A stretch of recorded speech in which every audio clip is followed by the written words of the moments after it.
There is going to be, and there we might end up with two action cameras, like think like GoPros. Um, Gotcha. I was about to ask what an action camera was. okay, yeah, they're just that's an Mhm. action camera. Um, those are more for on-site. Well, right now there's only one of them, but we're looking into maybe getting a second one. It's just I'm not sure if we really need it, but having two of them. But obviously, the more footage, the merrier. The better. But Yeah, and if you think of anything that would be beneficial that would might take too long to get shipped to Alaska, just let me know. I'm sure I could get it sooner. I know you could. Well, Actually, I know you could.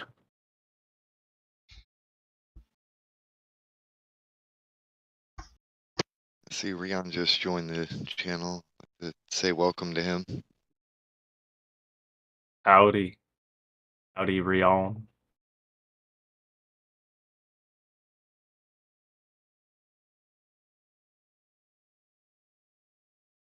Which I didn't mean to make awkward silence either. We can continue talking.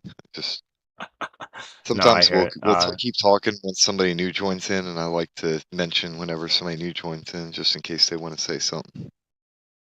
My mistake is sometimes I don't see who the new one was who came in, and so I have it disabled yeah. on my other account where I don't hear but it makes a little notification sound when somebody joins in when I'm using my phone. So I notice every time now. I You know, notice when somebody joins because of that noise. Sorry. I, Yeah. I only hear that sometimes. I don't know what like the factor is that makes me only hear it sometimes. I have it disabled on my laptop on purpose, like on this account, but then on the account I'm using right now on my phone, I keep it on so that I can hear things like that. Or if a call's dropped.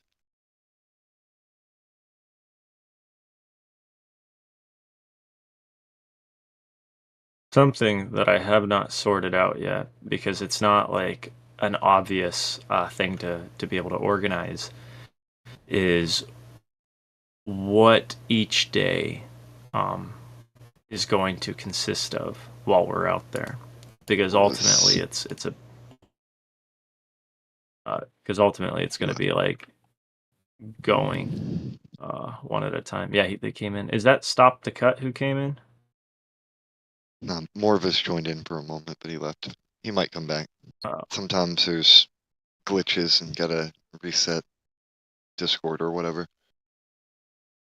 gotcha.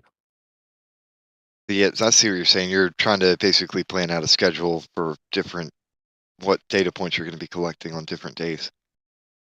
So the tough thing is I'm terrible with planning. I'm really good at getting things done, but I am terrible with planning.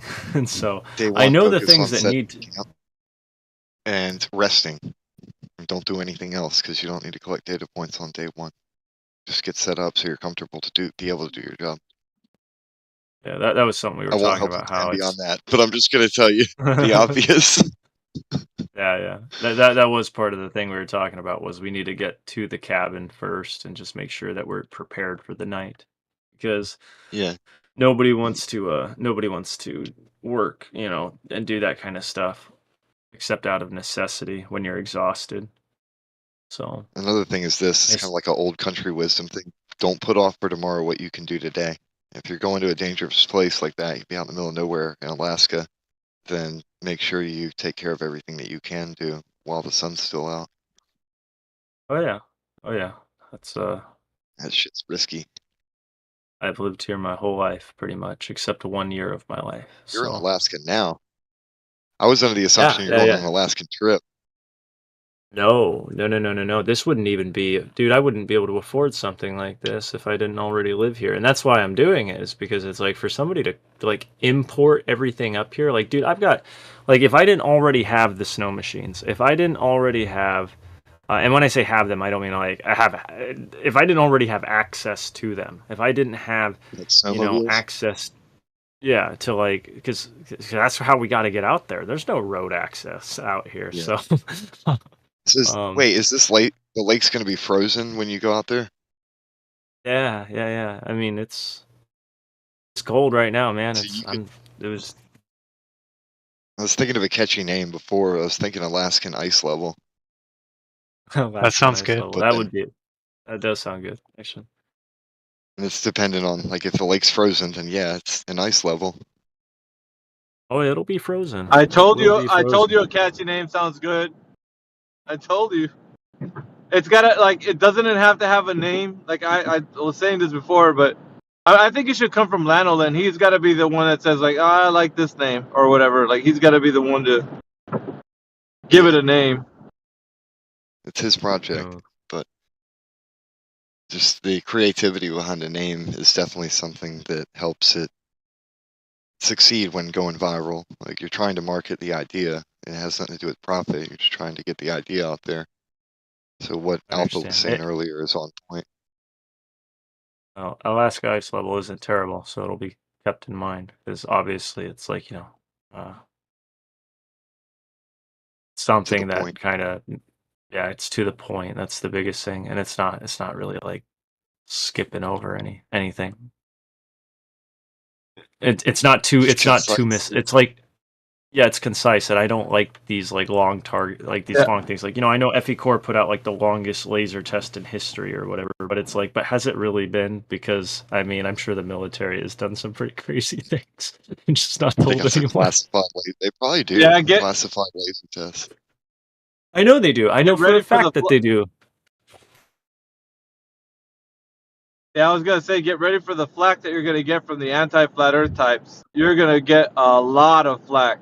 They're gonna criticize you. They're gonna mock you. They're gonna say that you don't know what you're talking about.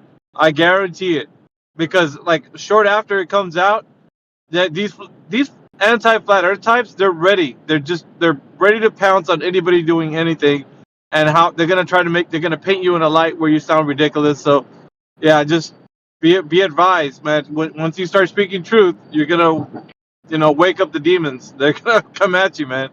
They So might even send in the bots if it gets big enough. Yeah. yeah, They're gonna try and Yeah. do what they did to Bob Dell. Believe it. I feel really bad because I think one of the greatest things Bob Nodell ever really did was the laser gyro stuff, where he showed that when they went up Pikes Peak, that it started to precess, and then when they went down, it changed. And I'm so sad because I know that there is a flat Earth documentation like series called The Flatlanders, where he was part of episode 4, and as far as I'm aware, episode 4 never came out, just the trailer. But that's when they were going over that, and I would have loved to have seen it because I know a lot of people like look to the gyro stuff, because the gyro stuff to me is actually incredibly significant, and like it would have been awesome to be able to see Bob actually come out and maybe show some of the results of that stuff and go over it more. Because as far as I can find now, I can find a clip probably from this Discord or the Discord that got taken over. I don't know. But I can find him talking about it there, and then I can find the trailer for the Flatlanders where him and Jaren are in part of it, talking about it.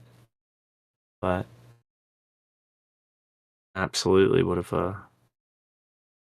I liked that. I liked that about Yeah. Bob, him talking about all the microwave transmission stuff. Yeah.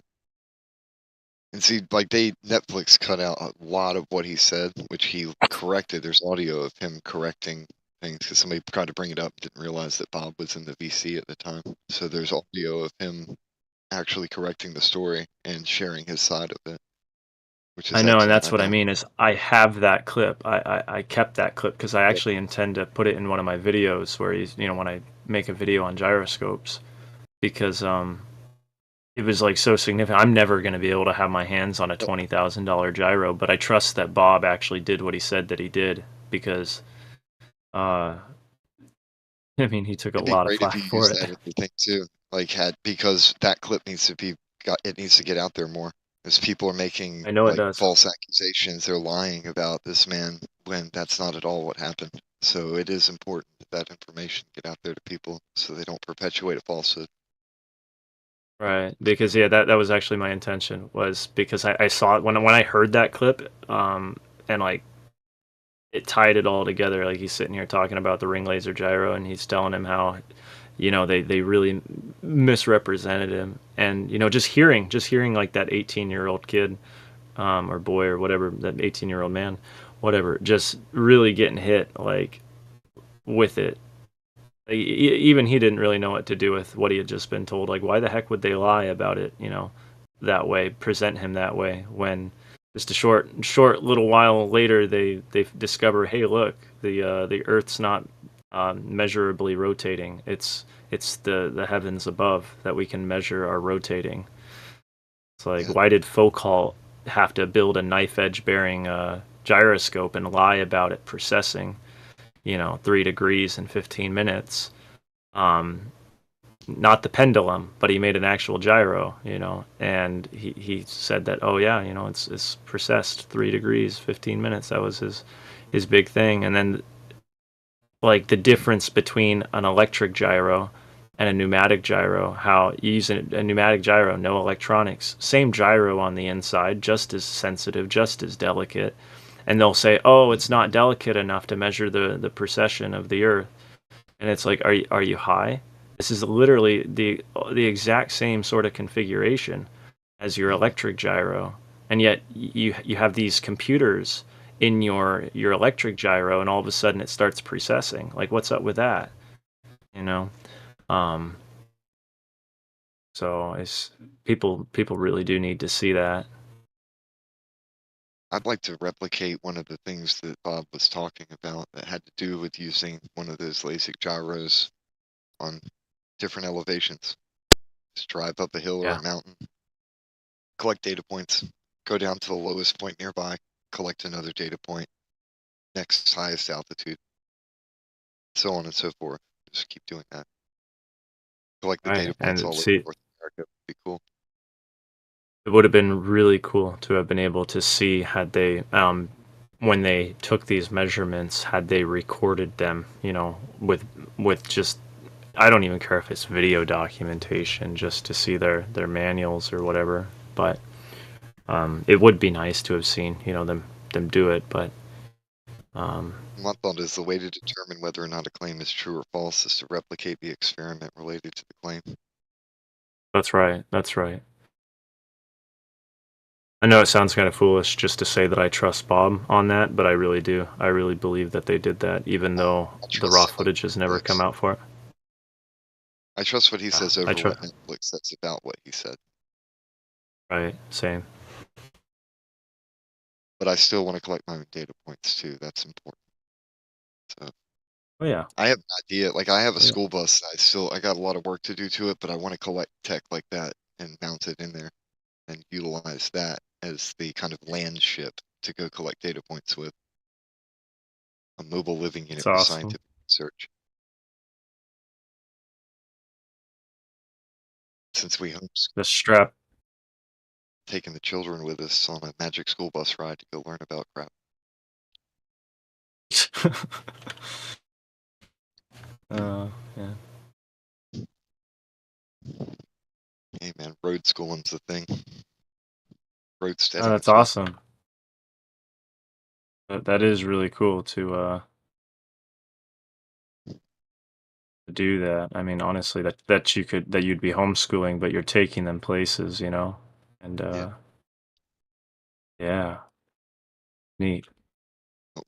Once this is up to a suitable standard where I feel like my family would be safe, I kind of want to head out, go travel around, just visit different places in North America, maintain residency here in North Carolina, and just travel and go visit people and check different things out that are cool.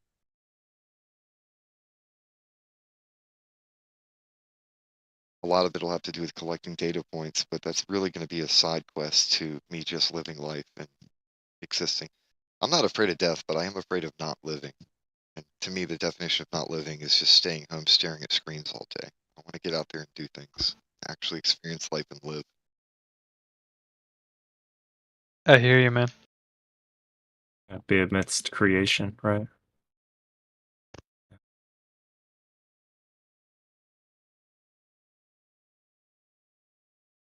I know it I'm is kind of excited weird if about, you think about. like what you're doing. Like that's dude, that's inspiring, and it's exciting to hear people going out there actually doing their own tests and experiments. Or even that other guy, he's the guy who's a glober, but he's doing some kind of thing related to running a line through, like trying to measure stuff on water. Still, he's out there doing things. That's awesome. Oh, what absolutely drives me nuts about the guy who did his 1 mile total, over a. I keep hearing people refer to it as a pond, but I'm sorry, if something's a mile long, it's a lake. I don't care if you're British, it's a lake. The other side of the pond. No, but like I hate that what's being said right now is like, oh, so you can't use lasers. Like they've been telling people like you can't use lasers to measure the curvature of the Earth. Okay, but then we'll have people who just will completely profess that the Earth is a globe in the same breath after saying those things like, oh, you can't use lasers to measure the curvature of Earth. Then what they'll do is they'll say, but I have a land surveyor's total station, and I'll use that to measure the curvature of the Earth. And it's like, well, you do know what a total station is using, right? Using a laser, right? It's using a invisible laser. Okay, so it's kind of like how to me that's like just so dishonest. To be able to like, there's a guy who runs around in the comment sections of a lot of flat Earth content creators on YouTube called like Flat Earth Math, and he will constantly do this where he'll say, oh, don't you know that this is what it will look like on a globe? And then they'll say, oh, here's the total station, the land survey, and he measured an 8-inch derivation off the surface of the water 1 mile away. It's like, cool, man, where's that 66 feet and 8 inches 10 miles away deviation? Feedback through your speaker there, Jay. Yeah, hey, good morning, guys. Hi, Barrington. Yeah, good morning. Yeah.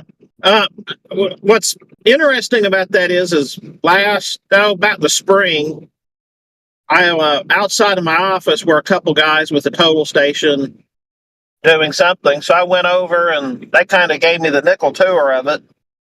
And that was really cool. And I asked them a few questions about like how you account for air so far away and how that's built in. And neither of the guys knew. They just, oh no, it's just, you just mark down this and that and the other, hand it off over to the engineer. Well, believe it or not, one of my customers is that I hadn't got to meet the next day is a engineer and works on big airport projects and things like that. So I got to asking him a few questions without turning it into a 4-hour discussion, obviously, because we were there to take care of his business.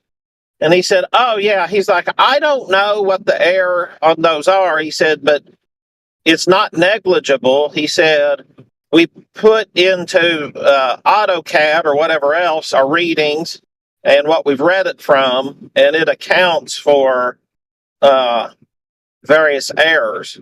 And he's like, you can only go so far and it be precise. And I forget how far he told me. I don't remember if it was 100 yards or 300 yards or what. And then he's like, and beyond that, he said, he said, you really need to go to that point and remeasure it and then put all of the extra measurements in.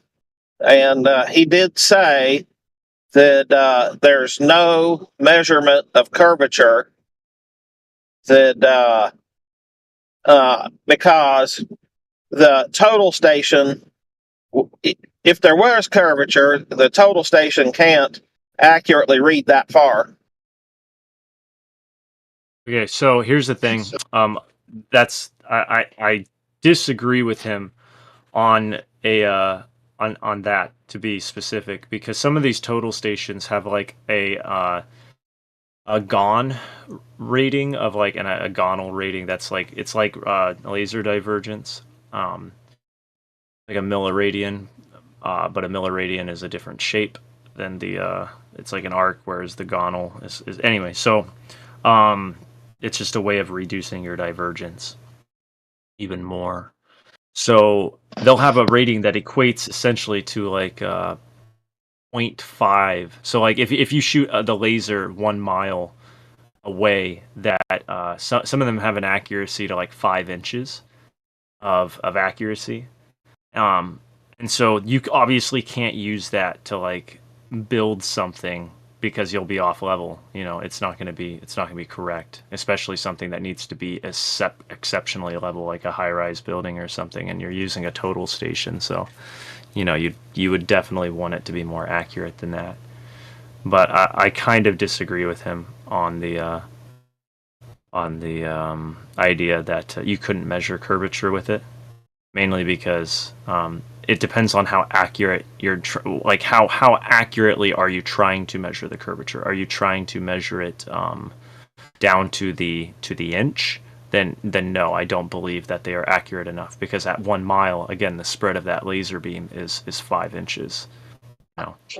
But if you're trying to go further than that to where it becomes an exponential increase, then yes, I absolutely believe that you could use them to measure curvature, just not down to the inch. Like, there's no way you're ever going to be able to use a laser to get these inch measurements. But it's definitely accurate enough to apply it to longer ranges. Not because it gets more accurate at range, but because you're reducing the negligibility factor, meaning like because it spreads 5 inches in that first mile, and then it'd be 10 inches at 2 miles and 15. That linear increase of the beam, okay, which isn't exactly a linear increase because there is more. It's not a perfect, you know, spread, but it's close. Is going to be a lot less spread than the exponential increase of the supposed curvature of the Earth. You know, so It's still that's when you would not actually going start to use it. double. So is it now this may be academic, but does you double the or I'm sorry, does it not more than double every time you double the distance? Maybe not quite square it, but somewhere between It's two not like, where it's like a linear increase. Okay, so it's not an exponential increase, but it's not perfectly linear because the air is not, you know, perfectly uniform. So it is going to vary. You know, it could increase slightly more, and it probably will increase slightly more over distance, but not by much. It won't become a like super. It won't become like a sloped line. It'll be more like a line that has little ripples, little bumps in it. You know, so to help you kind of understand what a itty bitty wave. You understand? yeah. Now, does our king of theodolites and total stations, Matthew Learns, does he still come around? Matthew was in politics yesterday, from what I saw. Ah, I didn't I never agreed with much of what he shared, but I will say he was polite. He's so strange to me. I don't understand Matthew. Like he told me personally that like he's old and he essentially like what's there for him to learn, and like he, you know, he's like happy with his life, so it doesn't matter, is essentially what he said. But he keeps coming around. I just don't understand. Yeah, that's He's what I coming around don't and get about a argues. lot of these trolls. Yeah, that's what I don't get about most of these trolls is they're like, you people are stupid. Well, if you think we're stupid, why wouldn't you hang around people that are smarter than you? Oh, Barrington, you just cut out real bad, man. Like, it's just total loss. I'm not even sure if you're gonna So hear there's me. You cut out obviously so bad. something. Barrington, you just cut out Say so again. bad. You cut out so bad that nobody could have heard you. I don't even think you heard me telling you the first time. I did not. No, what I said was, I don't get why these trolls that think we are so stupid come spend so much time with us. If you don't think that the earth is flat, and you think that people who accept that the earth is flat is stupid, why wouldn't you want to spend your time around people instead of holding you down. I think I have an answer for that question. It's socially acceptable bullying. Because they feel like Right. this particular group of people is stupid and they feel that they find themselves to be superior, but they find the idea to be so ridiculous that surely they're either trolling or they're just absolute idiots. They think that it's like a legal way that they can bully people, so they'll target this particular minority in order to get their bullying. That's what I really think it is. Just a bunch of freaking. I don't know if asshole that's for bullshit. everybody, but yeah. Yeah, it's not all of them, but there's definitely some bullying undertones from that. Because they make the assumption, they keep on doubling down on, you're just retarded, no matter what you show them. Sophist bullies. Alpha, I don't know if I you're think there, there's a but lot of truth to that. That's my point. you would definitely know, probably out of anyone here, what Matthew's deal is. I would love He's to know. something else. What his deal is? He basically can't reconcile that the Earth isn't what he's been told all his life. He's an educator, so to him it means something on a deeper level. Although his denial about it meaning something deeper than what it seems like is kind of more psychological than it is anything else. So for him, he's been in denial about this topic for ever since he's been in here, and that's years already. So he has like trauma. It's more trauma than that he's got dealing with the subject because he has been shown many times that he's not correct. And being an educator and being in front of people and teaching them about the globe kind of makes him feel like, you know, in a way, kind of like he's doing something incorrect. So That makes sense. I don't know. That's just my perspective, but.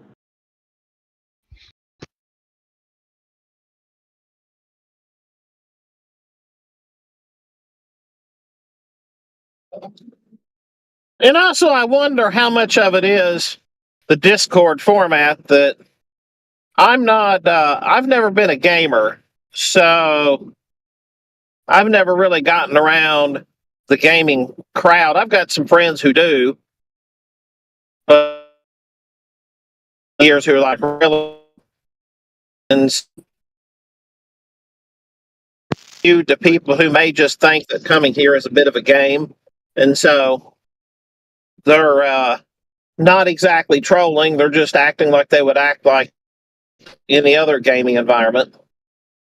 Well, what's strange is that Discord does seem to have been marketed as like the gaming platform, right? And that's what we used it for. But it ultimately became like this. Like I quit using it for a while, not because it's not a interesting platform, because it certainly makes sense for a lot more things than just gaming, and that's like immediately obvious, just like when it comes to this group. But Very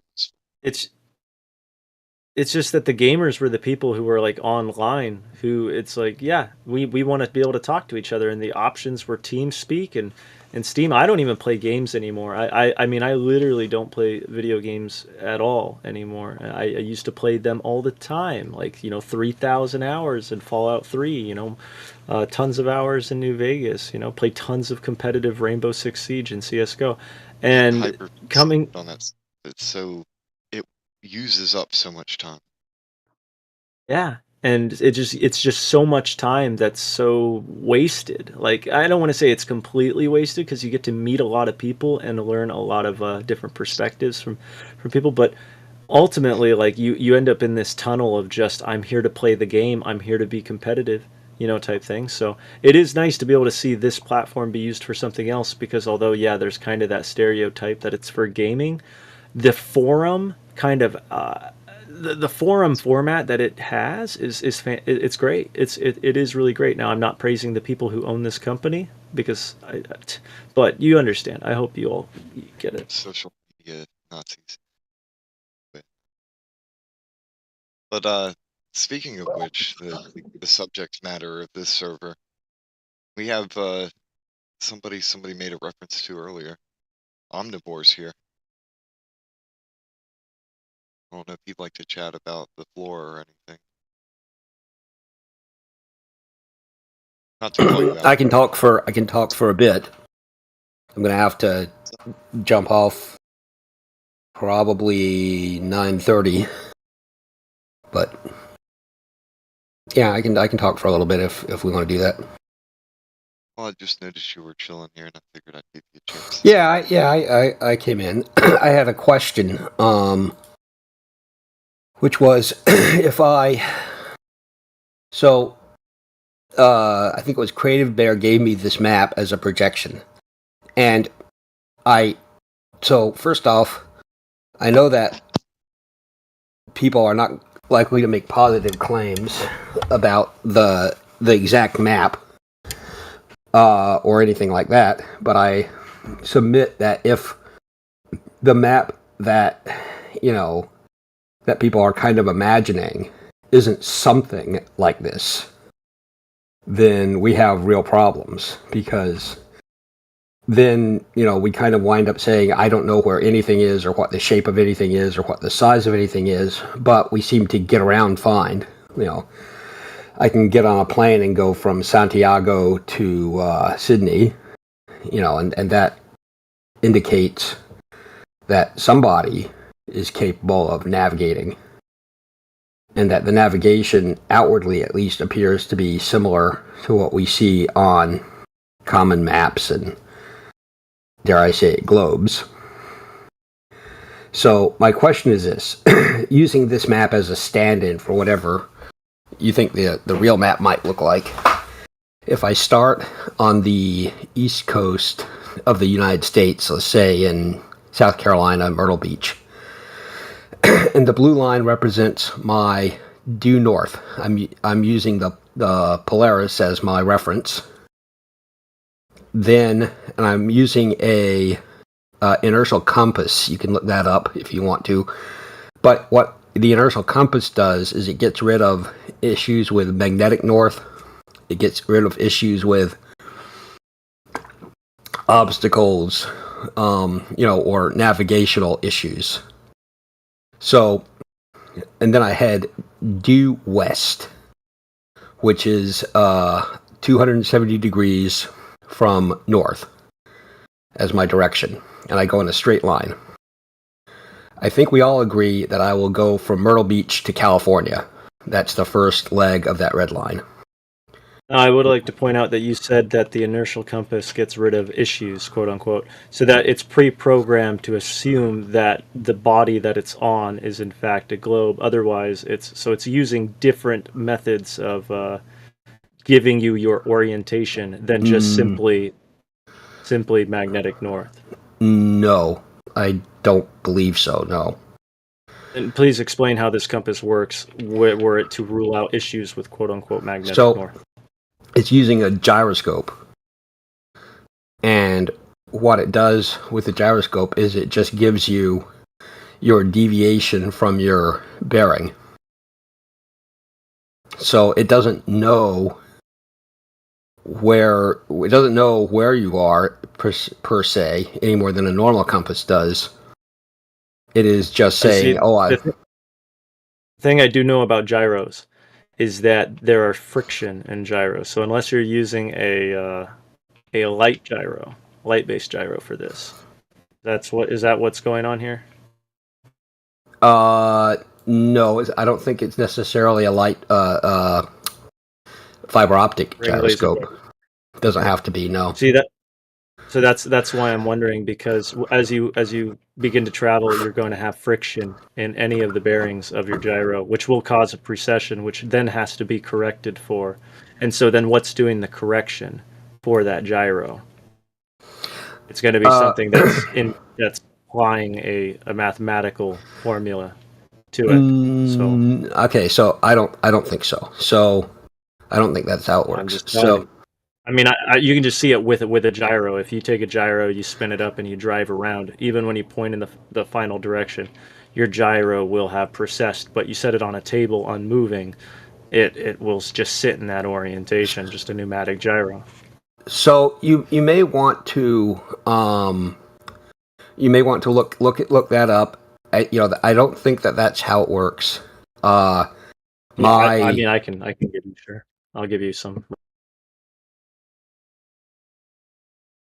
So, I'm not claiming for Miguel. I'm not claiming that inertial gyroscopes are perfect. they certainly can drift, and they certainly can be susceptible to noise. And if you drop it hard enough, it could possibly break. Those are all possible things. But there isn't a reason to think that these things don't work, and they don't require magnetic north. So I can continue to calibrate it to the pole star as I go every night. Or I could only travel at night when Polaris is visible and use that as my point, because I think we all agree Polaris is north. So I don't believe that it's got those. I could use GPS, but everybody would say that that's making all these assumptions.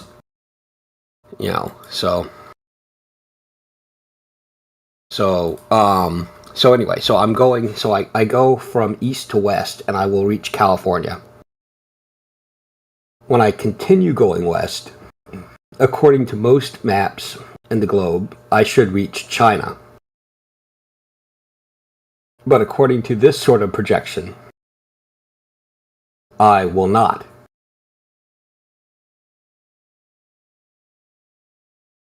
Because when you have a ball and you try to make it flat, there will be always errors.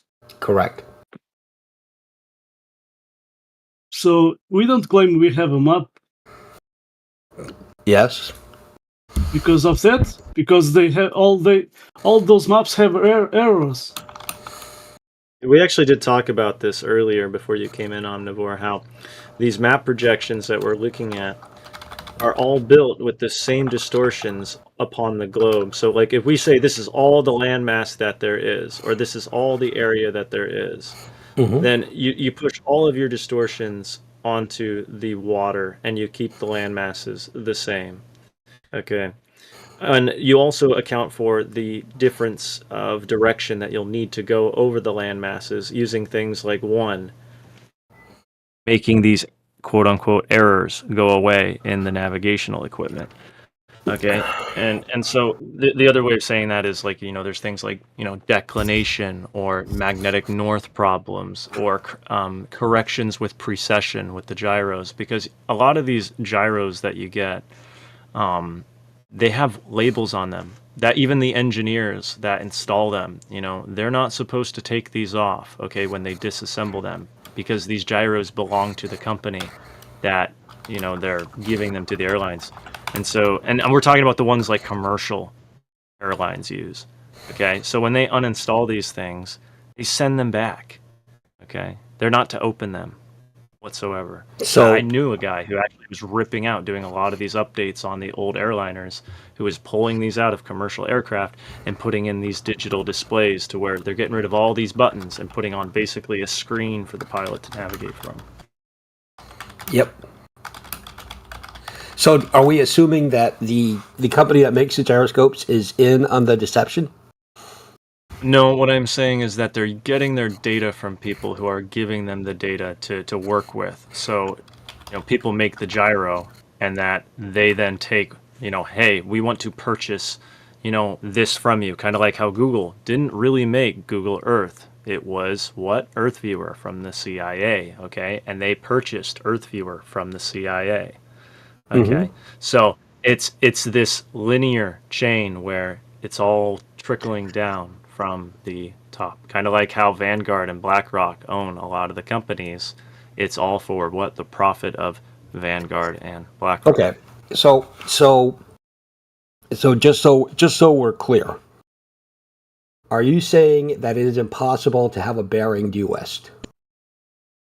No, I'm not saying that. What I am saying is that if you take your bearing due west and you say, well, this isn't truly west, you have to account for declination, and so then you have to adjust what west is on your compass, then yes, that is not going to be in fact true west, because I would like to see somebody set a compass on their desk completely untouched and just record it for a year and see if that thing points north all year long, or does it move?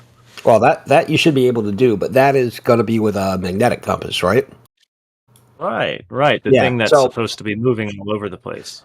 So I don't think that. So I don't want to get into the issues of navigation, and I don't want to get That's into what you're the talking issues. No, navigation would be like celestial navigation, and I don't want to get into using, magnetic north. But if I have a inertial compass and I have a heading of 270 degrees from north,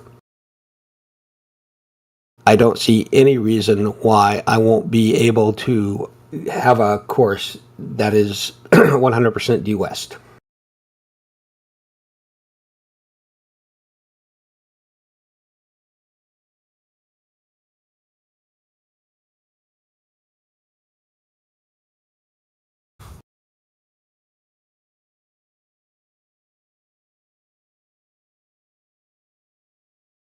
Well, it's okay not to understand everything. But again, what I'm trying to tell you is that these maps and the way that these gyros are handled and constructed are all presupposed upon correcting these, and I say correcting with quotations, I know, these errors. Okay. but that's Right. a claim, right? So we understand that you're No, claiming that they're you made the claim. But you made the claim that they're correcting for these errors. That this is an inertial no, gyro. no. that I'm is- not. No, I'm not. I'm not claiming that they are correcting for errors. But that Okay. is what you said. I mean, No, I'm not going to go back into the clip, but you did you say can go that into the these clip, may but let me clarify. They're correcting for errors in my straight line, my straight line walk or drive or on the boat. So let's say that I'm on the boat going 270 degrees and I get hit by a giant wave and now I'm knocked off course. I can use the inertial compass to recorrect to get back on 270. So it's not correcting for the mistakes in the compass. It's correcting for mistakes in the line of travel or being knocked off course or whatever. or the magnetic north is what you said. No, I said I'm getting rid of the problems of magnetic north by using a reference to Polaris. What I think he's trying to say is, I want to say something. it comes back to bearing and heading being different. Once I read that bearing is where you're heading and heading is where you're bearing. And so what I think he's trying to say, and correct me if I'm wrong, Omnivore, is that what you're saying is that it corrects for errors in navigation. So if, for instance, No. if you're going immediately, if your intention is to go 270 degrees from where you're starting, Mhm. and you get knocked off a little bit, that it's going to then show you instantly where you it'll show you the new heading. It'll so show you me my deviation. Yes. correct. Yes. Yep. Right. Mhm. Yeah. Yep. Okay. I understood I'm that not part. sure how that. So frankly, I'm not sure how that would relate to the Earth being a big spinny ball or not. Frankly, I couldn't see how that portion of it. And frankly, I don't know a lot about navigation like I would like. I've spent about at least half of my life near the ocean and around a little bit of navigation, but I didn't get to the opportunity to learn as much as I would like. So I do have one hand tied behind my back in that regard because I don't have perfect information. But from what I know of that, I don't know how that portion of it would translate directly. You may know more about it than I do, so there may be something to that I don't know. Unfortunately, I've just pulled up to the office, so I've got to get inside. But Yeah. but it listen. is an interesting topic that you raised, definitely. So this isn't so much about the inertial compass. You're talking about straight lines, though, is what you're talking about. Well, I'm talking about a heading of 270 degrees from celestial north. I want to say something. 500 years ago, Have you a know, good day, when guys. All right. thanks, Jerry. 500 years ago, when the Spanish and the Portuguese were navigating the oceans, the Spanish were using Chinese compasses, and they had problems with those. And the Portuguese, they how you say, they invented another way of using a compass. So they had problems using that. So they had to use another things like astrolabes, sextants, you know. So even at that time, they had problems to navigate. You know, sometimes you know they could think they are in a place in the water, but they are far away a little bit. So they were always dealing with some errors there. So, Okay. so what I'm garnering here, Omnivore, is what you're saying is, in a way, you're pointing. What you're saying is these are pointing you in one direction, and obviously, when I said straight line, when I'm applying that to a globe, you're probably saying, well, it's not really a straight line because you're traveling along the surface of a A globe. geodesic, if you will. Yeah. Okay. So you're saying, but when I meant straight line, I meant surface traveling distance, like the straightest possible way you could get there. Okay. So obviously, words are hard. But I kind of get what you're trying to say. It's like this is west on the quote unquote globe, and if I travel this west bearing, which is going to be 270 degrees off Polaris, right, with my inertial compass, that you're saying I'm going to end up, where I'm supposed to be. Whereas if I go west on this map, if I take a 270 degree, bearing from Polaris, and I try to do this on a flat Earth map or whatever, I'll end up somewhere other than I should be. Right. But again, what I'm trying to point out is that we don't actually know exactly how these are laid out. And you're saying, well, then we don't know where anything is. Not. But Okay. All right. Go ahead. But So again, you have Polaris to go off of. Yep. Okay. Yep. I I understand. think that. we agree on So, Polaris. So. Yes. Yeah. So what I'm saying is that although that these stars are in the locations that they are, you can go off of them. Okay, that does not mean that they are not still projections to your eyes. Meaning, and I'm not saying like for an individual like each one, but what I am saying is that the projection that we see above us, you can't look at this like you might be envisioning that we're looking at like a dome over the entire Earth. That's like this straight sort of dome, right? Well, So let me try to I point this towards you. it's One just sec, I'm gonna drop the personal sphere, the personal atmospheric. No. That's not what Okay. I'm talking about. Okay. No. Here, I dropped a picture in here because Mhm. when you think of the dome, you might be thinking these are like little things placed on a wall. Now, I'm not saying this is a 100% accurate projection of what it is because I don't know. I can't go there and I can't measure it. But this toroidal field is not supposed to represent an energy field. It's supposed to represent actually a crystalline lens, okay? Literally made of a godly type crystal from the creator who created this place. So when you're looking south, your eyes are being wrapped around to the top of the sphere as you enter that medium, that celestial heaven, okay? But as you look north, you see the bottom of the sphere. And as you travel along the equator, the light gets bent in earlier, so you start seeing the equation, the equalization, the part where they appear to go straight. Okay, and so in this way you're projecting onto a 2D surface and again, I'm not saying this is perfect, but that by pointing to the heavens to say that, look, the ground beneath must be a sphere is kind of like a misnomer, even if we can navigate with them, because ultimately we don't understand what's dimensionally, not like dimensionally above our head, but literally and figuratively above our head.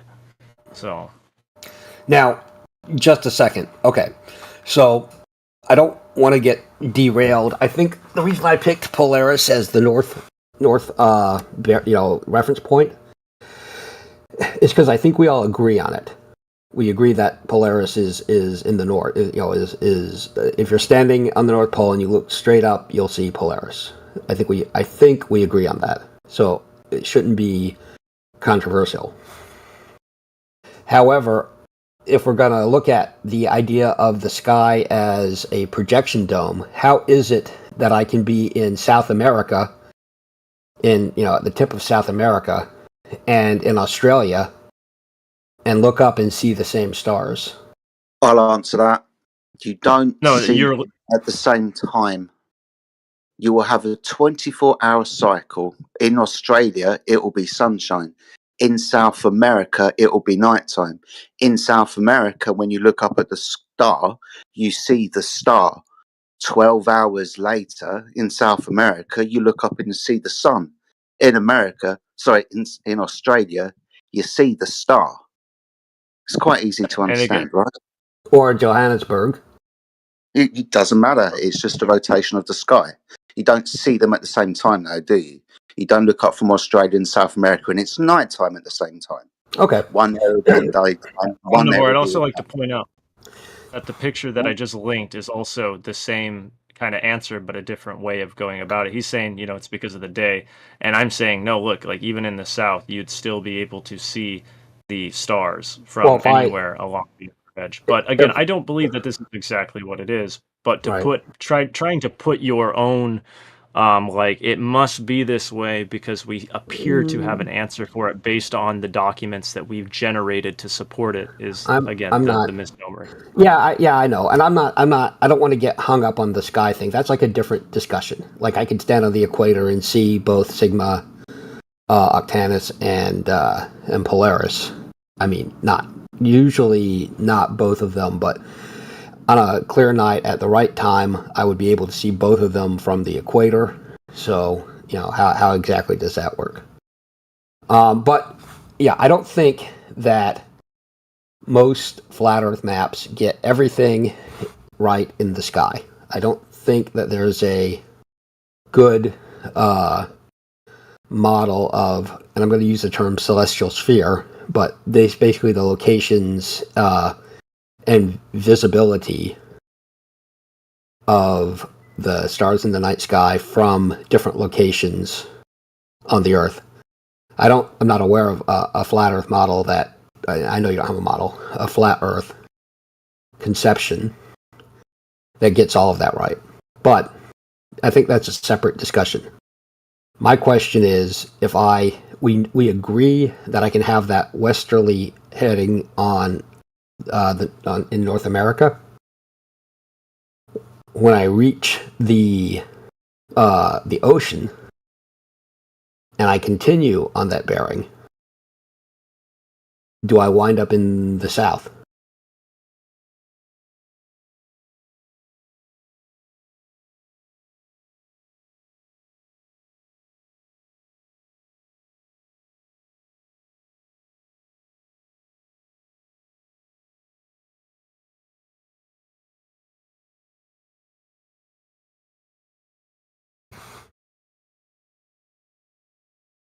I mean, according to this picture, if you're going on a straight line bearing, that would be correct. Right.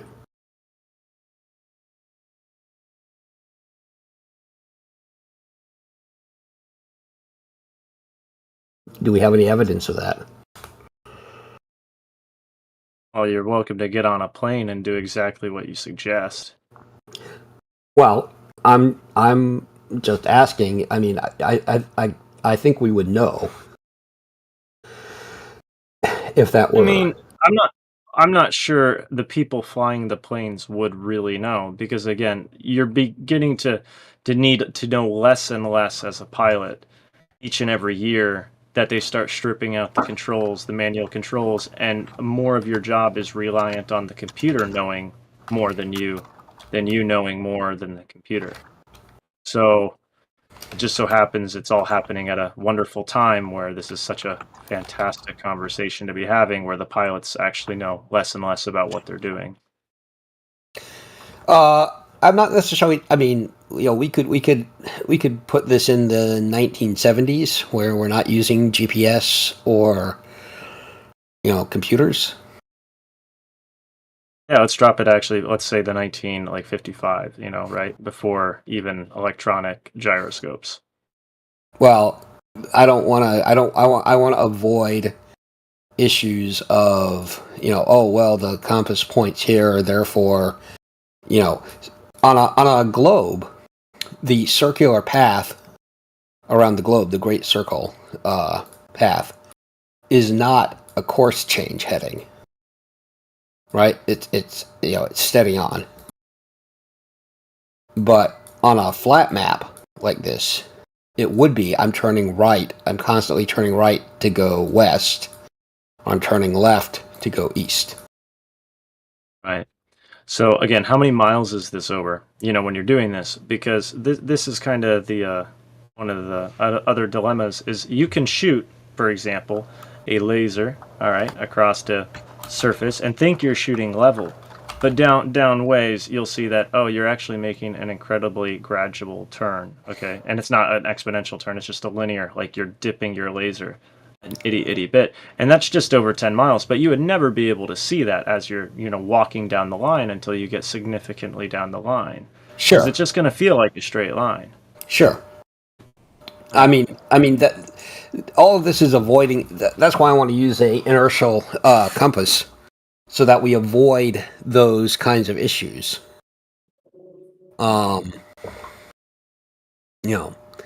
So because I it's not that I don't think those issues can happen, and it's certainly not that I don't think those issues might be important, but I don't want to get hung up on them. What I'm wondering is, we can say nobody knows this and there's no way to test it because, we can't get on a boat with an inertial compass and go due west. Which, I mean, I think we can. It's just, we're not going to. Just like I'm not going to climb Mount Everest to, Oh shoot, Omnivore, I'm going out to a lake in negative, degree weather, and somebody's literally coming up from California to do it with me, and we're going to go out and shoot a laser across a frozen lake, literally when at humidity levels that are so negligible that, and we're doing this for free. So I mean, it's you say that nobody won't do it, but it's like you can only do what's within your means to do it. Yeah, that's not what I mean. I mean, I don't think we're going to literally get on a boat and charter it due west. You can go to a lake. So first off, I would definitely take a hard look at how refraction works over frozen lakes, because there are big temperature gradients. And don't worry, I've got the barometers, I've got the hydrometers, and I've got the thermometers too. And I also understand that frozen lakes are some of the biggest refracting, or above frozen lakes, some of the biggest refraction. So. Oh, are they? Because here's the dilemma: is that light, it wants to propagate in the path of least interference. It's not trying to enter into a denser gradient. And over a frozen lake, the air is coldest at the bank, which is the bank meaning the snow, the freezing temperature ground that you're standing upon, all right? Which means that it is colder when it's negative 15 degrees outside. That snow is going to drop down to negative 15 degrees. Let's say it warms up 2 degrees. Now, all of a sudden, the air above that lake is actually warmer than the snow beneath it, meaning that more cold air is always going to be at the ground than it is going to be at the top. Meaning that as your laser shoots across this lake, man, you're going to have that laser constantly accelerating in a curving motion into the denser gradient of air, then that thinner gradient that is directly above it, that at every point along that laser, it has the choice to continue straight into. Okay? You can model this where you shoot a laser across the floor, you open a cold, an outdoor door, and you let the cold air seep in underneath, and guess what happens? The laser's going to refract upward. Sure. Okay. In a sloping manner. So wait a minute. It to be. Okay. I can just. I mean, I'll drop something for you. That's fine. I'm familiar with this. I understand what you're saying. All I'm saying is the I can see too far experiments, various sorts, are extremely beholden to correct analysis of refraction. Right. So here's again the thing that bothers me the most is we can put out these well, if we just charter a boat and we use the sky as our point, we just trust people's maps, we just do this, these are all expensive adventures, very expensive, that only a few people participate in.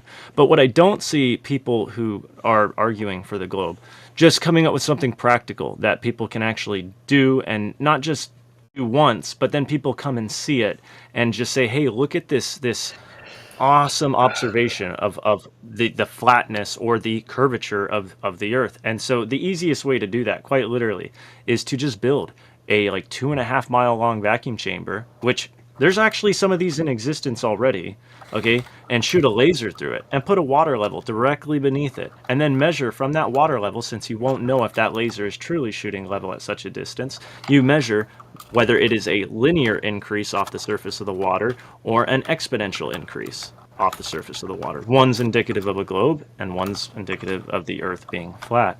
But as of right now, when you're talking about these refraction calculations, they are all assumed, okay? I have looked at the CIA documents, and I have seen where they say that it would be desirable to come up with something. Like, this is something we're accused of, and I bring this up quite a bit, where it would be desirable to come up with a solution for a spherical Earth. I'll drop that in there, right there, so you can actually read it if you want to go check out the document yourself. And this is back before it's supposed to be, a Earth. They're saying it doesn't match the geometric approximations and that this is a problem, okay? So Is that the I Russian understand document? that you're saying it is actually a CIA document of a Russian, Yes, document. right. Absolutely. Yeah, so it's a Right. Russian. Yes, it is in fact Russian, because this was also done, some of this testing was done also where I'm at, guess what, in Alaska, Mhm. okay? Actually in Sure. the Sterling area, right? Okay. Which is nearby to where I'm at. So again, these are secret documents, secret, that have been kept secret. And what's really difficult to kind of reconcile is that children are being taught from the time that this test is being done to where the government knows this stuff and is supplying textbooks. They're teaching children that the curvature is a geometric existence, and actually when you start to look into this topic, it will also be told to you immediately from the globe proponent side that you can just see this geometrically, okay? But if you dig deeper, okay, you start going down this more and you start getting to more sensor topics, well, then all of a sudden you start learning about this thing of refraction. But then we'll be told that you can measure curvature with total stations from people who will also claim that you cannot measure the earth with lasers because refraction, but a total station's using a laser. And so Okay. we run into this problem of this kind of double standard of you can measure it with lasers, but you can't measure it with lasers, or refraction's causing it to adjust your slider of refraction to delete curvature. And you're So- coming in here and saying that the lake is in fact causing the most extreme amount of refraction. When I'm not sure if you've ever been to Alaska, but I can look out my window and I can see on a summer day or on a winter day the mountains off in the distance, and it's never been more clear than anywhere in the earth that I've ever been, ever. So Okay, so I think you don't have to take what I'm saying as correct. I recommend looking into it. I do why think look into it? okay, good. I do think that a lot of these flat Earth proofs, for example, the Black Swan, are very beholden to whatever refraction is doing at the time, and I understand that's a source of frustration. I don't at all. Wait a begrudge second. that. Wait a second. We can see in the Black Swan 10 miles away the horizon. So Yes. what happened to your refraction at left and right? You see the horizon there? What happened to your refraction at left and right? Because at left and right you should see more Okay. curve, but we don't see curve at left and right. Where is your Okay. refraction there? Okay. You see the problem. No. The horizon, it doesn't work on your globe. You should see starting seeing your geometric horizon of Okay. that globe at 1.22 miles. Where is it?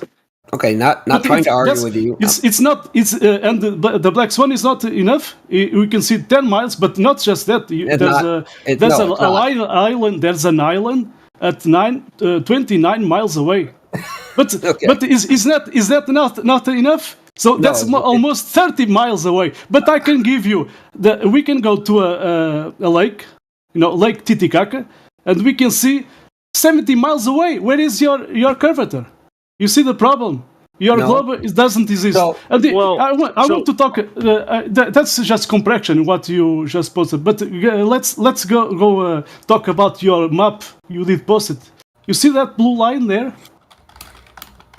You can post it again. You see that blue line? So you want to travel to north, okay?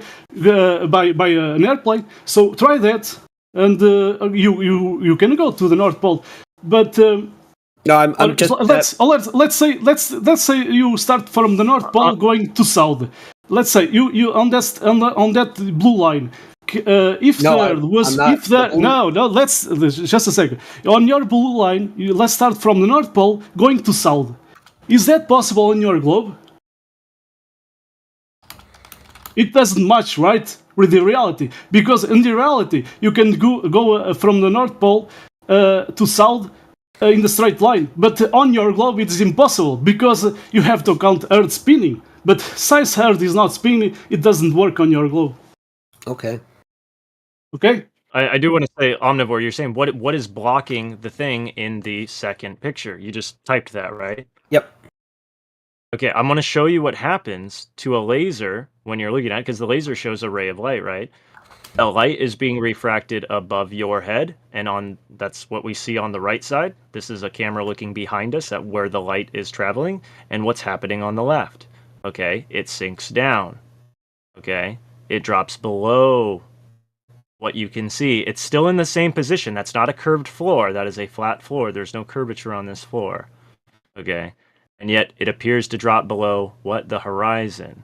Light's going above your head. The does it- optics Okay. don't actually work with the globe, and that's the thing is we can talk about maps and we can talk about all these things, but ultimately I'm not an expert, just like you're not an expert in any of these things. You don't even know how the gyros really truly work on the inside. Like when you open it up, it's like you couldn't point to the parts and tell me this is whatever. So what blocks the struts? Are you talking about the struts? Well, what's blocking the center here of the laser? Because if you look at the laser on the right side, look at it, you'll see that it's compressing, right? All of a sudden, the horizon starts to move up towards the center point of that beam. It's not a perfect circle anymore. No, you can't say that it's not blocked, because now you're seeing that it's cutting off the lower half. It's not a genuine circle anymore. It's been compressed into an oval. Okay, but the top is mostly unaffected of the laser beam light because it's much higher than the gradient. We're looking at something that's operating within about 1 inch of the ground the entire way, whereas that oil rig is several hundred feet. It's not just 1 inch within the ground, but not only that, but the camera is really low to the ground, and that's really high to the ground. So we're stretching this laser beam out to fill that oil rig, if that's what you're trying to say. But you're saying the rig clearly isn't compressed, but the top of that laser beam clearly isn't compressed either. Do you see what I'm saying? Because I think you're answering, you're writing while I'm talking. I'm listening, but I can't. I understand. Get a word in edgewise, so I'm not going to. Well, because I'm talking about what you're typing, because you're typing. I was trying to respond to what I'm. Okay, that's fine. But that's what I'm saying is, while I was talking, you're typing, not listening. I am listening. The next thing. You're talking about what you're describing as compression. I'm showing it. I'm literally showing what's blocking it.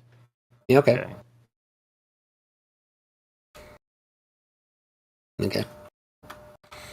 Yes, there's now an apparent horizon blocking the light traveling to your eye, but the top of that rig is not blocked by it.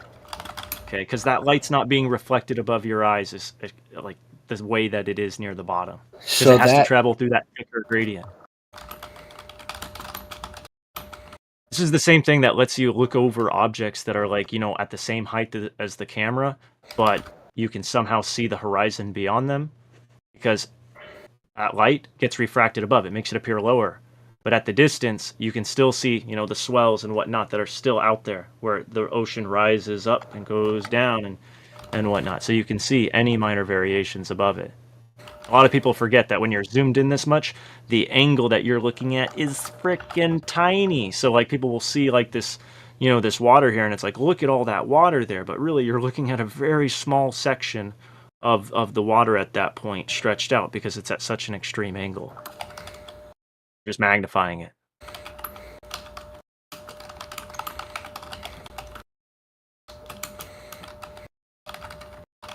Stop typing. Just prove it. Prove Earth is moving. Okay. You're Okay. laughing. So yes, I am.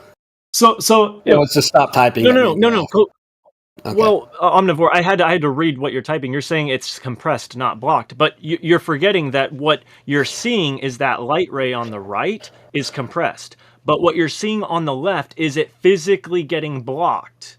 Okay, so don't ignore what's happening on the left. I don't. And you can see it halfway getting cut off. That's what's cutting it off. The top of that point source is visible, and then it's halfway gone, and then it's fully gone. So I don't think refraction will block things. Even in that one on the right, I think it's just compressing the light image, which means I would still see the struts on the Black Swan image. I just see them squished. Okay, again, please explain just for a moment here how the laser on the left disappears if, in fact, refraction does not... Because I don't believe it's blocking it. It's not blocking it, per se. It's that the light physically is not reaching your eyes because it's redirecting the light upward above your eyes. It does not reach the sensor of your eyes. So I don't think that's how it works. I think that... And then please model that, because we can model this. Okay, we can show you that the light bends upward and that it produces this very same effect that you're saying. I don't think that's how it works. And we can show, look, it's working the way that we say it works, and it works perfect.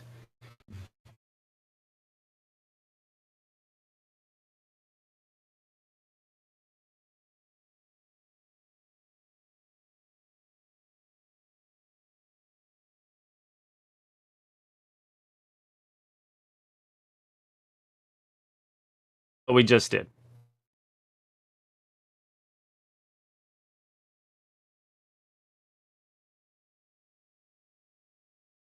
You just said we can't model refraction blocking the bottom of things, and you can literally see in this exact demonstration that the laser begins to sink down, blocking the bottom first, and then inevitably the top. It's not getting compressed in the left view, it's sinking. Bottom up.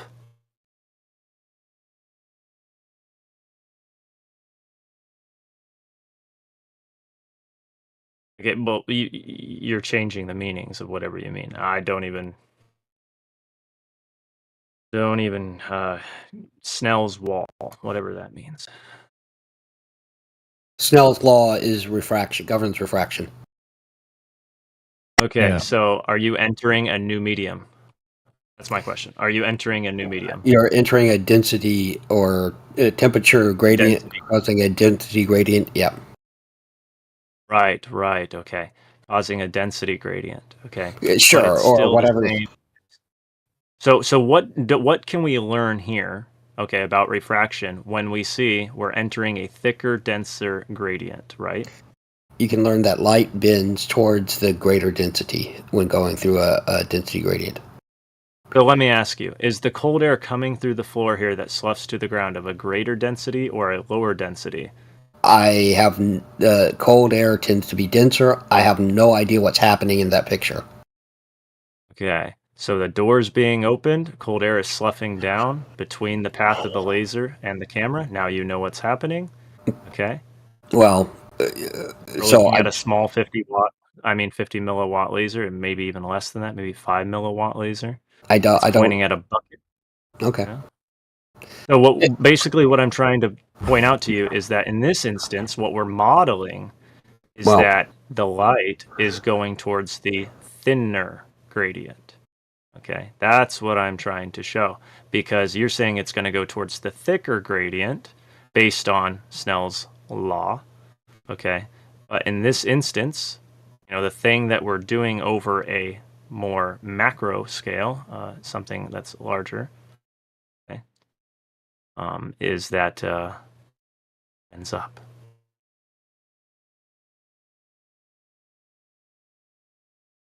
We're not changing medium. We're not even really changing, like, we're not even coming into the angle of incidence, okay? Like, if you're aiming, like, if you, we're not even aiming at the denser gradient. Like, for example, last year, we shot the laser upward to where we could capture the entirety of the beam. I'm not trying to falsify Snell's law whatsoever. What I'm saying is that we're aiming upward into a thinner gradient, okay? So we can capture the entirety of the beam. So we're already on an upward trajectory. Okay.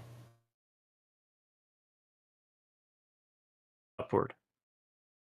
Capture the bottom of the beam, which is diverging. Right. Okay, well, I'm gonna need to drop, but I am not using Snell's law incorrectly, and Miguel is making a assumption that isn't actually how it works. Refraction happens through Stop! air. I didn't make exception. I just post a citation, okay? I did post a citation about the Snell's law. You are I know. making bullshit. You are the one making bullshit. I Okay. didn't make an assumption. Okay. You are the one making bullshit, okay? Okay, I'm sorry. I'm sorry, what? I'm just saying you're not changing mediums is my biggest thing. You're saying you're Doesn't- changing densities, but you're not changing mediums. Doesn't matter. And in the medium of air, yes, it does, because in the medium of air, as you increase density when trying to pass light through it, it will trend upward, and you can So- model that. It's provable, it's So- observable, and it's repeatable. Okay, So, because can you it's give not me- the gradient isn't a boundary. It's not binding anything, and it's not a surface either. Okay, what we're showing is that when you try to send light into a denser gradient, I have to drop, guys. going I'm sorry, Aye. but I do. But if you can give me a site for that, I could read.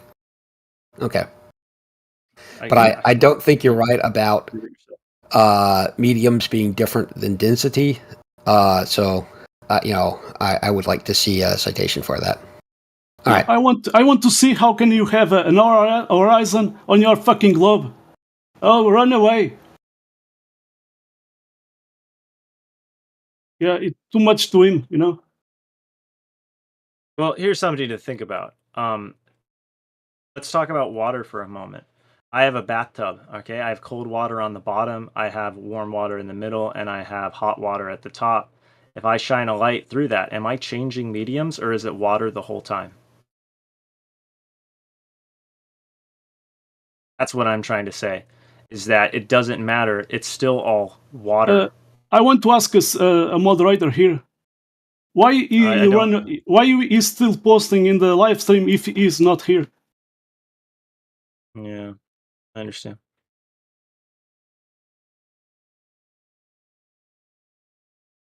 I cannot ban him, you know? He's still posting, but he's not in the live stream. Well, no, he's just. So you know, I maybe he's- leave that to a moderator. Sorry, Lanolin, because you know this is what they like to do: run away and still posting the live stream. So they are please too don't- busy, you know. I- They are too busy, I'm you know. not gonna. Yeah, Sorry. I'm not gonna worry about that. But this is the thing. This is why, for me, it's so significant. Is because there is no explanation for the optics of the flat Earth. I really don't care about maps, and I think I've expressed this. I'm just trying to be as transparent as possible. Is that it's not about the maps, because I don't know enough about maps. I'm 26 years old, and I don't have enough time in my life to cipher through every piece of data that I'm never going to be able to just focus on. Things that won't even help me. Like navigation, what am I going to do with navigation in my life? Like right now, it's not going to help me. I can't. Even if I went into it, like into let's say boating, you know, to be a captain or something right now in my life, I would then have to dedicate the rest of the time in this earth towards that goal. And I would just have to accept what they're telling me to be facts. I'd have to accept that for me to progress along the train that's going to pay me oodles and boodles of dollars, okay? Or make it worthwhile in the terms of monetary meaning dollars, not what I actually consider to be money, reward, okay? So, again, either I can focus on something that's going to help me, something that is intrinsic to all of us, like optics, okay? or I can just trust the wisdom of man that it hasn't been, usurped. Okay. Because I think it's so easy to usurp just one person. Okay. Just one person. It's so easy to end up usurped and believe things that are just absolute crap. Okay. So how much easier is it for a bunch of people who don't know what's going on related to each other, compartmentalized? Okay. It seems like it's incredibly simple to usurp a hyper compartmentalized society. Okay. That's how it is for me. So, when they can prove that, when they can model that light bends down when entering a denser medium of air, fine, whatever. I'd love to see it.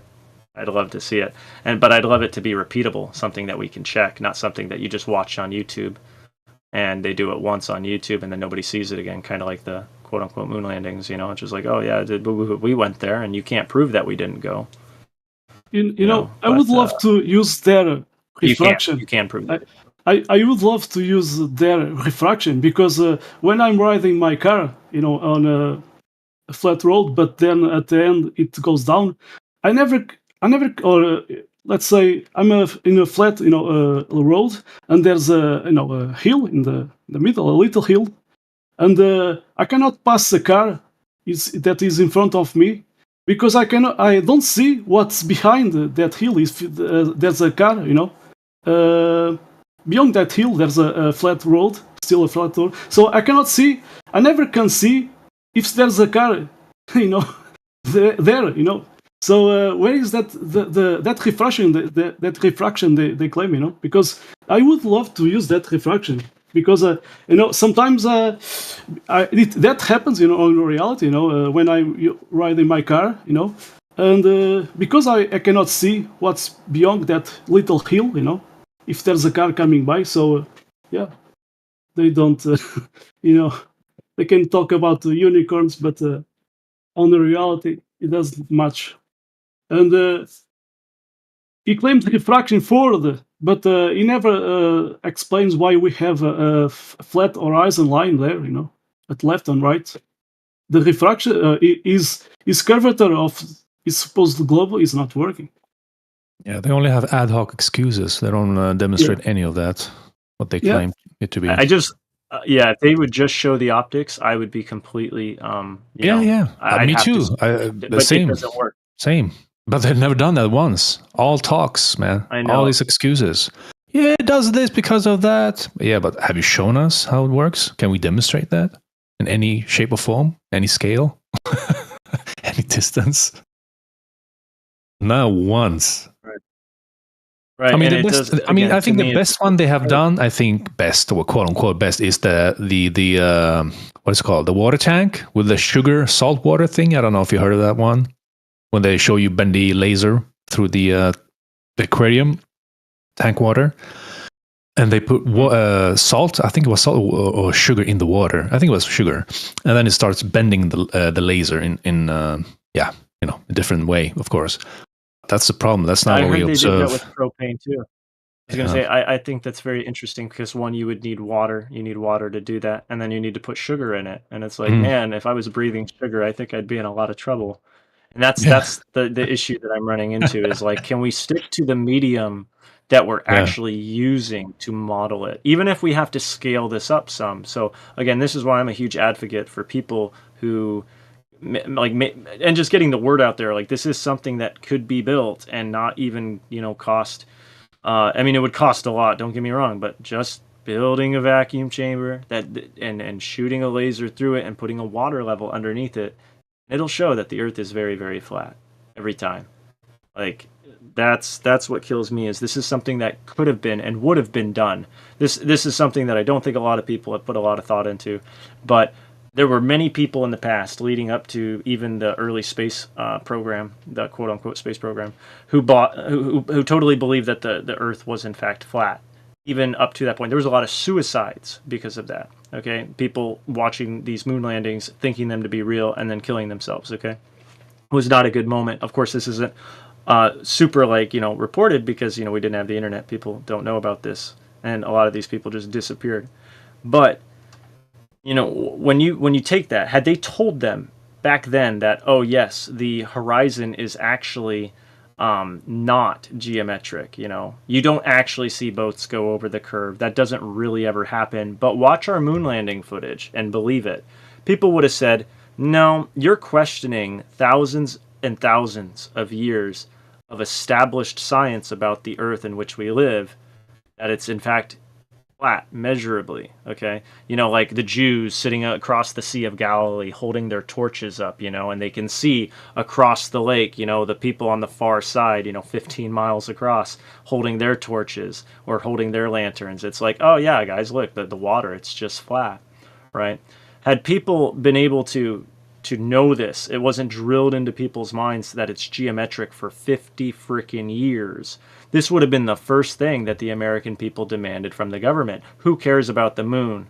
It's let's build this and test what you guys are saying. But no, we hide it behind secret documents for 50 years, 60 years, till now. I mean, people are only just now learning, really for the first time, it seems like, since they knew this back in the past, that the horizon is literally apparent. It's an optical phenomena, because it's a flat plane and there is no geometric horizon, and people are only just now learning this. That's how hidden this has been, to get enough people with this big spatial idea of how much we know about everything around us. And then they'll teach us about things like, they'll say like, oh, the Dunning-Kruger effect. Now I hate psychology. I don't, but they'll say, oh man, people think they're so smart, And it's like, in reality, we all know about a 1/4 inch deep of a 40-mile pond. Okay, and I know people have heard that before, but it's so true. In so many topics, we know so little depth about those topics. Like that we'll sit, but we'll make arguments based upon them. We'll build our worldview based upon that. So instead of building our worldview upon this incredibly shallow, surface of water, why don't we build it upon something that is substantial, like something we have to look at every day, like the horizon? So not the lying mouths of men.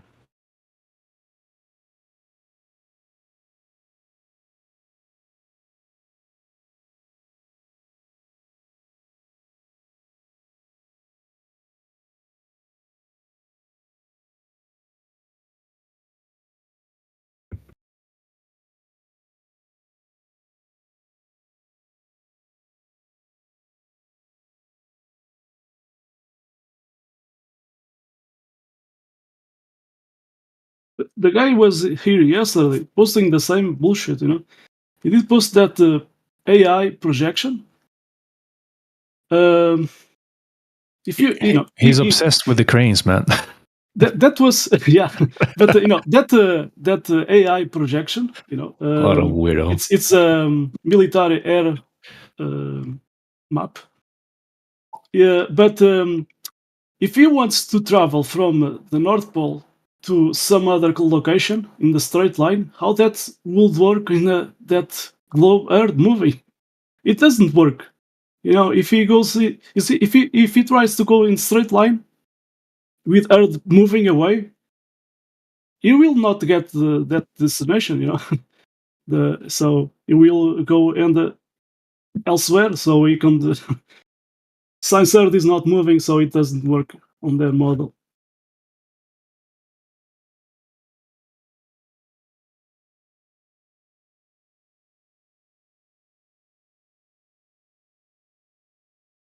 I think his argument was that we can't travel to Antarctica in any direction. Well, it shows one direction there on the map. While we're saying you're not allowed to go there freely, just to go there. And he's trying to argue against that. And draws a line on the flat map. Well, that map anyway. Well, you can, you can take the UN AI projection map, and where is Antarctica? So they say it's a continent, but it's not theirs. So anyway, they did hide it, around it.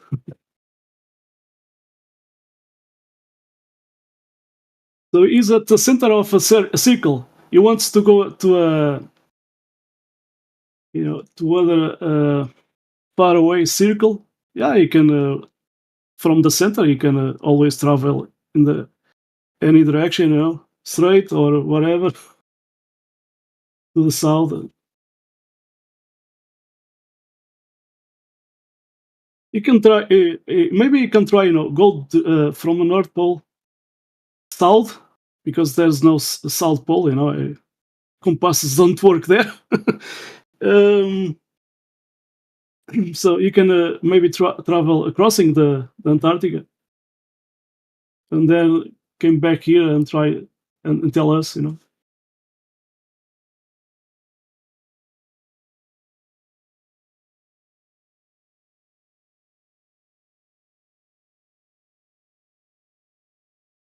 But what they do is assumptions.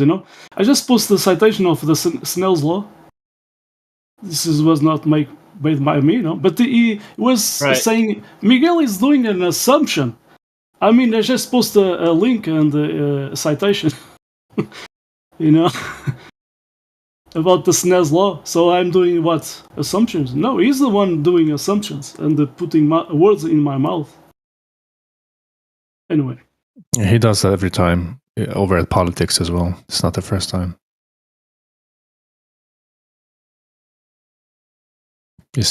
He will tell you, I don't believe that. I mean, I don't know, but that can't be true, man. I mean, I have to look into it. Every time he says that. Show me that, show me that. In this case, he said, I don't believe that's how it worked. It just makes it more convenient for himself, yeah. The thing is, I didn't believe that's how it worked either until I started researching it, because I came into this believing in a globe. So I didn't used to believe it either. And then it was like, well, if there's one thing to study that I can actually measure and test and verify, that's the optics. Yeah, optics is not an easy topic to be honest. So many variables there to consider. Right, but it's something that I can actually do. That's the difference. There is a lot of variables, but it's things that you can actually. When you can control the variables, yeah, for sure. Yeah, and that's it. It's like, and you can go outside and just start doing it with your camera and start investigating. It's not like something you have to go buy a boat that costs, an arm and your entire soul to be able to afford to cross a big ocean body of water so that you can put a heading in your compass based on equipment that other people have made that you just have to assume is in fact operating the way that they say it is, a little different. They try to claim that celestial navigation it is impossible on flat Earth. I mean, we had a Portuguese navigator. He was a flat Earth guy, Pedro Alves Cabral. It was the guy that discovered Brazil, and he's talking about flat Earth. I did post here, in the other day. So that McToon bullshit, it doesn't work, So they did at that time they were traveling the oceans according to flat Earth, and it was working. But they don't know about this history, so they are nonsense.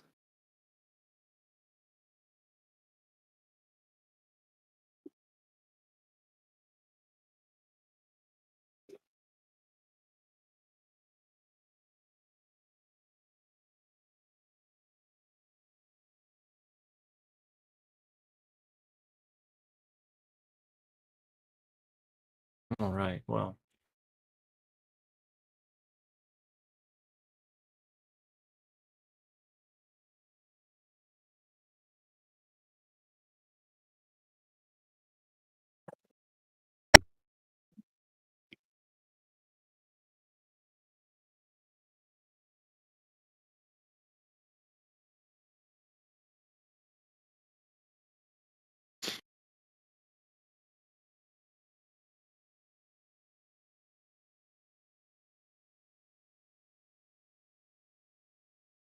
I do want to thank. I know she's not talking in here, but what Jenna Macy posted in here, this this observation in particular.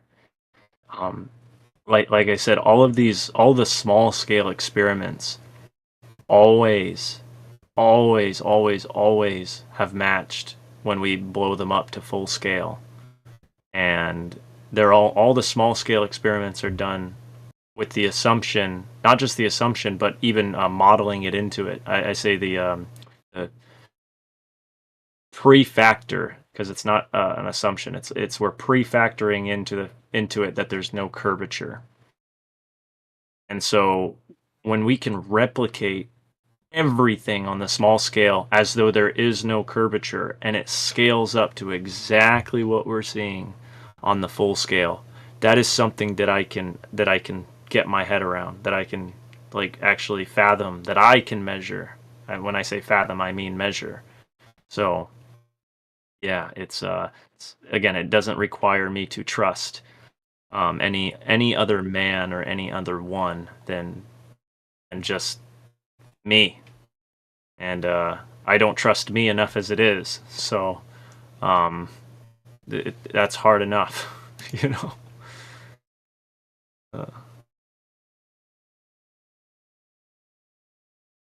Now I'm being asked for like a paper or scientific experiment or something. Or interesting.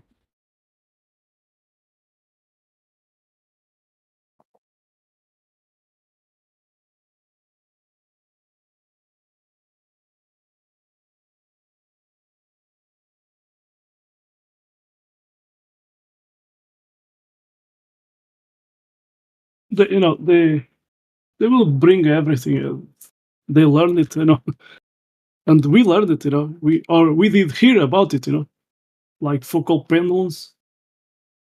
But on construction, they use plumb bobs, and it's like a pendulum. But if you use that inside a closed, inside home, a closed environment, it's not moving. And they use these plumb bobs, vertical and spirit levels, to make buildings, and that's the way it works, it doesn't work. Construction doesn't work on a globe.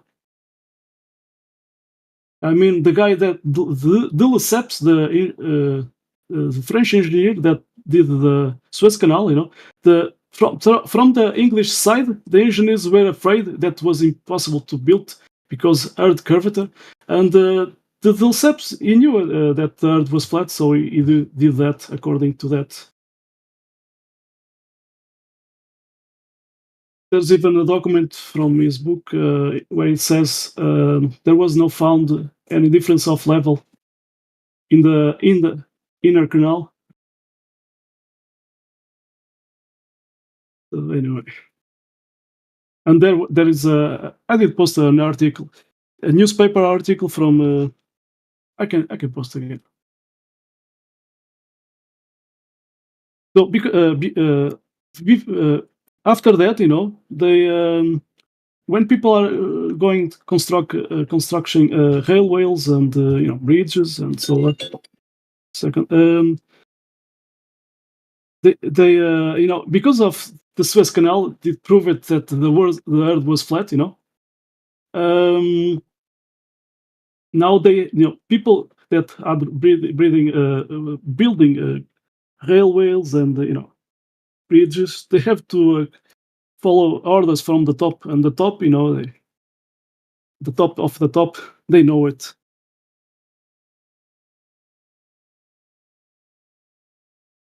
Yeah, the people at the top of the top of the top certainly know what the heck's going on when it comes to this deception.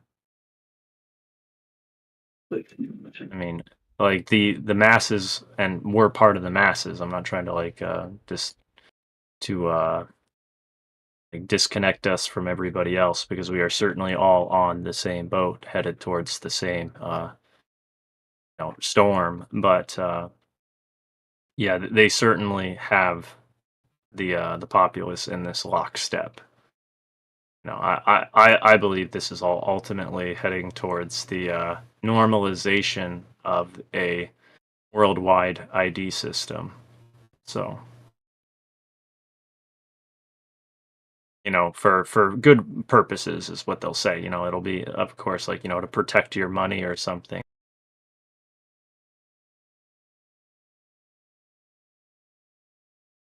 They even have a station at Antarctica. It's called Deception, and there's a one troll. I mean, you name it. They are mocking with us.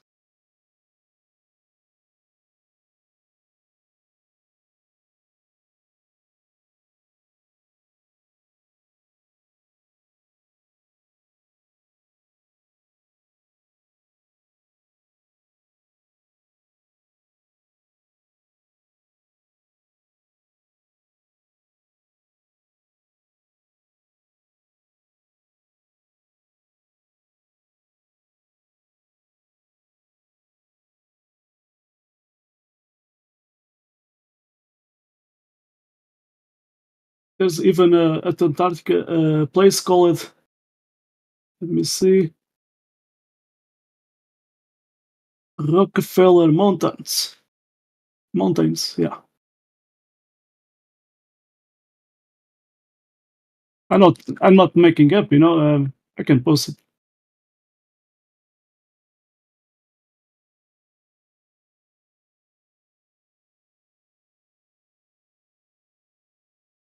Yeah, what about these things? So, yeah, what are these guys, Rockefeller doing there? Where they claim they show to us just ice, what they are spending money there? And people are still asking why they lie. I mean,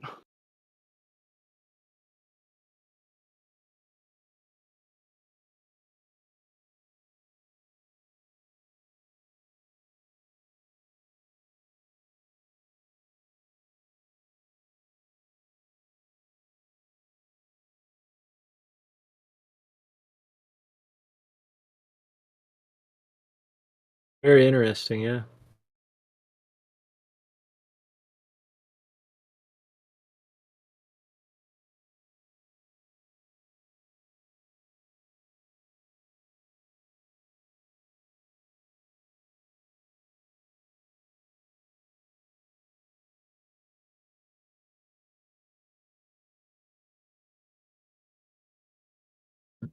I have to go to work, but let's see.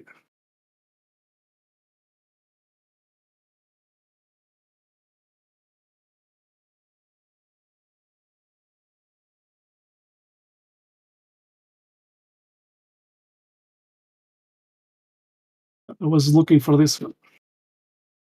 So all these stations have those names.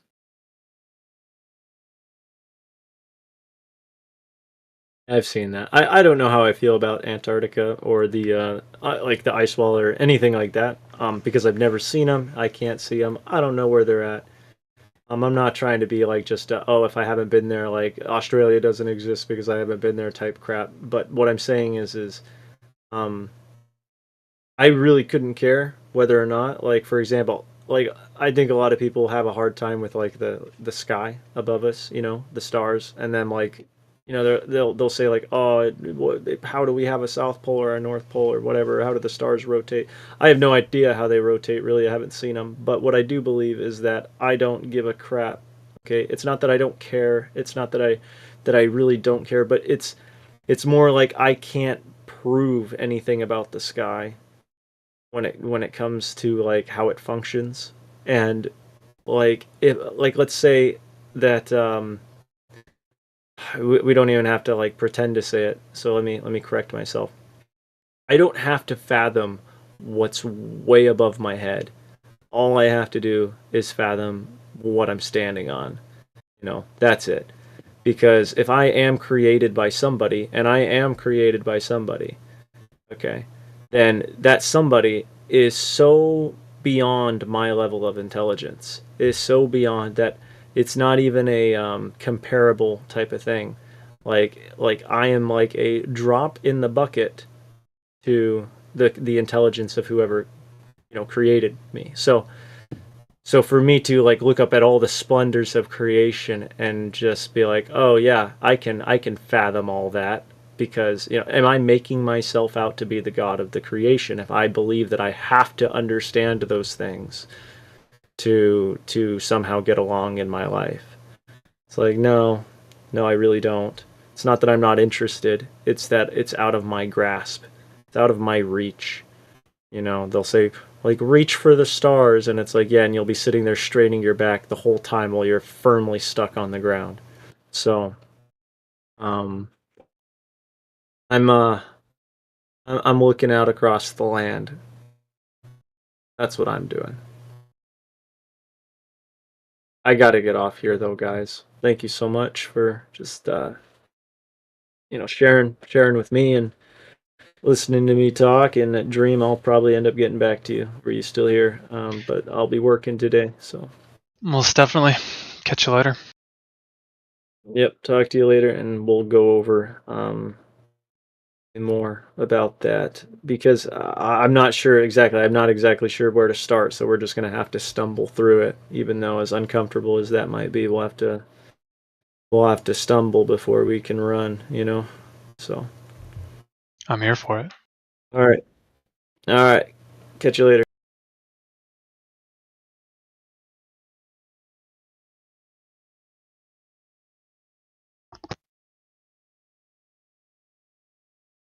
Well, I have to go too. So see you guys later. Have a Later. great day.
inside your globe, your sphere, you're going circle.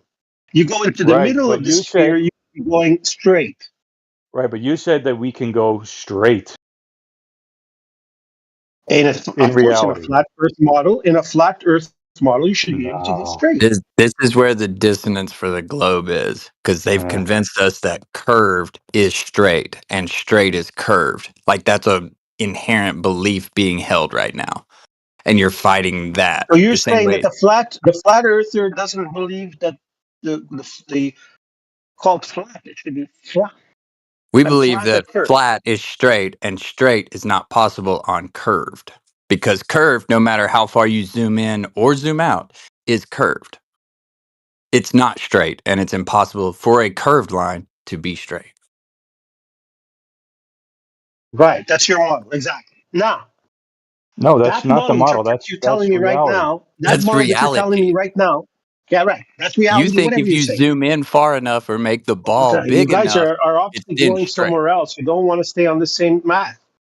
Oh, sorry. Go ahead. I've just been listening, and it's funny because this is where the flat Earth thing I'm finally talking hit me a about while I'm back. talking Was about now. oh, Listen, curved isn't straight. if I'm talking about, she's asking that question about can you have a curve, can you have a flat line for no reason. It's like all dumb questions.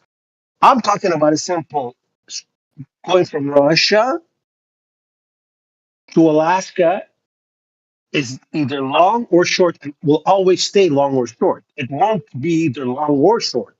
It's either long or it's short. Are It's those one or the long other and in a short flat model. are those long and short distances straight lines? In a flat earth, it would be, wouldn't it? What about in reality? In reality, Or yeah, it's both. you could have a straight line in reality, right? It's a huge curvature. What about in reality? Is it straight? In reality, if you're talking over thousands of miles, Yeah. it's going to be curvy. Okay. Yeah, it's going to be curvy. Okay. So you can't travel the shortest Obviously, possible in order distance, in order can for you? us to get to Alaska in two different directions, it has to be curvy. So you can't travel the shortest possible distance, can you? Earlier you said that you can. You can. That's the problem with your model. Okay, then if you can, then that's a straight line. You understand that, But right? then I could also go the other way on the long line. Uh, You get it? all right. If there's Have you anyone ever else left about to your talk to this basement? guy, go ahead. I don't Have know. you ever left your basement, man? Yeah, man. Sure.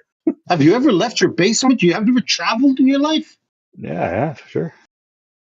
So how can you not know that Russia could be going two distances, short and long? Yeah, some distances are longer than others. What's the You point? like I can't Russia, with don't these guys. you? Okay. Are Obviously, you the from guys who Russia, Walter? Walter, are you from Russia? I'm from Canada. Why do you love Russia so much? What does that got to do with anything? I don't know. Whatever you say, guys. Okay, I understand. You obviously haven't solved that problem. It throws you all in this fit. Okay, bye. Thank you. That's a shame. His head was hurting, man. Too much. Another glober down the drain.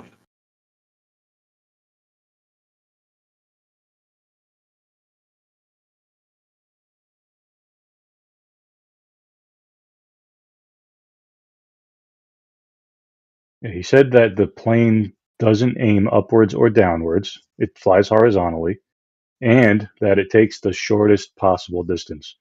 So that's straight. Straight and level and horizontal. Then he talks about models. It's like, no. Do you realize what you just said? Without models, in reality, the plane does not aim up or down, and it's going the shortest possible distance. Do you realize what you just said? Yeah, but what about the model, dude? Like, if you go around and then the what?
Manufactotum has a problem with straight lines.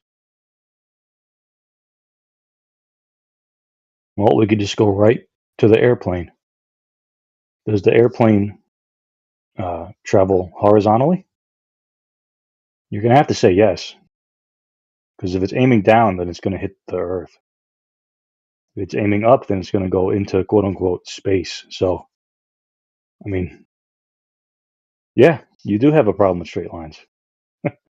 He said, if we're talking about travel over a surface, you could ignore any talk of straight or not straight. He said it's a red herring. No, it's not. It's the issue.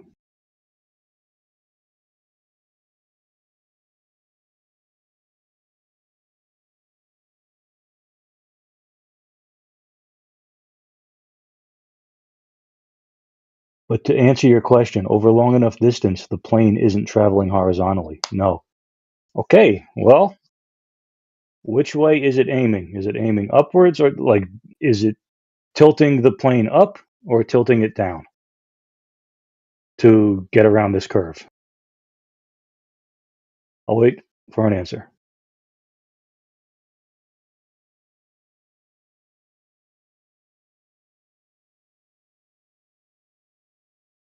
See, there you go. See, Mark J has the right idea. Yeah. Does the plane have to do that? And the answer is no. They don't have to dip the nose down, as they say. They don't have to do that. That's So what you're supposed to see when you watch a plane fly to Russia from Alaska. Right.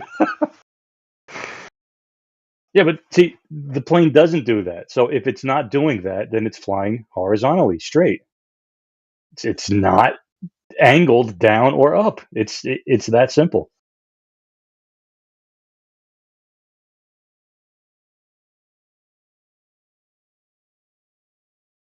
We have a Glober who disagrees. He thinks planes fly vertically.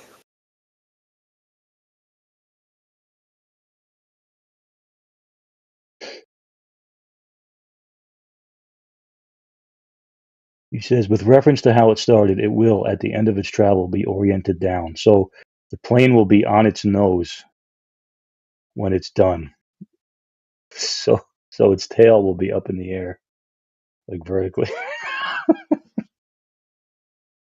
This is tough, man. It's a tough cope for some people.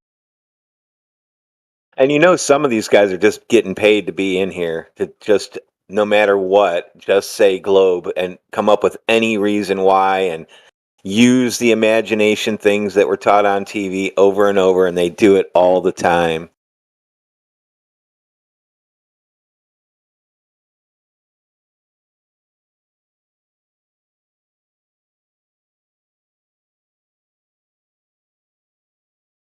Yeah, they're squatters. They just sit in here and no one's going to change their mind. They're not going to change anybody's mind, but they're in here just seething. Like they Yeah, come but here to seethe. they hope to catch Globers like in time in their eyes. Right, yeah. Once you enter this room, it's over. Once you learn that horizontals aren't curved and space is fake, you just have meltdowns. Like that guy just had a meltdown.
Where's that Sir Derp from before with that really posh accent?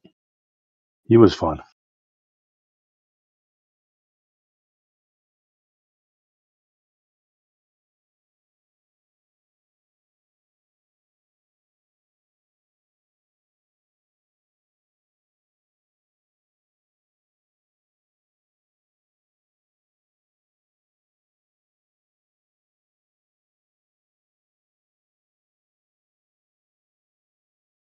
A lot of rooms in this server. Crazy.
And eventually they ran out of spinning space monkey ball defenders, and they were left here in silence amongst their own lives to be a little minion to society and work shit dead-end jobs, or maybe no job at all, supported by the government, the very government they do not trust.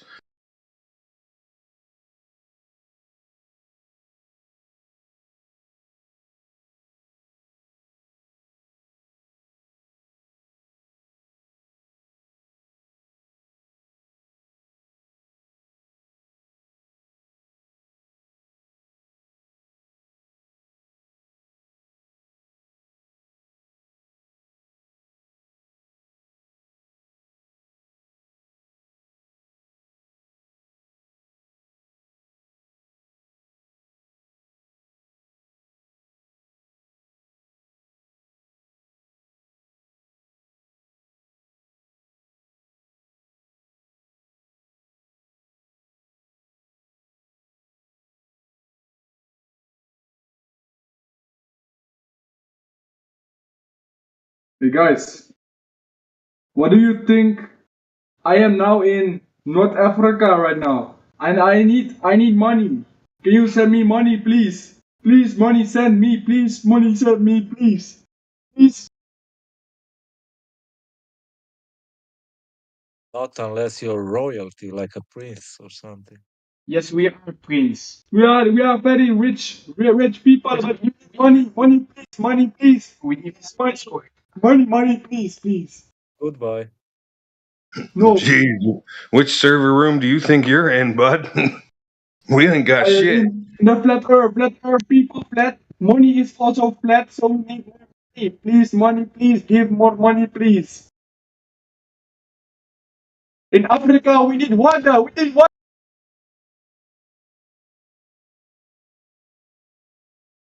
Can you give money, please? Money, please, money. I need money, please. American dollar, please. I need to get into the gold mine. The gold mine, the cobalt mine, window function probably. I want to go to Europe and work there and get Scandinavian girl.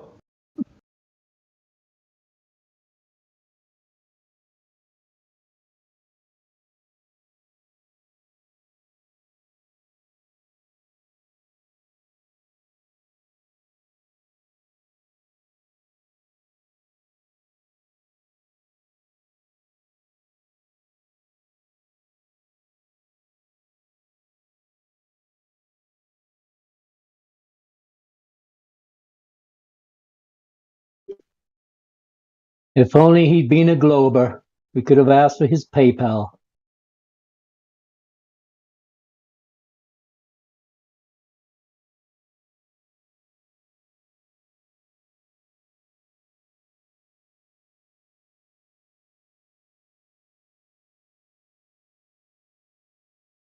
Like these dudes are a raiding gang.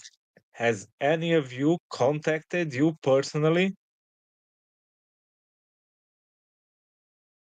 They contacted me this day, like 2 days ago. Tried to get me into a channel. I don't know if it happened to anybody else. Bunch of weirdos.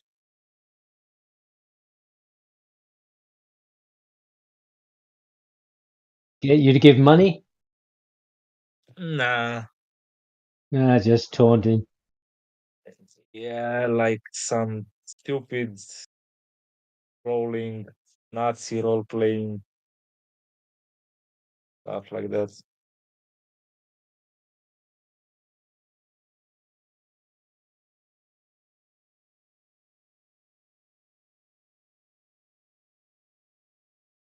Saw a video yesterday where some illegal immigrants in Gran Canaria, it said, when they were there, they arrived on the beach and they were all given brand new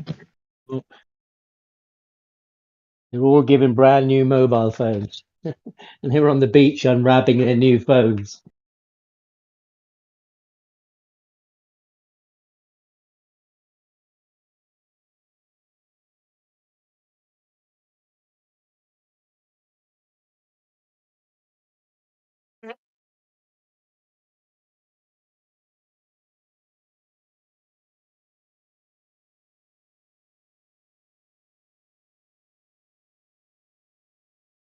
and I joined another room where one of these guys was, and he was speaking German to another guy, but it was German with a funny accent.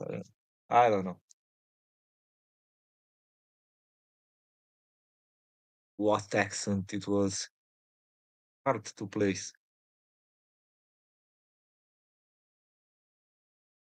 Oiled German.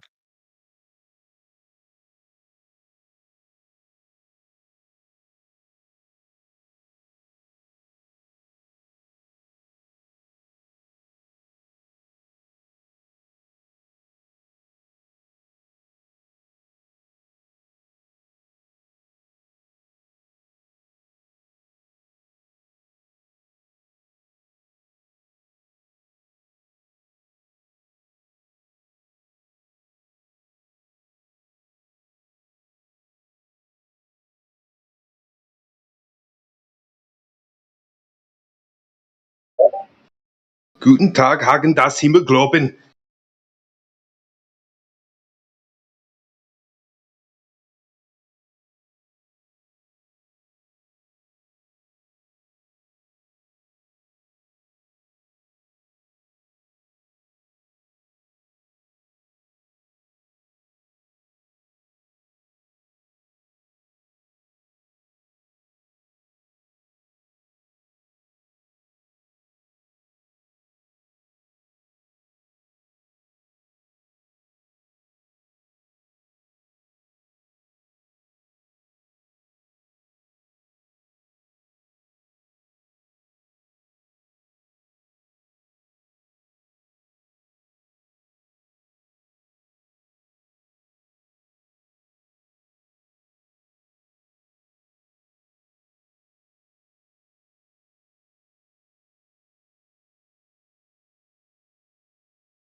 I'm trying to drink a quick cup of tea before work.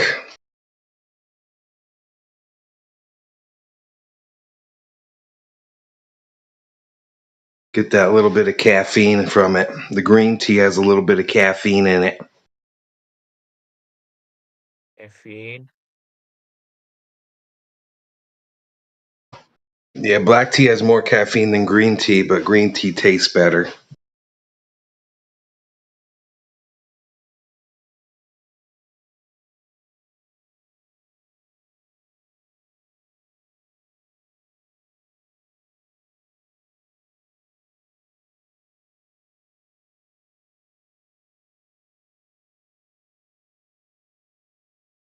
Yeah, the other night in GTA 5 roleplay server, I got this car that says Space Monkey on it and it has a bunch of like floating bananas and these little things. It made me think of the spinning space ball monkey religion, and I'm like, LOL. So I bought it for $10K, and now I have the Space Monkey car, and all the e-girls love it. And I'm like, yeah, that's your religion, right? No, I don't really say that actually, but you know.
The discard room was empty, couldn't hear a sound. I spent so long alone in here, no Globus could be found. Well, I was so lonely, baby.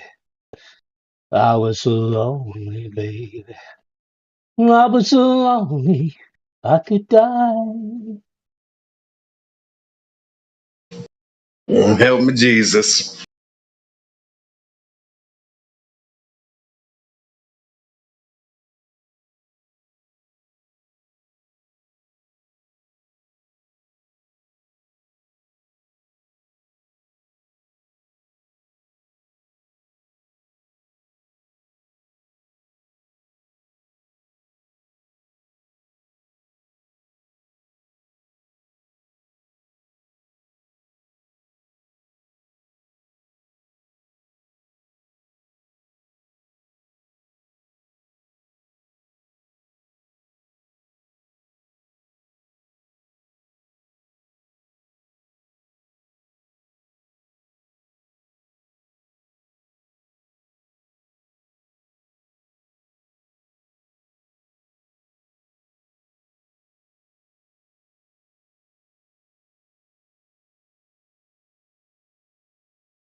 So Omnivore's back, huh?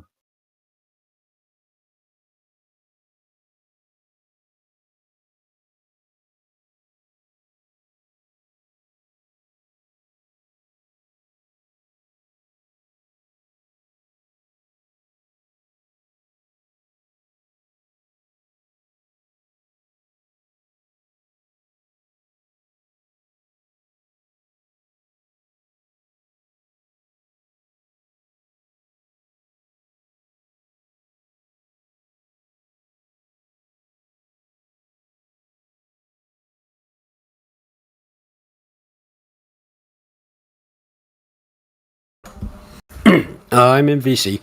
Hey, so what's up, dude? What's going on? What's your Hey. journey been like through the flat Earth virtual space? I was asking. So I find it interesting. I think that right now I'm curious about how travel due east or due west works on the flat Earth. I am also curious about why people are throwing out the third law of motion. You know, that's a separate issue, but it's one that I think is. So what'd you get from the ether? Pretty far. What'd you get from the ether people? What did they say? So, what I get from the ether is, number one, it's unfalsifiable because it works exactly the same way gravity is supposed to work, just in a confusing, never really spelled out way that deals with electromagnetics. So, when I hear people talk about the ether, I hear one of two things. One, I hear Ken Wheeler double talk or scientific jargon that I can't get people to explain and don't understand. Number two, I've heard Witsit talk about it, saying that there's this downward current, and therefore that's the downward bias, which explains the relative density direction of motion. Okay, but that seems like it should be easily testable, and there would be, Nobel prizes for that. I mean, you put things in a Faraday cage to block the current, and you would see anti-gravity, or whatever. I mean, obviously he's not testing it, and he's not proposing a test. So, the ether stuff doesn't do much for me. But I mean, I'm willing to I'd be happy to look at the results of a test, or to help try to come up with a test. I'm not sure how the theory works. So there's that. I do know that Newtonian mechanics work just fine for everyday life things, but people seem to really not like those, and I don't understand why. So, that's a bit confusing. Dropping a pencil, you mean? Well, I'm thinking more of like a pool ball example, where I'm hitting one pool ball into another. So pool balls are in reality. I can get that one. Yeah. Yeah, so the third law you're talking about is if you take it to a violation of natural law into a space vacuum and say, watch how these objects would move in a physics environment that doesn't have a medium. Sort of. So let's test it, okay? Let's give a prediction, okay? So let's say you're in a spaceship and you're flying about the Earth. How would you move inside relation to the spaceship? I would be pushed backwards into the seat when I accelerate. Is that what you're talking about? Yeah, so why would that happen? So that's a inertial force. It's it's not a real force. It's the effect of my inertia and the spaceship's acceleration. Your down would now be backwards. Not really. What if you were to pick up a pen and drop it? Which way would it go? It would go. So at the moment when the spaceship is accelerating, or It's a spaceship moving at a constant velocity. Well, the thing would be it would constantly be accelerating. Orbiting. So it's going in circular motion. It's constant acceleration. The Well, it's perpetual angular. motion. It's It's a angular. Yeah, it's a perpetual motion machine, always going this one direction, which you could call forward if you want. Yeah, but So I don't. which way is down to thee? So if I'm in orbit, I'm in free fall. And So which there way is- is down to thee? There is no down if I'm in orbit. So which way would the pencil fall then? If I'm in orbit and I'm in a weightless environment, when I let go, the pencil will float. Okay, well check out some ISS videos and what happens when they drop things. I've seen them, have things float. I just check all posted the how a water droplet falls in a orbit. It just falls in a straight line to the floor, to the down part of the studio. Yeah, don't use a cherry-picked few cases here and there. Look at all the content, okay? All of it. And then put all of it in one basket. And then once you've got all of it, which ones match and which ones don't match. That way you're staying inside the paradigm. Because if you exit the paradigm, then you're no longer in this sort of, illusion of an orbital mechanic anymore. So Here's a trick you can do with a helium-filled globe, half helium, half air, to kind of just sit there. Here's a trick you can do while making things materialize from outer space. Yeah. So the idea that scrutinizing these images is going to tell us something about physics, especially where they're doing, No, what you're going to do is apply your understanding of, say, Newton's third law, or the ether, or gravity. Apply your worldview to what you see, and then ask the question: does it match? So does it match what you understand? Because if it doesn't, then you have to say either your understanding of these concepts is deeply flawed, or they're trying to bullshit you and you're falling for it. Okay. It's one of the two things. Because if it doesn't if it does match your understanding, then you'll be like, okay, yeah, that fits. I can square, that circle. But if you can't square what you see with what you know, then there's an error somewhere inside your worldview. So there's no reason to jump outside that until you got some sort of explanation.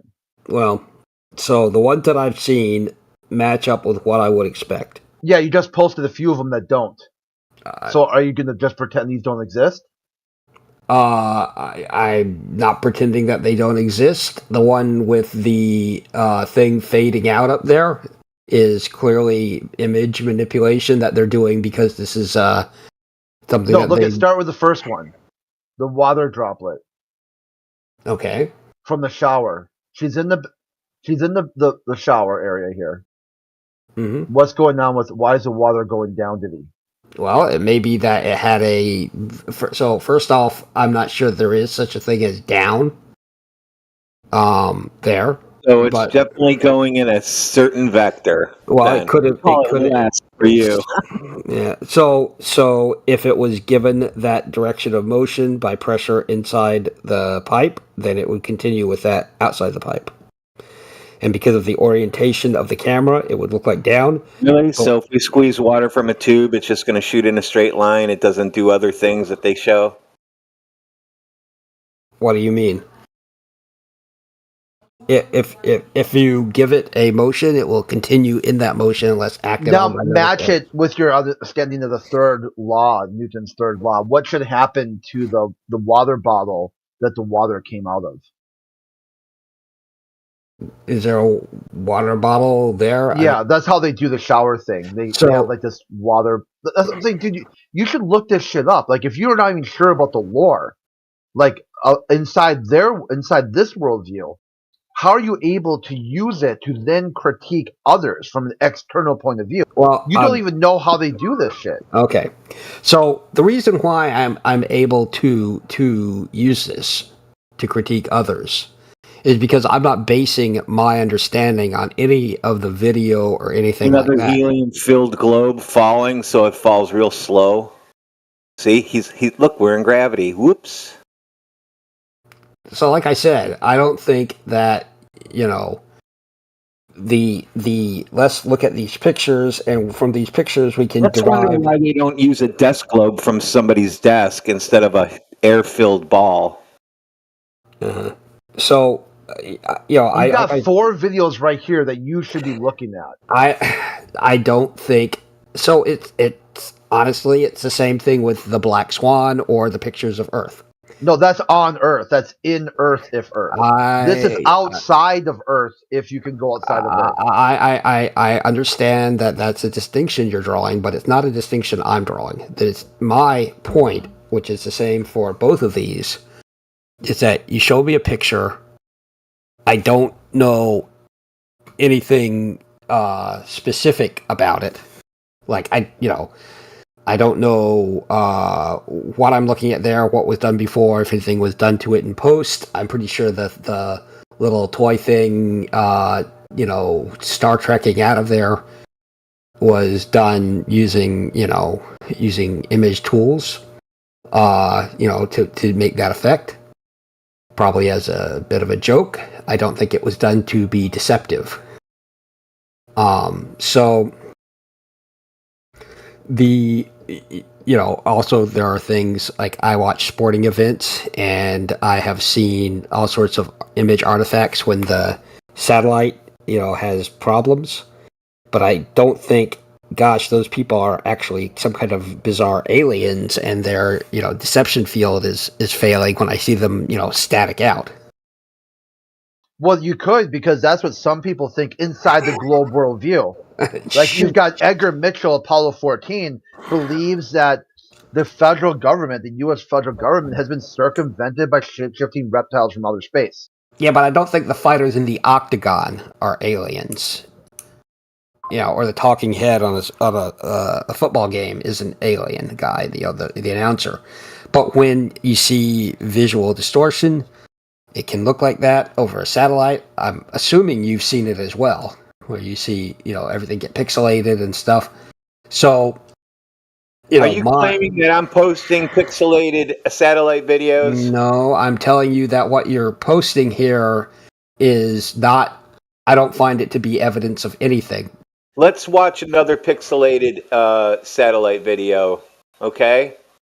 We're gonna watch Dr. Mean. We're gonna watch this video of this guy being pulled up by his cables that his harness is on. I'm sorry. I don't.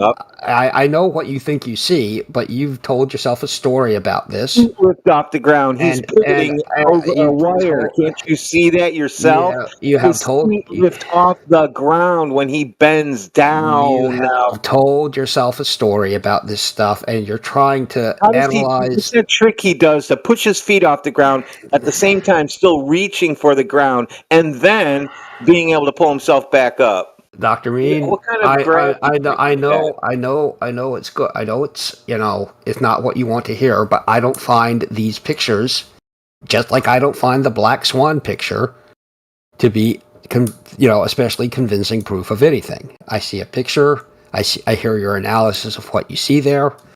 Okay, fine. No, your analysis. What you should do is use your analysis and look at this, and does it match what you think is true? Because otherwise you have to say either you don't know what you're talking about and you got it wrong, or they got it wrong. It's one of the two. Something's wrong in this photo, in this video here. I don't. You can clearly see something's wrong. No, I don't think so. No. I thought you said they were playing a joke. Wasn't that the story you were telling? In the gorilla one, yes. Okay, so you're the one telling stories. As opposed to, do I think there's actually a gorilla on the Dude, ISS? I don't think you think. I think you rationalize. I know. You big mad. It's okay. I know. Hey, You know. I was having a You'll be decent fine. conversation. No, you were rationalizing all these green screens, sir. Okay. You say you don't know any details about it. Well, the detail is it's supposedly a tin can in space. Okay. So you don't need to play stupid about what the claim is. Okay. Crit, I think you should, put this in your, apply this to your priors here. So now you know who's telling stories. It's a joke, right? The screeching thing is kind of annoying. So I'm just emulating you. So I'm sure. Well, Crit, you might, next time you're waxing. What do you want from me? I don't understand what you're asking for right now. What I'm just doing is saying, if you talk about how the moderation is good and how things are done, you might look at Old Hoss playing the screech over and over and be like, maybe. He's not moderating you, is he? That's the general rule is that people don't mod the conversations they're in. Okay. To create this idea that okay, but people who are moderators are also allowed to conduct a conversation. Absolutely. Okay, so if is he in here talking to you and then modding you at the same time? He's not yet. Okay. No. What you do is a moderator might come in a point of order and be like, hey, listen up. And generally the flat earthers comply with each other because they're like, okay, yeah, I see you're being objective here.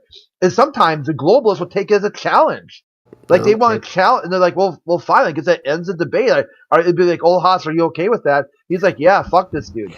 If I was a moderator and I had somebody playing a sound effect over and over, like a screeching sound effect, I think I would probably be like, that's not adding to that's good not conversation. a sound effect. That was but me. That's just me. That was me emulating you. It doesn't you. have to be you. I admit that it's a point of. Yeah, I don't. Okay, if you want to mod that way, then go right ahead. You've got your atheist room that you mod that you can, or your helpline thing. The helpline, it's a theist room. Yeah. So if you want to mod sound effects, go right ahead. I mean, I don't know why you think that standard should be applied outside your own space. No, that's fine. I in here anyway. Mm-hmm. So I don't think these are proof of much, and I do think that the Newtonian mechanics are pretty well proven. Like by experiment? By experiment, sure. Okay, show experiment. There are experiments to prove all of the Newtonian mechanics. We've got like 100 years of them. Yeah, so pick one. Force equals mass times acceleration. Have you ever done a force diagram like in physics? Yeah, how you said experiment. Okay, so experiment would have an hypothesis. Let's start there. How about an observation? Okay, so what did you observe? So are we questioning whether or not the laws of classical mechanics are any good? No, we're questioning right now that your idea that somehow all these things are experimentally proven. So let's look at some of the experiments. Okay, that's not a especially interesting conversation for me. Well, why bring it up then? Why say that these? If you've got experiment, let's use the Newton. Okay, we're working inside Newton, so let's use the Newtonian method. His method was, if you can't settle it by experiment, it's not even worthy of debate. It's not even worthy of talking about. Each person, it's called Newton's flaming sword. He said, show the experiment, show the results, then we'll talk. So let's use Newton now. Okay, so show your experiment. Crit. I can go and dig up the various experiments to prove the laws of classical mechanics. Don't worry about digging it up. How did you do it? Okay, your experiment. Not someone else's experiment. In physics class, we did a bunch of demonstrations of it. Okay, well, experiment. Let's do experiment. Well, I'm going to have to go very shortly. Come on. Yeah, well, you know. Hates that. So we can Can we talk get about. a throat clear before you go, like a cackle throat clearing? I can laugh at the need for the laws of motion, but I do think that virtually our entire mechanical infrastructure, from car engines to cranes, building construction, is What all do they need based. Einstein for then? What's all that Einstein stuff then? If Newton is proven, It's then it's not. I'll everything give you. else I'll fails. give you the laugh, Jerry. I give you the laugh. But the Einsteinian stuff. The dry one. Get the this is- dry kind of heaving like.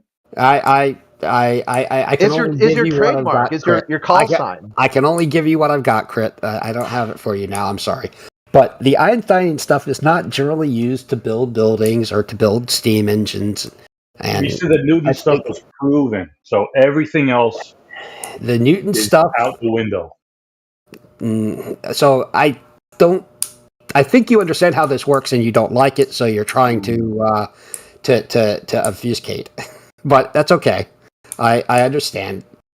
We said proven. That's all. Yeah. All right. Well, proven is the wrong term. There's evidence for it. Oh, I know, but that but let's just say if I say that the demonstrations that I've seen of friction and pool ball kinetics and things like that all follow what has been described as what's been described to me following the rules of motion, which they do, and I say that that looks like pretty good evidence to me, then do we have something like that for flat Earth? And of course the answer is no. We do not I have pool balls on a pool table. What are you talking about? We don't have any we don't have evidence for a flat Earth. We don't have pool table measurements of flat. Well, pool tables theoretically should work fine on a flat Earth. That's why I'm surprised they're in contention. They're not. They are, unfortunately. So what are you saying? I'm doing it wrong by shooting pool? I think you're probably doing a bunch of things wrong, but I can't. Angles don't work for me. Say specifically what what you're saying. Dr. Angles Mean. don't work for me. Wait a second. Wait a second. Equal and opposite reaction. That doesn't work for me. I think it probably doesn't work. Well, I think it does work for you, but I don't think you like it. I would smoke you in a game of pool. You pick any type. I'm sure you're good. I'm sure you're good. Yeah, but if the flat Earth is true and gravity isn't caused by a core that's the center of the Earth, then you should be able to shoot pool with the table tilted sideways. What the fuck? Well, by all means, try that.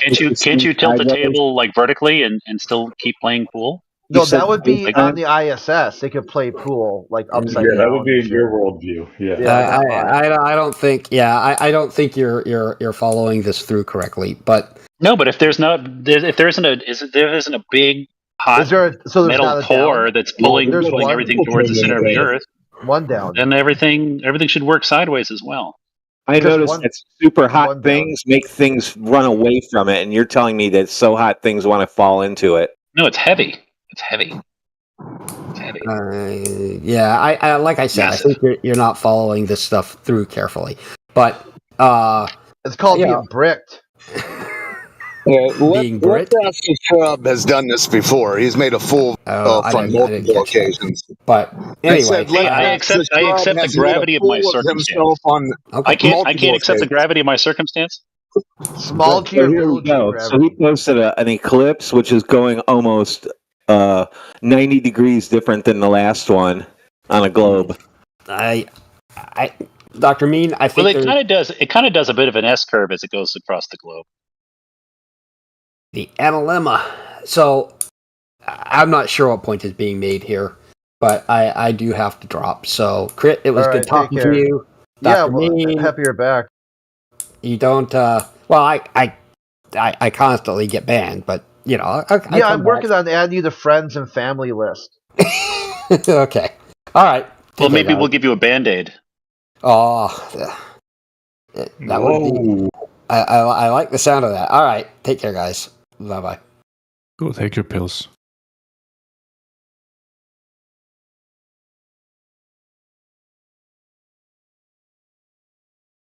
I have 15 minutes, and I just wanted to say hi, guys. What up? You know, you guys really have quite a following here. I was listening to Doobie do his whole town hall thing, and he basically gave you guys a whole lot of props by being able to form a community and keep a lot of people, active, and you're doing great things for the server. Well, the main issue is when people are come into the chat and they're like, I think flat earth is dangerous misinformation that's harming all of humanity. And they're like, okay, well, sure. What is the flat earth point of view? What are they presenting? I don't know. I'm like, well, how the fuck did you adjudicate it as harmful misinformation if you don't even know what they're presenting? Because the earth is a globe, god darn it. You're like, okay, so the earth is a globe and anything other than that is harmful misinformation. And if we laugh No, at you, I think it's perfectly legitimate. It's perfectly legitimate in small samples to view the Earth as completely flat. I mean, my desk is completely flat, and my desk occupies part of the surface of the Earth. So why can't the Earth have a whole bunch of flat Your facets? desk is on top. Your desk is on top of the surface of the Earth. Yeah, if I extend your desk out, from the sky, it covers some of the surface. That's not what we're talking about, though. Yeah, if I extend your desk out for 20 miles, is it going to curve? This should be good. Well, the material is going to bend because it's very hard to make a perfectly flat material. Unbendable. Unbendable material? Yeah, unbendable material. Is it going to make a straight line if I extend it 20 miles? It could stick out like a boner. It could stick out like a boner. It's all they think about, Globers. It could stick out like a boner. That's all Globers think about, dude. Oh, boners all day. Like a single testicle, dick with a. There we go again. Yeah, it's always good. It seemed like it got away from that for a while. Like the dick conversations, all right? I mean, what the fuck? Come on, I'm having a little fun here, guys. Do I have to be serious the whole time? Oh, you talk about. Oh, you serious? so you I have to be serious the whole time. Okay, hold on. So when you said to tip over a pool table as evidence of globular Earth, that was a joke too? Well, I mean, if gravity doesn't come from there being a globe with a lot of mass in the middle of it, then by golly, they should work sideways too. Look at the picture that I posted. By golly and gosh. Omnivore with gosh, and let's ask the shrub with by golly. Who is coaching you guys?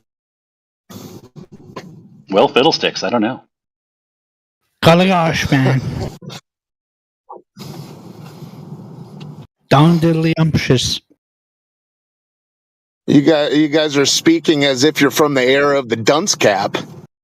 You guys are trying to fight against actual forces of nature and then make it seem like you got some insider track on how you can control time and space with a little bit of mass.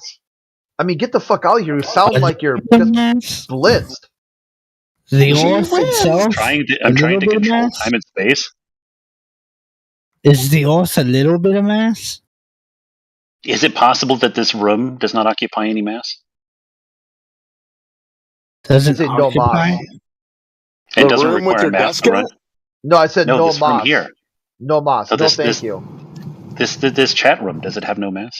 Mass means more. Yes, it takes up space. Not even virtual space, actual hardware space. No mass means no more, dude. Yeah, no thank you. Yeah, but if you had 10 more rooms just like this, would it occupy any more space on the server? Yeah, I've had enough of your bullshit. No mass.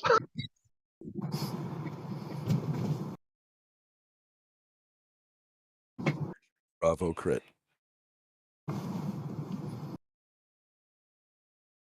Yeah, you did one lone facts. No mass.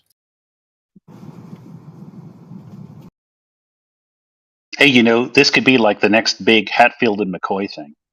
Half of America could believe that the pig died naturally, and half of the pig could believe that the pig, that the pig was killed. This guy, dude, jokes are a failure, just like you.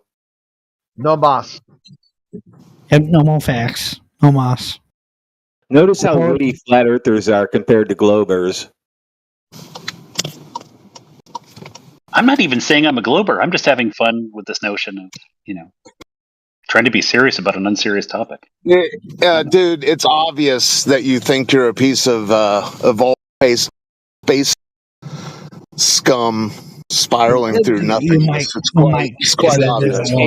He's an ape, remember? It sounds like he had that reversed. He's trying to be unserious about his We're like serious mold on the surface of an orange. He's an ape. Round, remember? He came from spherical orange. a water and rock mixture turned him into an ape. Yeah, where did you get this idea? Let's ask the Shrub, because the last guy, he kind of checked TV off the list. So where the hell are you getting this idea that you're on a giant orange?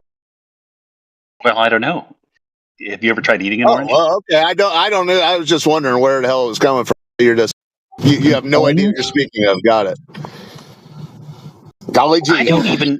The amazing thing is, I don't even have to seriously try to prove anything.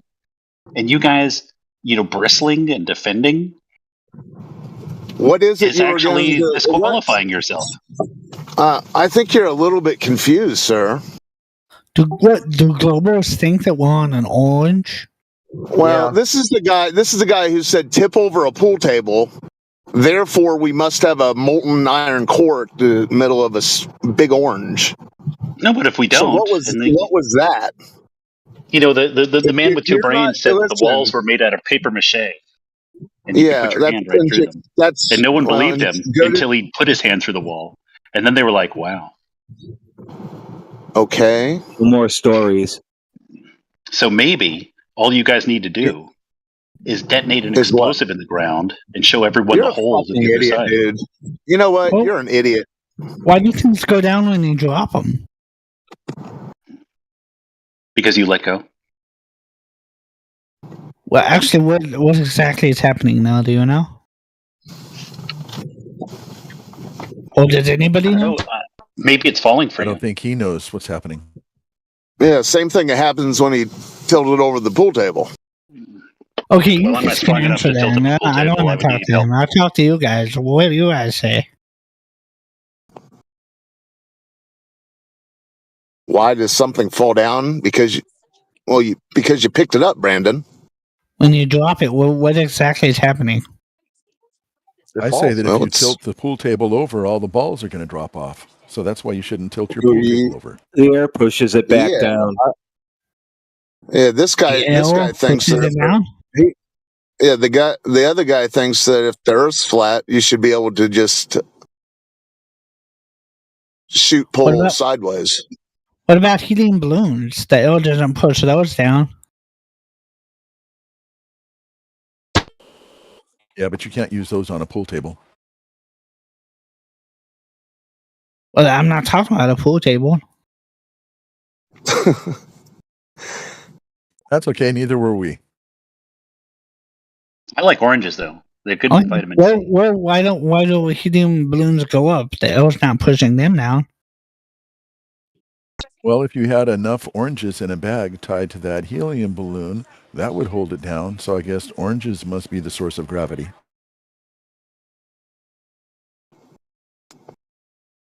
Okay. I thought women were the source of gravity because they're always weighing you down. Women aren't the source of gravity? Yeah, speak for yourself, Shrub. They're not an encumbrance? I said speak for yourself, dude. Why aren't there more girls in here? Probably because people like you are in here. I was just about to say that. Because you're here. Oh, shucks.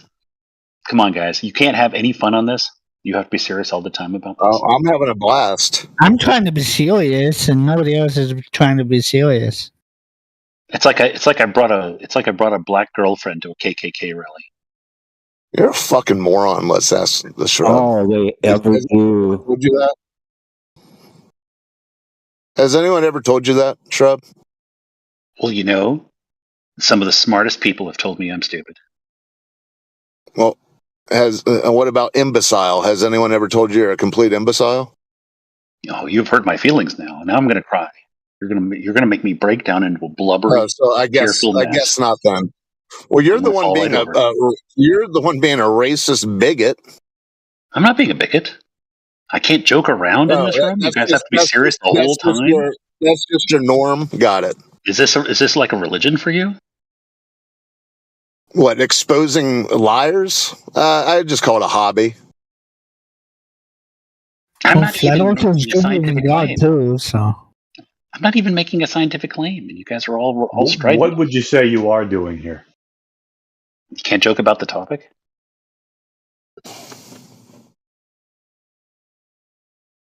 Billiards? This isn't a billiards joke room. You see, That's what you entered. very serious That's stuff. what you entered in with. Yeah. Well, billiards is a This is lot more almost as serious than anything you talk this is about. almost as serious. This is almost as serious as saying. And that's the Come end of on. that show. We Get it can out. be serious now, can't we? Can we be serious now? It's Caleb wants 15 to minutes get on we're the up, I mic guess. now. Caleb Sagan wants to get on the mic and explain how flat earthers don't have any logic. Oh, this will be good. Am I allowed to give examples of ball people not having logic, or is that not allowed? 'Cause I could do that for days.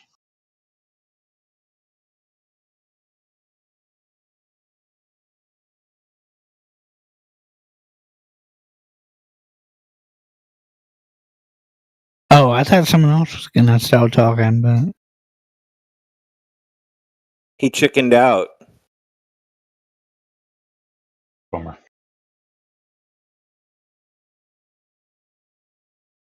okay. What's illogical about believing the Earth is a globe?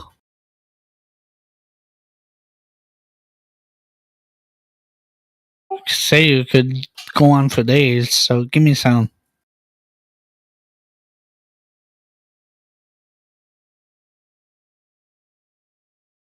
There's one.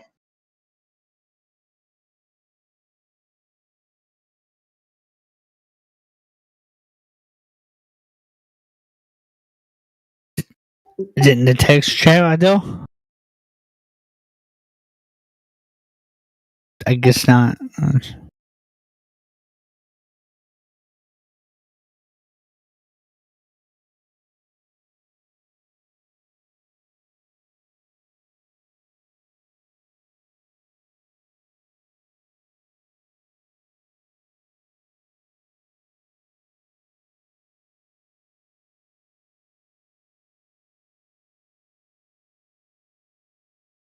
There's another one.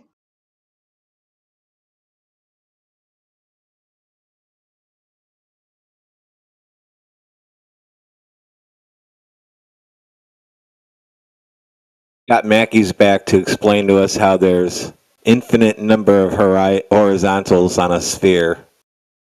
Mackey's back in town.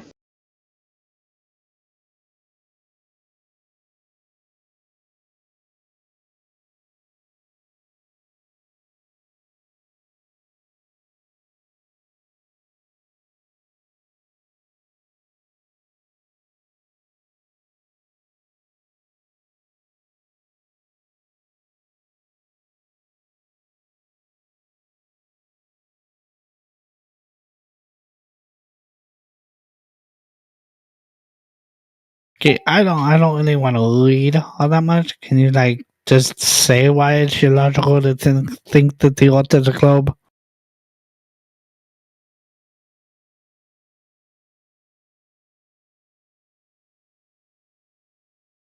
Well, nobody has to lead here, Brandon, but if you want to know why somebody believes something, I know a lot of people here would like to know why you believe that the Earth is a globe.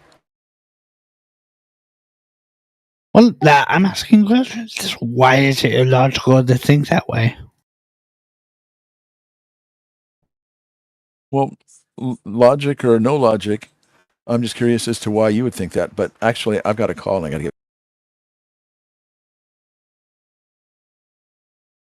Well, I would like. Okay, you want to call, but I would like an answer to my question. Why is it illogical to think that way? And the reading thing, it's just my eyes are so messed up that it hurts my eyes to read. So, sorry. Sounds like it.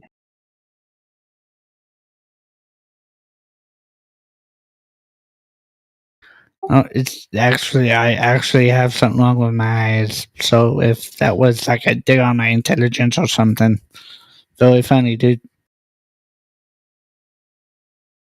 Yeah, I get your whole shtick.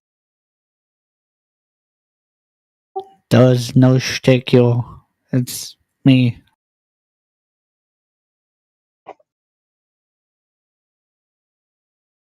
I don't have a shtick. Okay, dude.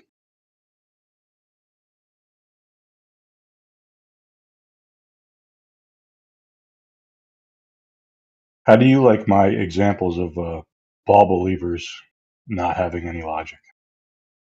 Well, I didn't read them because like I said, it hurts my eyes to read. So can you just tell them to me? It hurts your eyes to read, huh? It actually does. It's hard to believe, but some people just it hurts to read for some people. It's just All right.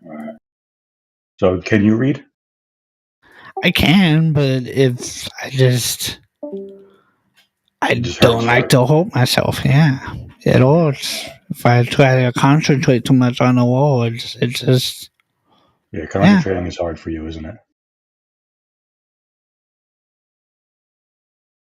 Can we just get back to the subject instead of you trying to make fun of me? And it's not really working because I've heard everything before. Mm-hmm. Okay, what if So somebody told you that a line can wrap around a 3D object and still be a straight line? What would you say to that? 3D object? Yeah. Like, bro, Because a ball person told me that, and Kalam Sagan that. He said that flat earthers don't have any logic. Now, I'm not a flat earther, like particularly. However, people who think that the ground is a ball say the weirdest illogical shit I've ever heard in my life. So, what would you say if someone told you that a line can wrap around a 3D object and still be a straight line? I don't believe that. I don't believe that. Are you saying, Jerry, are you saying that I could take a 2x4 and bend that around the ball and it'll still be a straight 2x4? Well, that's what this person said. Not me. This person's not in the server. Like, all these screenshots that I have is from like 2 years of being on flat earth servers talking to people who think that the ground is a ball. So yeah. So one guy said it one time. Yep. Okay. Well, I don't think anybody in the room agrees with that, so. All right. Draw a straight line on a curved object and the line is going to be curved. Somebody told me if you head south from America, you won't find Australia. A ball person told me that. Well, unless you go southeast, straight south, no, you won't go to Australia. There you go. Bullshit. That was a plot line of Caddyshack. You made that up. Can I ask a question? If there's anybody in the room that thinks that gravity is like electromagnetic in nature, why are positive and negative charges affected the same way? So I guess this isn't the right room. Yeah, you're in the flat earth room. They both attract? Is that what you're saying? Or they both repel? No, Brandon, you're not. He doesn't know what he's saying. You're not a flat earther, dude. You took a wrong turn at Albuquerque. So, okay, typically the only people that I ever hear talking about gravity being electromagnetic are flat earthers. Like with Incorrect. Look up Kent Wheeler. He's like one of the big dudes that are involved with this electrical universe, and he hates flat earthers more than you do. Okay, Kent Wheeler will talk about that flat earthers are brain damaged, they abuse drugs, they're hobos, they're grifters online. He really hates flat earthers. So if you want to talk to somebody who thinks the universe is electric in nature and thinks the Earth is a globe, you don't need flat earth for that. Okay, you don't even need it. Okay, that's fair enough. I just know of like Witsit and his followers that also think it's all electric. Oh, wrong channel, wrong room. Okay, Dr. Mean, great point. Here's another one. I asked horizontal curves when you zoom out, and the guy said, depends on your position. There's some logic Wow. there. Yeah. I can go Well, all day with this. I guess if you hold the position of a glober, it does curve. Right. No, a horizontal is like a horizontal plane, right? Yeah. So then it doesn't curve definitionally. Yep, no horizontal planes on a sphere. Well, there are horizontal planes that are tangential to points on a sphere. How many? An infinite number. We got another one here. Hey, that's just how calculus works, buddy. Bring it up with Newton or Leibniz. Yeah, but that's the tangent line, not the surface we're talking about. You realize that surfaces can be tangential. You realise Say that what? we're just talking about the surface, not a tangent line to it. Yeah, Nothing we're like talking about a tangential plane, though. A plane can be tangential as well as a line. This Okay, is, but we just- again, basic calculus. We're just talking about horizontal planes that don't curve. Yes, we are talking about horizontal planes. I'm glad that you're keeping up with at least that much of the conversation, but we're also talking about how horizontal planes can be tangential to a curved surface. Awesome. So we're just talking about the horizontal plane of the Earth, and if that horizontal plane curves. No. Yes. We're just talking about horizontal planes. I never said horizontal planes are the Earth's surface. No, I said that they are, and that's what we're talking about with regards to the topic of the room. Are you failing to keep up with the topic of the room?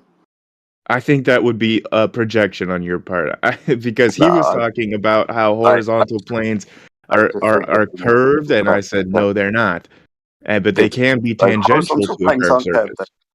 Awesome. So horizontal planes aren't curved then. Correct, they aren't. Good. Awesome. Remember, your proof is calculus. Yeah, that's how calculus works, is that horizontal planes can be tangential to curved surfaces.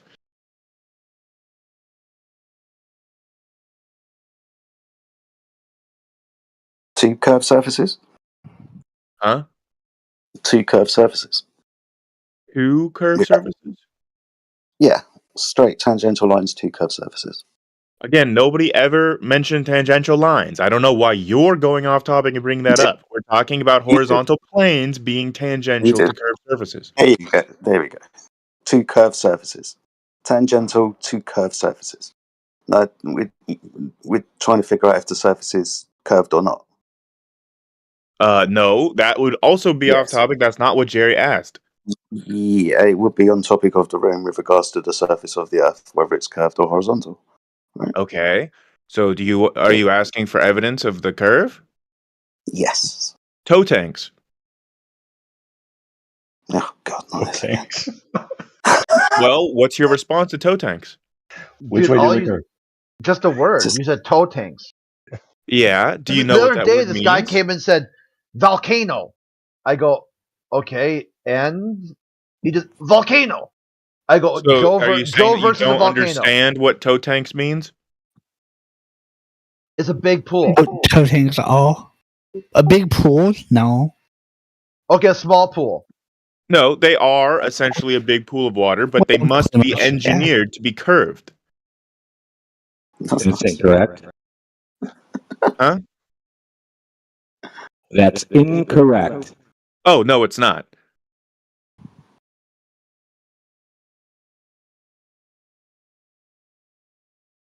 It's where they bring ships into and they need to repel big ships. Well, it's also important when engineering and constructing a tow tank that the surface of the water is always the exact same height compared to the surface of the edge of the tow tank. And so in order to do that, the tow tanks are so big that they have to curve the container of They the don't tow curve tank. anything. They just follow the surface of the water, like you said. No, they actually do curve it. This is just a fact. Okay, let me ask you a question. If they stretched a straight line from A to B, Mm-hmm. right, of that rail on the Yeah. tow tank, Yeah. which way would the rail curve? Downward, away from the straight line. Down. So It follows the curve of the Earth. Yeah. okay, so would it drop from both ends? Well, it depends on if you're holding the. Are you holding the line in the middle, or are you holding it on one end? You have a straight line going all the way across. Which way does the tow tank rail curve in What do you relation mean to that all the way straight across? Are you line? talking about perpendicular to the edge? It's hard for me to visualize You what you're just asking. connect one end to another One end. end? Dude, you're not being specific enough with your language here. Okay, so the tow tank rail exists, right? Yeah. Right. Now that is a piece of what, metal or something, right? And you say that that piece of metal curves, correct? Yeah.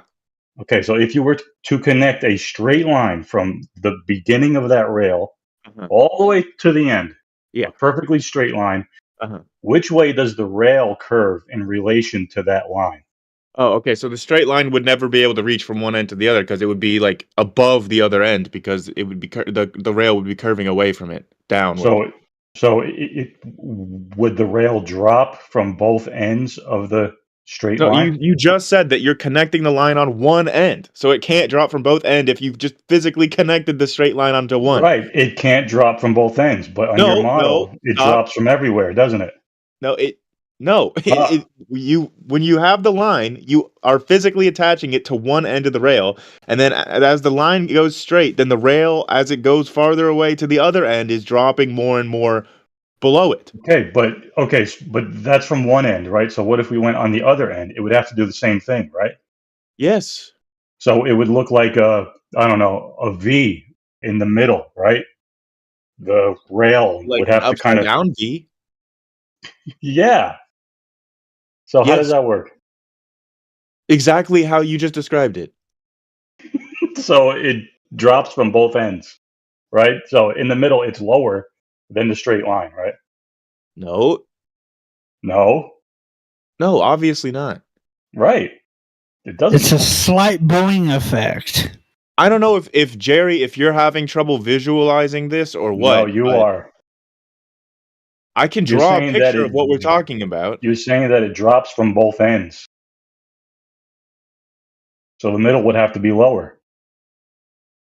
It would have to be higher if it drops from both ends. So it's a hump now. Yeah, again, Jerry, you're just not being specific enough of your language. The see, middle of what? There's would no have to be fucking lower? curve, The rail bro. This or is the straight bullshit. line? It would be a What else you slight got? hump. It wouldn't be. What else you got? It would be a no, very that's slight hump. definitive proof against the flat Earth right there, the toe tag. Okay, so the other guy's saying that it would hump, right? Very, very slightly. We would barely be able to detect it. Okay, so you're saying It would Earth be curves flat. up from your position now. Does it curve up or down? So this is the toughest question in the whole arena. Well, Does it curve? Bro, I don't really think that this is a tough question. I think that you're just asking it in an ambiguous way. you're saying Anyone it can draw drops, a the other guy's picture of saying what it we're humps. talking about right now that's not ambiguous or confusing. You're saying it drops, the other guy says it humps. Yeah, we're No, talking about straight. the same thing. It's just that you're asking confusing questions that you're not specifying the subject of your questions. You're I'm not right about specifying- that, right? That it's a slight Boeing effect. Slight bowing up? Okay. In the middle, yeah, it would be a slight up. Yeah, but relative to the ends there. But again, Yes. like if you're standing on the end, then like everything is going to be decreasing to you because it's relative to the end. Like Okay, so your for you it questions drops, for don't the other guy it are not humps. specifying relative to what. The straight line. So for you, it drops, the other guy it humps. All right. No, we're I would say talking that it's about not literally curving the at same all. thing. Me You and know, the other guy are that's- not disagreeing. It's just an issue with your ambiguous language. Well, If we both understanding drew a of it. picture of what we were Straight is talking about, very we would be drawing the ambiguous, same isn't it? picture. Yeah. Straight is very ambiguous. Yeah, you're playing little language games when Language really games. there is no contradiction that you're able to point out here. Yeah, hump and drop at the same time is not a contradiction for you, right? Yeah, because it's about relative to what point. No. The Right. hump is relative to if you're standing in the middle, and the drop is if you're standing at the end. Yes. Does You anyone can else have want a to talk to hump. these guys or no? You can have a hump and a drop at the same time, dude. Wow. Okay. Have you ever seen a bow? And then I guess you get flat. Do you got a know what a hump, bow drop is? in the middle Have you of it. ever seen a bow It's from a flat. bow and arrow, dude? Have you seen a bow from a bow and arrow, dude? There's a hump in the middle and it drops at the end. Mm-hmm. Good job, guys. Toe tank. Are you disagreeing with that? You guys, are Bravo. you guys listening to how stupid you sound yet? I mean, I'm hearing how stupid y'all sound. But you've never seen a bow? So, Brandon, for you, when ships sail out, Sorry. Are Are you telling us that things that contain water with distance must curve because of the containment of water because of these timetables? Absolutely, yes, that is the case. Okay, so that would mean that other engineering structures like dams would have to curve with the water. A lock, for example, when we're talking about canals, the Panama Canal, those locks would have to curve. A canal in itself would have to curve. Anything that contained water would have to curve, right? So everything else then. Yeah, and they do. They follow the plumb lines, which are going to change depending on your location, obviously. That's going to be your assertion that the surface that these lines are plumbed to are actually curved over distance. It's not just an Right. assertion. You can establish that with surveying. It's okay, like a no. vertical deflection from... I just want you to point to another engineering structure that is larger than a tow tank, like a dam, for example. You've got many to choose from, or any canal or lock. You can go to the Panama Show Canal. me a dam that's bigger than a tow tank. How big's a tow tank? I was going to ask you this earlier. Like, they're the biggest pools of water that engineers make. Yeah, Here, I what about can the send one you a in list China? of, The Three Georges Dam. They said that it slowed the rotation of the Earth. Huh? Oh, the one in Japan? I think it's in China.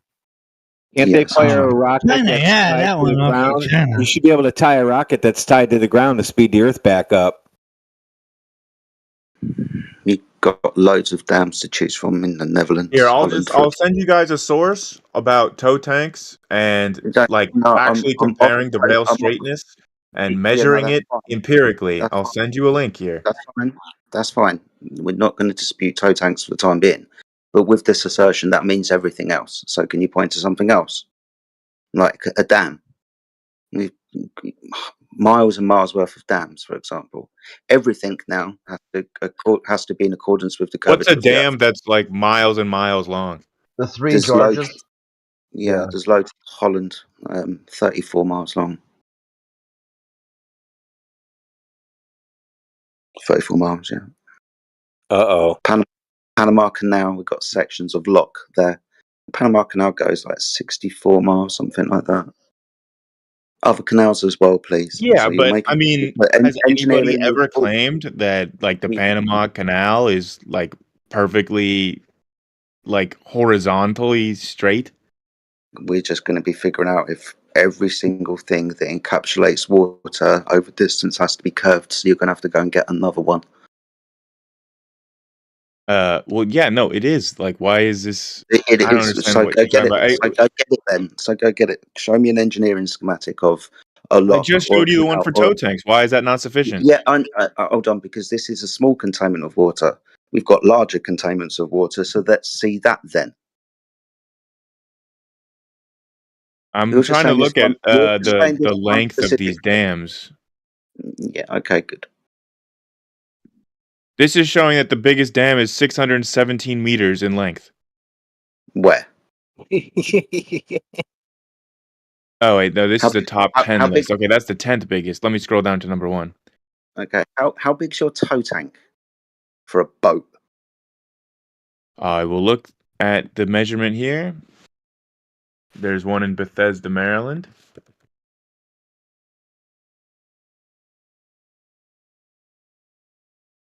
Are these where you have the manufacturer's tolerances being like an order of magnitude wider than the curvature that's allowed? Nope. So you have the steel flexing and bending either up or down, fully within manufacturer tolerances. Not and in yet this Earth's case, no. curve is concealed within it. Did you all see the link that I put in the chat?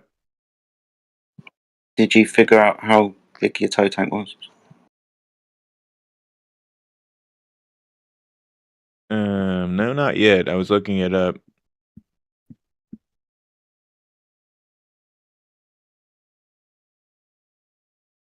So these locks for a canal that are, containing boats. They would have to curve and also lock up and down over curvature, obviously. Okay. I mean, this is a No, this not is a huge. necessarily though. That's the thing is Yeah, that yeah. for the The tow massive tank, question.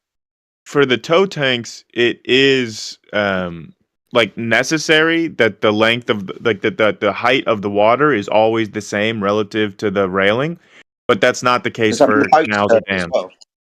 Sorry, does that mean the boat is curved also? No. Why would the boat be curved? No. So at either end of the boat, where you've got a marker to figure out how well your boat is sitting in the water because of the load.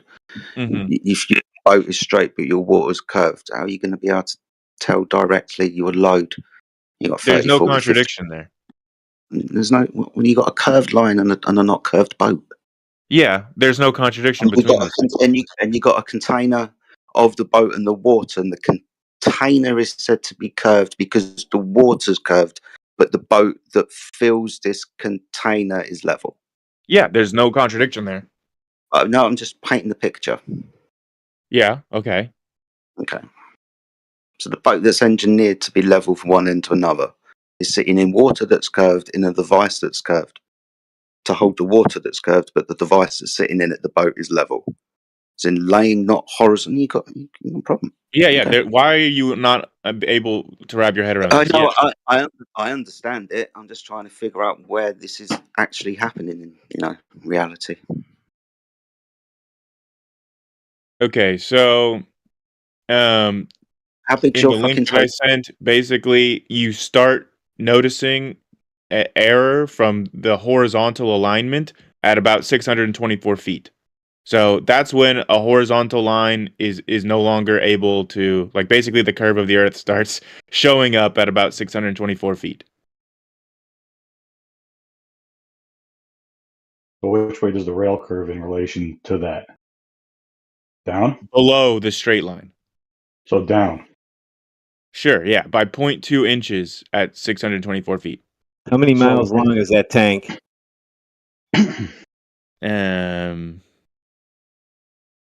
I don't know if it's even one whole mile. Did you see the picture that I posted? Oh shit! No, not yet. Where's your picture? Dude, we got 34-mile long dams. No, we absolutely do not think that. Jerry, that is absolutely not what is being depicted here. Neither of those two curved lines are what either Brandon or myself are talking about. So this is a difficulty with you actually understanding the So image. from one end it drops, from the other end it drops for you. No. Right? Again, this is completely false. Let me see if I can draw something up real quick so I can actually Horizontal show you lines what we're are the talking about, toughest because thing. it seems like you're having difficulty visualizing things. Awesome how incredibly stupid this is. No, I think that in retrospect you will realize that there was only one stupid interlocutor here that was not able to visualize what we're talking about. Right. Let's see.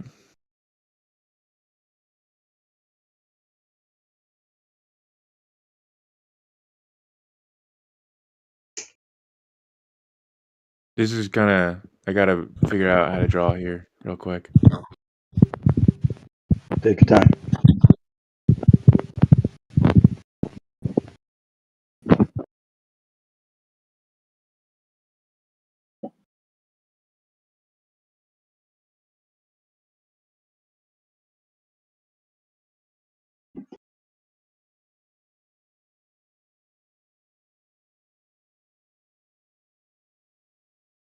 I just say that the water is horizontal and the rail is horizontal. Yeah. Right, I get that you just say that, but that doesn't make it correct. All right, yeah. So what do you say happens?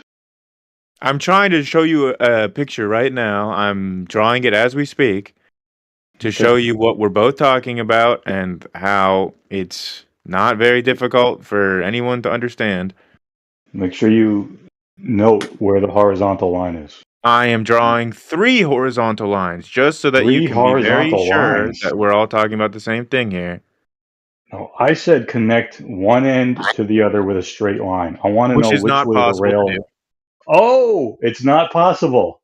So how Well, do you that's know what that we it's said the curving? entire time, yes. So you can't have a straight line. You can, it just won't connect from one end to the other because you're trying to connect a straight line onto something that's curved. It doesn't make any Well, sense. Brandon said that you could and that the rail would hump in the No, middle. Brandon did not say that. Yes, he did. He did. I think that you guys might be misunderstanding him. Because No. I'm going to show you right now what we're talking about here. Mm-hmm. Okay. Okay, well, this is just a quick attempt at drawing. I don't know how. Hopefully, this will make it clear to you. Remember, draw a curve Post it in the. draw a curved line, and then connect the 2 ends of that curved line with a straight line. Okay, here you go. So you see how there's a curve, and if you try to draw a horizontal line from one end versus the other, that it drops off in either way, but it still humps in the middle. And if you draw your horizontal line in the middle, it drops on either end. Maybe we should ask you a different way. Draw a straight line and draw a curve from one end of that line to another. Does that help? It would have to go through the underground, like. We've asked you to draw a curved line and then connect the ends of those 2 curved lines with a straight line. You can do that. It won't be on the surface. It will have to go underneath. So it would hump. Okay. So it would hump then. Okay, but Jerry, did you see my illustration here? I think someone's having a problem visualizing. So this is all that we were describing the whole time. Yeah. You have a drop and Brandon has a hump. No, this is the same image describing what both Brandon and I were talking about. All right. It's one Is there image. anyone else who wants to talk? This is. Wait. So now you just want to change the subject now that I finally got you to understand? With your picture. No, dude. It's just go ahead. Keep going. We see the 2 ends of your curved line. Draw a straight line between the 2 ends of that curved line. It would be going underneath the curve. Yes. Okay. Yeah. Then you have a hump. Okay, but again, when you're drawing like those, if you're doing that straight line, it would no longer be tangent to the ends. The problem is you can't have a hump. It has to drop. It's a problem. Again, this is showing the drop and the hump. You're looking at it, Jerry, with your eyes. You're seeing that there is a hump, but if you draw a tangential line from the end, there's a drop as well when the hump happens. So this is showing you both. Right. I mean, are you just not able to understand this, or are you understanding it and you're just trying to talk to Astrovation about him? Let's move on. He thinks that. Okay, so wait, Jerry, did you understand it? Yes or no? Your eyes are on the ground. So Jerry, I know you really want to move on now because you've been shown to have been misunderstanding it up to this point. But do you finally understand it now? Oh yeah, I definitely understand. See, your tone makes me feel like you just are willfully misunderstanding it at this point just to be stubborn. Okay. Astrovitation or Gambino, you're up. Gambino, you're up. He's not going to talk. Astrovation, you're up. He only talks under his Gambino name or Flurfer Nerfer. He won't talk under any of his other. He knows the rules. They were presented to him. Yeah, he says he's muted. Is he? We can deal with that. There you go. You have control of your mic now. Yeah, you have control of your mic now.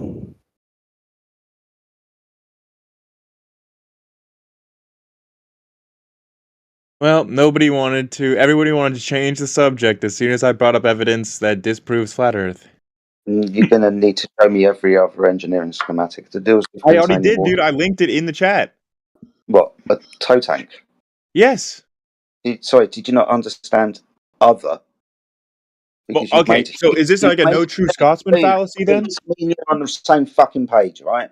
This is a massive claim. Can you answer my question? No, I'm trying to make you understand this. This is a massive claim, right?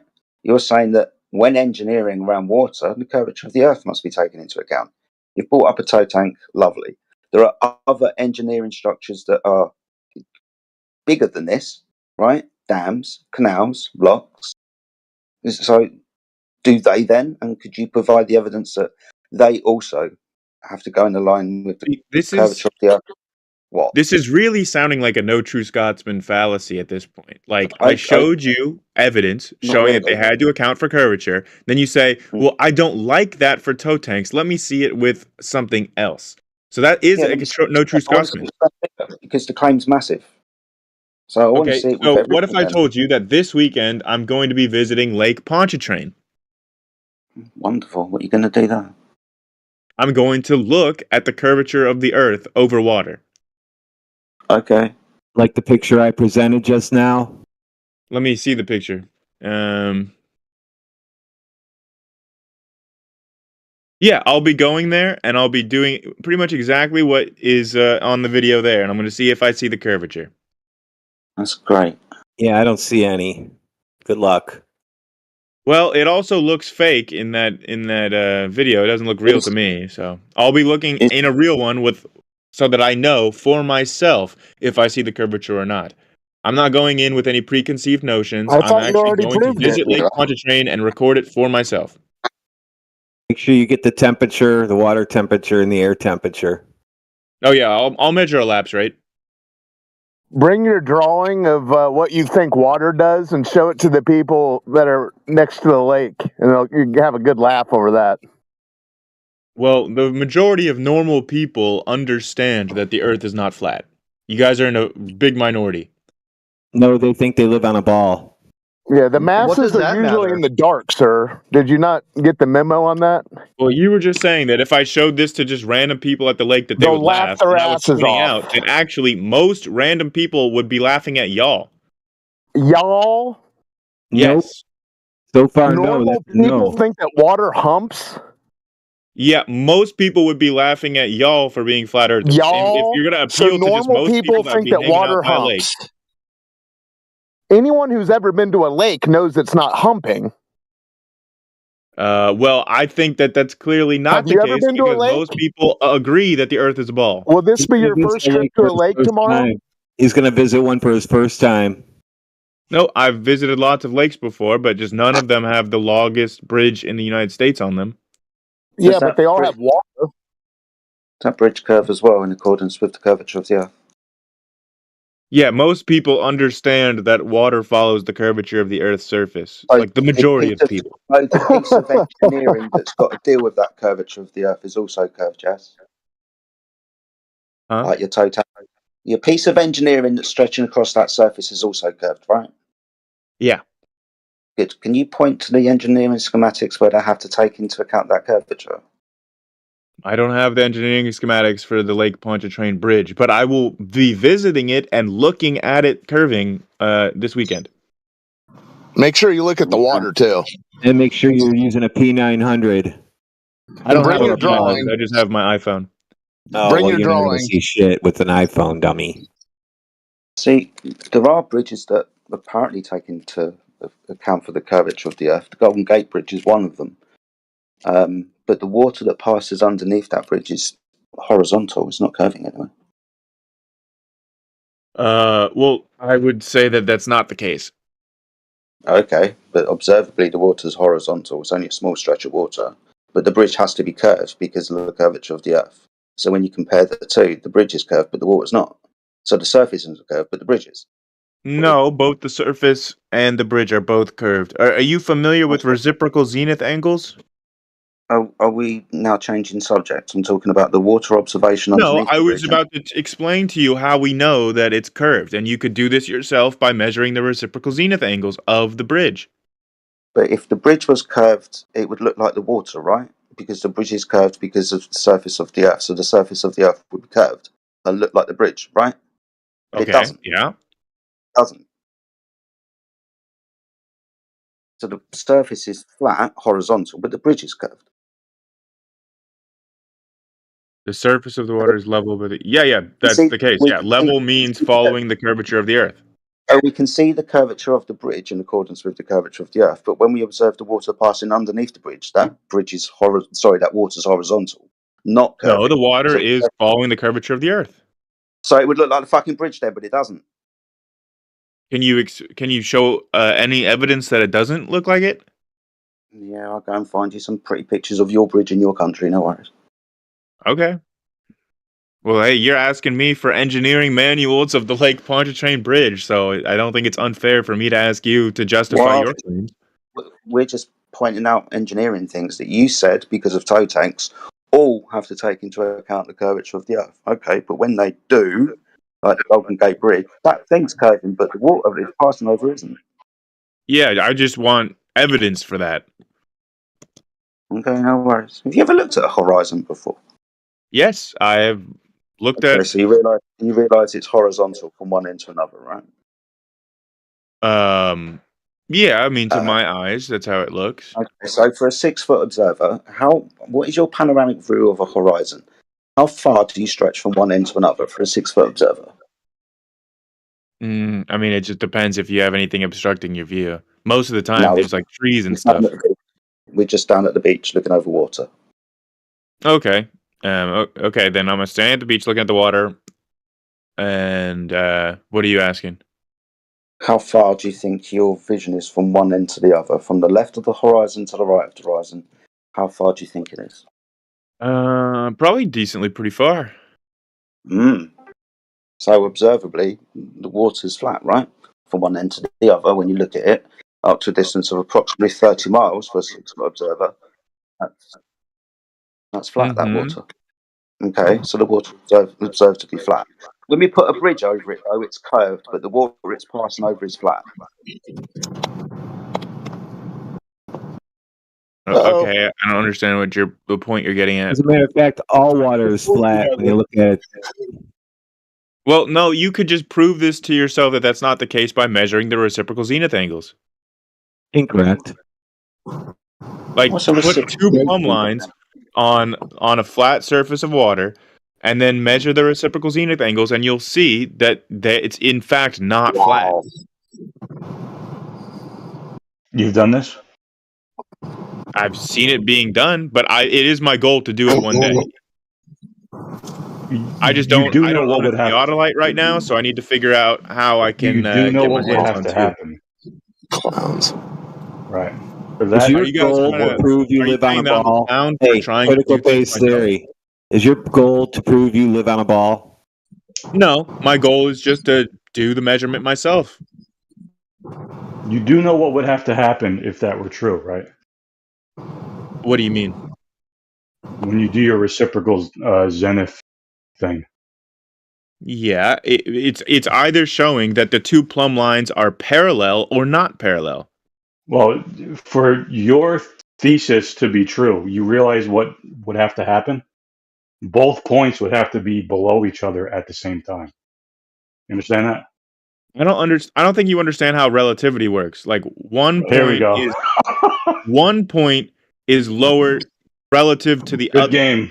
Good game. The desperation of these people. I don't really find that to be desperate. I think that's just a basic, commonly understood Smoke actually fact from the starting days to of form Galileo. around his hair. Like, I think everybody is able to understand what like a relative frame of reference means.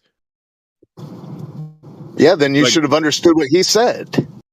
I know. And, that's why I talking about a relative relationship.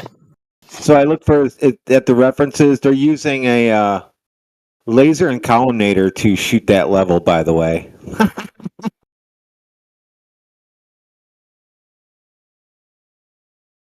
All right. Well, they describe in the article. I don't Do know if you lasers skipped curve over with the a ball relevant now? part. Critical base theory. Do lasers curve with a ball? Well, it depends on the refraction conditions, but in this case, probably it's not curving because it's indoors and controlled. But lasers can curve with the surface of the Earth if you have the right refraction conditions, which are pretty rare. You're an imbecile. Well, I can demonstrate that lasers can curve using refraction indexes. He didn't read this document. I did. He just pulled it up and said, "See." Yeah, but Again, you're talking though, about I think time that out though. you You're talking skipped about over the relevant terrestrial. part. Yeah, you're talking about terrestrial you cut out, refraction. Old Hoss. You're talking about a laser curving around a specific ball. Yeah, you're talking about something very specific, not just atmospheric conditions of the day. You're talking about wanting something to curve around a ball of a specific size. I don't think that's what I'm talking about, but okay. Well, yeah, that's what you are talking about when you're talking about lasers curving around the Earth. Well, I never said that, did I? Yeah, you did. And when the didn't. conditions are right, and it's really rare. Hey, Old Hoss. That was you. It not only has to curve around the Earth. False equivalence between what I was saying and saying like that laser is curving around the entire Earth. Not only does it, yeah, not only does it have to curve around the Earth, it also has to hit the detector on the other side. Curve with the Earth is what you said, Critical. Yeah, exactly. Not curve around the Earth. Dancing now. No, Curving, because you changed what I said with curve with the Earth to curve around the Earth. With me, I didn't say curve all the way around. I said curve. That's what you were just implying. So if I misunderstood what you were saying, then I misunderstood because I thought you were saying curve all the way around the Earth. Let me run it by you again. Then you're talking about a laser curving with the Earth of a certain size. Guys, I have a question. You say, well, I can just get you some refraction indexes and blah blah blah blah blah. No. Okay, guys. Okay, no, I can agree with that. I mean, but again, this is how refraction works, and we can demonstrate. Retract your refraction chant. Excuse me. It's 2024. You're breaking up a little bit, but you're also stumbling over your words. I can't quite understand. Guys, I have a question. He can't hear us talking, so I'll mute him. Refract your refraction chant. It's 2024. What is refract your refraction? Retract your refraction chant. Oh, you're trying to do a little cute word game. Okay. No, because again, it's 2024. We understand very well how refraction works. Yeah, but you're talking about terrestrial refraction. Okay, there's nothing impossible about terrestrial refraction. We know that there are refractive indexes in the atmosphere. What is terrestrial refraction? Huh? What is terrestrial refraction? It's the tendency for light to bend towards the more dense medium. No, terrestrial refraction, 7/6R, makes the surface of the Earth bigger so it appears flatter to the observer. That's terrestrial refraction. It's got fuck all to do with the bending of light. It makes the Earth bigger. I would need to see a citation for that. Okay, terrestrial refraction, 7/6R. Over the radius of the Earth, increasing the circumference of the Earth to make it appear flatter to you, the observer. Okay? What's your citation for that? I'm just going to go and get it. Obviously, because you don't know what you're talking about. Yeah, I just asking for your citation, buddy. So it's 1/6 more than the radius, making the Earth bigger, thus looking flatter. You understand that? I also understand how it works, and again, I would direct the guy that said that he read the toe tank thing. Go to 4.2 horizontal straightness and go ahead and read that. So I don't know where he was talking about this whole doing the laser thing. I posted it for you. It's on page 17. Biryani खा रहे हैं उसके साथ अगर ये साला नहीं खाए तो फिर क्या ही खाए आप तो आज हमें बताने वाले कैसे बनेंगे दाव तुम्हें बनने वाला Someone else sounds like they're chanting refraction. So wait, do you have an issue with them measuring like a horizontal straight line with a laser? Because isn't that what they're saying? Like the rail does not, the rail bends away from the straight line of the laser.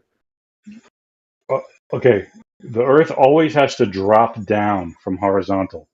So the toe tank rail cannot drop from both ends at the same time.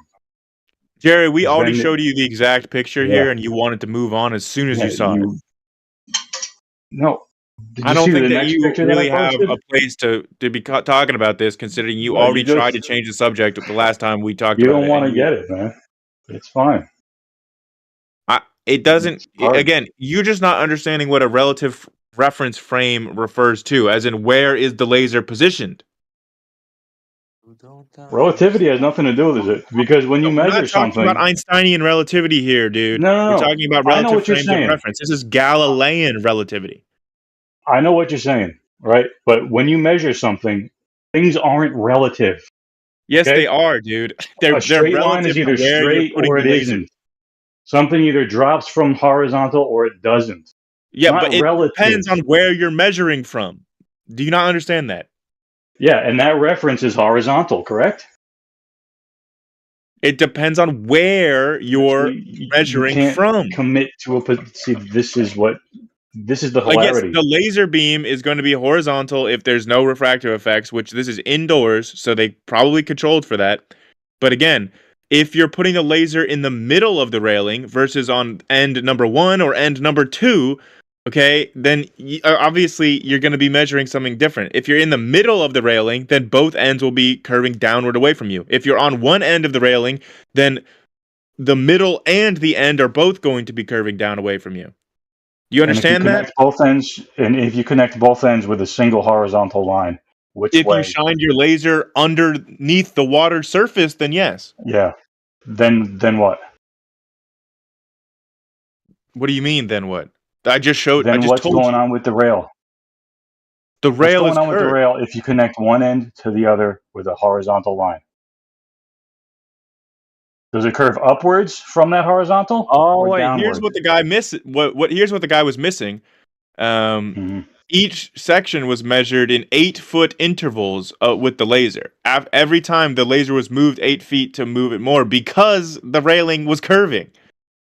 All right. So if we connect one end of the rail to the other, which way does it curve relative to that straight line? Up or down? It's a very simple question. Okay, so you're talking about the straight line that is connecting the two ends of the tow tank. Yeah. Then you're saying that the middle end will be a hump above that line. No, I'm asking you what it would be. I showed you the picture of this already, Jerry. Would it be a hump? Yes, that's what the picture shows. Okay, then that's an issue, right? No, it's not. Because Earth on your model always drops from horizontal. It doesn't go how up. are you not understanding this, Jerry? See? This is It's so a simple. problem. No, it's not, dude. This is a problem with your understanding. All right. Do you want to refer back to the picture again? It's very clear. If anybody else wants to talk, you can. I mean, there's nothing Jerry, going the on. picture is very clear. A child could understand this. Your Jedi, picture's you want to go absurd, back dude. to talking to him? Go ahead. I don't care.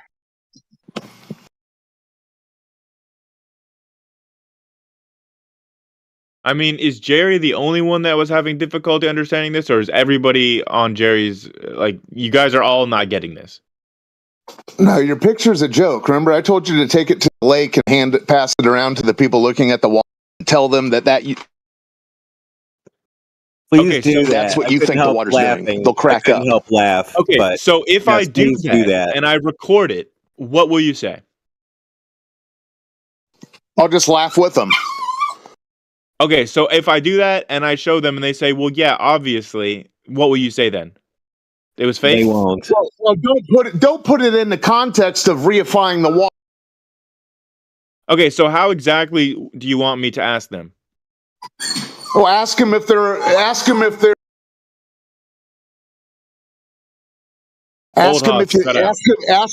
ever been to a swimming pool.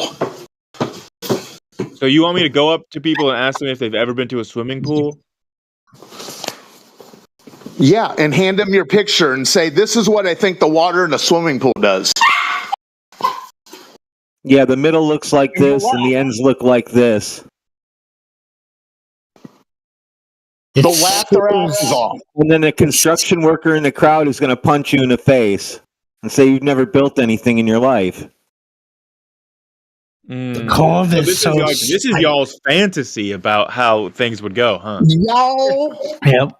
No, You're Southerner, like, listen. all these people are going to laugh built at you my and a shit construction worker is myself. going to punch I you in built the my face. house, Like, so this I is know your how to fantasy. build things. This is your fantasy about what reality is like, but in reality, you realize it's that an acknowledgement of the nature of water. Listen, right? Who gives a shit? Well, you just were appealing to the normal people and saying that they would be laughing at me. So I was just pointing out that in the real world, normal people laugh at you guys. Chill out.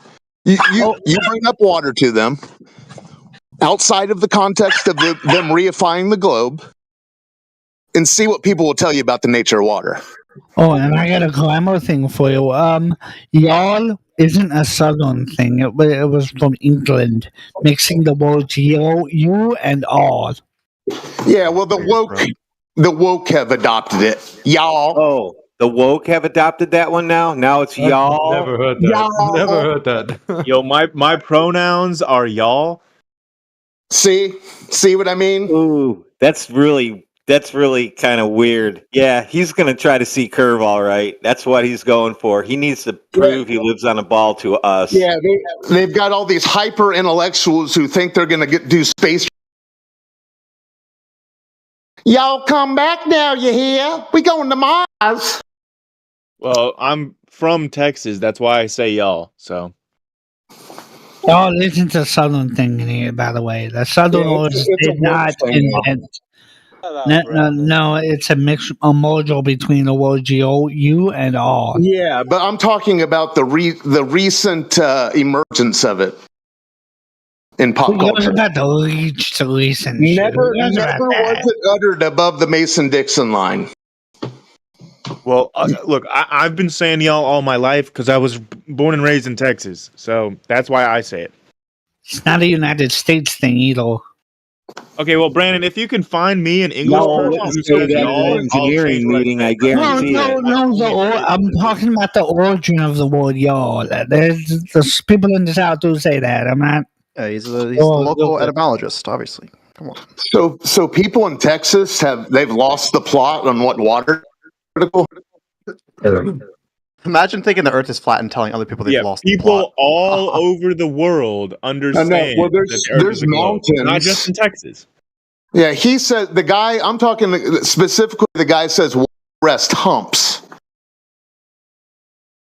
Yeah, you realize that whoever had the smart ass comment. Do you think that's losing the plot?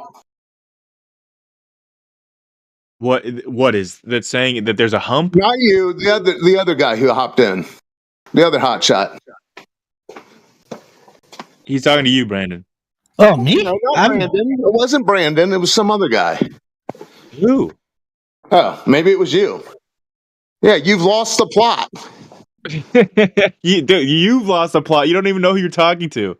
Well, sorry, I'm multitasking, sir. Oh, okay. So now you have excuses for why you lost the plot. Well, I'm not looking at the screen. It's not an excuse. It's a fact. Well, that is actually literally an excuse. It's a cope, actually. So what's going on? So I'll ask again. The people in Texas have lost the plot on the nature of water. What you're telling me? Oh, you have, sir. What? Every time I've dealt with water, it seeks level. Well, it also seeks its lowest point, too. It also seeks its lowest point. And level is conforming with the curvature of the Earth. Very good. So Brandon, if the Earth was a ball, wouldn't it all be pouring off to seek that lowest point? Nope. No. Oh no, that's what? The waters in ocean basins? That is how oceans work. That's how the seas work. So sea level, what's sea level? So people in Texas think sea level means sea. People all over the world understand that sea level conforms with the curvature of the Earth. Keep telling yourself that, pal. That is actually a fact. That's a people all over the nouveau. world recognize that. Yeah, that's a nouveau ideology. From like the 1500s, maybe. From like 15 years ago, maybe. That's 8 so years ago. detached from reality, dude. Dude, you're the one who's telling me that if I water, it's You need to get a new mic. What I Yeah, mean, you're what kinda is going cutting on? in and out, old Haas. Sorry, dude. Yeah, your mic keeps cutting out. We can't really hear everything you're saying. It's kind of mind-blowing that he said that it's only about 15 years ago that anybody was saying that water level, like sea level, what I'm saying is people have always understood what sea level is. People have always understood the nature of water. People have always recognized water to seek and find level. Only now that this flat earth conundrum has arrived for all you outer space enthusiasts, do you say that sea level is actually curving around a ball? Well, water also. Hold on. You go to the Suez Canal. Yeah. Water also conforms to whatever shape it is in. All right, Bruce Lee. At the Suez Canal, it's 120 miles. Bruce Lee never said that. He said put water in a pot, it becomes the pot. Anyways, it's a joke. Chill out, Brandon. Okay. Brandon Lee, not Bruce Lee. Anyways, 120 miles critical. No That's lock. a compliment. That's a compliment. Thank you. It's a big compliment. You're welcome. Okay, yeah. So the canal is 120 miles. Of this server. Well, there's no curvature there. That's water. Can you demonstrate that there's no curvature there? Well, both end, the ports at either end are at sea level. At either end of the canal is at sea level? Yeah. Yeah, you know what would happen if one end was higher than the other, don't you? Come on. The water would flow? Oh, okay. Beautiful. Yeah. You do realize that how elevation works on a globe, right? What about the middle? At either end, it may be at sea level, but what about the middle? Right? Yeah, now this is that thing I was telling you about that's only happened within the last decade. This rationalization that, water seeks level, but that actually means it's curving around a ball. That's nouveau. Wait. Okay, so when was the first globe created that showed oceans curving on the surface of the Earth? When was that created? You mean like the paper mache versions? Yeah, sure. Like that's like from the 1500s, right? Yeah, 100. Yeah, sure. No, the oldest one I know of is from 1492. Hold on, Brandon. Yeah, but people were functioning in reality and understood what water did. They didn't put it together. They didn't put the connection together. They didn't put two and two together. Like 500 years ago, people understood that there was a globe, and they understood that the oceans followed the curvature of the globe. Yeah, on the paper mache. But in reality, they acknowledged that water was flat. Are you 500 years old? Like, how do you know this, dude? What are you talking about? Because there are 500-year-old globes. Okay. Nice.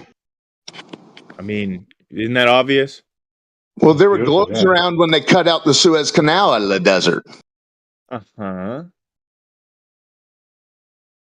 At the desert? What do you think was the Suez Canal? Oh, Suez. What if I showed you the schematic of the Panama Canal and all the horizontals on there being parallel and all the verticals being parallel? Okay, let's see it. Sure. You know what? You could probably Google it too if you don't want to wait. I mean, well, you said, how about I show you? And I said, okay, do it. And now you're telling me to Google it. So why did you just talk? Because a lot of times what happens is I will post it and people will say, where'd you get that? I don't trust that. So you could probably beat me to the punch by finding your own. What would you like me to Google? No, here you go. There you go. And note the scale too. So that scale means that 1 inch is 400,000 inches for horizontal, and for vertical, an inch is 4,000 inches. Yeah, both ends are lower than the middle. Wow. So wait, look at that. The y-axis. Look at those horizontals. The y-axis here is elevation, right? Look at those verticals. They're all parallel. Both ends are lower than the middle. I just want to make clear that the y-axis here, Jerry, please confirm, is the y-axis here elevation? You want another one? No, I want you to answer my question, Jerry. Is the y-axis elevation? Yes or no? If you want to call it, yeah, sure. That could be the vertical, sure.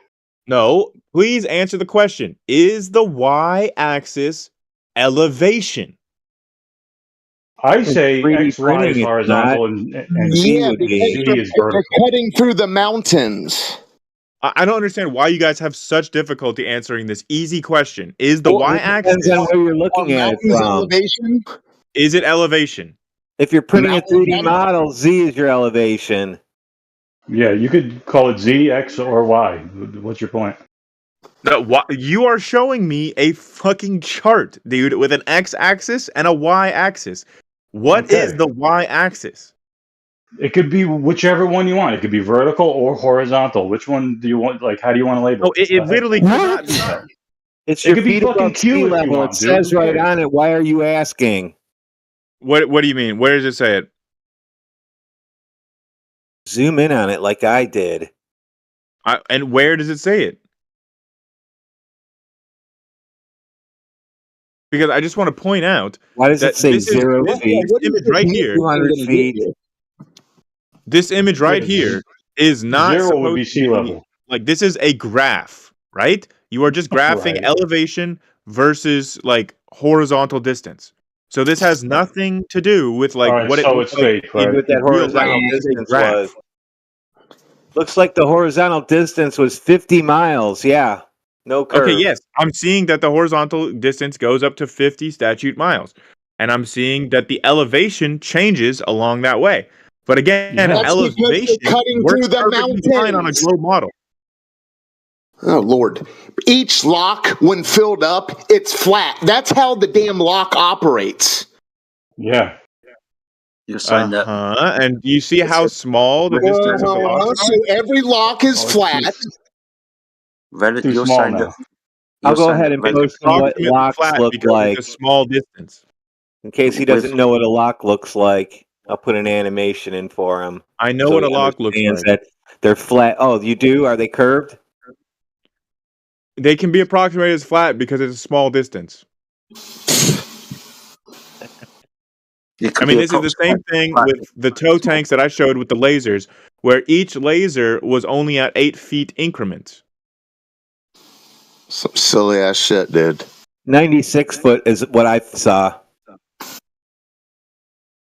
And 50 miles is a small And do you remember distance, how right? in the laser experiment that you don't get any curvature being very significant until 624 feet? No, I And don't. even then, it was only a fraction of an inch. So you can just approximate like these locks as being horizontal without losing So much you have accuracy. 624 That's feet not, of flats all over the globe. Is that what you're saying? That's not welcome to flat Earth, man. That's just a cope. If you have to think that you won anything on that. Y'all. Oh, okay. So you're trying to make fun of me saying y'all. Very I'm mature. not trying. I succeeded, I think. Well, There's a nobody else is profile of laughing. the Nile River. Oh, Globa down. Yeah, Elevation. critical base theory. I got a question for you. Just curious how your mind works. Okay. So I was talking to this guy, and he said that he worked for NASA. Okay, and I should trust him because he works for NASA and he knows. It's in DMs, mind you. I'm not gonna say who it is. So Okay. after exploring the epistemology, I'm like, well, how do you work? What did you do? Okay, a lot of people work for NASA. There's people who work in the cafeteria room, for fuck's sake. There's security guards. There's police officers. Right? There's all kinds of, social media. What did you do? So after boiling it down and finally getting him to answer questions, now, mind you, this conversation has been going on for like 3 months. Finally, today, he was able to answer the question. In 1983, he worked in some conglomerate contractor who did some kind of software update for something. Would you call that working for NASA? No, I think he's being pretty slippery with Okay. boosting his credentials. Yeah, I would say at best you worked for whatever corporation you worked, who your contract for.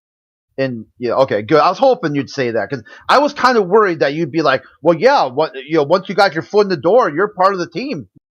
No, so I have a friend who's like a PhD like physics postdoc, and when he was getting his PhD, basically most of his funding was coming from NASA grants, but he would never describe him come himself in as here. working for NASA. He'll sometimes make a joke that he's a NASA shill because NASA was paying his bills, but it's just a joke. He's never going to say, you should trust me because I work for NASA. Maybe he can prove to you how gravity works, what the mechanism is. Well, yeah, that's pretty obvious. Show him your water ball drawing. Huh? Please show him that. Well, we can put that on do a t-shirt. experiments showing gravity, so I don't understand. Oh, here we go. I have to put that on a t-shirt. Thanks for the idea. All right. Well, we can actually do experiments that isolate just gravity. Wait, you talking about y'all or who is we? Humans. Humans? You said you could isolate gravity? That's yeah, fine. you can isolate it from electrostatics or electromagnetic effects. There we go. Wow. Would you like to see the study that did so? No, I'd like to see you isolate gravity, not an object, gravity. Right. No, like they isolated it as in like preventing other forces from acting on the system. Okay. What was the observed phenomenon then? So what does it have to do with gravity? What? Because they isolated other forces, so only gravity could work on the system. And like basically the independent variable that they were measuring was like the torsion between the two balls. It was like the Cavendish experiment, but it was redone so that it was like in 2021, it was like with 50 milligram masses. So it's the smallest version of the Cavendish ever done. And they literally they grounded the whole thing, they discharged any electrical charges from the surface, and they put a Faraday shield in between the two masses so that no electromagnetic waves could go from one to the other. I'm asking how you isolated gravity. Not I just explained it to you, dude. Not isolated everything else. Look, if you control so that no other forces can act on your system other than gravity, that's isolating gravity. You're already pre-assuming that gravity's there to begin with. Where was this No, done you're at? not. Actually, you're not at all. Where was this done at? The University of Vienna. Go ahead and post it. Okay, I'll pull it up real quick. But again, I just think Jerry might be misunderstanding what is meant by isolating gravity. It just means that you eliminate all other forces. You're not isolating. You're not isolating gravity. No, that is isolating gravity. I think that maybe you're just misunderstanding the language here. Removing other things. That is, in science, that's how isolating variables is done, is that you control for all the other variables. If I want to isolate a light bulb with a battery, I'll put it in a closet. Now I'm isolating it into a closet. Yeah, you guys are just misunderstanding. Like, again, you're isolating variables. It's all our fault, Dr. Mean. It's our fault. It is actually. Understand. Yeah. Yeah. I mean, you're willfully ignorant at this point. Right? There you go. We are willfully not going along with your programming language. I'm posting the study. There's the study.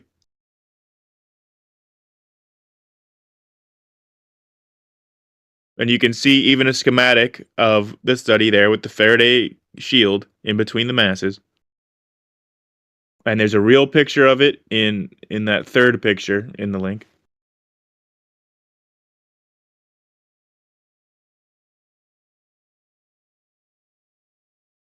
Dependent variable.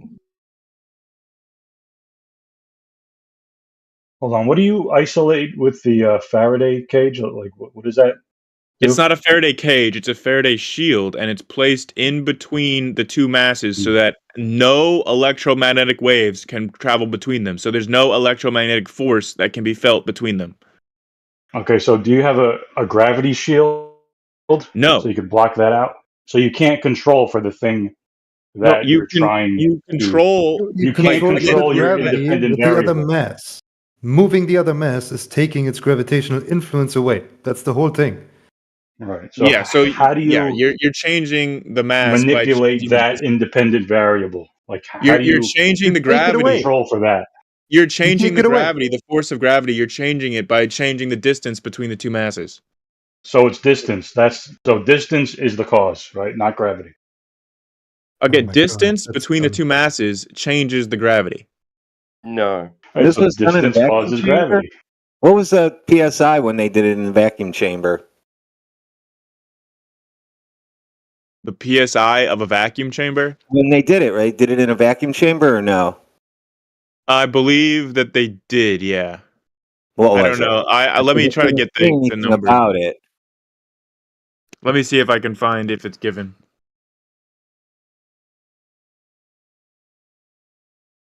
Well, 6 times 10 to the negative 7 millibar. Okay, so okay, let me go figure this out real quick so I can figure out what's going on. What is the dependent variable? As far as I'm aware, this experiment pretty much conclusively demonstrates that gravity is a real thing. What's the dependent variable in the hypothesis? I already told you what the dependent variable is. That's the first question that anybody asked, and I explained that the dependent variable was like the force between these two balls as measured by the torsion. Incorrect. Incorrect. So what do you say that the dependent variable is? Can't be your dependent variable. Why don't you tell me what you think the dependent variable is, since you think that it's incorrect what I said? Because your dependent variable will be something you observed occurring in nature that you're postulating the cause of. Yeah, which is the torsional force. Incorrect. In nature. What do you go out into nature and observe occurring? Well, this is an experiment that's not done in the woods, buddy. It's done in a lab. What did you fucking observe in nature occurring? Mass attracts mass. Incorrect. That's the observation. Then you design the experiment. That would be your assumption of cause, you fucking moron. What did you observe occurring in nature? Massive attracting mass.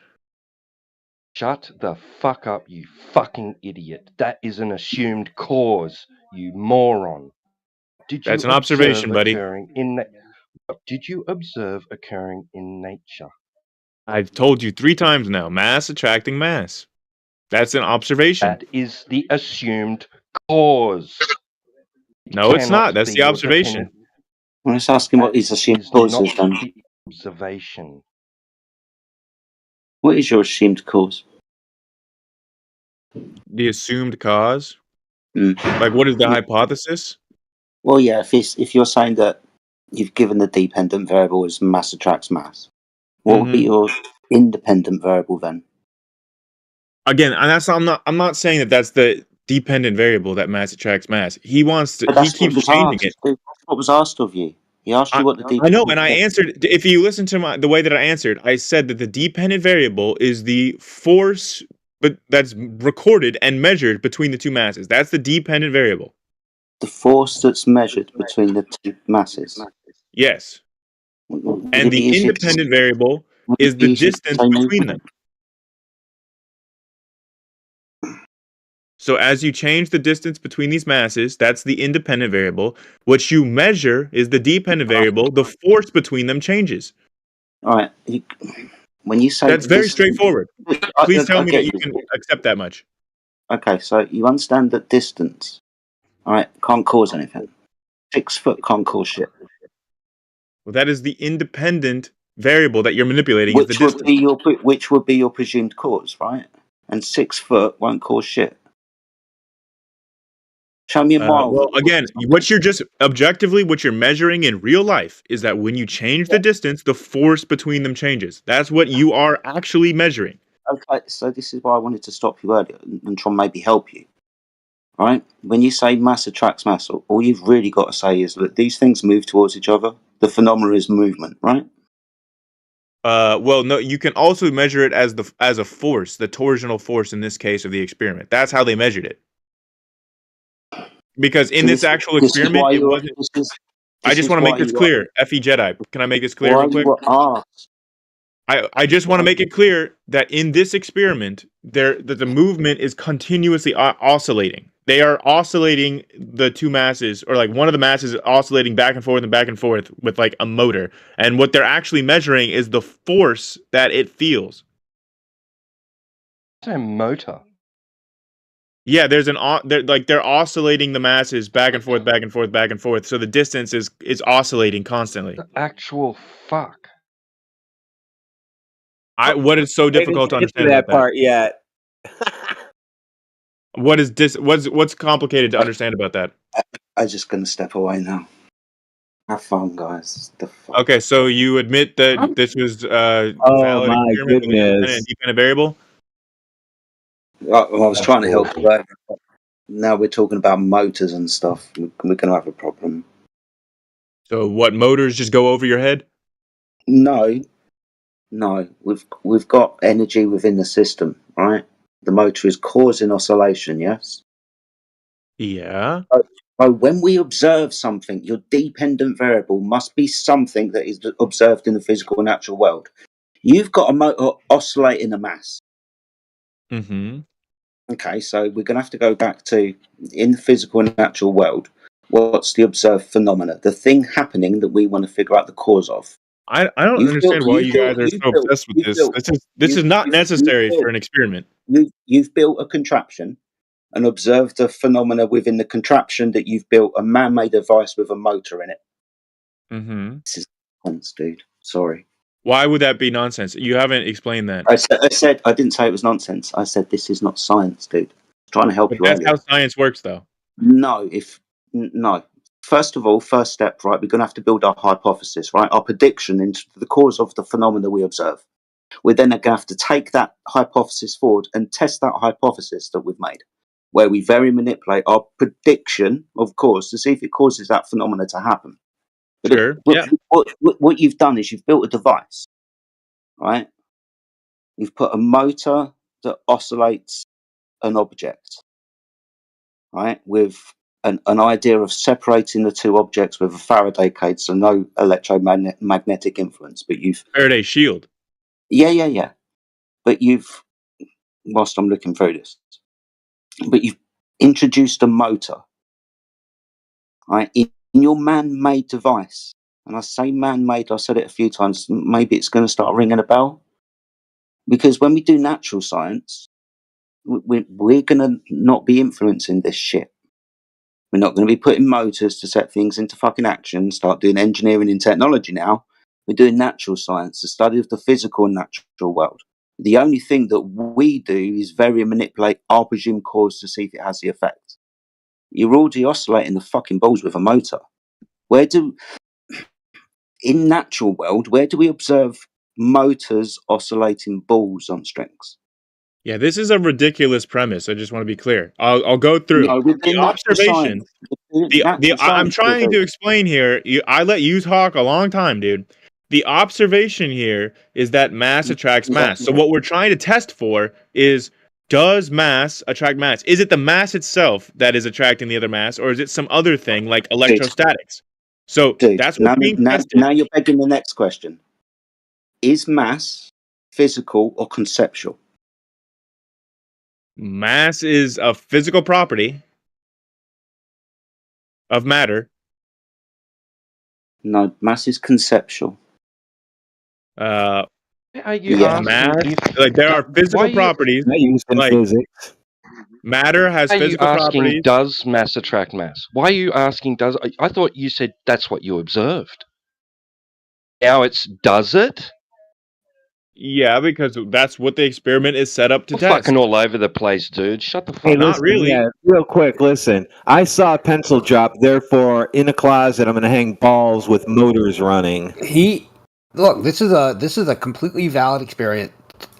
It doesn't matter if we see motors or balls in the natural world. I don't understand why people are, so upset by this. And he's been very consistent. Yeah, how do you equate dropping a pencil to ball swinging around in a closet? Because you're trying to design an experiment that can isolate, like, if it really is the mass that's what's They need causing to that isolate attraction. the pencil from hitting the ground and figure out how to do that. Yeah, Dr. that's what the Mean, experiment does, buddy. I wouldn't bother with that. That's not. I don't think it's a real question. I think it's a real misunderstanding that they're having, and I'm trying to clear it up, but they just can't seem to Does understand. gravity pull things to the ground?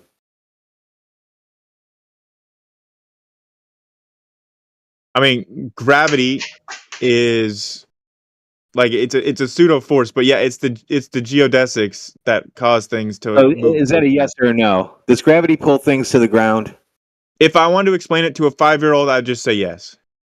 That's what you're going to have to do with So go ahead and tell me how that works. I'm 5 now. I'm asking more questions since you wanted to play that game.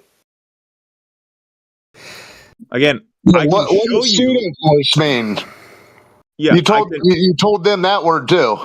So I would not talk to a 5-year-old about pseudo forces, no. But like this experiment shows beyond a shadow of a reasonable doubt that it is mass that's attracting mass and creating that measurable pseudo force. Right? They were measuring an actual force as the independent variable in this experiment, and they showed that it cannot be electrostatics in this experiment. Not even according to your fucking model, no. So I can do this all day long with regards to the concept of mass. I've already posted a lovely little video done by a PhD doctor. I think she's a lovely young lady. Goes into the explanation of Yeah, mass. I've watched that video. It's very well done. Yeah, mass is a concept then. Well, Because it's something that you can physically measure. Okay. resistance to motion is physically measurable, which is That's the resistance, mass. and you can Yeah. do mathematics and equations. Like you to can figure say that out. all day long that temperature is just a concept, but you can measure temperature. I didn't say that, dude. Do you understand what an analogy is? Yes, I do, but I just Okay. want you to get to the understanding that mass is just conceptual. But you can measure it physically. That's fine. You can do equations with it. That's brilliant, but it's conceptual. But you can measure it physically in real life. Yes, you can. It's a measurable attribute. Show me that then. You mean when it's pseudo cold outside? Proportional to mass. Okay. So Okay. resistance Inertia. to motion attracts resistance to motion. Well, resistance to motion is so mass is generally considered in common parlance to be the quantity of matter. However, and that is expressed in our day-to-day life as weight, Take or it it can away, be Jedi. expressed as inertia. If you don't like mass.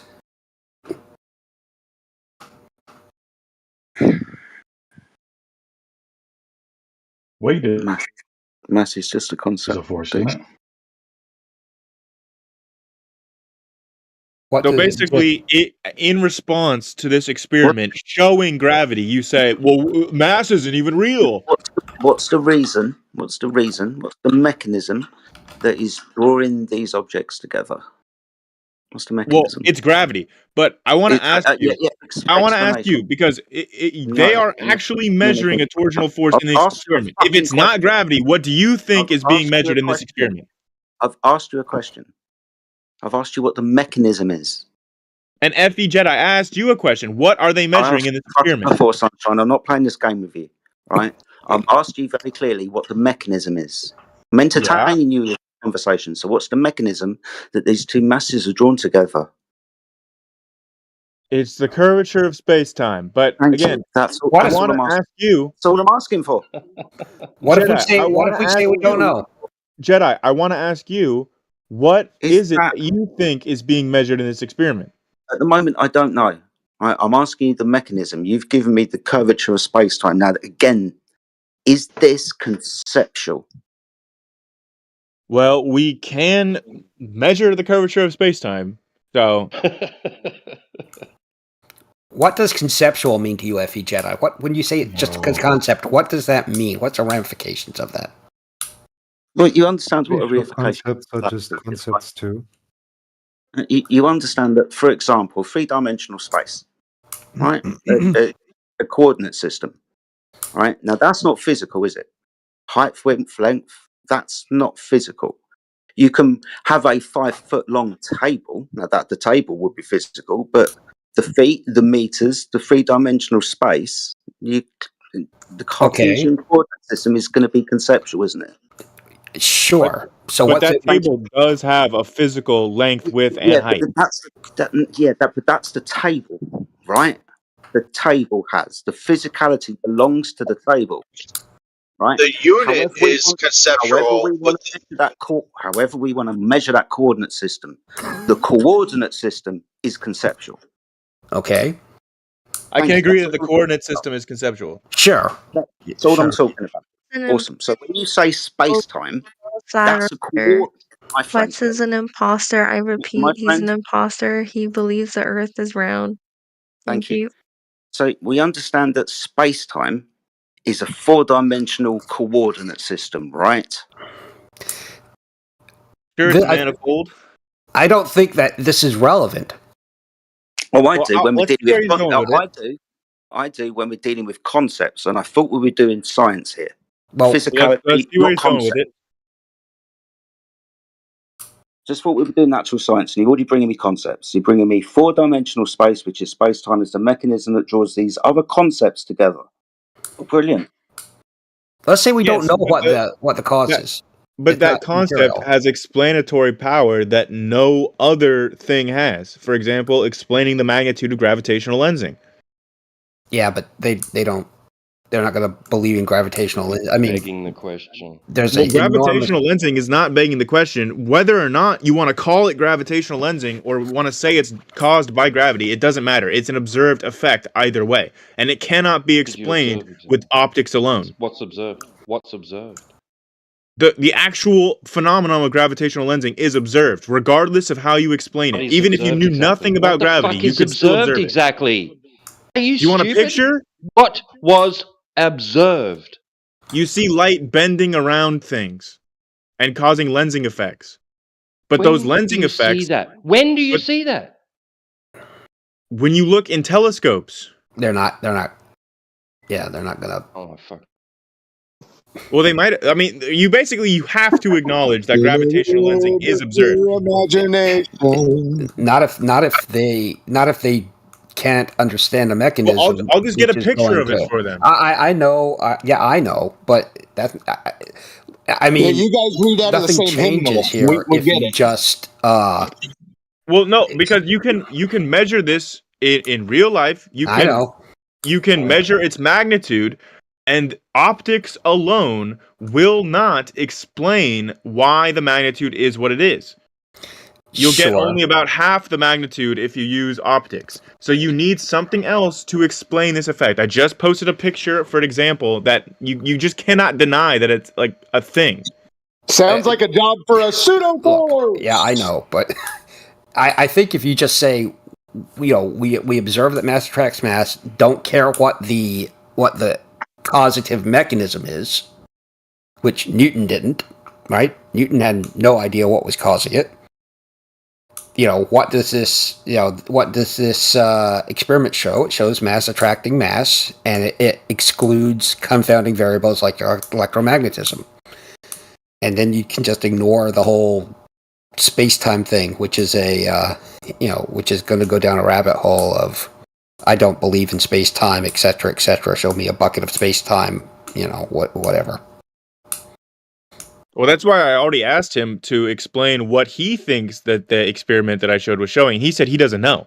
Right, but I mean, these guys question the third law of classical mechanics, or don't believe in the third law of classical mechanics. So, well, clearly the experiment was showing that there was a measured force between these two objects that is not electromagnetic in nature.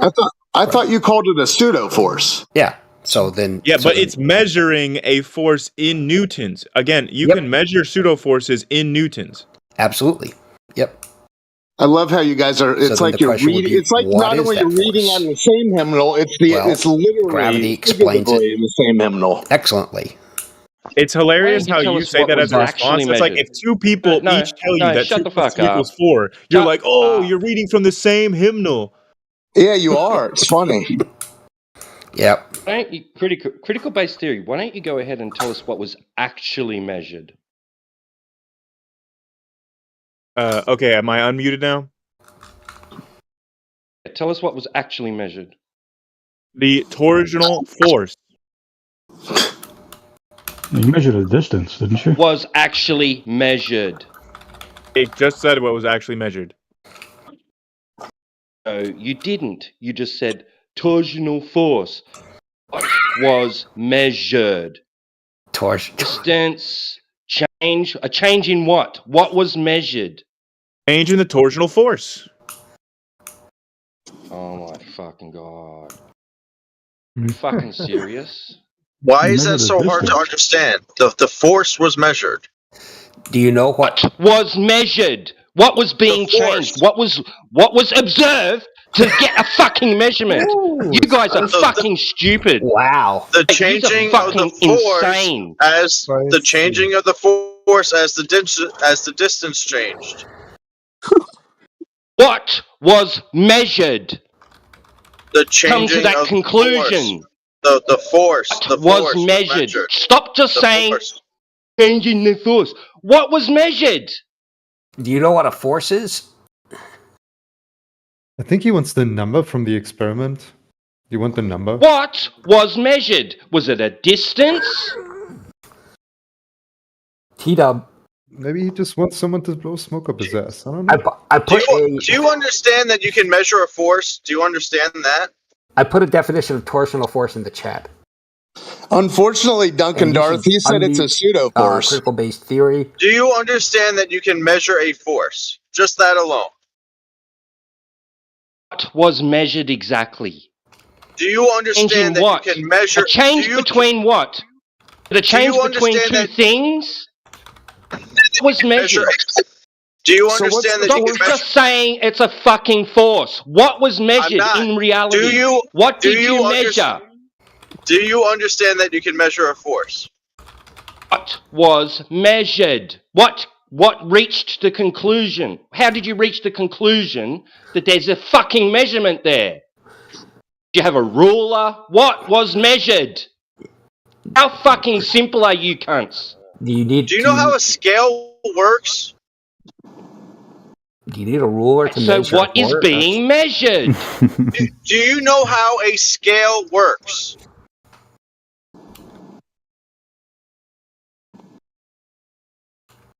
What's that? A change? A change in what? Do you know how distance between two things? What exactly is being measured? Do you know how a scale works? Don't want you to ask me a fucking question. I want you to answer my question. What is being measured?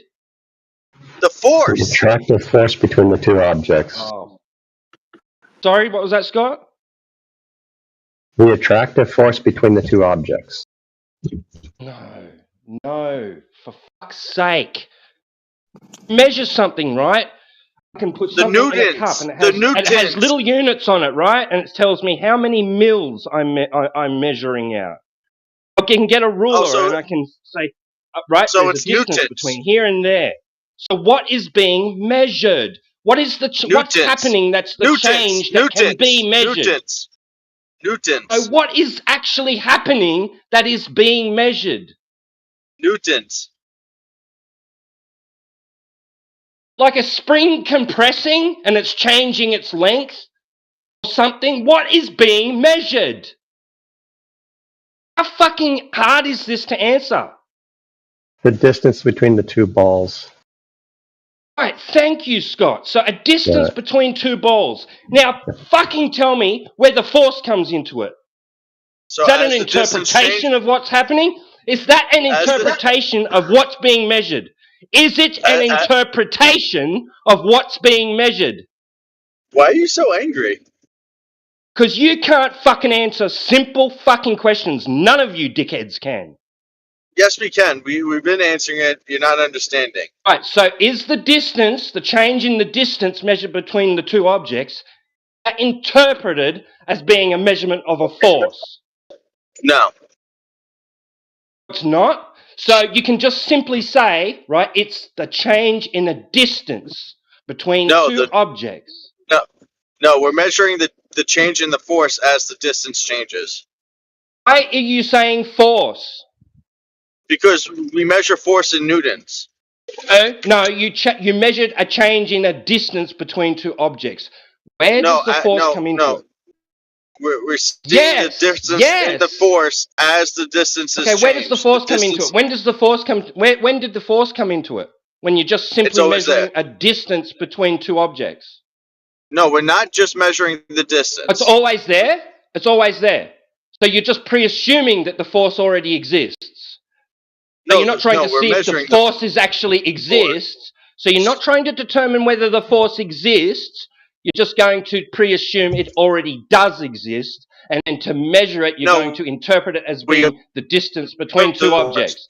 A change in the distance between two objects is this force, right?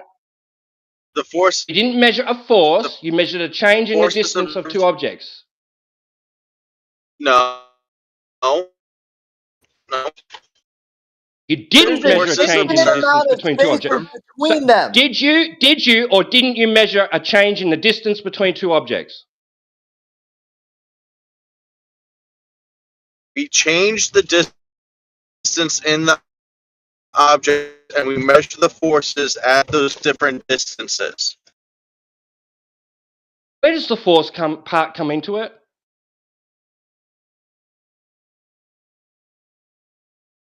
What do you mean? Where Measuring distance between two objects, right? Is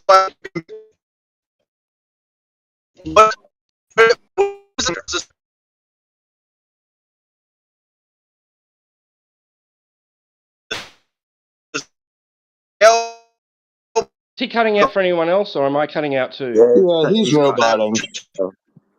I'm trying to figure out. I've just looked at the chat. Omnivore, why are you saying that?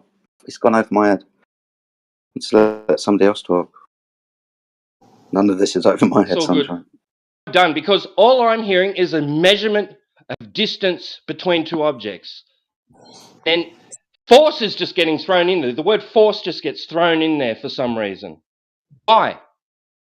What does a scale measure? What does a scale measure? I don't give a fuck what a scale measures. Well, I'm trying to... This is you trying to... It's measuring the force. It's measuring the force. That's what a scale does. It measures the force. Oh, where does that come into it? Where's what just come a into declaration? Is it? Is that just a declaration? Let's just say this is measuring a force. In reality, it's actually just simply measuring the a distance change between two objects, which is being fucking reified. Scales don't measure a distance force change. is yes. So an interpretation is being made that a change. force is causing this to happen. Oh, this isn't just the measuring of distance between two objects. This is measuring a force.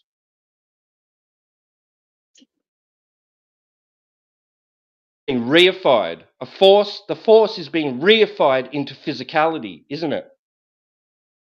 That's not in reality. That's not what's being measured.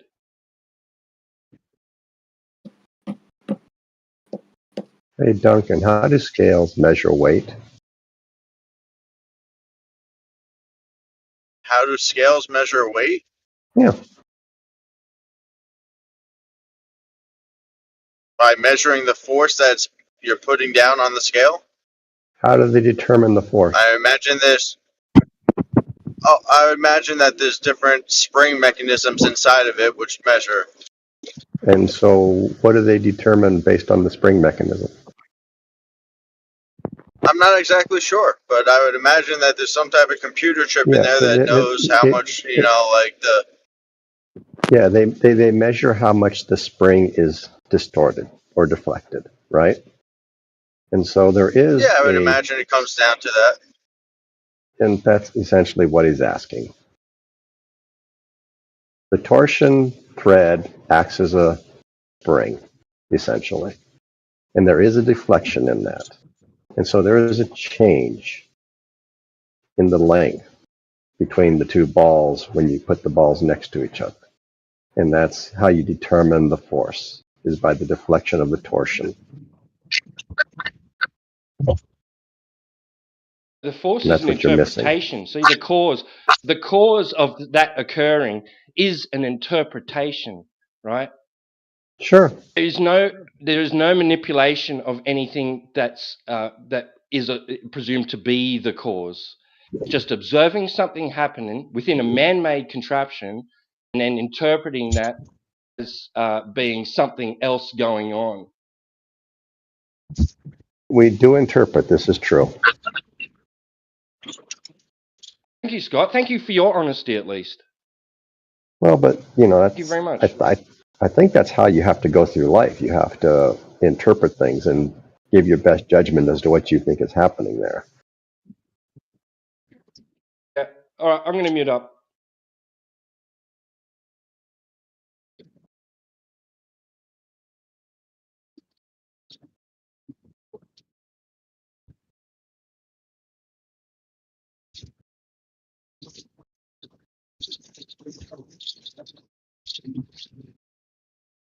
Did y'all see the graph that I had posted showing the different measurements from this experiment?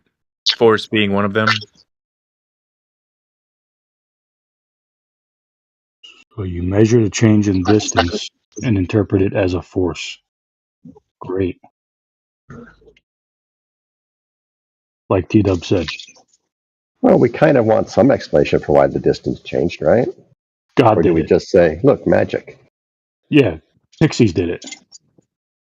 Why would you do that, though? I mean, do you not want to understand why the distance changes? I would want to understand myself. I don't know. Maybe I'm strange. Well, Scott, have you not realized that these things do not happen outside of these contraptions? So? What do you mean, so? But they happen inside, and we should have an explanation for Okay, what's so happening. it's a contraption. It's something that occurs in the contraption setup. But should we not want an explanation for everything? Well, ask the people who set the contraption up. But all we know in reality, this isn't occurring. The stones in your yard, listen, the stones in your yard aren't being pulled towards one another. In the contraption, yes. I think they are. Oh, well, you're messed up in the head if you think they are. Well, again, with the stones in my yard, I'm not measuring the force between them. I make no measurements of it. Yeah, there is no force between...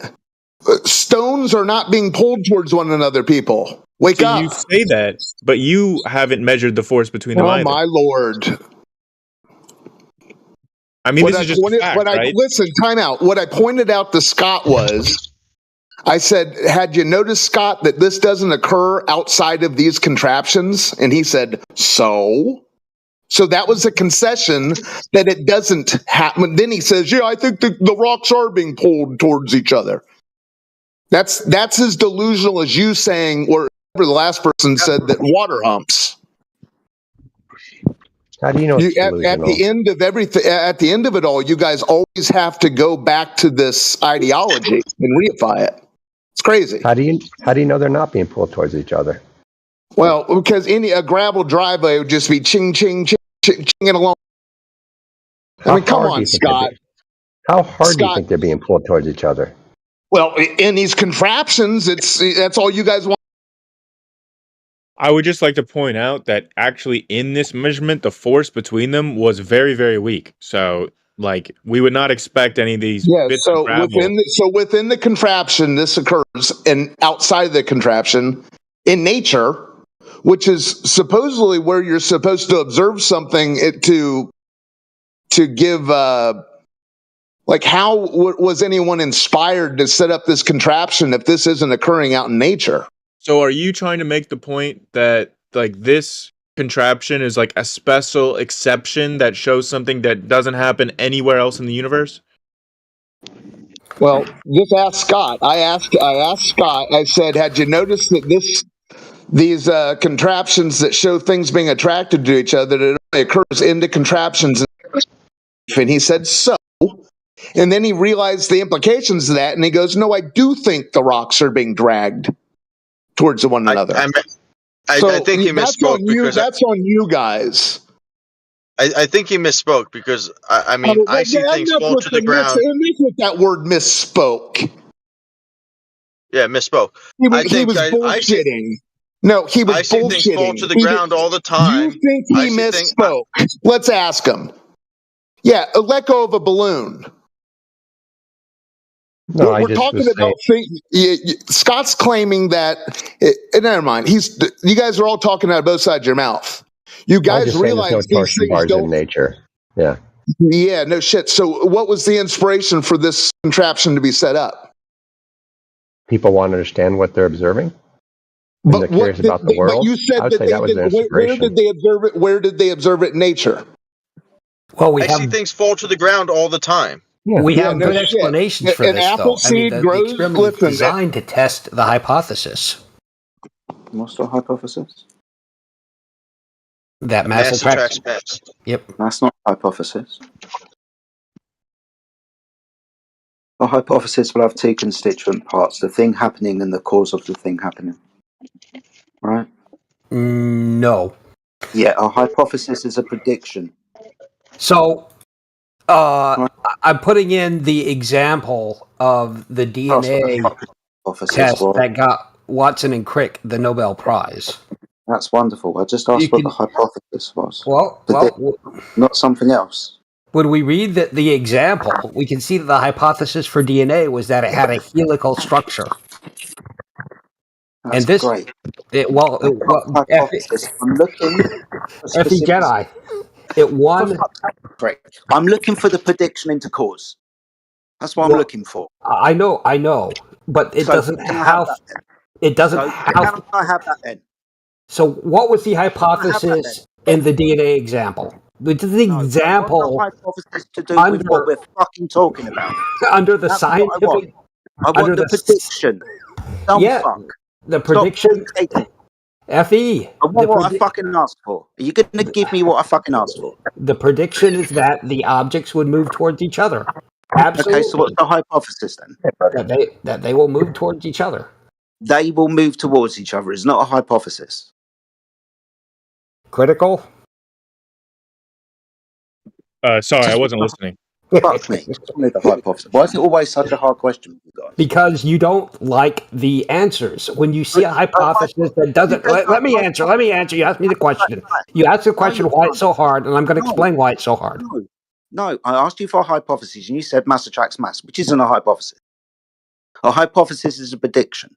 Mass attracts mass, which is the dependent variable and which is the independent variable, because they can't be the same fucking thing. So, FE, the reason why you're having trouble with this is because not all hypotheses need to be in the form that you're looking for. Of a prediction, when we're doing natural science, yes.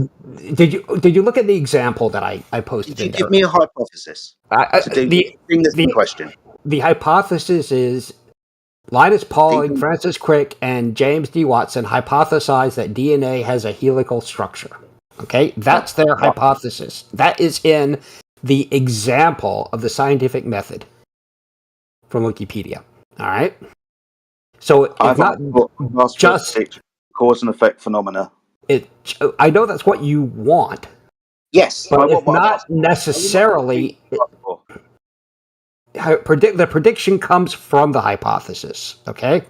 Hypothesis is the prediction. No, the hypothesis. Yeah. You construct a hypothesis by observing something to happen, then predict what causes that something to happen. Your hypothesis will be if this presumed cause, then that statement. So the prediction is that mass attracts mass proportional to mass and distance. Do you see the phenomena is? So Effie, I want you to answer this question. I'll answer your question, but I want you to try to answer my question in good faith first. I'm going to ask you 2 questions, so be prepared. I'm going to ask you for the dependent variable, and then very quickly afterwards, I'm going to ask you for the independent variable. The independent variable. I know. So I know how you do it. Why you not give me what I've asked for then? Because you've been given it. So no. What? Critical base theory. So is that mass attracts mass? No. What's the independent variable? No. So give me the dependent variable then. Okay. Are you going to answer my question in good faith? You can give me the dependent variable. If I do. Are you just going to give me the dependent variable and then the independent variable? Is that Are you the trade-off we're going to have? Are you gonna The answer Earth my? is round. It's not flat. Are you Good. gonna? Are you going to give me what I've asked for? I will, but are you going to answer my question in good faith if I do? Good. Let's just carry on. So No, dependent I want no, Effie. I believe you're a bloke of his word. I believe. No, he isn't. No, he's not. He's not. You stop bloviating and just give me what I've asked for. Okay, so I want to make sure. I want to get quantum theory to test me on this critical. Are you or critical based theory? Are you on? Yeah, I'm here. Okay, so as I understand it, the dependent variable, or the dependent variable would be what you change. So that would be either the mass. Yes. No, the independent variable is what you vary, and then the dependent variable is what you measure. That is affected. It measures the change, right? Okay, so the independent variable, yeah, right, that's right. So the independent variable would be the torsional force, right? No, that's the dependent variable. The independent variable is the distance between the masses. That's what you're altering. Gotcha. Okay. And then what you're measuring is the torsional force. This is going well. Now, will you answer my question in good faith? Let me talk to the organist, right? I'll talk to the organ grinder. So give me the hypothesis, mate. Critical. What's the hypothesis? Being you keep correcting omnivore along the way. Can you give it to me? As the distance changes, the force will change. Okay, so the dependent variable. The hypothesis would just be that mass is what's attracting mass. So then you would just vary the distance between the masses, and if the force of attraction between them increases, and you've controlled for any other forces, then you've shown that it's the mass that's attracting the other mass. Maybe I'll do it this way. We understand, or I'd like to get to an understanding with you, that a hypothesis is a prediction. It will have two constituent parts. That will be the dependent variable and the independent variable. Because we keep talking about the dependent and independent variable, what's measured and what's causing it, right? So that's what we're looking for, the prediction into that cause, independent variable, and the dependent variable, the thing happening. So what I want is the dependent variable, the phenomena that we observe. What's the phenomenon? Okay, so then here you go. Then the hypothesis will be, as these two masses are moved closer to each other, then the force of attraction between them will increase.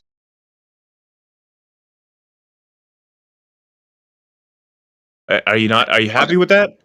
No, because you've gone on to give me the whole hypothesis. I just want the dependent variable first. Just want the thing happening. Okay, so I've already said the dependent variable is the force, the torsional force that's measured. Yes. Movement? No, not movement. Torsional force in the wire. So nothing moves. Torsional force in the... Okay, look.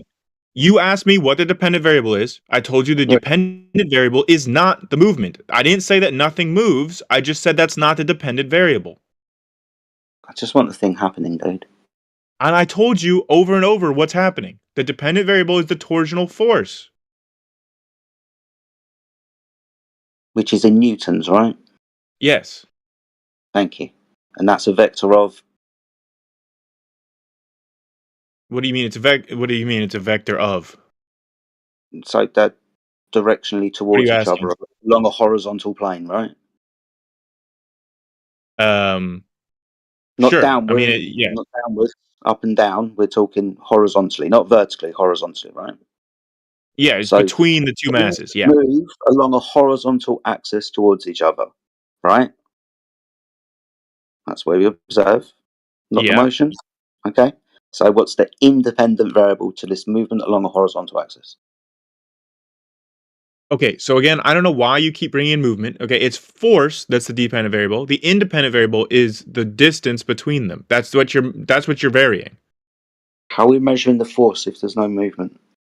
So basically they're connected by a rod that, as the one moves closer to the other ball, then that it introduces a torsion that is measured in the wire. There's a specific thing called a torsion wire that when it twists, that when it twists, creates a measurable torsion that you can measure Gotcha.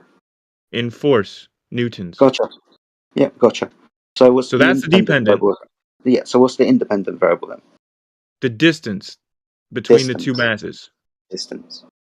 So what That's you're just doing saying what you're doing is you're taking one of the masses, the one that's not attached to the rod, and you're constantly oscillating it so that the distance is constantly changing between the two balls. And this is where you introduced your motor, isn't it? Because of the oscillation, right? Yes, the motor is what's oscillating that one ball. It's at a constant frequency, or they vary the frequency. So the ball's vibrating, and when you bring it close to an object, it moves closer to that object. Yes, it produces a torsional force that is measured. There we go. All right, so that's the observation of something happening. Yeah. Your cause, though, is the distance to the object, right?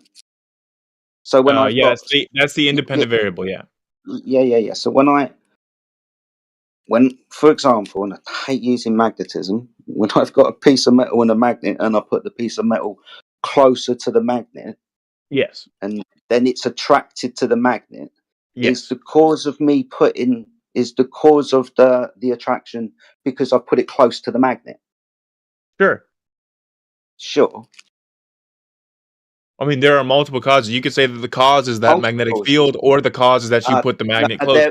There we go. So when we put something close, we observe the phenomena of something happening. It's attracted. But the cause of that thing happening is, well, you can say it's because I've put them close together, but that's when the phenomena takes effect. That's not the cause, though. That's why I asked you earlier for the mechanism. Okay, well, sure. So if I would say that both of them are the cause. Like, that's just how I would think about this. Is like, the cause is obviously the electromagnetic force, but the cause is also the fact that you put that magnet close enough to where it's under the effects of the magnetic force. So both of them are the cause. Well, apart from the fact that you've put it closer, but you're saying that within this experiment, because they've got closer, that's the cause. And the fact that the experiment, and the fact, and can I just get this out real quick? Yeah. And the fact that the experiment explicitly, like, it controls for any electromagnetic effect. So electrostatics, electromagnetism cannot be the cause of this observed force. I understand, right? Okay. So we've got a magnet, right? And we've got a body of matter. It's metal. And we put the object close to the magnet and they attract. Then what we do is we put this Faraday shield between the two objects. Yes. Right? So it's not going to be the magnetism that's attracting the two bodies, right? Yeah. It's going to be something else that's attracting the two. Am I understanding you correctly, yeah? Yes, exactly. Thank you. So when you say it's distance, right? Just because in the first example, before I put the shield between the two, I've put an object close to something, and it's obviously the thing that I varied and manipulated is the thing that's causing it, right? Because I can turn that on and off again by putting the shield in the way, right? Okay. All things being well and true that those things won't attract each other when I put the magnet in the way. But in this circumstance, when I put the shield in the way, in this circumstance, when I put the shield between the two objects, and it's not a magnetic attraction, it's something else that's attracted. It's not just going to be the distance that I've put the object to as the cause, right? It's something else. Sure, I guess So when you say distance, that's not a variable. Well, no, the distance is a variable. That's only when you observe the phenomena happen. I put the piece of steel close to the magnet, and when it gets close enough, the magnet has an effect on the piece of steel because it's close enough. You said magnetic field earlier, right? So in that example, your independent variable is the distance between the two magnets.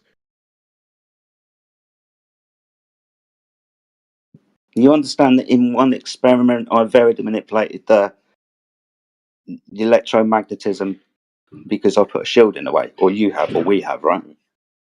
Yeah, that's just controlling for other variables. Yeah. But it's not the distance that's causing it, right? Well, the distance is what you're manipulating. Is what makes it the independent variable. Is that's what's being manipulated. So when I get it closer, it's attracted. That is the dependent variable, the attraction. Okay, and what's the independent variable? The distance. The distance. Okay. Yes. So the distance is the cause then.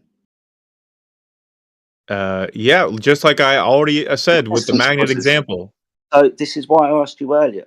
6 foot doesn't cause shit. 2 millimeters doesn't cause anything. Okay, but things can be caused by different distances. As you manipulate distance between things. Yes, things can be affected at a distance. Doesn't make the distance to 2 millimeters or the 6 foot the cause, though, does it?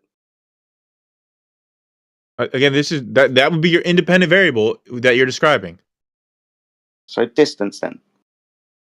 That is the independent variable, yeah. The distance causes. I understand what you're not understanding. Because we're supposed to be very manipulating gravity or mass. Exactly. Well, you do realize that in our equations, both for gravity and for electromagnetism, that distance is in that equation. So by varying the distance, you change the force of the electromagnetic field or the gravitational force. They're exactly the fucking same. It's interesting, isn't it? This is the point at which you insert your abstract conceptualizations. Okay, but it doesn't really matter. Like, even if we had no knowledge of gravity, we didn't know what gravity was at all. If we did this experiment, we would be able to say that there was something that was causing that attractive force between the masses as a result of the varying of distance. That was not electromagnetic. That even if we didn't know anything about gravity, we could make that conclusion from this experiment. Okay. I'm only being pedantic because it's worth asking a question. I'm not trying to divert away.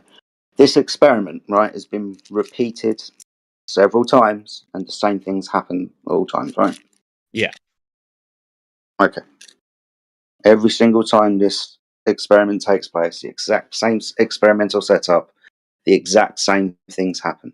Just to be clear. So, one thing that was difficult about this experiment, right, because you were correctly called out earlier that there is no shield for gravity, like there's a shield for electromagnetism. So they had to do this experiment over Christmas holiday and when the train schedule was not running, because even just somebody walking down the hallway would create enough of an effect on this. So they had to isolate it. So they said that if they were going to do this experiment again, that they would want to move away from the city. They would want to go to an isolated cabin out in the woods or something where there wouldn't be any disturbances gravitationally.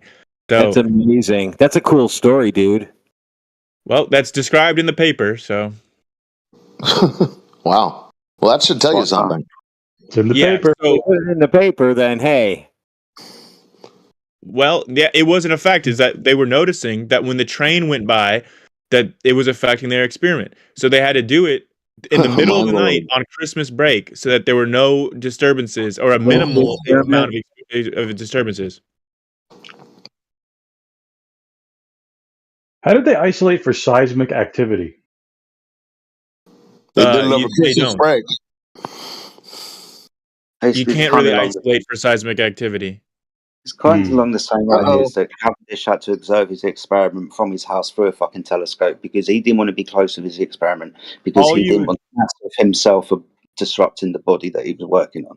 All you would do to isolate, to like tease out seismic activity is that you would just measure what the seismic activity was during your experiment so that you could know that the effects were not correlated with seismic activity. Yeah.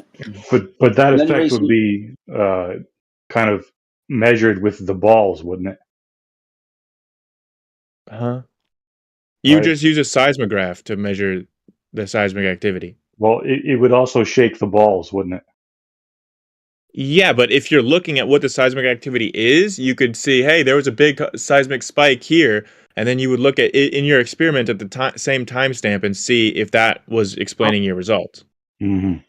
So you could tease these out just by measuring the seismic activity at the same time. It feels like I should have asked this question earlier. Is this taking place in a laboratory? Is it taking place in a vacuum chamber? In a vacuum chamber, yeah. In a vacuum chamber, okay.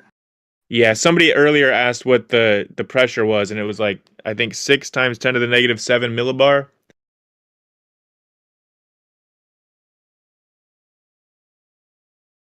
So it was a pretty high vacuum.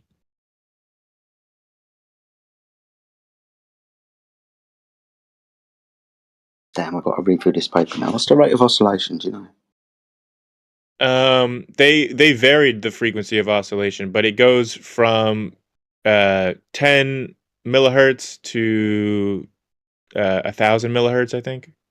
Can you do me a favour and post it again for me, please? Yeah. And I'll post the graph as well that shows what was being measured. There's the study. Yeah. Thank you. I had to look at that earlier. That was pretty cool.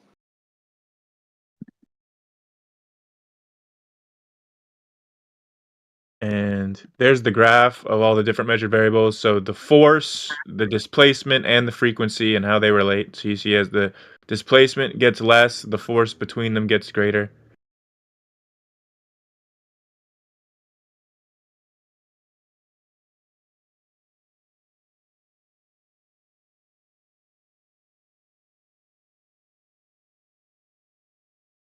So like, yeah, something is happening here. There is some measured force between these two masses as they get closer together, and it's not electromagnetic. So there's something happening here. In a contraption, yeah. But like Scott said, that doesn't occur out in reality. So it's kind of amazing.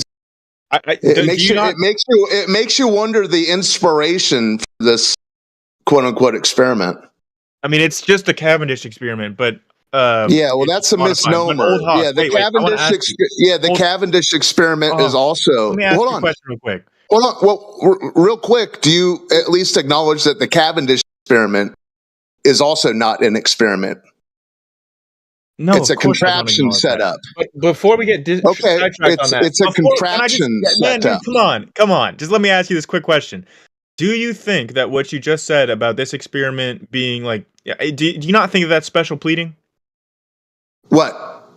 Well, you said that, okay, so this effect happens in this experiment, but it doesn't happen anywhere else. Isn't that the definition of special pleading? Well, that's what the contraption is. We got a concession saying it doesn't occur in reality.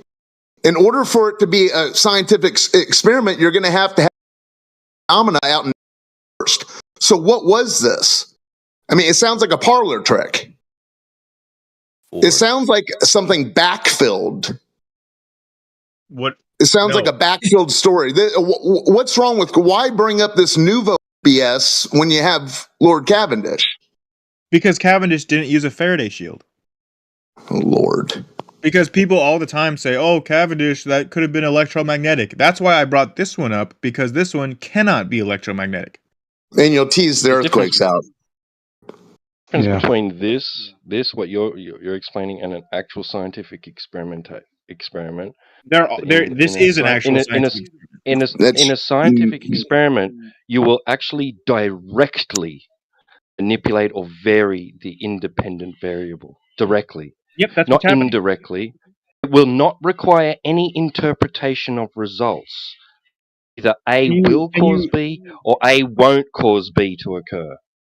Right? That's the difference. So you can't, there's no extrapolation from results. Well, based on these results and our equations and blah blah blah, we can infer that such and such is occurring. No, that's not what happens in scientific experiments. T-Dub. No, you get a direct result. Either A will cause B to occur, or A will not cause B to occur.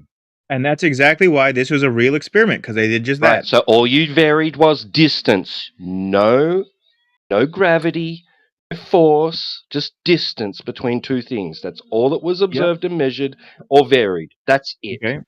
Yep. And you have to interpret that. That was their. If you want to call it a scientific experiment, then distance causes movement. Well, again, this was the dependent variable was not movement. I just want to be very clear. The dependent variable was the actual force in newtons. A force is an interpretation of what you actually observe or measure. Here's the data where you have the force in newtons plotted against the displacement. Don't the independent care what and you're dependent saying variable. is your interpretation? This is recorded in newtons. What is your grand point with all this? Like, who cares? It's Well, somebody just said gravity's not real, so I just showed them that, hey, Okay, look, so here's an example so gravity of is mass real. attracting Now mass. what? Okay, so now what? What does that mean? If to gravity you? is If you accept that gravity is real and follows the equations of gravity, then something that is the mass of the Earth would be gravitationally compressed into a sphere. among Can other you things. demonstrate that? Demonstrate that. Okay. Yeah, Demonstrate can you show gravity us creating a a sphere. can you show us a scientific demonstration of things, gravity making things into a sphere? So Sure. I have a question about this. No, stop. Shut up. Jerry and Timbo, do you believe that gravity exists because of this experiment? Oh my lord! We're going to ignore It's you a for a minute. contraption, So, omnivore. Base, Have you not been listening? Base, can you show us a scientific demonstration of gravity causing things to Sure. go into a ball, into a sphere? So here's what the prediction would be, right? That the No. more mass. Have you got a I'm going through it, demonstration? man. I'm trying to answer your question. Just let me answer. You do this all the time. No, You I'm don't just trying to anything. answer. I said I got two Fucking words out, answer and then then. you wanted to interrupt. So I'm Answer. trying to tell you that the Have you got one? prediction would be Have you got one? that objects Have you with got one? higher mass You should got become one? more and more spheroidal. And so to Have you test got that one? prediction, we make an observation of asteroids, and the bigger asteroids are more spheroidal than the smaller asteroids. No, demonstrate gravity doing that. Well, that is an In real observation time. that In reifies real the time. prediction. I mean, You don't have one. how don't have one? much mass do you think that it would require to So demonstrate we this? I asked you a question. Do you have a demonstration? So you're saying no, you don't have a demonstration. Well, I think that a reified hypothesis based on Excuse me. observations is a Excuse demonstration. me. Do you have a demonstration or not? I just gave you what I consider to be a demonstration. Is that a demonstration? What's it demonstrating? I think that it is, Demonstrate. yes. You know what It's demonstrate? demonstrating that the more mass an object has, the more spheroidal it So is. did you see it form into a sphere due to gravity? All you need to do is look at how much mass these asteroids have and how spheroidal are they. Critical. I don't think they believe in asteroids. You so. guys are brainwashed. Just, Yeah, you guys Omnivore, are fucking you're weirdos. brainwashed. Did he say that we can look up in the sky and tell the mass of an object and how much gravity it has?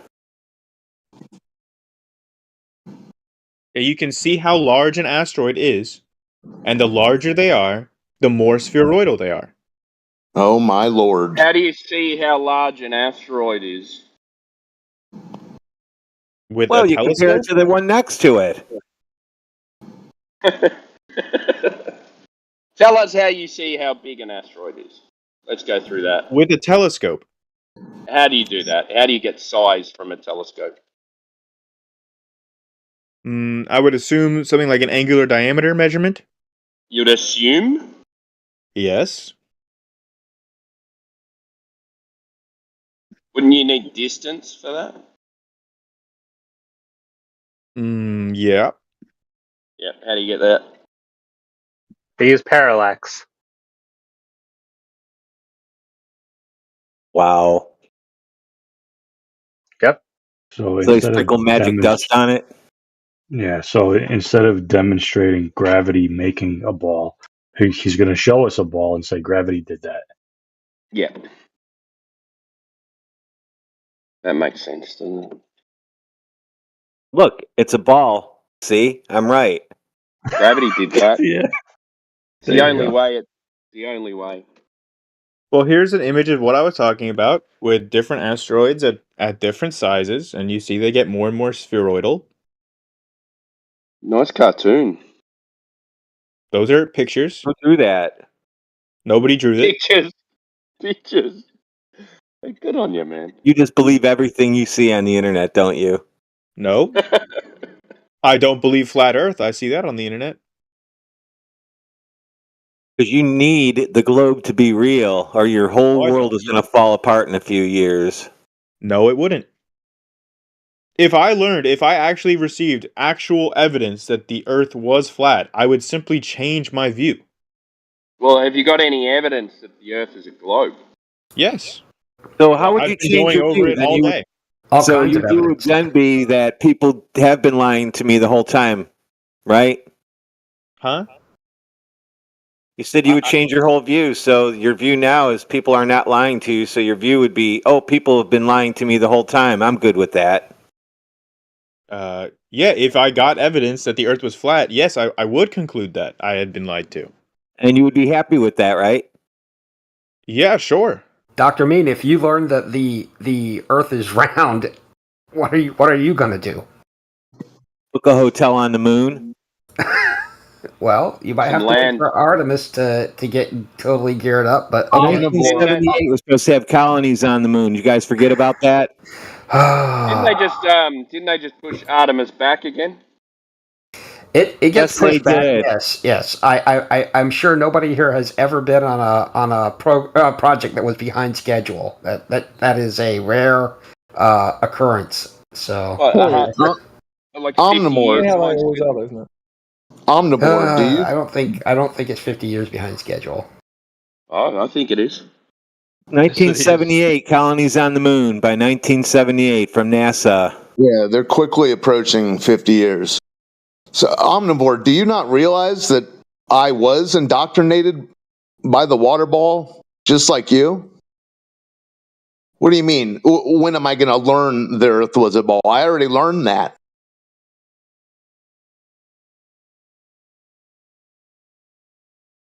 So you are not a flat earther then? Excuse me? We already Well, know. you already learned that the Earth is We not already a ball. learned it past tense. We already learned all that. Yeah, So it if was you embedded already into our learned it, psyche, just like it was yours. All right, if what do you know about already learned parallax? it, then you And then it know that didn't the make Earth is not. sense anymore. So now it doesn't make sense because it doesn't make sense. I don't think Why does Dr. it make Mean Hogwash. is thinking about this very carefully. Well, tell yourself whatever you need to tell yourself. Simpler than you guys. This guy just showed the most absurd list of asteroids. All right. I mean, What made it absurd? listen, he thinks saying pictures means that they're photographs. Look at them, dude. You need to enroll in a rudimentary photography course and see what goes on in a dark room. These people were masters of darkroom manipulation. Your gullibility is very high if you show that list of quote unquote asteroids as evidence of anything other than your gullibility. Dark magic.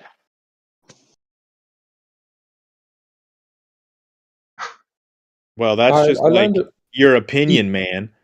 I learned a really good word from a guy called Saraguki, who comes in here every now and then, which is the word paracosm, which is defined as such. Paracosm is a detailed imaginary world thought generally to originate in childhood. The creator of Paracosm has a complex and deeply felt relationship with this subjective universe, which may incorporate real world or imaginary characters and conventions. I mean, that's exactly what Globers have. They have a paracosm for the globe. I don't think that you're using that word correctly in this case. Well, I mean, Explain it then. no, do I have a paracosm that 2 + 2 = 4? Because I was taught that at an early age. Did I say that your paracosm was 2 + 2 = 4? No, I'm asking you. Then That's what did why I I say? asked you the question. Because you said that if you're taught something at an early age, it becomes part of your paracosm. No, I didn't say that.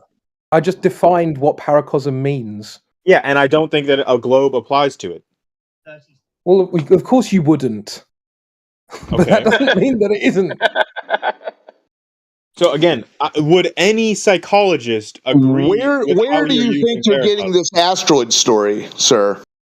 Like, bro, let me read the definition again. Let's see if the penny drops. Paracosm is a detailed imaginary world thought conspiracy, generally to man. originate in childhood. The psychiatrist Didn't finish. Creator of a paracosm has a complex and deeply felt relationship with this subjective universe, which may incorporate real world or imaginary characters and conventions. Okay. Mhm. Now there is an important point here. The creator of a paracosm, so that's you. Now you are interacting with information that you can't verify, i.e., the Earth is a globe, right? And then you're making it part of your ego, right? So you've got a complex and deeply felt relationship with this subjective universe. Which I don't. The globe that exists in your brain, not in reality. Which it doesn't. And that's true whether the globe actually exists or not, right? So you need to actually Right. So none of that understand applies what I'm to actually being saying. paracosm. You can't understand what I'm saying if you're talking over what I'm saying. So just wait. No, I was showing Just why wait. what you're saying does not No, apply. but I haven't to a globe model. finished. I haven't. You can't rebut something I haven't said yet. So just wait. But I rebutted what you already said. No, but we haven't, and now you're talking over. You just said, something. Well, you didn't, and then you talked over me, which means you can't rebut something you didn't hear. Okay, now, which may incorporate real world or imaginary characters and conventions. Now, this is the important thing here. Which may incorporate real world conventions. Okay, so this is the bit where they get you. So they say, well, I dropped stuff on the floor. That's gravity, right? So therefore, the Earth's a globe because the Earth's pulling you down. So this is where the paracosm forms in your brain. It's like just because you think that there's a real world that exists, that doesn't mean that it's actually reality. It just exists in your mind. Yeah, and all of that was wrong. It doesn't just exist in my mind. It can be measured. It is not something that I have a special subjective feeling relationship to. None of that is true. Well, no, it is true. Even if the globe is real, that's still true. Nope, it's not. I don't have any kind of desire for the globe to be real. I don't have any kind of feeling about it. You do understand that this, like, what happens in Imagine your a flat earther talking about motivations for believing in the theory. Right? Yeah, The guys that get irrational, they yell, they're you're toxic. just attacking me as an individual. Well done. But I'm talking about psychology. Yeah, this is very ironic. I agree. Yeah, but again, you're just Ironic as hell. attacking me. You're just attacking me. Who cares about your attacks? I'm talking about psychology, right? So even if the globe is real, even if it's real, what I've said is still true. But it's not, though. Because, But it again, is, though. I already explained each point of the criteria that you were talking about for paracosms that does not apply to the globe. You just asserted those things incorrectly. Well, you're the one who's trying to tell me that I have some sort of subjective attachment to the globe, and I'm telling you that I don't. Well, you do necessarily. I do not. But that's how individuals react. Okay, so give me an argument that I do necessarily. Well, because you're an individual who interacts with the world. And so I just have to necessarily have some sort of attachment to the globe model?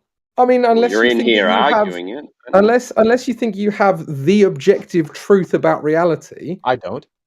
Then it must be subjective. I never said it wasn't subjective. I was just saying You I don't have fucking any just did. strong feelings one way or the other. If the Shut up. evidence Now was you're that just it was lying. flat, I 30 would seconds simply ago, change my mind. 30 seconds ago, when I said it's subjective, you were like, no, it's not. Wow, a flat earther thinks reality is subjective. Go figure. Again, you're just attacking me. No one's attacking the argument. Attack the argument, please. Yeah, when I don't think I ever objected to you saying it's a subjective. I objected to the fact that you saying that it's like I'm like subjectively attached with my feelings to it, and I said no, that's not the I don't case. think you have feelings. I mean, you kind of did actually in your definition of the paracosm. No, the definition is read off of Google. The definition here has a Don't complex and interrupt. deeply felt. Yeah, don't talk over me. You said felt. If you want me to, if all of you guys want to actually engage with what I'm saying, you don't have to talk over me, right? The creator of a paracosm has a complex and deeply felt relationship with this subjective universe. There you go. It doesn't say you're getting up in your feelings. It says felt. I'm a felt relationship. That's feelings, bro. I don't know what to tell you. A deeply felt relationship. Yeah, deeply felt. That I didn't say you were implies crying feeling. about it, though, did I? I mean, come on. Deeply felt. That's a feeling, dude. I mean, I don't understand why you can't just accept that words mean what they mean. Well, apparently you can't accept the definition of paracosm. So, I mean, I don't know. I Maybe we both accepted have the a problem. definition of paracosm. I No, you didn't. said it doesn't apply to a globe. No, you didn't. You literally said that that's let me not- be very clear and explicit with you right now. I No. accept the definition of paracosm that you provided. I do not think that the definition that you provided applies to a globe. No, I'm not saying that it applies to the real world. I'm saying it applies to you. I know, and that's what I'm disagreeing with you about. But it necessarily has to. Well, can you provide an argument for why it necessarily I just has to? did. No, you And didn't. you just said nah. Critical. No, you were the one that said, no, it just does. Why wouldn't it apply to the You don't flat have Earth? objective reality in your brain. Why wouldn't it apply to the flat Earth? And I have a paracosm about this flat Earth. I mean, if it's So here's the thing, right? Is that you have to be able to accept an argument on its own merits without going no you. Can you accept what I've said without saying no you? If I did, then I would have I'd extend it to the flat Earth too. If that was if But this is the thing, right? You can't accept what I've said unless it also applies to us. Well, it has to, right? Like necessarily. It doesn't matter I if never it did has that, to. right? It's either true I never turned it back and said no hold on, you. hold I on. just said your argument is not valid. I'm not gonna be have a point made to me and then someone else talks over my rebuttal. Fuck that. Right, Yui, you have to be able to accept I just that muted him. premise or reject that on its own merits. You can't. There's no conditional acceptance here. You're not just going to say I'm only accepting it if it applies to you too. You just have to either accept it or not. Yeah, I think that the point of the argument is more. I mean, obviously, nobody in here has a deeply held care or belief for feeling towards the globe. But if you want to characterize us debating it as a deeply cared for feeling, then I'd say, yeah, okay, I'll accept it. But then I'll also add on to it that it's perfectly going to apply to you as well, because you care more about flat Earth than I do about globe Earth, right? So, well, I mean, I don't know that I would agree with that, but regardless, I don't know why you can't just, like, all of you guys can't just accept that it's true. Like, even if flat Earthers didn't exist, it would still be true. If I never met a flat earther, I would have never bothered about the globe in my entire life. But that's not what I said. I wouldn't have cared about it. So, if would it be true if flat earthers don't exist? Unlikely, because I think I would never have ran into a flat earth. I would never. It would be true regardless. No, because look, up until I got involved in flat Earth, I didn't think about the globe. I didn't care about it, right? So I wouldn't have had a deeply held feeling about it. Well, no, because you'd still dream of going to space, and you'd still think about aliens. And when the news told you, "Oh, there's a rock coming from outer space," you'd be like, "Oh, I hope it doesn't hit us." Right? Well, that's got nothing to do with flat earthers.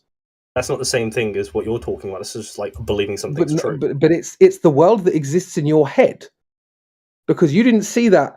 Like, you didn't see that meteor, you didn't see that alien, you didn't go to those planets. The only way that you're interacting with any of that information is with your brain, correct? It doesn't correspond to a deeply held feeling, though. It's just like, look, every belief you have, right? I could believe in, for instance, I don't know, I could believe it, for instance, that nations go to war. Well, that's now a deeply held belief that I have now fit into your definition. Well, any belief now can fit into that if I think it's true. That's the world now. Eating chips is nice. It fits into that. Well, no, because you have to believe in nation states, right?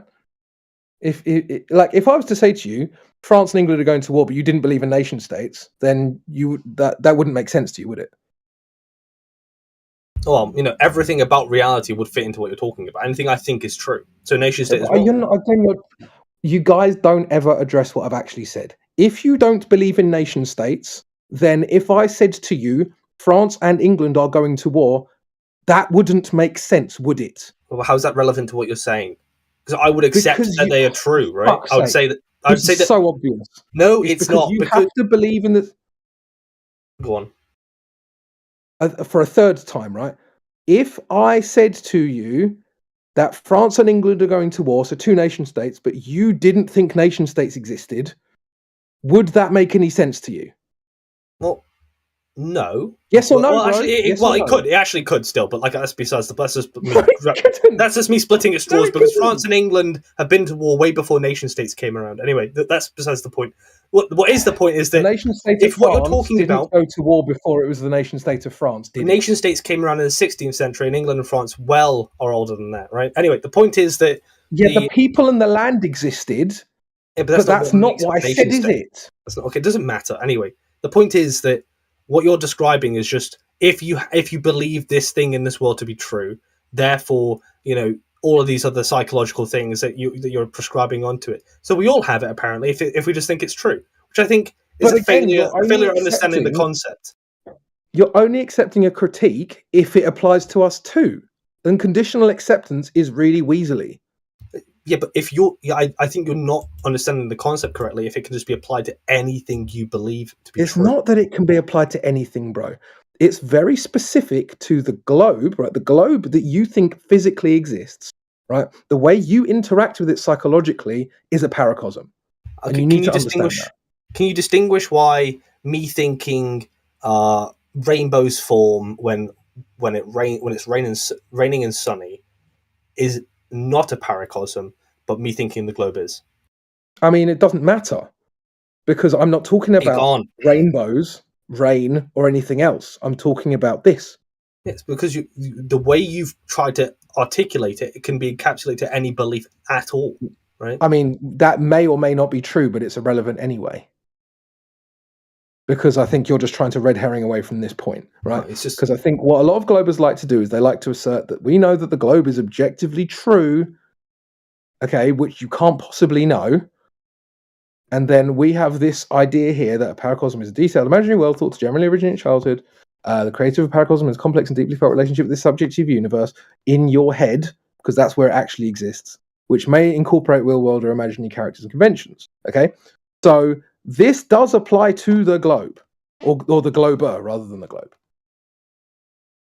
Is there anything in reality that you can point to that exists outside of your mind that you know for sure? So again, you're trying to you're trying to get away from the point again. I'm actually focusing in on one of your points. No, you're not. You're dodging the point again. Right? You're dodging it again. I don't know why globers can't just admit, yes, actually, I have a paracosm. We can move on. Well, I'll accept it if you'll also say. But again, not conditional acceptance. The standard of explanation is so frivolous and trivial; it can be applied to anything. You either accept the premise or you don't. Obviously, he's going to agree if you make it that loose, but he's going to say it's ridiculous, and the reductio is going to be. Wait. The reductio is going to be that it's also a paracosm if you think your mother is your mother. Now, do you agree with that? I've already told you I'm not doing the conditional acceptance. Wait. I just want you to. You either accept my argument on its own merits or you don't. Why don't you just answer the question? Because you are trying to take me down the route. Yeah, is it a paracosm to believe your mother is a mother? Yes because you're trying to take me down the route of conditional acceptance. You guys are trying to bring in another question when you haven't answered Crypto's question. Yeah, obviously, I just answered the question. I said, obviously, if you keep it that loose, no, it's conditional acceptance again. No, listen. It'll be trivially true, right? Exactly. That's why I'm going to respond now, and I'm going to ask you: is believing your mom? This is all trying not to answer my question. All of it. Did you hear my answer? Okay. Is this further about mums? I'm not taking conditional acceptance as an answer. You either accept my argument on its own premises, or you don't. Did you hear? Did you hear what I said? I heard it. And I've responded. Listen to me. Now calm down. Now listen to me. If we accept your stupid loose definition, sure, it's trivially true, like the other person said. So you're dodging my question again. So no, I just said I agreed, right? Now I'm going to respond and ask you a different question. But it's conditional. I'm not interested in conditional acceptance. Where's the conditional? Because you're saying it's only true if in this other case is also true. No, I'm asking you to test your theory, right? So yeah, it's conditional acceptance. The conditional is you say if, right? I'm not saying that. I'm just asking you, is it going to be the case that it's a paracosm if you think that your mother is your mother? Yes or no? It's irrelevant. Okay, you're just dodging, right? No. I answered your question. Now you're dodging to show that your view is just ridiculous. I'm not accepting your conditional acceptance. That's different. Conditional acceptance. It's not a conditional. You're only accepting my argument to be true, which is true. My argument is true. You know that's true. Otherwise, you would have. If it wasn't true, you'd have actually attacked it, right? But because you know it's true, you're having to talk over me. You're having to talk over me. I get that. I've already said that it was true. You're talking over me. How can you understand what I'm saying if you're talking over me? What did I just say? Well, you were talking over me, so I have absolutely no reason to listen to you. But you're not listening to me. You were talking over me. I have no reason to listen to you talking over me, bro. You can just wait until you're just running away. No, you're talking over me. That's not running away. That's waiting you've for been you to stop overtalking me. being rude. You're not listening to my words. So Well, I I mean, obviously, I can't wait for you to stop being rude, but I can force you to stop being rude. That's possible. So yeah, I'm not going to accept. Like, you either have to accept the argument on its own merits or not. That's it. That is as simple as I can make it. If you accept the argument, we can move on. If you don't accept the argument, then tell me what's wrong with it. Well, I think it's been pointed out what the problem with the argument is. The problem with the argument is just that it's not obviously in the spirit of what people mean by the word deeply felt, right? And inside your mind, and an imaginary, which is another word that you kind of like, you said it under your breath, but that's very key, right? Imaginary as well.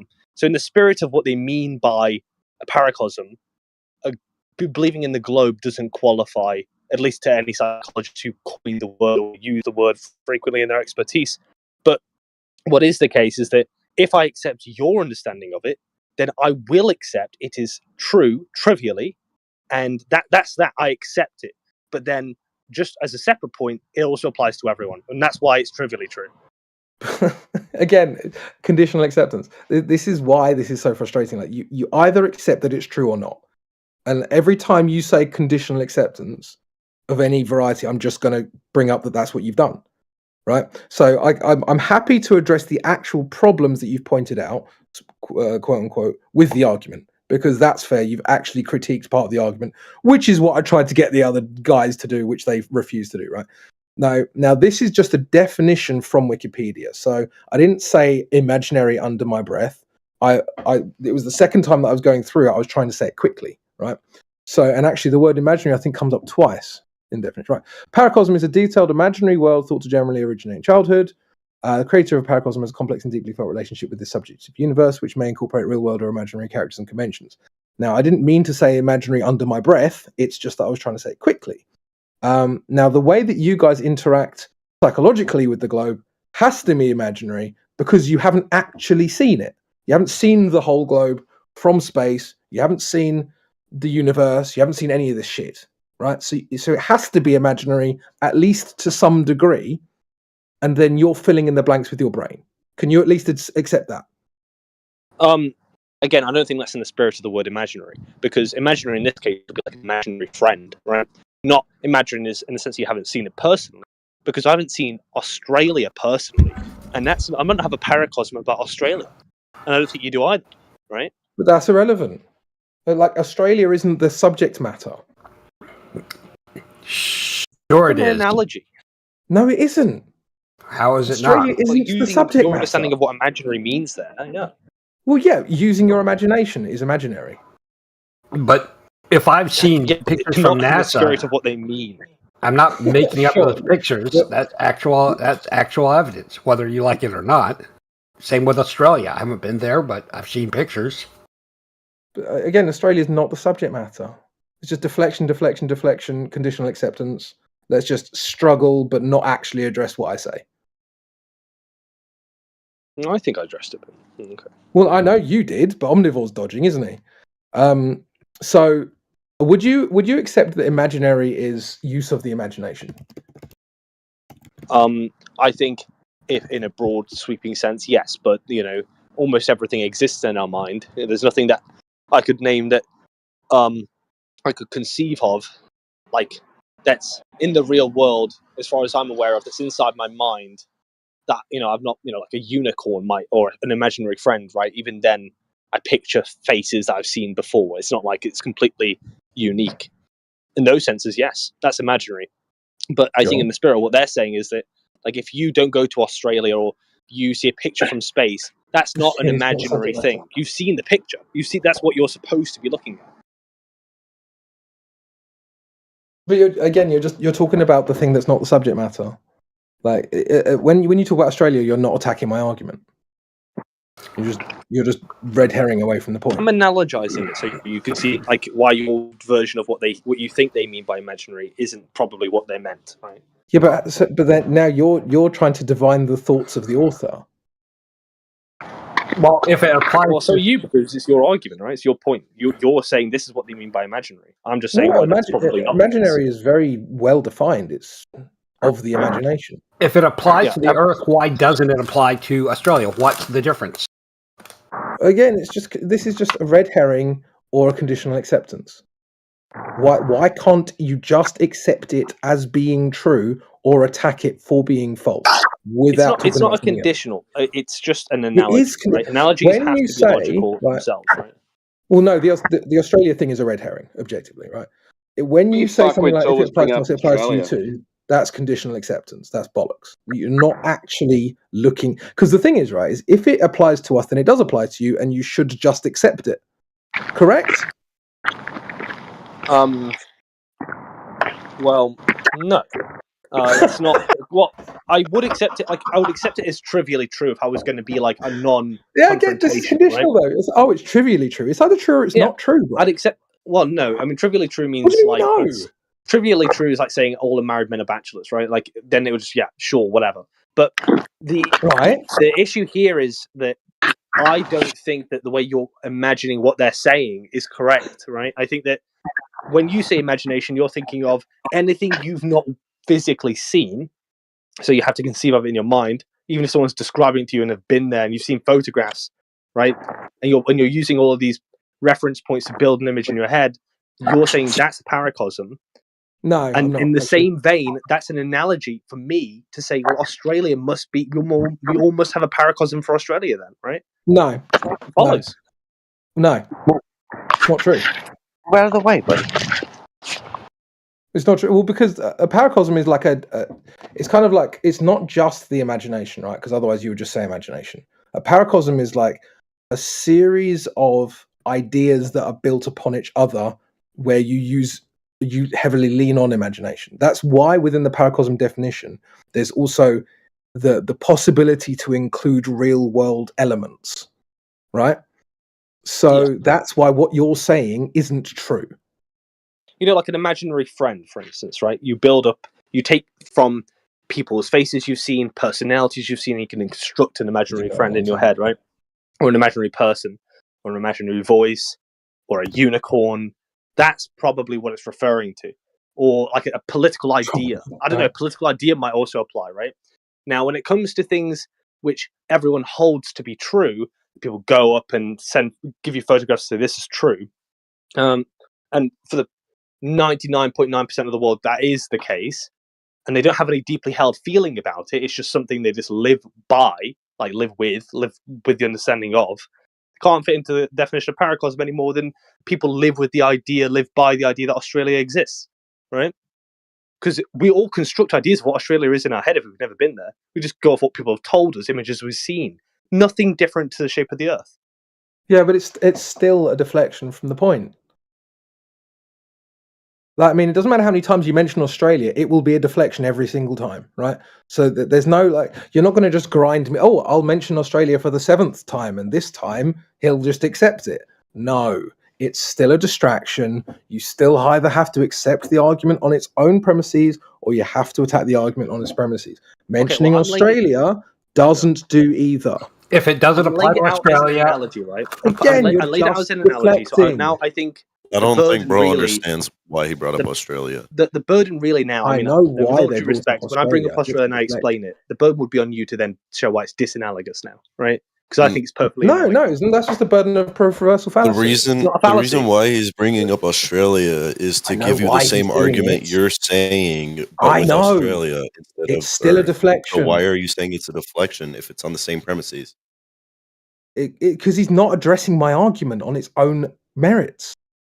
Yeah, because he's trying to get you to think about your own argument and how it's easily flawed. No, well, it's not flawed. But it is flawed. Why? Why is it flawed? Without saying Australia, tell me why. Because your assertion is that people have this imaginary world with the globe in it that they have some attachment to, specifically to the globe. And if you're you saying haven't seen it doesn't exist and it's imaginary. I didn't say that. I didn't actually say that. That's specifically, like, you've specifically not understood my argument then, if you think that's true, right? Because within the definition of paracosm, it says that it may include real world elements, right? So you understand that. So that doesn't within mean the definition of paracosm. So within the definition of paracosm, it says it may include real-world elements. Now, I said to the previous guy, this is before you got in, I think. So it includes the globe, which is real. Well, you're just asserting that. But even if the globe is true, this is still true in your mind. This is what I said to the other guy. So you must have missed that. Right, but same with Australia. Same with Australia. If now you're deflecting. Yeah, No. here we go. Right, I've got a good. I've just searched some This is examples amazing. of paracosms, right, which I think will highlight where we're really not on the same page. So if you search examples of paracosms, you come up with fantasy kingdoms. You could talk about Westeros, Yeah, stuff right? like Middle Earth. And they have real world elements, politics, so on and so forth. Yeah, stuff like Middle Earth. Imagining Yeah, Middle Earth would be a paracosm, right? Middle Earth, yeah. And yeah, you don't have to explain this that's to me. I know the totally concept. different in the spirit of what they mean by imaginary. But now from you're what just saying, right. So yeah, inside your guys' idea here about Australia, your paracosm of Australia would have to have a Crocodile Dundee in it. Yeah, exactly. Yeah. Right. Okay, but I mean, Difference again, in just Australia's saying, a hey, deflection. there's a land out there. There's more country. There's more nation states. There's other things that exist. So Australia is a deflection again, right? But can we actually talk about the globe, because that's the actual subject matter? The Earth For is the semester. round, you dumbasses. I know you think I'm a dumbass. That's cool. You can leave if you want, because no one here is interested in your. Prove that the Earth is flat. Oh, shut up, man! You're just like a waste of time. Just listen to the conversation we're having, right? So this paracosm thing, yeah, it applies to Middle Earth. I completely agree, but it also applies to the globe. I think okay. Now hear me out. Don't get frustrated. Yes or no? Well, Come no, on, it man. doesn't. I've It given you doesn't, so many and I'll yes or tell you no's and why. you just never answer them. I'll tell you why it doesn't. I'll tell you why it doesn't. Thank you. It does. Well, it doesn't. Okay, so it applies to Middle Here, Earth, but we'll not just the globe. skip them. Brilliant. I'll go with your crypto. Yes, it does. Thank you. It's Yeah, really and not it that does difficult, because like right? I had this idea when I was a kid about like going to space, and they told you that hey, your children will someday take a field trip to the moon. It'll become that, like everyone will have their space car. You can take a space vacation. There'll be space hotels. Different incorporated and non-incorporated areas of the solar system will exist.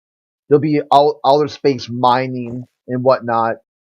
Like people who get on early, start buying property now will be, it'll be worth a lot of money in the future. Like you got that Richard Grott guy who supposedly bought like 80 acres of lunar surface. Like who would he buy it from? Who owned it in the first place? Who the fuck knows? A fool in their money. So then you had that paracosm there, that somehow there's this other world that exists that you can never really access, and you really can't explain to anybody in any real meaningful use. And then you start drawing upon the lore of it. Hey, America went to the moon first. There's a flag on the moon. Then all the different, other sort of space ideas and stories and lore and a different universe. You've got dark forces battling it out. None of this stuff is real. It doesn't exist in the individual's world. It's outside of their world, and it only exists in their imagination. What? Yeah, I mean all of that. Do you mind repeating that? Oh my god! What part did you miss? Because All it of is it. live stream, so you can just go back and listen again. Oh, never mind. I don't want. Yeah, he wasn't listening. Yeah, he's probably playing it. This is why. Remember the theory I came up the other day about how a lot of these guys are video gamers and they're also inebriated. And when I was watching some stuff about video gamers, they repeat the same thing 3 times. It's like, go east, go east. Like, doing something. Beacon. It's like you hear them talking to each other, and it's like this endless repeating of information over and over again, generally 3 times. So I think that's where they're at. They need to hear it 3 times in succession with their full attention on it. Who's selling moon real estate? It's a video game thing. It's not like a Glober thing. Do you mind When was the repeating that last 3 time times? Flat Earth was talking about something new. You guys come up with any research? Any new insights? I think their objection to your argument, Crypto, without being able to articulate why they think it's wrong, is pretty much evidence. Yeah. Yeah, it shows you right there. Yeah, that world beyond, once you get to that certain height, where everything turns into a cartoon, that's a paracosm. They've never seen a photo of a satellite. They've seen cartoon images of it, drawings, conceptual Seen them in ideas. real life. Where?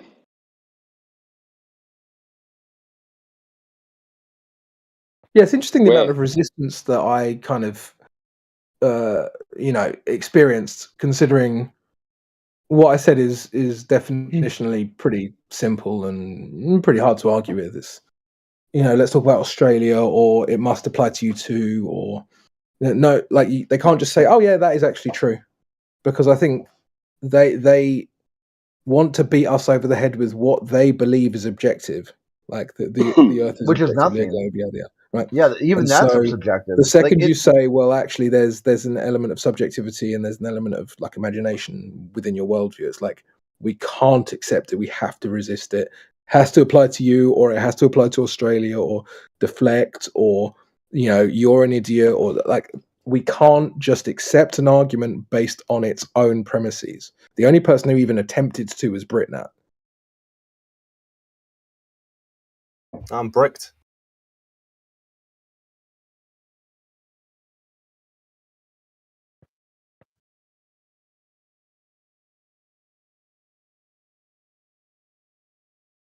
It's funny because Omnivore's actually strawmanning me in the chat, so he doesn't actually understand. He's on deafen now anyway, but he doesn't actually even understand what my argument was, even though I made it about 4 times. Yeah, it went past the 3 times, so at that point they're just incapable of understanding.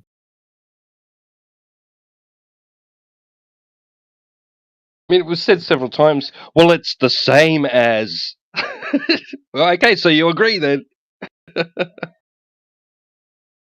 I mean, yeah, again, it's just like there's no way they were just going to accept it and just go, okay, well, yeah, cool, let's move on.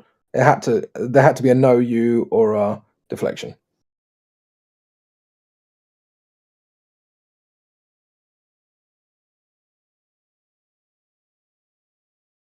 Hey, Scott Mackey, if I have a globe on my desk, where's the horizontal plane on that globe?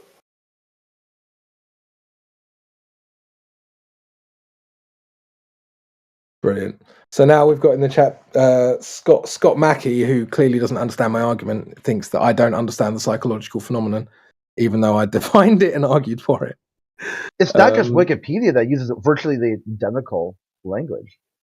A prolonged fantasy world invented by children can have a definite geography, language, and history. Yeah, of like course. The Klingon Star Empire, the Romulan Star Empire, the Borg. I mean, the Federation. Like the Warhammer 40,000 universe. There we go. Yeah, I love that. That's one of my favorite things. Of course. That's what I see. People that talk about what does a human space civilization look like. Like a lot of people like draw upon fantasy or come up with your own. I'm like Warhammer, dude. It'd be like Catholics in church in space. That's what you got. You got Catholics on Earth, and they're pushing this whole space paradigm. Catholics in space too. They're gonna purge the Earth. It'd be just some sort of, go out to the universe and cleanse the universe for the glory of the God Emperor. So there'll be a real space boat. Virtually an inquisition. They see the universe was put there by the God for all of humanity. And you have a few minutes to play if you want. They're charged to cleanse the heretic, the mutant, and the alien. Are you saying a bunch of weird bullshit right now?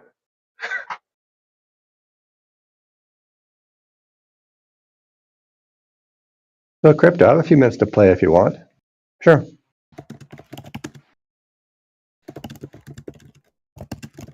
Oh, hey, there we go. Hi.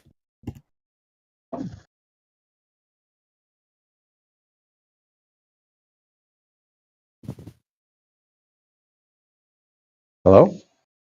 Hello. Not. So you want to? Yeah, I have a globe on my desk. How many horizontal planes are on there? Infinite. Is there something mentally wrong with you? Scott, what, No. how did I misunderstand this psychological phenomena? Please explain to me. Yeah, you understand that definition of that psychological phenomenon is offered by people, right? So definitions are offered by people, yes? Yeah. And the psychologist who put that forward, do you think you understand what they were saying? Here, real quick, Billy, you're hot micing. Probably as well as you do, yeah. Why do you think you understand as well as I do? Because it's a definition that I've read from. Yeah, I know, but do you have any background in psychology? You have any idea the problems or the phenomena that psychologists are trying to understand when they do their work? So this is an appeal to credentials, then?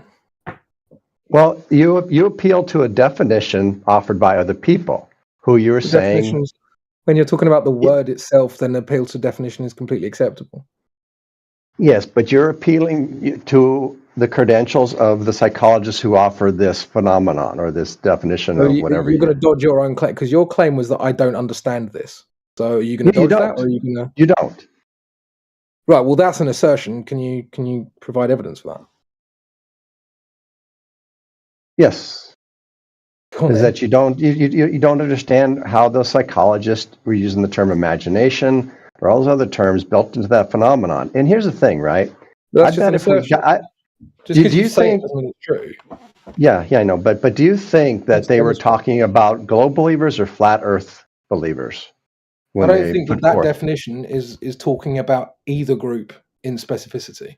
Okay, so for the psychologist who put forth that argument and defined that phenomenon, if we put forth two categories of people, flat earthers and globers, what do you think they would say is subject to that? So that's not applying that doesn't have any meaning at all with regards to the definition of that idea. Except for that definition was created by people, right?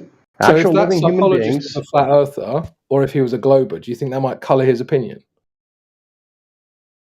Yes, but what phenomenon do you think those psychologists were looking into for them to come up with this term?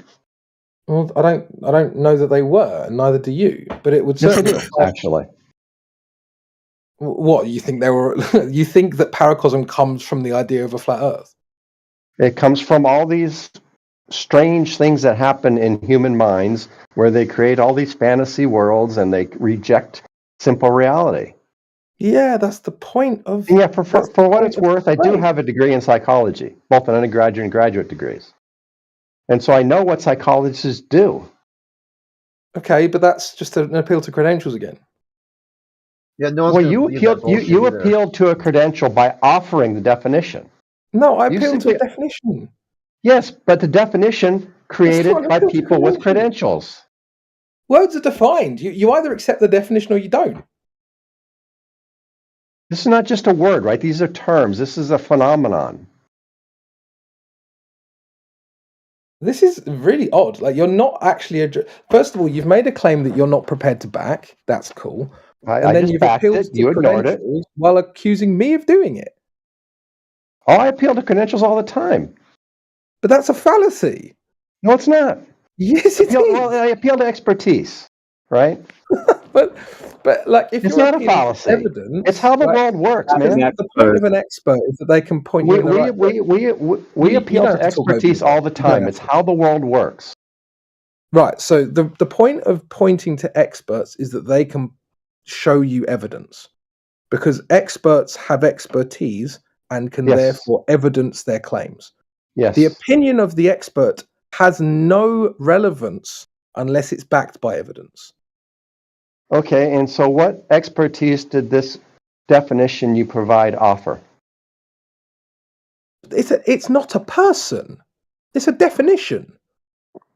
So what examples did they give you in the definition? The definition was Middle Earth. Sorry, the first example was Middle Earth. Okay.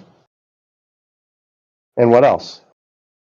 I didn't look at any other examples. Okay, so unless neither of you, though, have you? So unless you're going to say you can get into the mind of the psychologist, that's all you have, right? Is Middle Earth, So if we can't get into the mind of the people who come up with words, then we don't get to use those words. Left. Right. Well, I mean, you said a second ago that we can't get into the mind of the people who put forth this thing to infer what they meant. No, you said that. You made that argument. No, yeah, you made it about 10 minutes ago. You made that argument, and now you're pretending I did. You made it about the definition. You made it before I joined the conversation. Someone offered, and you says this is amazing. You're actually making a flawed argument and then pretending I did. That's amazing. Yeah, I'm talking about the definition of the word, and you're saying that the definition doesn't count unless I can get into the brain of the person who came up with it. That's exactly what you said like 10 minutes ago, man. No, it isn't. You really don't remember this, do you? That's phenomenal. That's really fascinating. Does anyone remember me saying anything like that? Yes. No, I didn't. Mackey's fucking baked again. He's ripped, probably. Ah, Crit. The Earth is round. You got to get over us, Crit. We don't exist. I talked about the definition of the word. I read the definition about what. Maybe you're confusing me with Yui because he said something similar, which I disagreed with, but I certainly didn't make that argument.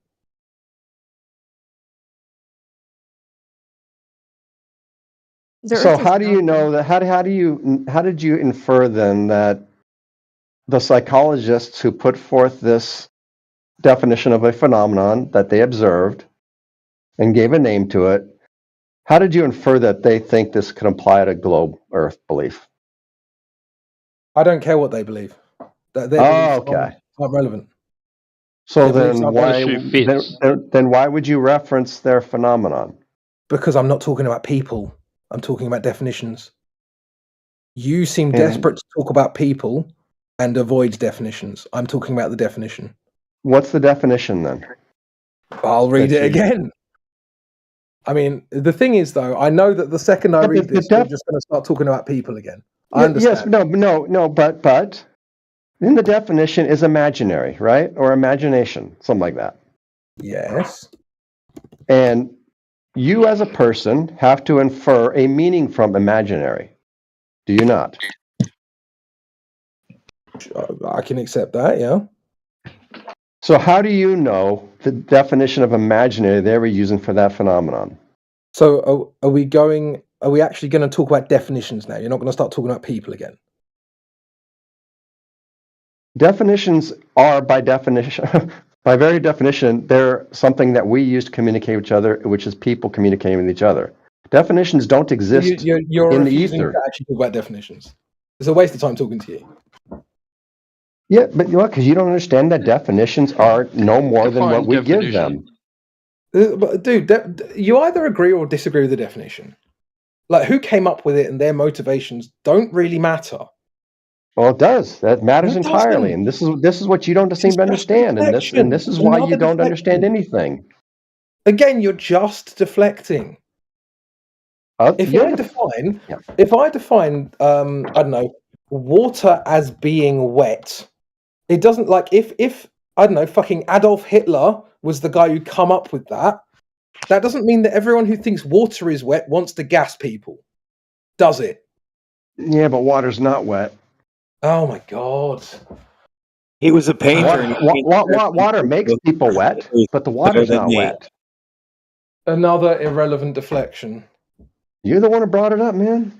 Yeah, you're the one who didn't. Okay, so read your definition, and we'll walk through it. Do you agree with the definition or not? Do you agree with the definition or not? I disagree with your interpretation of what the definition means. Do you agree with the definition or not? I disagree with your interpretation of what the definition means. Didn't ask that. I asked if you agree with the definition or not.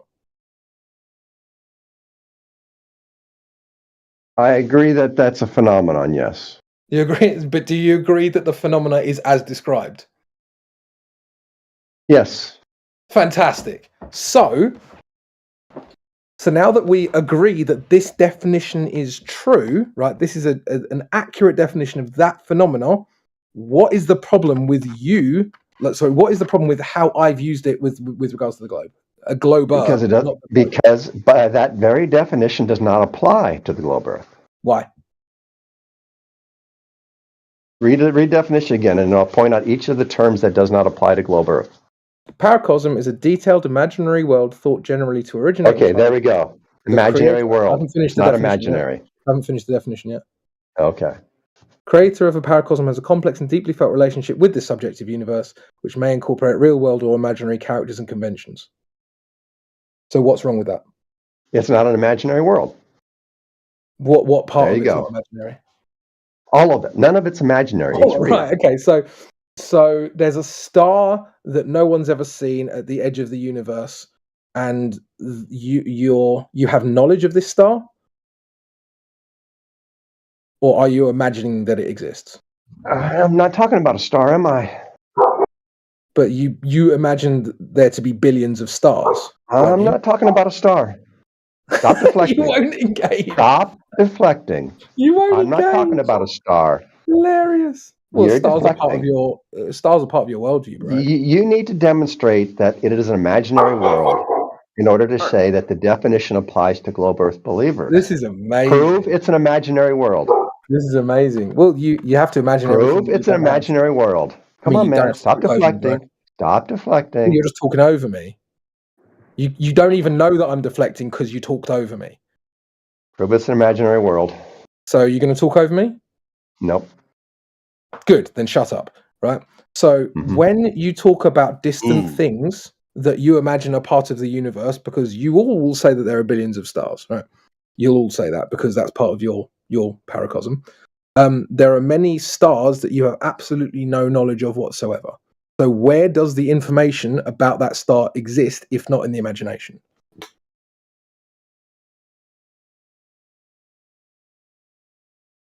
People don't have imaginations of stars, at least I don't, that we So where haven't does the had evidence information for. about that star exist, if not in the imagination?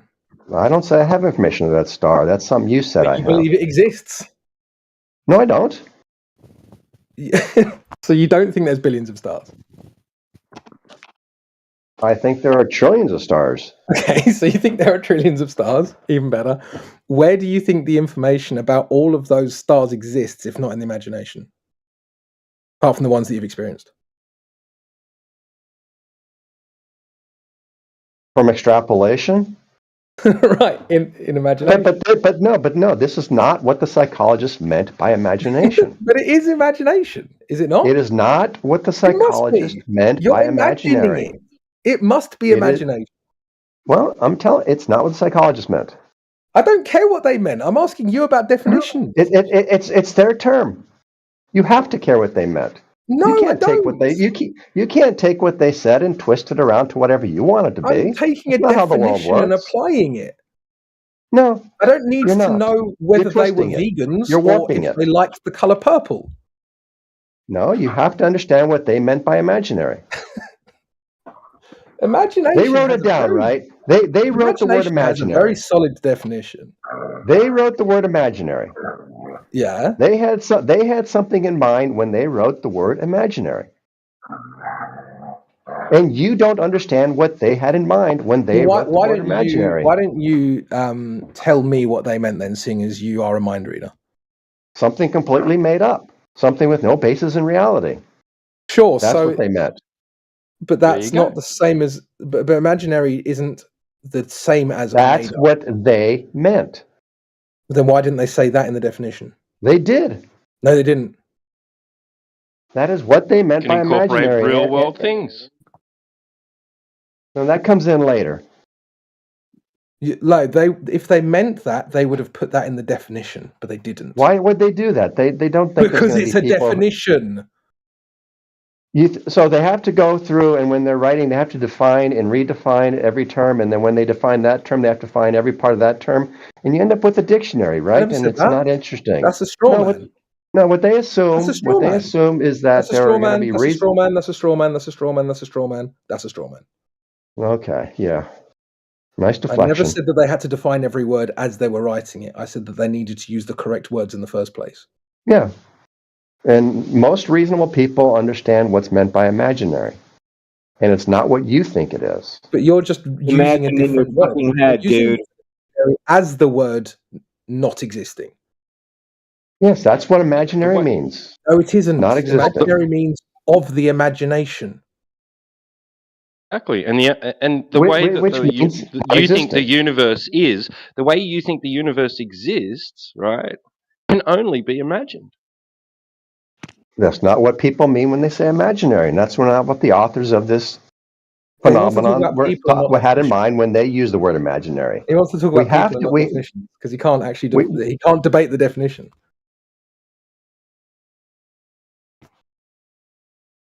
I can't debate the definition.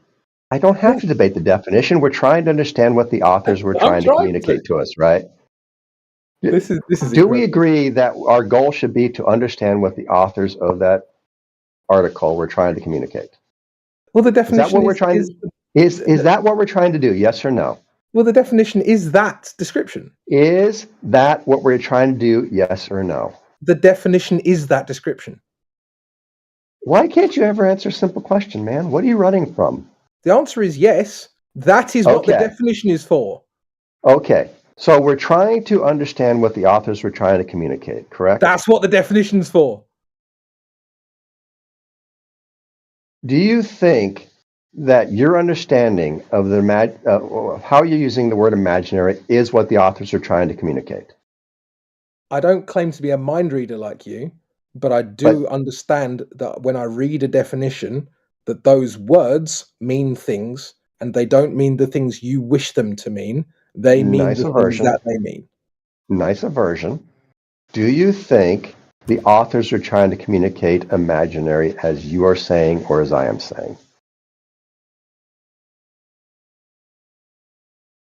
So you're actually misusing the word imaginary. I'm using it in the way the authors wanted me to use it. So you're claiming to be a mind reader. I'm claiming to understand what the authors are trying. This isn't a serious discussion then, is it? I'm claiming to understand what the authors are trying to communicate. This isn't a serious discussion then. If you're claiming to be a mind reader, we can't have a serious discussion. If we ever expect to understand what another person is communicating to us when they speak, we have to assume we know what they're trying to communicate. That's just part of it's called it's the definition of communication. It's intrinsic in the concept of communication. But you've just claimed to be a mind reader. I can't take you seriously after that. Well, you don't have to. Then I won't. Then we can just move on. There's no point talking to you. But it begs the question of why do you bother talk to anybody if you're not trying to understand each other? What is your point of even being on the face of this earth if you're not trying to understand what the people talking to you are trying to say to you? I mean, I am doing that. You're not doing that. You're telling me that I can't read the definition because I can't read someone's mind. That's absurd. I asked you if you think you are communicating or understanding what the authors are trying to say. Doesn't matter. It does. That's everything. It That is the only thing that matters. There's no point in the definition. That is the There's no only point thing in that any matters. definitions then. Because as soon as you've written a definition down, if you can't read their mind and understand what they meant by the definition, which they should have written accurately in the first place, if every single definition is subjective based on what the original authors were thinking, then if I can't read their mind, then I can't understand any definition. Is your argument? No, it's not my argument. Well, but it that's is. Okay. No, it's not. Well, it is. Well, it's not. Well, it is though. Well, it's not though. Well, it is though. Jeez, how much have we got to play this stupid, childish game? Well, then can I read a definition and understand what the person who wrote the definition meant by the definition? They are assuming you can. Yes. When they wrote it down, work, buddy.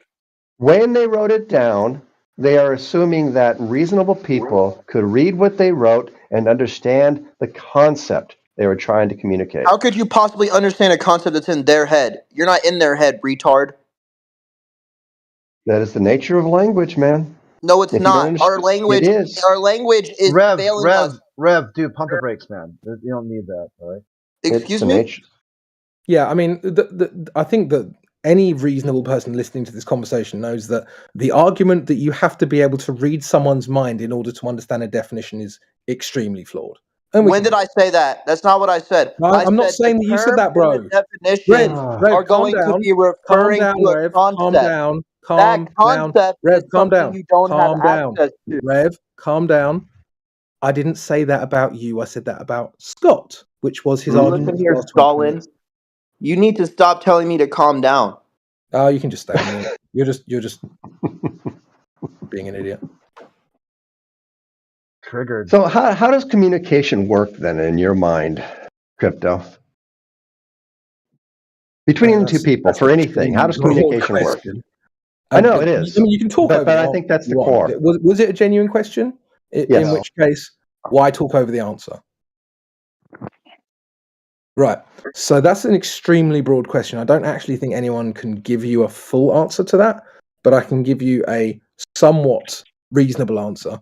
The purpose of communication is so that two or more people can, it's circular, I guess, can understand the ideas that each other has. Yeah. Okay.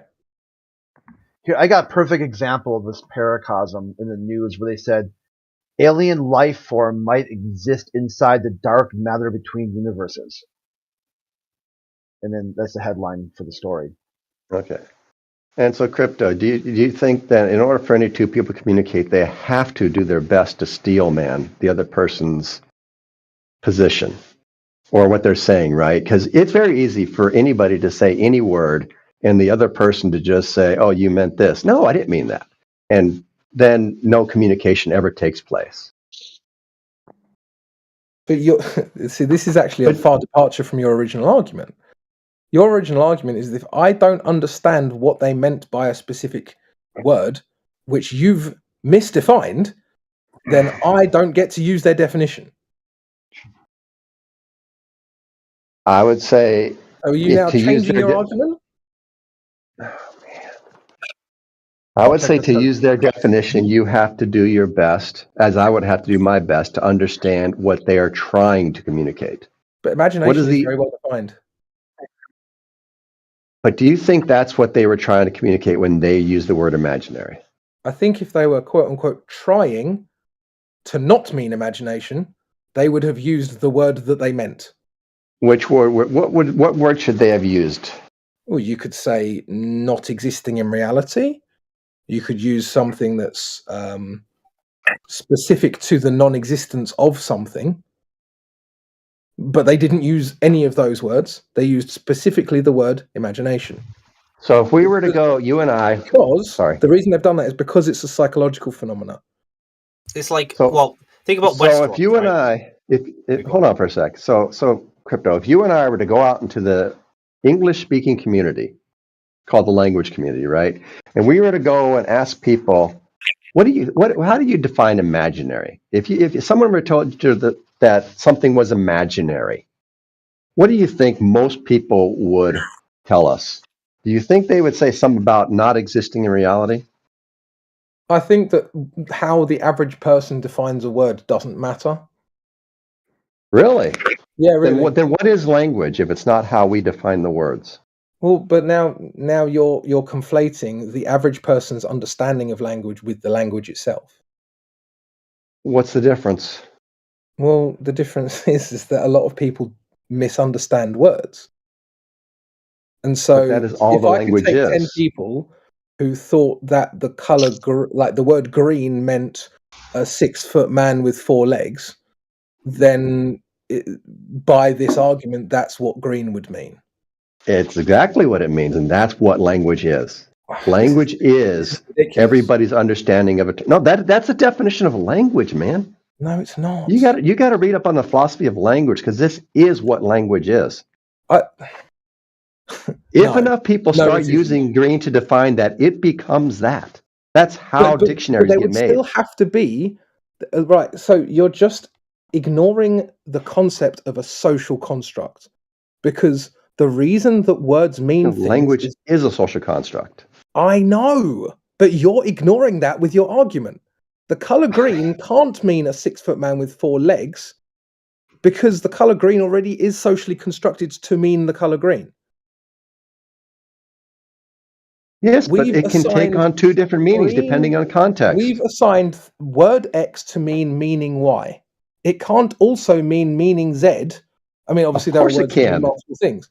Of course it can. And it does all the time. We can come up with countless examples. Can't be a 6-foot man with 4 legs.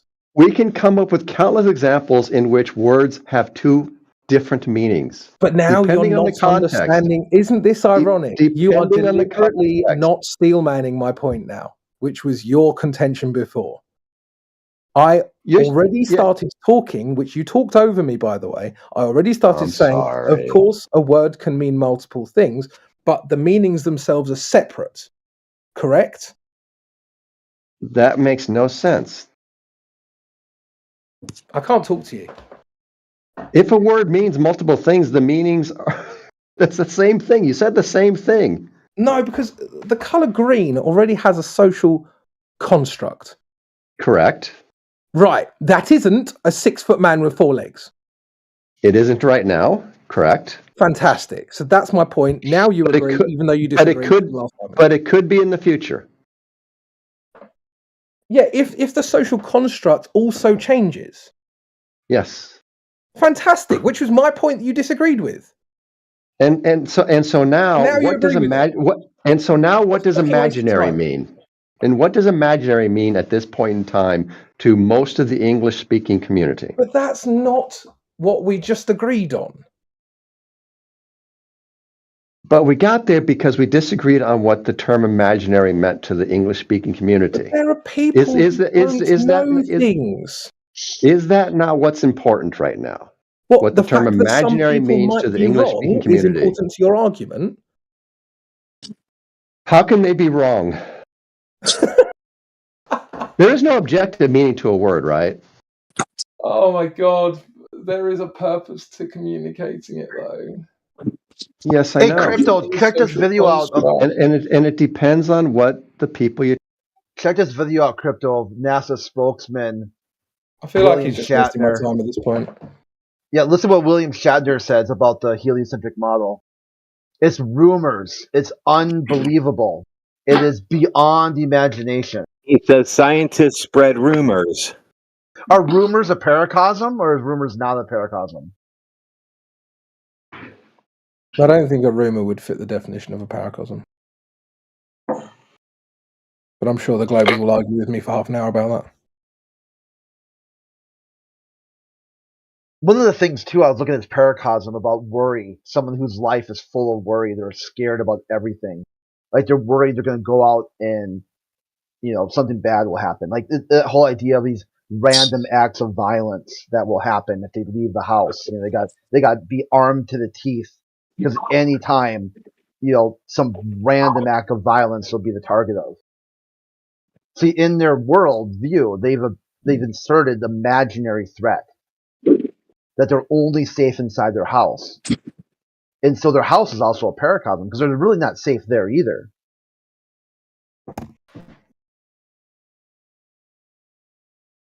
No, a house isn't really a paracosm. If you imagine it to be this impenetrable fortress that no one can get into and you're completely safe. Yeah, fuck's sake. No, that wouldn't work. Star Trails. No, I mean, I'm just saying, like, if other people keep muting these Globers, they're going to accuse me of doing it. And it's like, I understand that he's, like, not understanding things, but Globers always get muted. Yeah, but I didn't mute anyone. Like, the only person I muted was the guy with the tons of underscores. Are you a mod? Yeah, but it doesn't mean I mute people. And you don't mute Globers? Wow. I didn't mute people who talk over me. I didn't mute you then either. Yeah, it's quite simple. If you feel like you can't talk here and you're always muted, just let me know. I'll mute you so you can maintain a consistent worldview.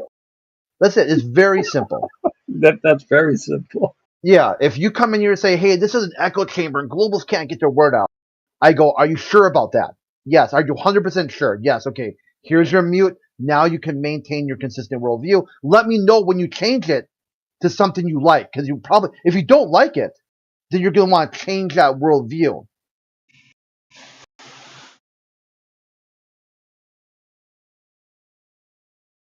So here's a question for you then, Scott. Let's see if you can actually be honest about this. I'm not about everything, but go ahead. Well, apparently not. If a word can change meaning, if a word can change meaning because the social construct changed meaning, why can imaginary not mean what I say it means? It could. So because I understand it to mean that, it therefore means that, and the definition fits what I've been saying the whole time. It could, but what I think you and I should want to do, but I think what you and I should want to do is try to understand the idea that the authors were trying to communicate. Correct? No, but if I accept your previous argument, it doesn't matter because I understand it differently. Do you or do you not agree that we should Yes be or no? trying to understand what the authors communicated? Well, no. Yes. According to your latest argument, it doesn't matter.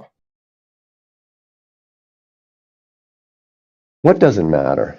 Well, the fact that I understand imagination in this way means that it is therefore valid, according to you, because that's how language works, and therefore the definition is as I said. No, I said That's literally your argument. Now you disagree with your own argument. Yeah, just listen to 2 this minutes NASA ago. spokesperson. It's all food for the imagination, fuel for the imagination. Christ, It's man. rumors. It's like he's telling you exactly what's going on at NASA. Like, so really, you have to either accept that your argument of 2 minutes ago was flawed, or your argument of 10 minutes ago was flawed. What was my argument 2 minutes ago? What was my argument? Can you say what my argument was?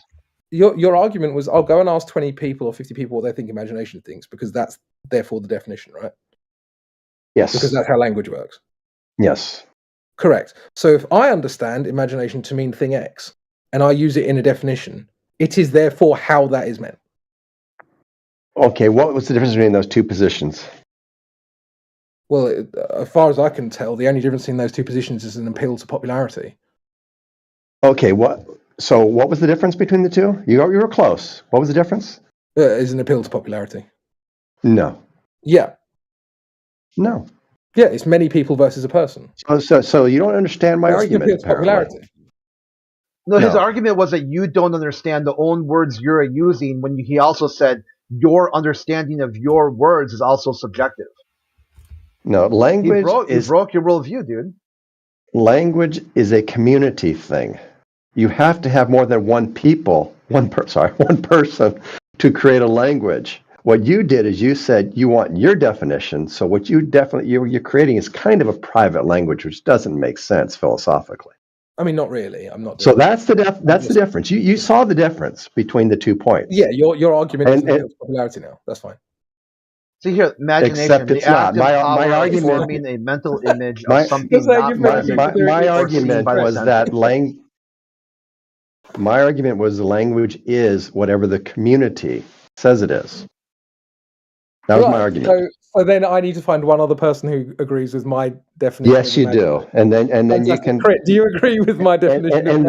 And then you can have your own private language. Imaginary. Yeah. And then you can have your own language within your own community. Brilliant. Then you create your own language community, which is fine. You get to do that. But then the problem that creates is then you cannot communicate with other people outside your language community. And what I think your goal should be, as an adult human being, is to engage in the language communities that are as broad as possible. And what that requires you and I to both do is agree to the definitions that language community is already using. Oh, but I thought we had to actually read their mind in order to discern the meanings behind the words. Because that was what you said before when I read the definition. But now we can use definitions? We have to try our best to understand what the people communicating were trying to communicate. Not what you just said. That's exactly what I just said. And if you heard anything different, then you're not listening very carefully. Do you not agree? Oh my God. I know. Oh, this is It's brilliant. difficult. I get you struggle with this. I understand. It's like I understand. you're 7 touchdowns down in the fourth quarter, and you're like, yeah, I'm winning. I understand you're struggling with this. I get this. I'm really not. But do you? Really not. But see, I'll try one more time to see if you can get a simple agreement from you. Do you agree that we should try our best to understand what the other person was trying to communicate? Well, so when you say this, you're Oh, you're not going to answer it, are you? Well, I've already answered this question about 17 You never times, have. but I actually need to add something extra on, because just saying yes, which I've already said a bunch of times. No, you haven't. Well, I did. But go I did ahead. actually. Okay, now you just did. All right, go ahead. I said yes many times, but it's like saying yes doesn't really advance the conversation, right? Mm-hmm. So when you say that we need to understand, we need to try to understand what the original people mean, you're saying that you can read their mind.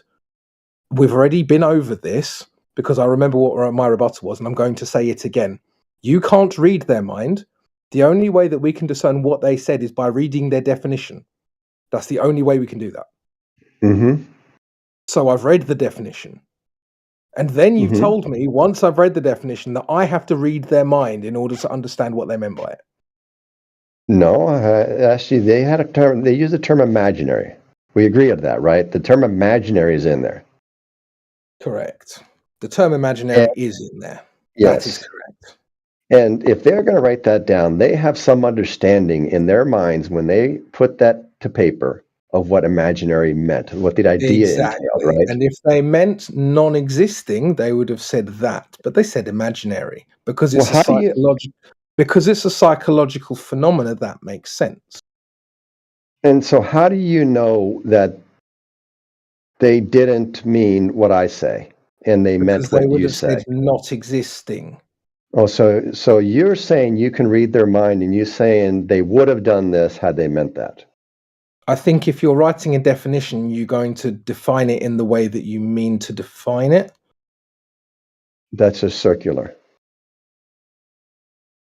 No, it's not circular.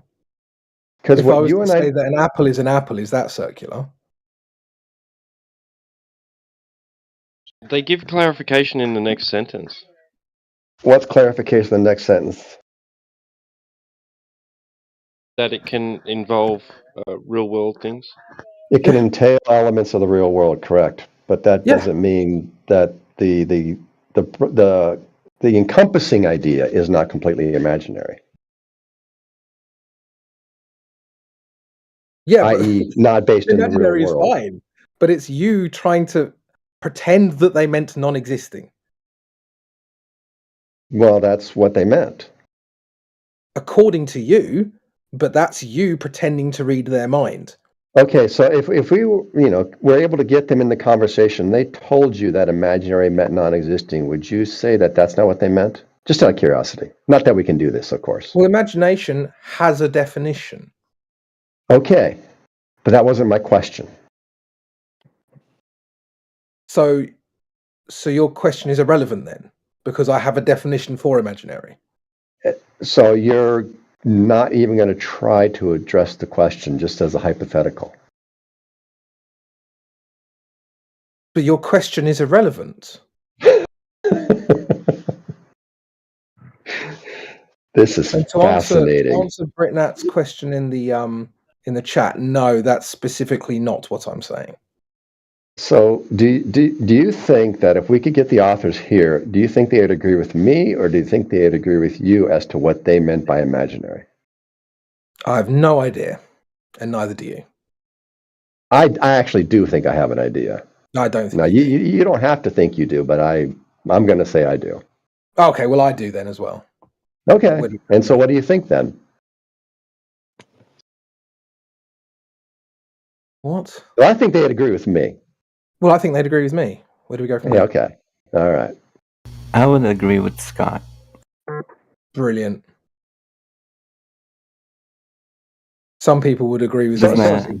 okay, so back to the original thing. So we have a different understanding of what the authors meant by imaginary. And No, until we because resolve, imaginary has a and definition. until we resolve that, we cannot say whether this term applies to globe earthers or not. Well, right? imaginary has a definition, so we can. Yeah, no, it does. Yeah. And I bet if I look it up, one of those definitions will say does not exist in the real world. You're talking about a psychological phenomena. Nothing in your brain exists in the real world. That's the point of a social construct, Scott. But I bet if I look at the word imaginary, I haven't done it yet. I'm going to go out on a limb here. One of the definitions is say does not exist or I something. just checked it, Scott. You're right. Scott, what Oh, do you think does a it? social construct is? A social construct is a concept. It's a hard one to do, even though I was a sociology major. I'm trying not to use the words itself. It's an idea created by society itself. Sure, I think that's fair enough. I actually think that that's fair enough.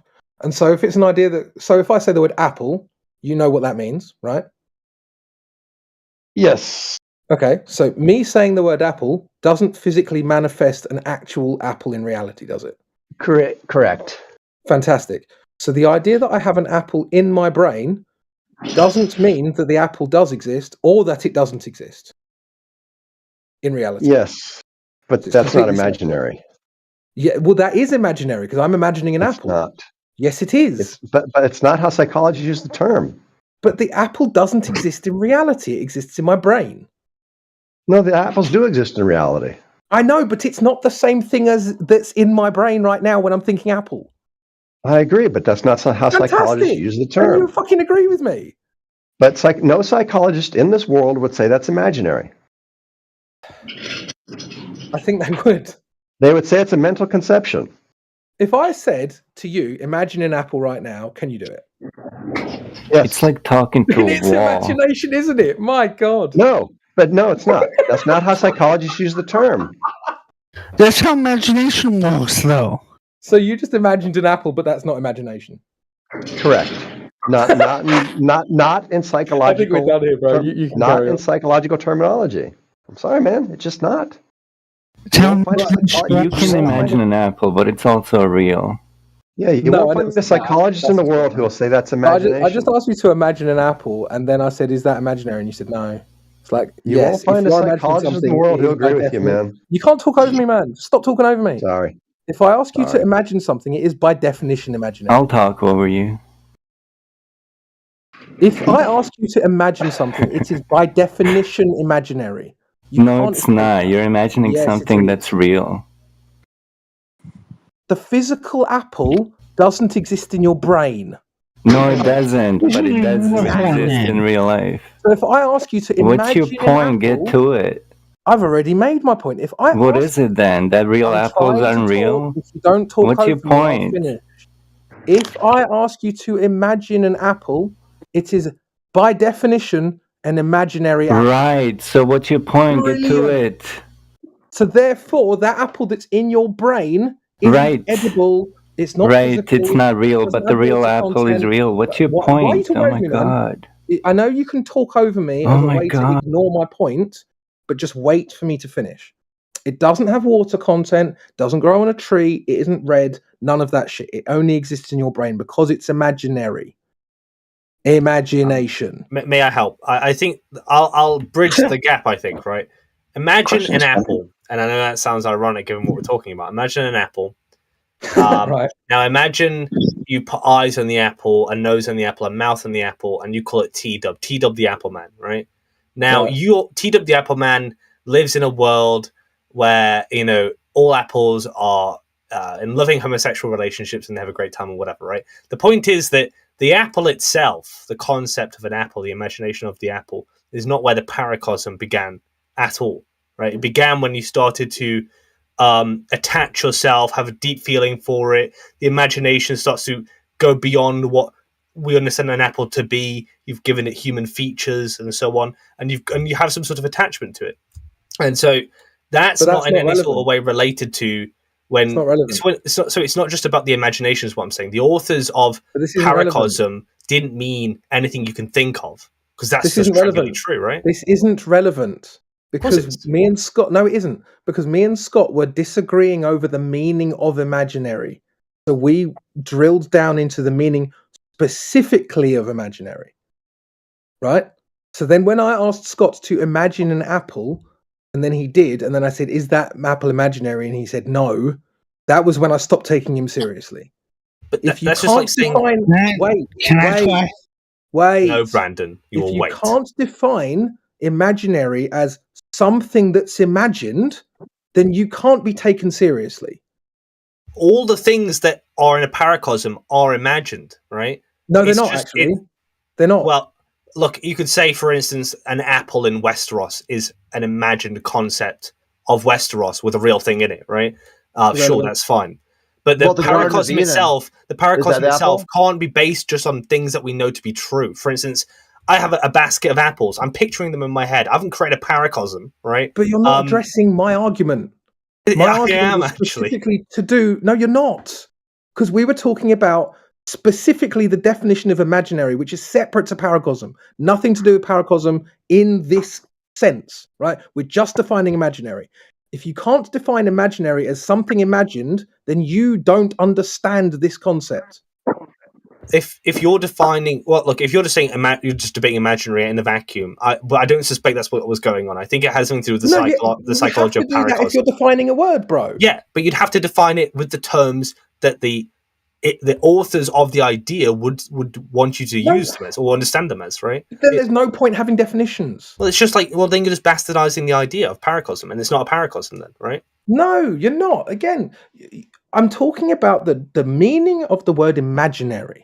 Then you're right. Paracosm hasn't entered the chat yet. Right? Paracosm is still sleeping in bed.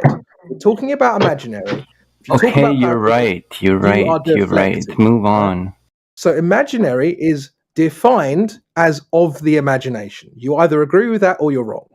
But they didn't That's not think how. Okay, imaginary. I know that you know, right, that when you read hard literature, they set their terms in paper, right? They don't go to the dictionary.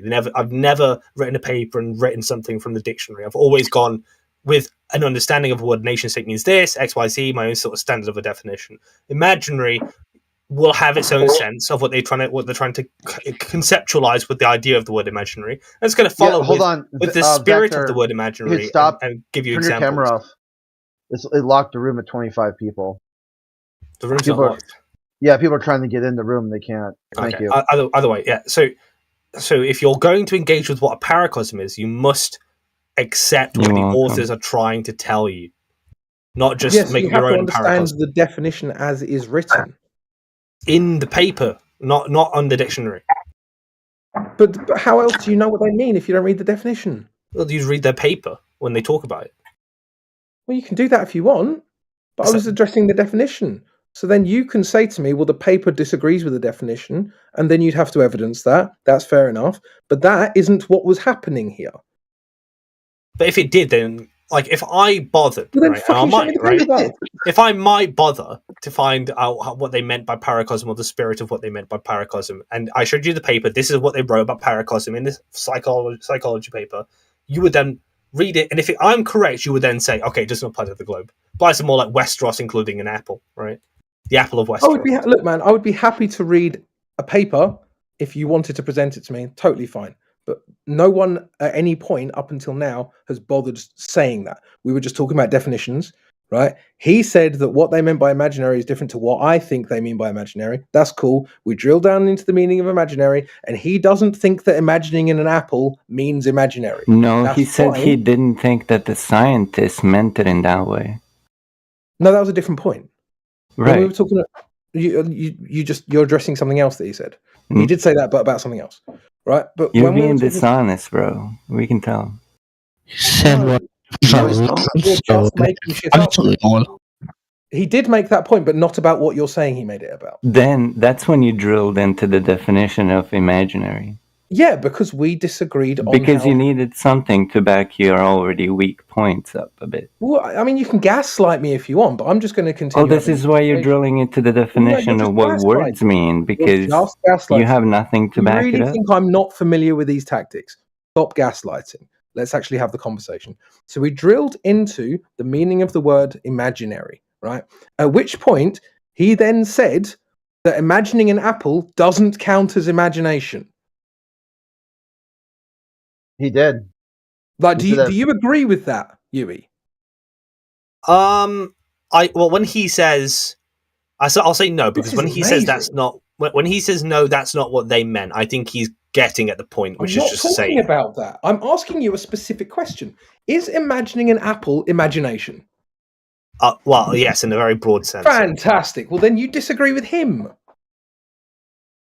Well, I mean, but he's saying it's not what. This is what I was saying just now. He's saying that okay, like you Paracosm could is still in accept. bed, bro. I don't know why you're talking about we're just talking about the meaning of the word imagination. Yeah, but I think because I heard him say your this, mind. right? I heard him say that's not what they are trying to say, right? But he's And that's, just trying to discern and imagine what they mean by that, which he can't possibly know. Well, I think it's intuitive for all of us that imagination doesn't just mean anything that pops into your mind in that paper when you're talking about paracosm. Because an example of a paracosm would be you're Westeros, reading right? minds. Well, look, it's intuitive to say that a paracosm, when you look at examples, like just in context, Westeros, Middle Earth, doesn't sound like they're really trying to get at just anything you think about is a paracosm. It's more, but they're getting at a phenomena, right? A psychological phenomena. Sure, but that's what I said. It's a psychological phenomenon. I think this is the thing that you guys aren't really grasping or engaging with here is that, and I said this right at the very start, like 2 hours ago when this started, is that even if the globe is real, your conception of the globe is still a paracosm. I said this at the start, and I don't think anyone's really fully appreciated what that means. Why should we appreciate that? Because inside the Because globe it's true? model, there's explanations for flat earthers. Baked in explanations on how to deal with people who disagree. But you've invented a globe without any explanations and then say it explains everything else. I think you're going a little too far. The question is, why does it matter if you have the perception of a globe in your minds? It doesn't. You can do that if you want. You're free to do it. It's just that people struggle to deny that that's the case. Wait, so you're the flat Earth mod and you deny flat Earth? That's a very strange straw man. I know. I'm just asking you. I thought that's what I heard you say. I'm sorry. No. Okay. Again. Okay. Assume. Can you tell me what social construct is? It's just it's a convention that people agree with. Agreed. Yeah. Okay. So if I say to you the word apple, do you have to have a physical apple in front of you to understand what that means? No. What and why is that? Because I have a shared, I have an understanding of what an apple is. I've seen an apple, so I Exactly. can perceive it in my mind, right? So that apple exists within your imagination because it's not physically real. Yeah. Fantastic. That's my argument that they disagree with. Which is, sorry, I came in late, so I know what you is your did. argument? Yeah. So my argument is that when you imagine an apple, it's imaginary. I have a quick question, Filet. Well, assume. Do you agree with that or disagree with that? Yeah, I agree. I don't. Fantastic. Well, then we're it's not amazing disagreeing. I tried to get 3 other people to admit that, and they couldn't. We're not disagreeing that you can imagine an apple, and that's did. an imaginary apple. And Scott did as well. No, we said that in a paracosm, that's not what is meant by imaginary. Yet. Paracosm is still in bed. We're not talking about paracosm yet. But we're talking about the meaning of the word imaginary. Can't put words into paracosm's mouth and say that's what it means. Because you're the one telling us. You came in and said, "Look, the globe earthers are all afflicted by paracosm," and so you set that you put that on the table and said and then you explain how.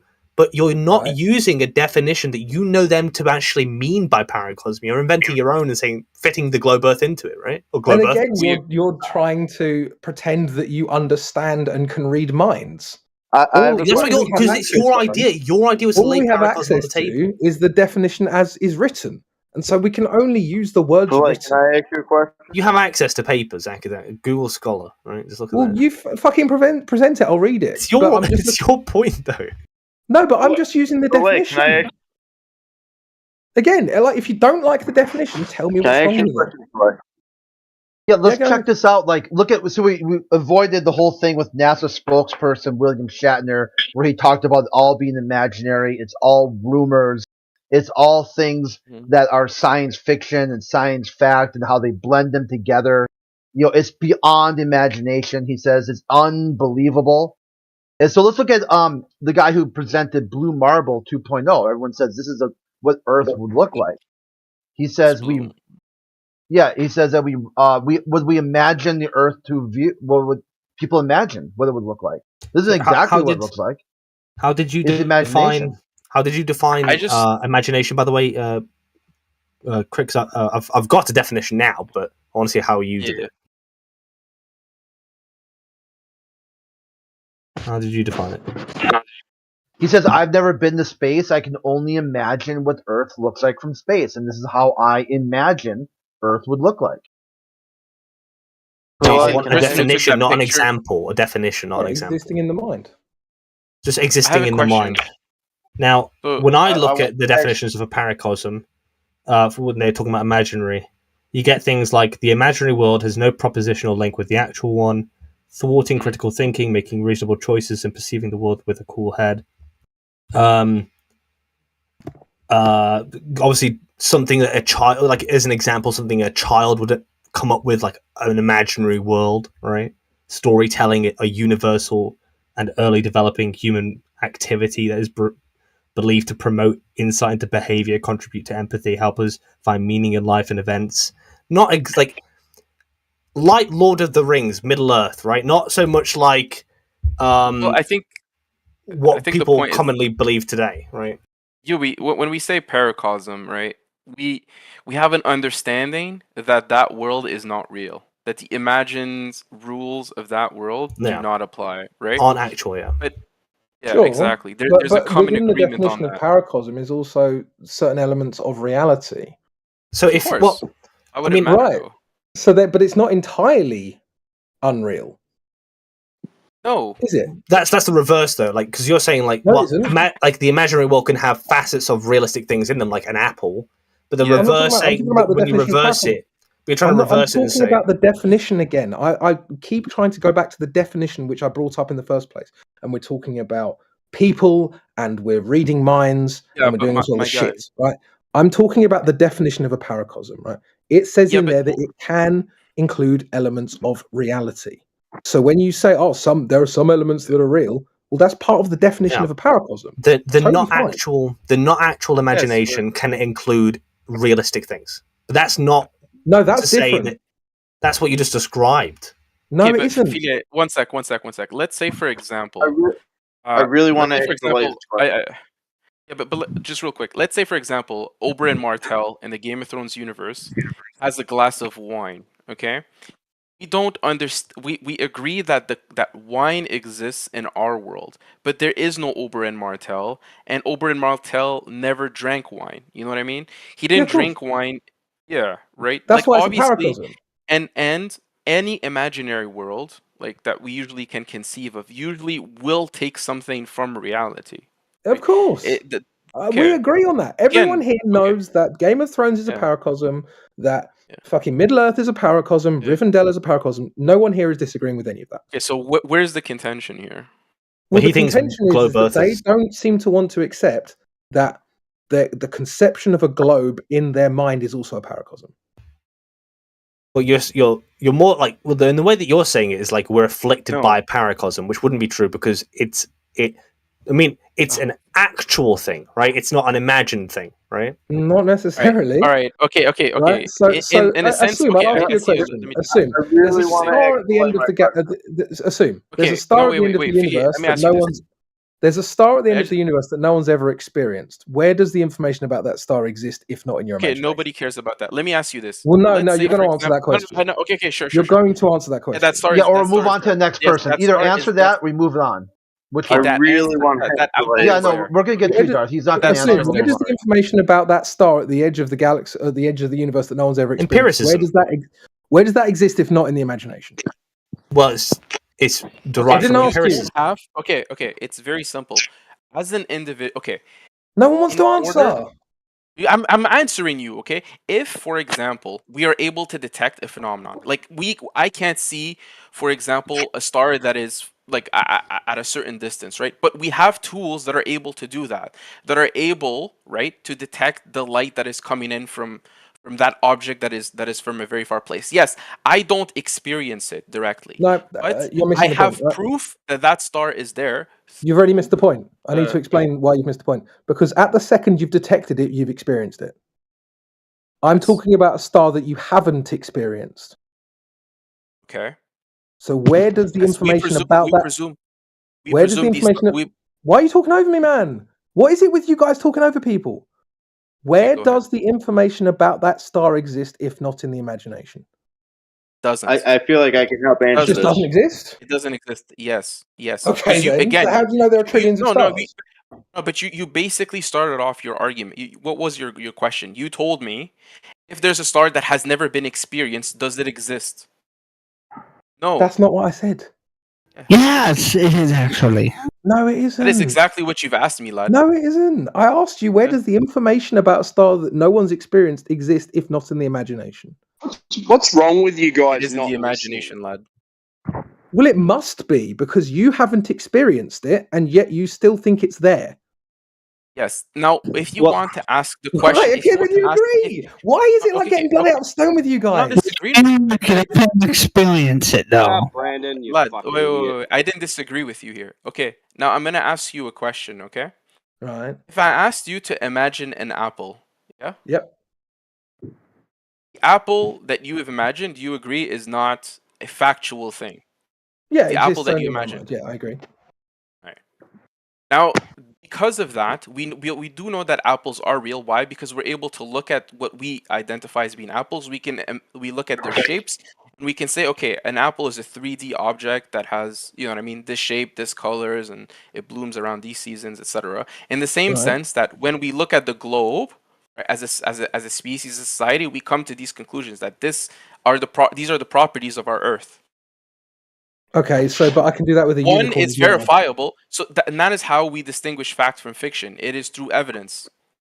But that's completely separate to your original point. Yeah, it is. Is it?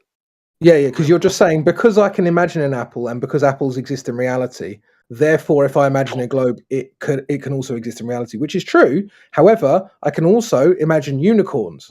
Now, Alright, does I'm the gonna ask logic you a follow question. what? Does the logic follow once I imagine unicorns? Let me ask you this question. Yes or no? Answer the question. Yes or no, man? I answered your question. Did I not answer your question? Assume. Did I not answer your question? I answered your I don't question. feel like Did I you not? did. I don't feel like you did. But okay, You repeat don't yours feel like and I I'll did. You asked me a yes or no question, and I said yes to it. How did I not answer that? All right, fine. You did answer. Okay. Fantastic. Repeat So your can question. you Okay, do me the courtesy of answering my fucking question? repeat it. Fantastic. So you've got an imagined apple, you've got a real apple. You've got an imagined globe, and then you're claiming, therefore, that means that there's a real globe. Do you then think that the logic follows if I imagine a unicorn? No.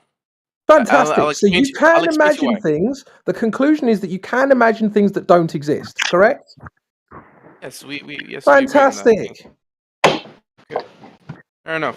I'm gonna ask you a question. Phil, are you still there, or did you just leave? Yeah, I'm still here, man. I just honestly though, like all of you guys, the most frustrating thing about you guys, you'll ask a question, it'll get answered, you'll then be asked a counter question that gets ignored.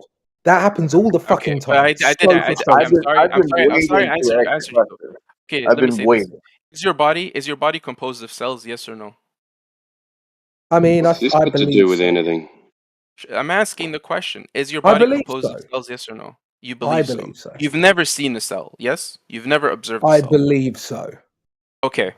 You believe so. Now, I can, for example, buy a microscope. I just want to say this. I can buy a microscope and I can see, right, through the microscope, I can see the cell. I don't need to ask, right. In the same sense, I can go on a What's this got stream to do and then with see. cryptos?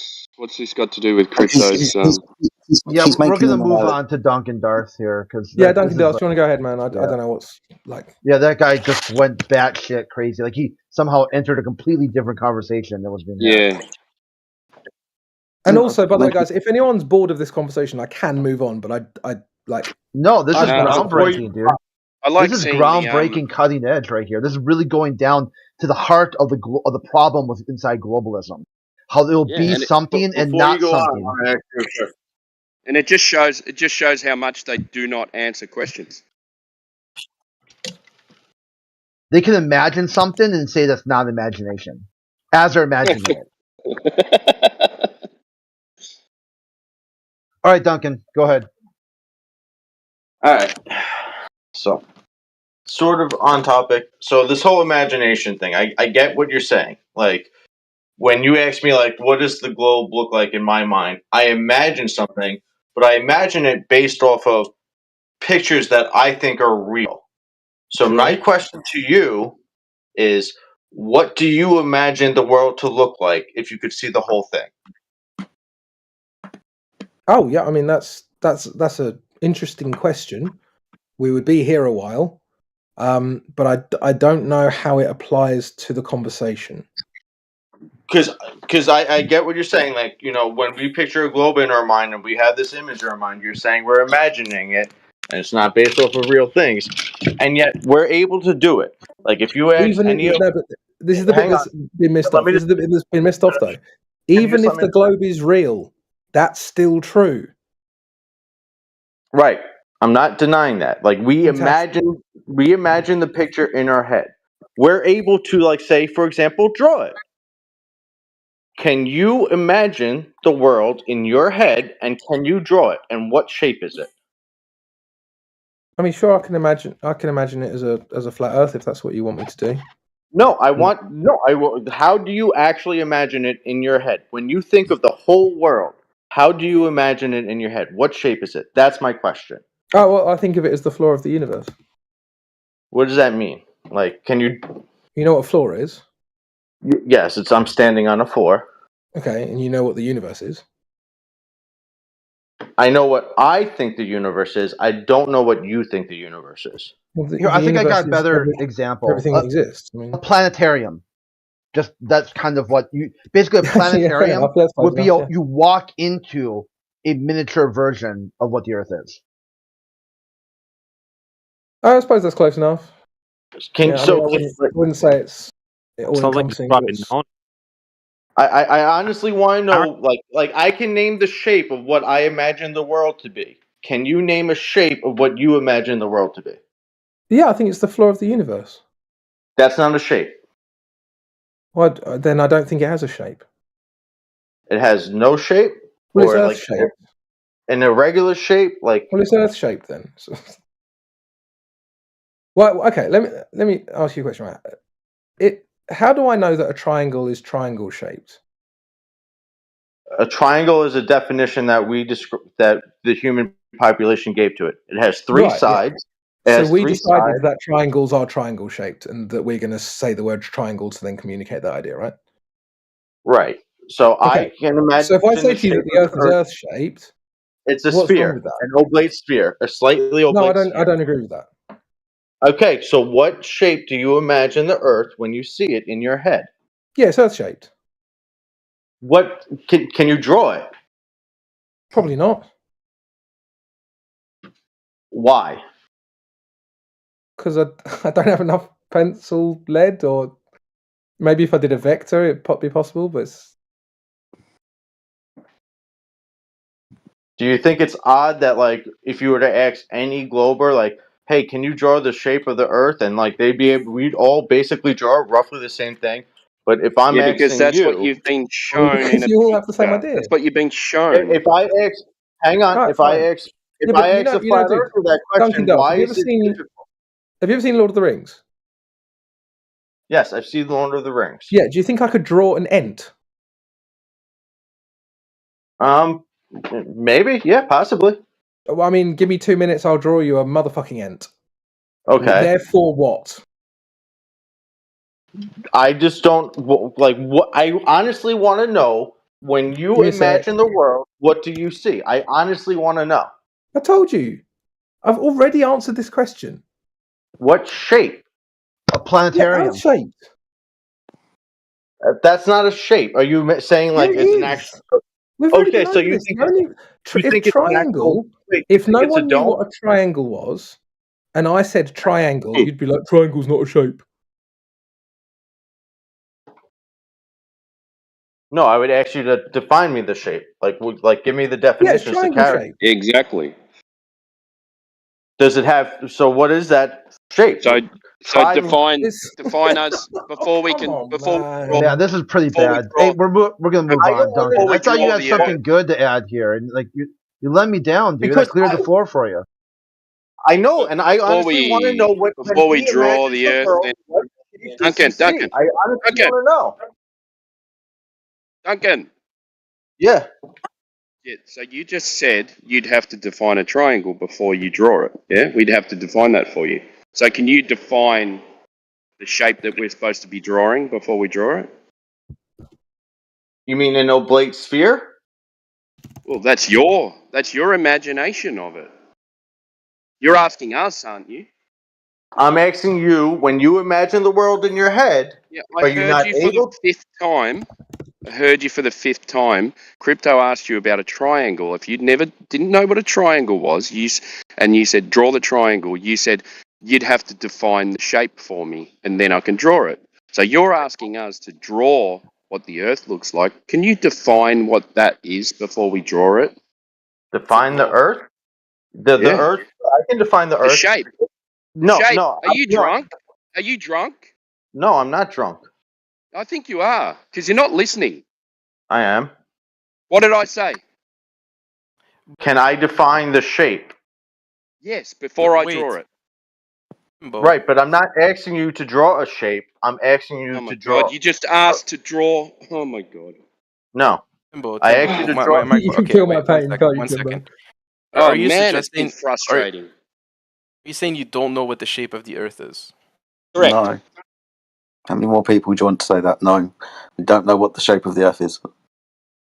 See, Duncan, this destroys your worldview here because inside your worldview, everyone would have to draw the exact same oblateness to this Earth.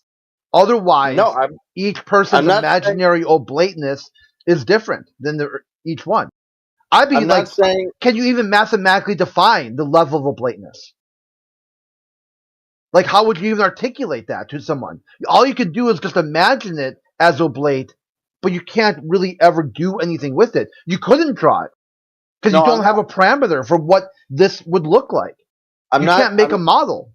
I'm not asking anyone to draw the shape of the Earth to the exact scale that it is. I'm just saying for a rough sketch. Any person that believes in the globe can do that. They can imagine it in their head. I'm simply asking Filet. I'm simply asking Filet. When you imagine the world, can you not do it, or what do you see when you imagine the world? Repeat back his answer. This is painful, man. Duncan, just repeat back what he said, like the last 6 times. You said planetarium, and he said, "Yeah, maybe." No, he said something else. He said the here. This is why I invite you to go back. I invite you to write my sick drawing of an ent. I invite you to go back to the live stream and listen. This time, actually listen to what was said to you. Okay, because you clearly didn't listen the first time. So let's try that again. Run that tape back and just listen to the live stream and hear what was told to you. Because like now you're in this weird contradiction where you said his answer, he didn't answer, and also his answer doesn't match other people's answers. So that is something's wrong there. Okay. Yeah, I'm not a big fan of people getting muted though. So like if I'm, we're moving on to the next guy. Yeah, but I don't know, man. Like I know he said the floor of the universe. Okay, why was that so hard? Because that's not a shape. That's not an image. That doesn't help me. That doesn't matter. Again, it doesn't matter. If I say to you, there was, I don't know, a frog, what shape is a frog? And you go, oh, well, I mean, it's not a triangle or a square or an oblong. So, but I can draw. Then therefore what? Therefore what? Are you suggesting the universe? Are you suggesting Earth is boundless?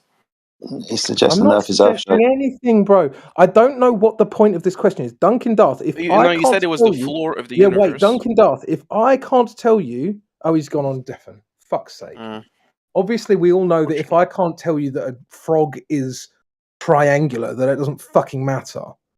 Waste of Yeah. time. Yeah. So you just don't know. Okay, that's fine.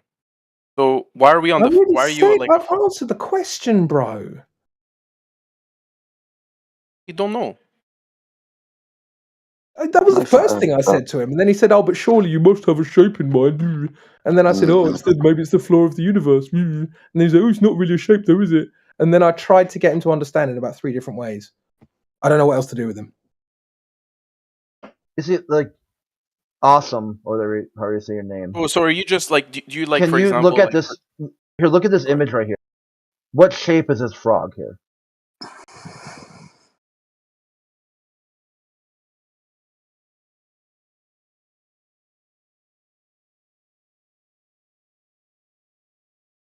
Okay. What would you say? What if someone asked you, "Hey, what shape is that frog?"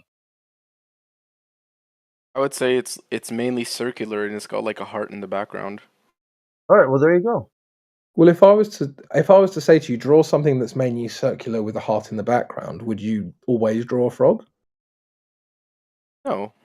Exactly. It doesn't look So like a frog to me, to be fair. But how about this But one? No, do you it's, understand how the question is animation. irrelevant though to whether that is a frog or not? Yes. I Right. get the point. Okay. Yes. But the point is, you understand why people would ask you as well. Yeah, That but when even I've if answered the same question 4 times, you'd think he'd move Yeah. on, wouldn't you?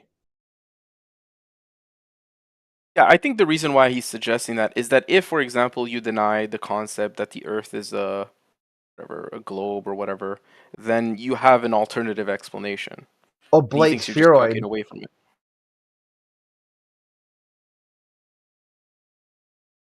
See, that's the main issue when you guys talk about like all the globalists could draw exactly the same thing they imagine in their mind, and I would say no. I could put some sort of like slide rule or measuring device and evaluate each one of your globe drawings, and not one of them would be the same. Yeah, You but don't even like, have a But does it mathematical also? framework to but that's like a define bit of how it a. would look. But Crit, I does don't think it anybody not? claims they could draw exactly. You know what I'm saying? Yeah, that was They kind would of have Duncan. Crit, does Duncan it Darth not had back up said. my original point though? If they can all draw something from their imagination Yeah. that fits the worldview that they share, that would therefore heavily imply that it's a paracosm. No. Yes, it would. Again. See, it goes. Yeah, it was actually for your side to say you all didn't have exactly the same idea. Now that you have if you all are like some sort of like robot, and you just all say, "Hey, this is what I imagine the Earth to look like," then you're proving Crypto's point. I was giving you an out. No, what I'm saying here is, let's say, for instance, you were to ask 10 people to draw the Earth, and let's say they all draw a globe, right? And the globe won't have, like, the dimensions won't necessarily be the same. Like, the Earth is not even a perfect globe, right? So there are no exact drawings or that we have per se. Nothing matches reality like on a one-to-one basis, but everybody can come around like to the conclusion that like yes, like this is like they're describing a 3D object that is a globe. If there are discrepancies, you can say, wait, I don't understand, what do you mean? And then they clarify. It doesn't mean that that is imaginary. They're trying to But imaginary describe something isn't that really exists, right? It's not presumed that the Earth does not exist, right? Yeah, the Earth like, is an object in outer but space. you guys you're missing this intentionally over and over again. It's really fucking annoying. The paracosm also includes elements of reality. You actually made that point to me with your wine analogy within Game of Thrones. Yeah. Perfect. And did I agree with that? Yes. So why are you making the same point again? Because of what's his name? Crit was trying to say like all these people are making these abstractions. Oh, fuck. It's like let me just tell. Sorry, coworker called me. I will. While I wait for the email, can you? Needs a little bit more time to think there, Crypto. Yeah, like I don't know, man. I think the real difference is what I said to you earlier. I'm gonna leave after this, but I'll let you answer. Is I haven't seen Earth as a globe, right? But I've seen what tools have like seen the Earth as being a globe, right? And in the same sense, I've never personally seen a cell. The cell is too small for me for the naked eye. Sure. But I can get a tool that will then see cell that, you know what I'm saying? And it's the same thing. So Sure, through but proxy, it's not analogous. It's not analogous. really. Because I can Why would also that not imagine be analogous? unicorns. Because I can also imagine unicorns. We've been over this. But you I use the don't tool to see a follow unicorn. because Brandon, I take the can't. mic out of your mouth, dude. Where do I see the unicorn? Okay, I'm sorry. The point is that because I can imagine a unicorn doesn't mean that it exists. I can also imagine a cell. I agree with you, lad. But that doesn't mean that a cell exists just because I can imagine it. Absolutely. But the thing is, Well, we can verify the Right. existence of a cell, right? Even Exactly. though we So the can't, as verification individuals, perceive it. is what How do you- separates it. So the question now is, why do you dispute the proposed evidence that the Earth is a globe? Can we see it? That wasn't what this was ever about. We're talking about whether globers have a paracosm for their universe. No. Yeah, like yes. That's what we've been talking about for 2 hours. Get on the page. Okay, okay. No, but that's fine. If that's your thesis, like do people who believe the Earth is a globe have a paracosm? The answer is no, because they can verify the existence of the Earth as being a globe. Right, but again, even if that's true, it's a paracosm because paracosms can include elements of reality. And every single star, you think there are trillions of stars, you don't have knowledge of all of those stars, you don't have experience of those stars. Therefore, some of those stars must exist in your imagination. Therefore, it's a detailed world that contains both elements of imagination and reality. Therefore, it fits the definition of paracosm. Very simple. Okay, let me give you the reverse, like what I think is like happening. Middle Earth is not okay. The Game of Thrones universe is not real because someone drank wine in it, right? Just because Agreed. a person has an imaginary globe inside their head does not mean that that imaginary globe is real. The only Agreed. globe that is real is the one that is verifiable, right? But it's So the not. reason why, And also, it's irrelevant to this argument. excuse me, So, first of all, the globe isn't verifiable. But second of all, it's irrelevant to this why? argument. Okay, why would that not be the case? That man, this is a red herring from my argument. Even if it was No, because verifiable. you're using like an inductive way. Like you're saying that like because of the fact that they imagine it, that means that it's either not real or it is real. I'm trying to say nobody really No. cares about that. No, but Right? Or because some parts are imagined are true doesn't mean the whole of it is true. right. Yeah. So, Okay. but how does So that now address then it my becomes a original? question of- How does that address what I said originally? so I think that's fine. Okay, if we accept that, Right, that's so okay. you agree with me. So now, Carry on. so now the question that I have to you is, what do you have that disputes the idea of the Earth being a globe? But that's got nothing to do with what we've been talking about for the last 2 hours. If you want to Don't give a shit, concede bro. and move, bro, if you want to concede and move on from my original Concede what? statement, that's fine. We I can don't- do that. But don't just flip flop into a different argument and pretend the first one didn't exist. Oh, baby. Okay, okay. Just, okay, I'm more than happy to do so. Just reiterate your position and I'll hear it. Okay, and then I'll. Yeah, my position is that globers have a paracosm of the universe. Okay, now the difference is, this is where we disagree, that it is not the case because we can verify the Earth as being real. Like as being a globe, sorry. Yeah, and I already said to you, even if that's true, it doesn't defeat my assertion. The definition of paracosm implies imaginary world. Right? No, because because the definition of paracosm includes real elements. Yes, but then it's an induction, right? So let's say, for example, No, you're just not accepting no, because this. then we go to the example of wine. Just because Oberyn Martell drinks wine doesn't mean that Oberyn Martell is real, right?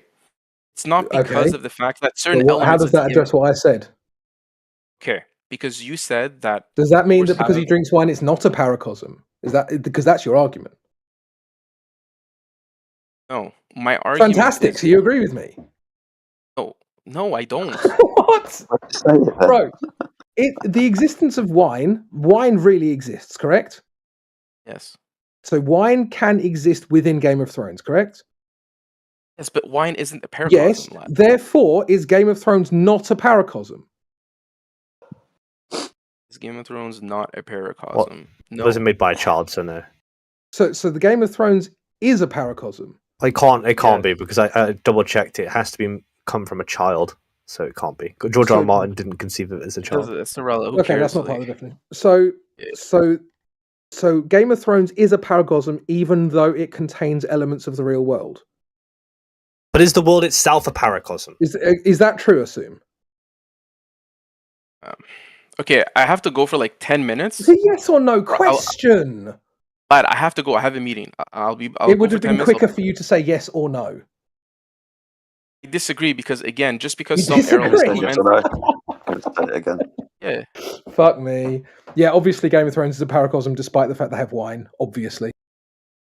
Yeah. And just and then by analogy, how do you apply that to Earth? Like Earth. Well, if even somebody if the has Earth like is an a idea, globe, like, your universe is still a paracosm. So you've got time to avoid the question, but you couldn't not answer necessarily. it because you've got a meeting. Wasn't that right? I said I'll be back in 10 minutes. Relax, calm yourself. Yeah, but then you come back kept in 10 on minutes. talking We'll and you come wouldn't back. answer the question. I'm sure we'll still be talking about this in 10 minutes. Right, lad. Yeah. The imaginary world See, I think with the real thing things is- in it.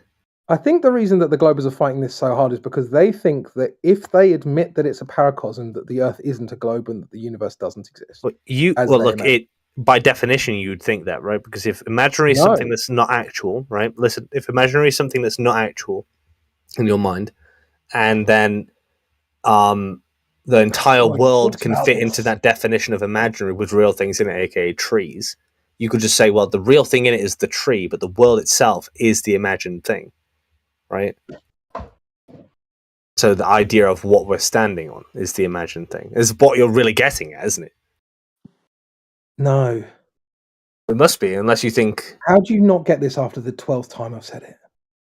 Well, you agree that Australia and an apple aren't a paracosm, so why would you say that the sphere... Even if the globe is real, then the universe is still a paracosm.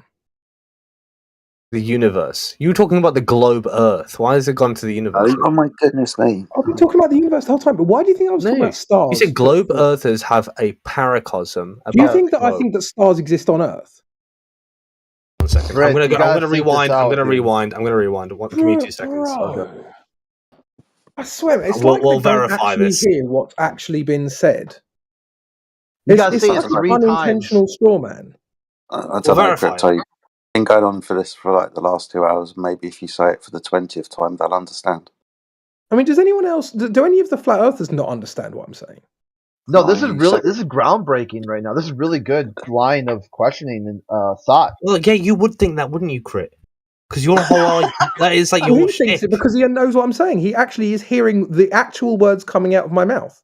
It's just like what? No, because your idea of a paracosm applies to just about anything trivial. No, it right? doesn't. A flat Earth is a paracosm. Globe Earth is a paracosm. Any Earth is a paracosm. Earth is a paracosm. You've literally defaulted to you've reset and come back to the if it's true for me, it's true for you. No, you response. Well, it's not Which a reset. isn't interesting. It's to illustrate how trivial it is, right? But it's not trivial. I'd accept that. I said this at the very beginning. I'd accept the triviality of it if that's what you want it to mean. But it's not I don't trivial. think that's You're what it just means. asserting that it's trivial. That's not true. If it applies to anything or everything, it is. It doesn't apply to anything or everything. Okay, what isn't a paracosm? An apple. You can't imagine an apple? That's not the definition of paracosm. Well, neither is what you're saying. Like definition of I read paracosm. the fucking definition. It derives from childhood. You're telling me that I read Childhood. the definition and that's not the definition. It's defined as the definition I read isn't defined. It's defined as coming from a child, right? Originating in a Incorrect. No, it child's isn't. mind. I googled No, it.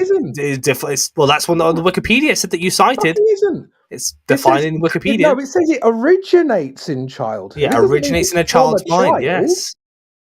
Originates in a child's mind. Comes from, originates, synonyms, Again, right? No, wrong. Originating in childhood, as in that's when it's embedded into your psychology. Not that a child has to say it for it to exist. It's early childhood development. The first time, no. For instance, Lord of the Rings happens. No, is because before early childhood, they got a thing why peekaboo, why little babies there's childhood laugh at trauma, which is also involved in it. But why they laugh at peekaboo is because they don't have this sort of things like object Lord of the permanence. Rings, the world. Dude, you're not listening, Britt. You're not listening, dude. Because you're not saying anything. You're just rambling.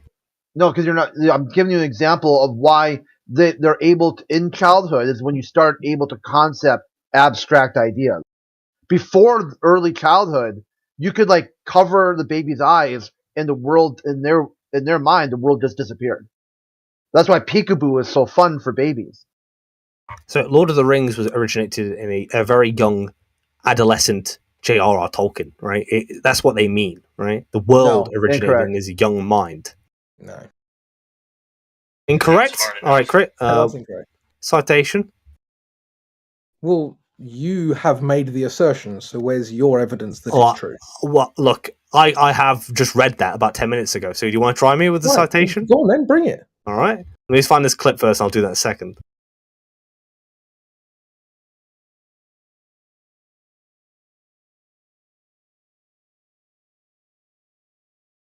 Like, separate the globalists and put them all in a different room. Say, draw out your solar system. Tell me the furthest star, the closest star, where's the first inhabitable planet. You'll get every different kind of paracosm there. Each one would have completely. Do you think flat different Earth is a lore. paracosm, Crit? No. No, I bet you don't, because it would Because look bad for you.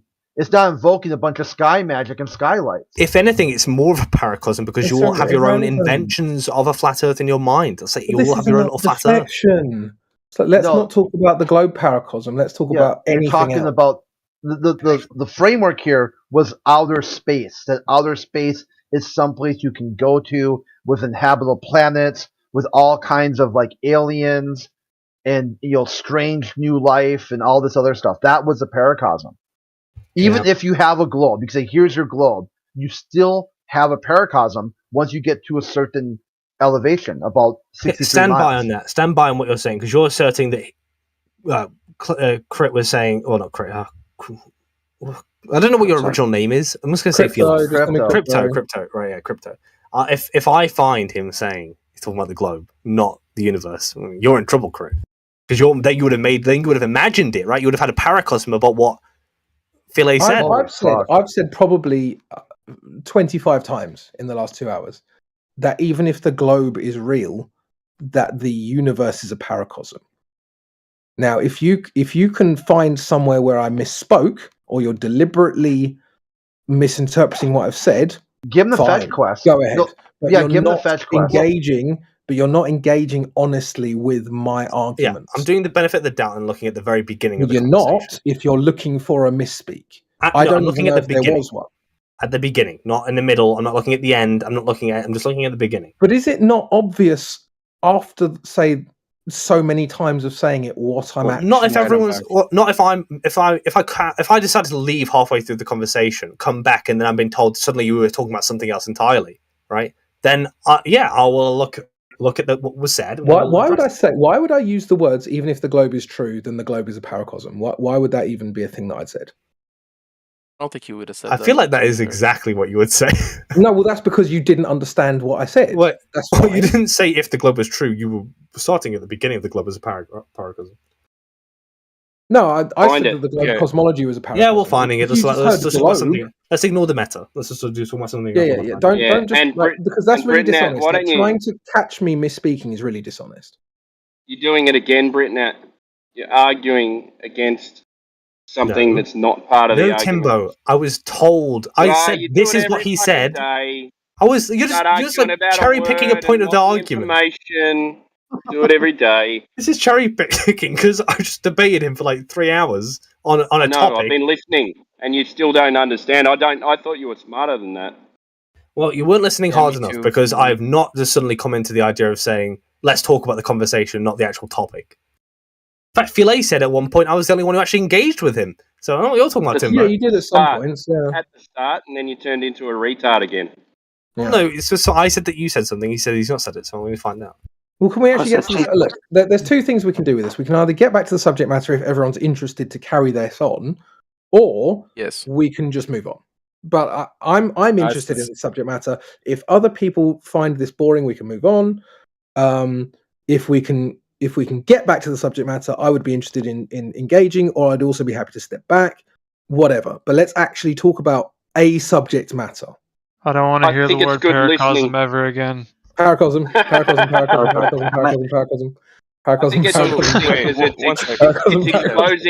It's exposing how they think. Paracosm. Sorry. Hey, I just want to say this. I just want to say this real quick. Earlier you asked me. You said even like is the conception that people have of the universe a paracosm? Okay, I think the answer is nobody has a conception of a universe that is a paracosm. And the reason why I say this is like that is the people who are making these or whatever, the claims about what the universe is and what the universe is shaped, they are doing this because they presume it to be true. I think it's important that we just say that, like, for the sake of the argument, that paracosm is assumed by the subject to be unreal or imaginary, and that things that like are presumed to be like facts or statements about reality are just claims about reality. Because if we're just discussing about like the definition doesn't speak to delusions. So you've made the claim. I'm not suggesting delusions, though. I'm but, not. But it would be, though, wouldn't it? If you believe something that's not true to be true, that's speaking to delusion, not to imagination. Not necessarily. You now, can presume you did make things. Well, it is. It is. Don't fight me on this. It's obviously true, right? Now we've got three separate groups of people who you've potentially described. We've got the theoretical physicists. We've then got the average population. And then we've got, actually, maybe just two. It's easiest to just lump into two groups. So the general population, and then let's have a third group. Let's just say alien enthusiasts, right? So we've got theoretical physicists, the general population, alien enthusiasts. Now, you made the statement that nobody has a paracosm of the globe, of the universe. Okay, you made that statement. Yes. And therefore, one second. And therefore, so no one's got this paracosm. You made this statement. So let's just say that aliens don't exist, but your universe is real. And then we have alien enthusiasts who believe aliens exist. Do they not live in a paracosm? So, yeah. No. Yes. But they must do. No, because wait, let me just explain this. If, for example, a person denies the existence of aliens, but aliens turn out to be true, then that person is in denial. That's the opposite of what I said. Yeah. The opposite of what I said. What I said is, let's say because everyone else heard, Jedi heard, that's why he's sighing. He heard what I said. It seems to be like you guys have got listening comprehension issues. We've got a universe, no aliens exist. But we've got some alien enthusiasts who believe aliens exist. Those people have an element of fantasy within their reality. Right? Sure. Yes. At that point, just because they're deluded, it would be in denial. These people would be in denial. Yes or no? That's what I would. But denial isn't relevant. This is the opposite of denial. This is believing something that exists that doesn't. Denial would be not believing something exists that does, and isn't reality, my point. Right? Denial. Can you at least repeat to me that you understand I'm not talking about denial? We're talking about people who believe things that aren't true, despite being proven them to be true. Yeah. So that's the opposite of denial, right? So you understand that I'm not denying talking about denial of reality. Right? That's what I'm saying. I'm saying denial of reality. Yeah. But that's a very liberal use of the word denial, right? We're talking about a group of people who there's a universe with no aliens and they believe aliens exist. Do they live in a paracosm? No. No, why? I definitely have to. Why do they not live in a paracosm? Because they presume that world to be true. Nobody believes a paracosm doesn't talk about true. delusion. Yes, paracosm implies imaginary, implies not real. If a person Right. believes a world to be true, There you go.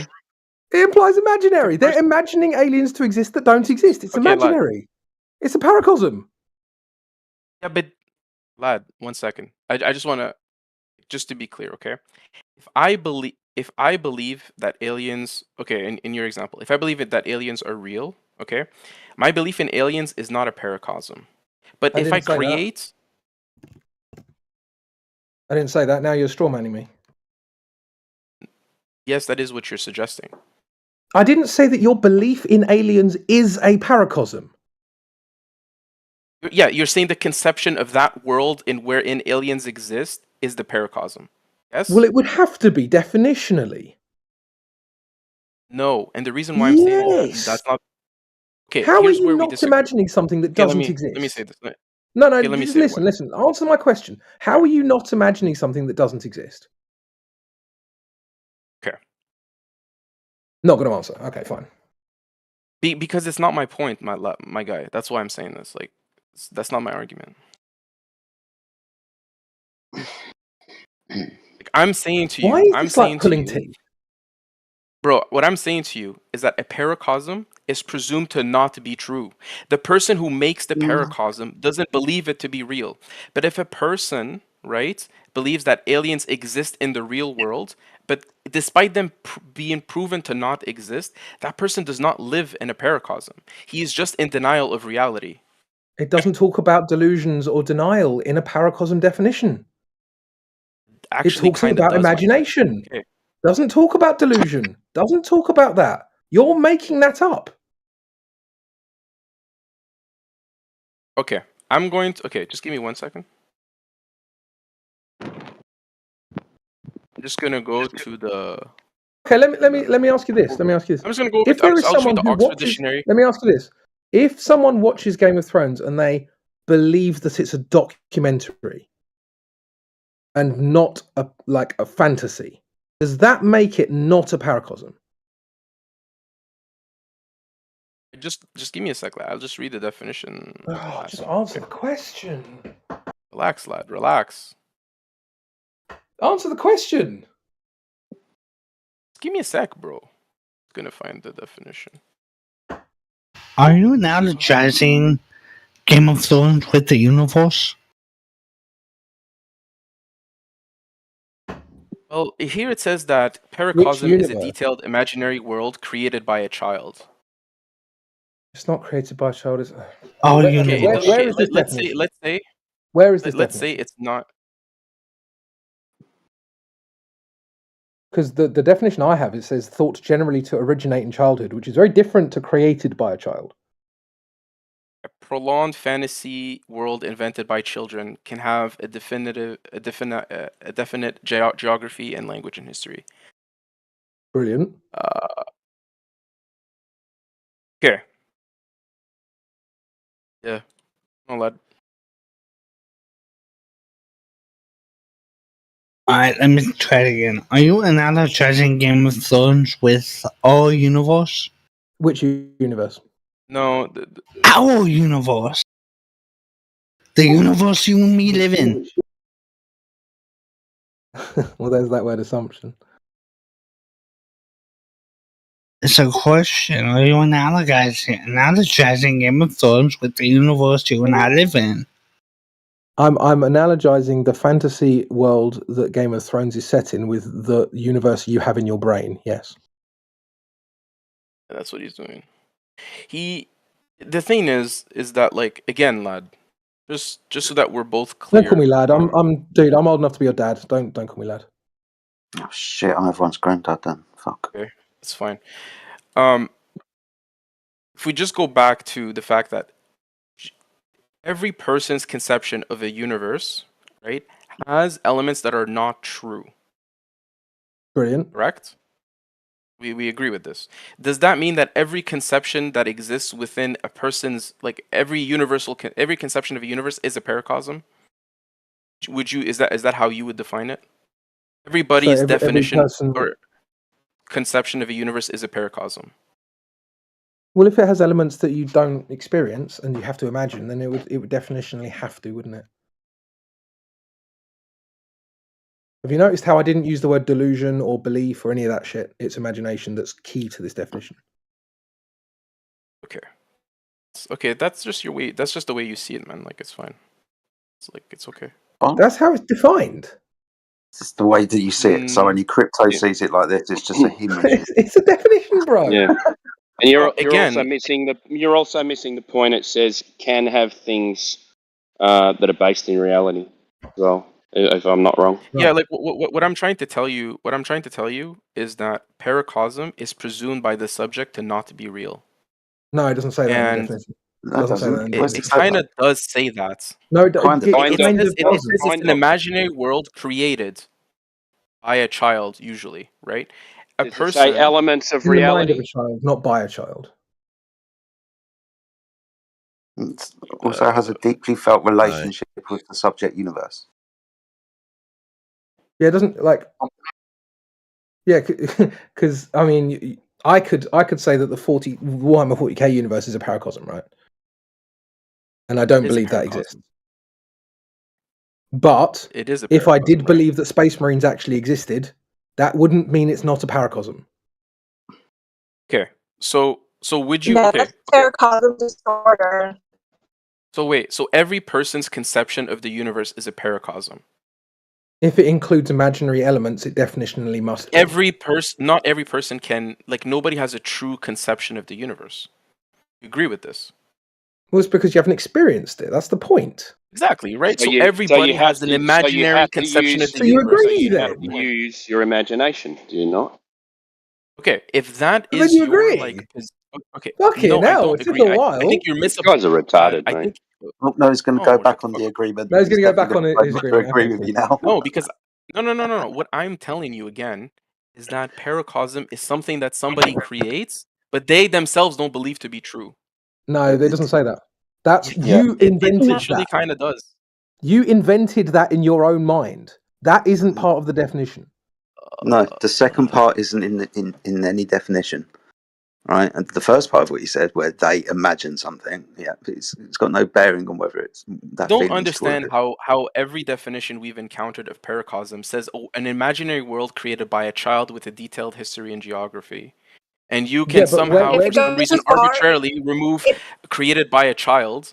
And me It's telling not- you that the created person that does child- not believe that to be true, the you presume definition that. that I've Can I got- just finish that definition? Can I finish that go definition? for it. Because it says here, often continues over a long period of time, months or even years, as a sophisticated reality that can last into adulthood. So stop saying the word child as if it doesn't apply to adults. Okay. Like, that's fine, but like, you for a very long time you denied that even was the case. But if you want to, No, I okay, didn't. that's fine. Okay. I didn't. No, I didn't. Yes. Okay. No, I didn't. Now, okay, I'm gonna ask you a question. I'm gonna You're ask you. lying. This is okay. And it's, Okay, it's sure. also, I just want to point out, it's not solely exclusive to develop in childhood. This can develop later. I just pointing out that it primarily does develop in early childhood. Yeah, because that's when So I'm most gonna people ask develop you a most of their question now. ideas. Obviously. How do you distinguish then between, let's say, just from a semantic point of view, get the universe of Game of Thrones and a person's conception of the universe? Sorry, say again? Semantically. I was reading what Yui put in the chat. Say again? Oh, sorry. No, it's my Okay. fault. Yeah. So that's okay. So in your worldview, word paracosm applies to every person's conception of reality. Anything that has imaginary points and is tied to reality is like a paracosm. So include No. my conception of I've the already universe. answered this. No. You've asked me a question. The answer is no. Are you interested in why, or are you just going to move on? I'm just gonna ask my question. Like, maybe I wasn't clear enough. Right, so you're not interested in why. Okay, fine. See, this is why you guys never actually understand anything, because you're not interested in the why ever. You want to ask a gotcha, you don't get the gotcha that you want, you move on. I'm just trying to help you, lad. Like, I'm not being disingenuous. You're not helping anyone. Oh, you You're not need help, even Crypto, understanding what I'm saying. apparently. Yes, I understand what you're saying perfectly. Why I'm just do you saying that think I there's a said no? problem with that worldview. Why do you think I said no? Don't know. Yeah, because you're not interested. You didn't bother asking. Why don't you ask? That's a cue for you All to right, all ask. right. Why? Because a paracosm talks about a detailed world. Okay. How is that different from a conception of a universe? Is a person's conception of the universe a detailed world? That wasn't what you just asked me. That's where I was going to ask you. So, okay. Lad, my question is this. If conception of the universe, if every conception of the universe is a paracosm, You've how already do we asked me this. distinguish it? Okay. Semantically. Like, what, you're going to ask me Okay, what is again, your and I'm going to give you a different answer? Yeah. Okay, what is your answer? The answer before, when you asked it, was yes. Because it contains real and imaginary elements. I already answered this. How do we distinguish between the two? Between what? Real and imaginary? Okay. Let's say, for example, I were to come to you and I tell you, here is my conception of the universe. Like, we live in, this is our universe. And then you say, no, that's just a paracosm. Which it would be, yep. Definitionally. Yeah, okay, yep. so, all right. So now, how do you distinguish that from like a universe like Game of Thrones, semantically? What would you do? Well, that's also a paracosm. Exactly. So what would you do? How do you So distinguish one's a fantasy series that's a paracosm, and one's just a paracosm. Do you see how easy that was? I guess. Okay, that's fine. All right, then that's fine. Okay. Brilliant. I do think Alright. he was trying to ask a better question, but he didn't quite ask it. Right? Well, How maybe would you can ask a distinguish? better question for him. Yeah, I think he was really gunning for like, how would you distinguish your idea of flat Earth from from Westeros? Yeah, well, that's like obviously know that's what the point, Westeros but like, is. Because it's like a world that you actually think is real, right? So how would you distinguish the two? yeah, What is Westeros? yeah.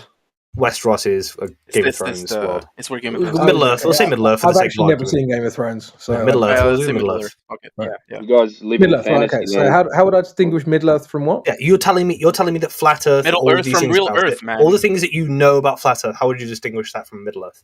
One's a fantasy series, and one How isn't. do you know that? How do you know Because that? it's on TV. But how do you know your version is actual? Yeah, it's in your mind. No, That's even less. but that's not the reliable. argument. That's got nothing to do with No, my but I'm original asking argument. you. No, but that's the question I'm posing you. I don't care if But, it's but like. this part is of a your, like, category error. This is a category. We're not talking about that.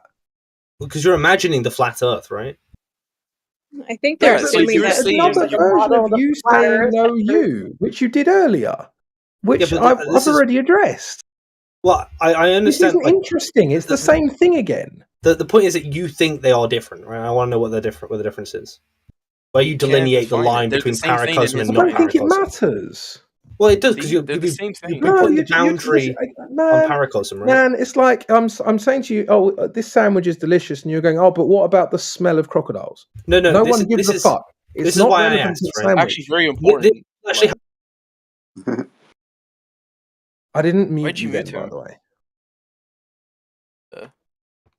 Okay, so again, just to go off that, like, how do you distinguish then from the I just did twice. the imaginary paracosm and the ones that we assume to be like conceptions that are more aligned with reality? What do we do?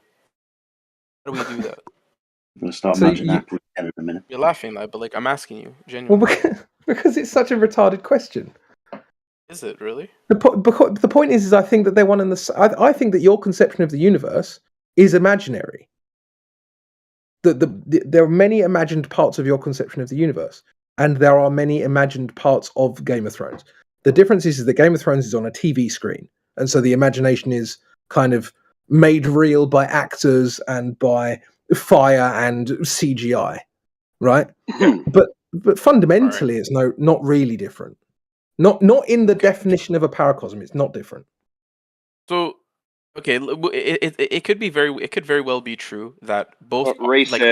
our current understanding of the universe is just not true. That one day we will see it as being something different than how we currently envision it to be. Yes. Wonderful. That's irrelevant. That's a paracosm. We are here. Okay, now it's whatever. But we are here like this is a flat Earth fucking channel, right? We're discussing about whether or not the Earth is flat. Or So we're whether or just not gonna- the Yeah, Earth awesome. Red herring. Because you now said Glober we've State moved X, to that. right? Hey, now we've moved to that. You said something before that was interesting. You said It's the globe. You were talking about the globe not being a paracosm because the globe is proven. So can we move on to that? How is the globe proven? Okay. Just one thing. Okay, I guess Filet Mignon, I guess, doesn't want to talk. Okay, I asked him initially the question. Well, we've been talking about it for 3 hours, and you sure, agree. sure. You agree that it's a paracosm, yeah? No. No. Oh my god. Fucking hell. Because again, You conception just of the agreed. universe You and just conception of agreed with Earth. him. I told you. No, You just conception agreed of with the him. Earth. It's like conception of the universe and conception of Earth are like different, right? Okay, so I can you know. Right? That was part of So- my original premise, bro. Were you not listening? Okay. So the question is how do you establish that the Earth is a globe? If you want, That's your there's many claim. ways you can do it. There's literally many ways you can do it. Go for it. Okay, the first Outline one you them. can do is you could literally do what the Greeks did, which is if you go in one area, say you're in area A, and you measure the There we angle go. of the sun at a certain time at the same date, and then you travel at another area on Earth, which would be either north or south, and in Can doing this be so, done on a flat? Can this be done on a flat surface? yeah, sure, of course you can do it. You can do Okay, trigonometry so how on a does flat that surface. prove that the Earth is a sphere? Because the only way you can account for the angle of the triangle is if you account for the curvature of the Earth. Why? No, that's not Explain that. even anywhere near true. Explain it. That's the reason why, lad. Because Explain then it. you wouldn't form a the triangle. reason. That's not the reason. You were good earlier on when you started explaining Aristophanes, where you stand underneath a light source and you don't observe a shadow. You look down a well and you see the reflection of the sun, and then you go somewhere else and you measure an angle. That somewhere else is not directly underneath the light source.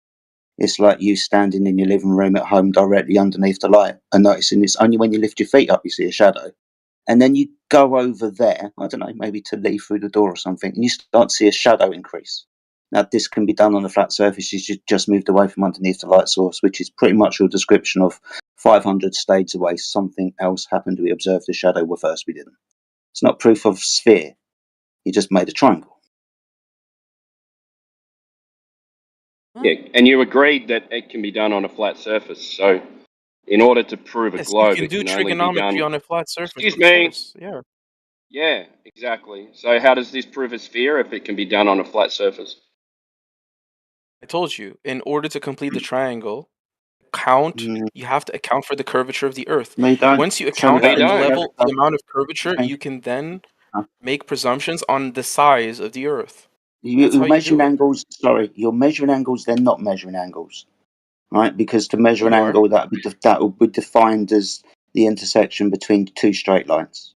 With regards Absolutely to correct. your first observation of the sun in Cyrene, where the sun is 90 degrees above your head, vertical line down from the sun to the earth, and it's perpendicular to the horizontal plane of the earth. And then you go over there and measure another angle, which requires two straight lines. If you curve that line between your first observation and the second observation, you're not going to be measuring an angle now, are you? Because you can't measure an angle if line's curved. You just given the explanation as to why that wouldn't be valid. So then you just account for No, that to it's make it valid. Like, what are you on about? well. Then this is why I asked you before I went on with this, is to show me that within the equations, because that's not what's measured. That's You just could. you saying This that. is like 11th grade math. Like we used to do this. Like, Yes, like I don't know. no one's denying Like that the I can use. intersection of the two lines, Excuse me. right? Excuse me.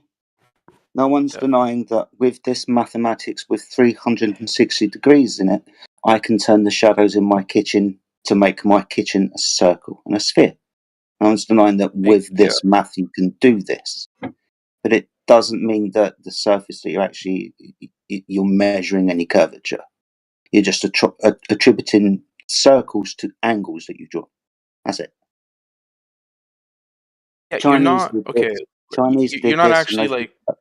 the Chinese did this and figured out the circumferential path of the sun over the flat Earth. That's what they assumed.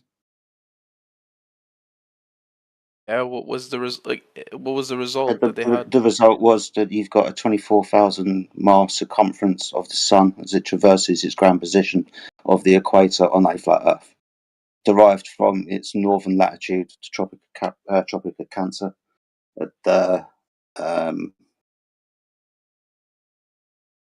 equinox. Or solstice. Sorry, solstice. Okay. Now, again, this is just like mathematical explanation that's like given. You know what I'm saying? Yeah, Like it's just math, but we're not valid. measuring curvature here. It's one way or another. All right. It's not proof of either model at the moment. Okay, let me just say this, okay?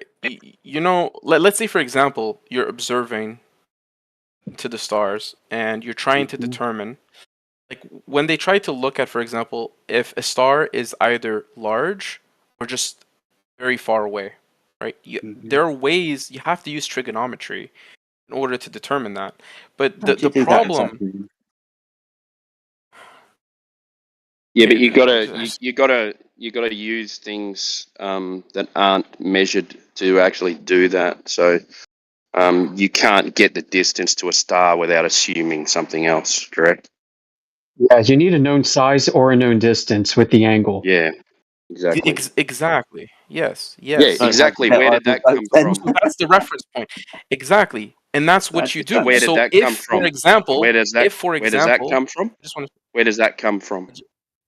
We'll get there. We'll get there. But no. Where does it come from? Okay. Because you're saying there's a distance. We want to know where that distance comes from. Okay. No, it must be on the, Right. what, the One sec, size one of sec. the I just want to say this. I just want to say this. If you know, for example, you traveled, let's say 300 kilometers between point A and point B, and you measure the sun and its angle, right?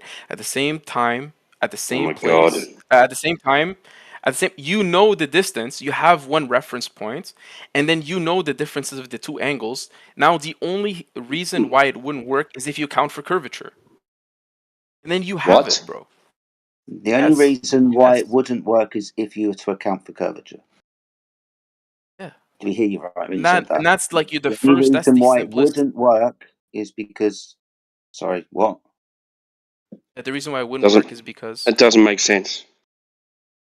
Okay. The only reason why it wouldn't work is because you have to account for Earth curvature, or haven't accounted for Earth curvature. Have to account for it. You have to then say, okay, like I cannot get a complete triangle, so therefore I have to assume that one of the lines is curved. Complete triangle. What? You can't get a complete triangle. What's your 3 points of your triangle? Point A, point B, sun. The 3 points of your triangle when observing the star in the sky, what are they? Okay, you have Earth. And then you can then use a known point that has already been identified when it's been referenced with others. Again, scientific knowledge is a body of work. That's serious. You literally can't start. Not interested in your Okay, blocation. let me tell you this. Just ask a very simple question. Flat earthers. Just a very simple question. Over here stroking my dick. I got lotion on my dick right now. I'm just stroking my shit. That's the reason awesome. why they're able to establish. Why are you talking? The 3 points of your triangle. Good. The 3 points of your triangle. The 3 points of your triangle. Stroking my dick. I got. Needs to deal with him. The 3 points of your triangle are, with regards to celestial navigation, what are they?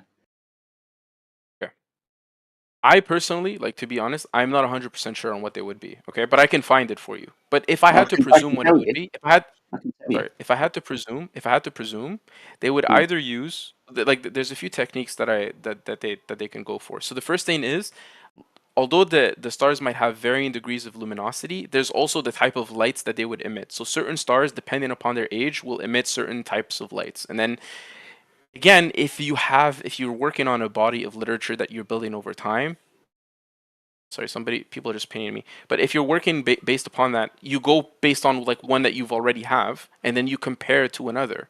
Then you go back to Earth. Then you just keep making these like, you know what I mean? These massive triangles to determine distance. Over and over and over again. And it works every time. Really? So if we were to, for example, use this methodology to see the distance to the sun, what distance do you think we would get? Between here to the sun? Yeah, if we were to use this method that you've just outlined to figure out the distance to an object in the sky, if we were to use this method, what's the distance to the sun? I don't fucking know what the exact. Just look it up. Well, it should be 93 Like million miles. a couple 100 billion kilometers, I guess. I don't fucking know, man. 93 million miles. Minutes of light year travel. Yeah, Huh? you're not listening. So we're told that the distance to the sun is 93 million miles, right? Yes? Okay, yeah. Okay. Okay, cool. So if we were to use the method that you've just outlined, the distance to the sun is 3,200 miles.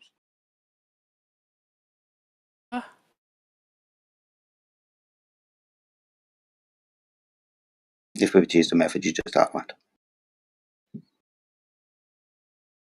Okay, just send me your source, bro. Like, whatever. Fine. Just You were the source. Oh, the fuck? This is why flat earthers say the distance to the sun is 3,000 What point? At what point did I say the distance between the Earth and the Sun is 3,200 miles? You're talking about getting the distance to the sun. Or sorry, the distance to objects in the sky. Or size of objects in the sky. You need to know one or the other, right? Yeah. I asked you using the method that you've got, which is basically drawing a triangle from the face of the Earth, 2 observations, drawing 2 tangent lines up to the sun. Right, we can figure out how far away the sun is using that method. The sun's 3,000 miles away. Okay, and I said, provide me a source for that. Okay. It gives you the answer of 3,000 miles. No worries. That's it, lad. Like, so it's not me. I'm not the one saying that. Would I have to know the size of the sun to make a more accurate evaluation? The actual size, because the sun and the moon pretty much look the same size, right? Sun and the moon are the same size? No, But they look the same size. doesn't matter. Eclipses, for example, well, it does. Are they the same distance away then? No. Right. So how do we know? Because we can't tell by size of the object, can we? Because they look. Yeah. So But what you do know, we do you're now? like, I just want to say this. I don't think this is for like a long time. We're able to accurately predict. What I mean, the distance until they were able to have appropriate tools, right? So the tools helped estimate what the distance is, and then that's not- eventually this then it's like corroborated and like perfected using mathematical means. Can you be a little bit more specific? I You just mean, said if you really just want to go through the better history of it, technology and whatnot. So can you be more specific? yeah, sure. Just give me a sec.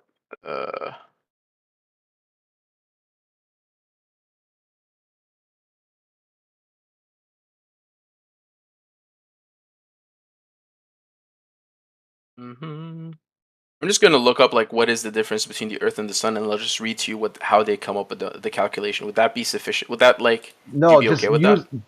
Don't Google. Use your noodle. Keep thinking. Okay, keep thinking the stuff out. Unless you want to admit that you are unable to think it and you have to Google it, then say yes. I can't think this out. I've got no method or practice I can use to get to an answer, and you're just going to fall back to a Google it. Yeah, but lad, that's not you acting like that's like a bad thing. If I don't know something, I look for the knowledge. I do Yeah, not say you know don't know how it. they were able to reconcile. I said that. Okay, then you don't say you do said, like, know it I'm not now sure. because you could Google it. Say, I don't know this, Yeah, so but I said I'll can read to Google you. it, so now I know it. That doesn't work, dude. Why doesn't it work? Because now if Why does Google seeking changes their information out not answer, work? yeah, if Google changes their answer, now you're sunk. Your goose is cooked. Lad, come on. Tripping, bro.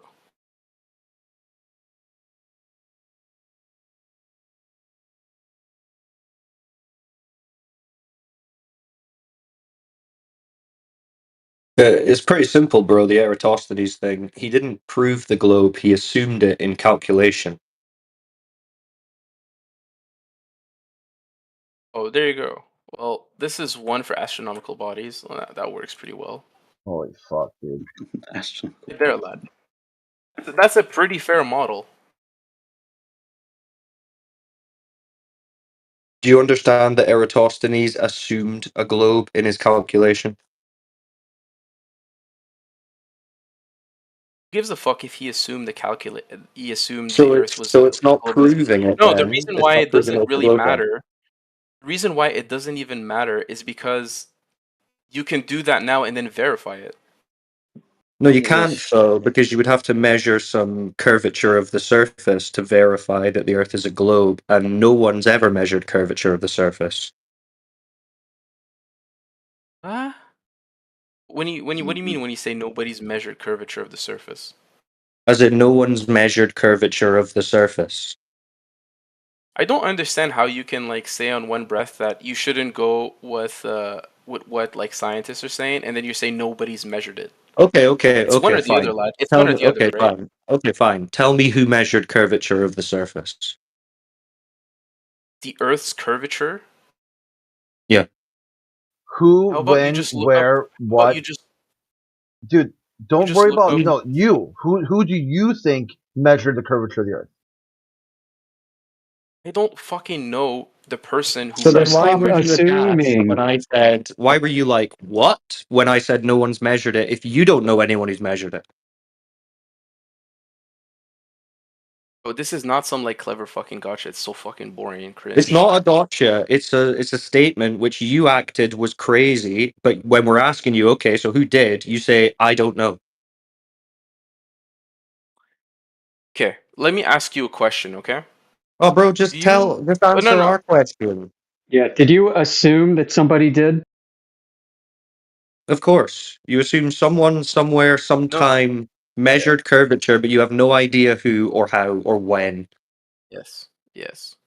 Yes. There's very Well, good no reasons one why I has. believe that to be the case, but you Okay, can go well, on. no one has, which is why you don't know of anyone. And if you want to prove me wrong, I'm giving you the floor to, but I bet you don't.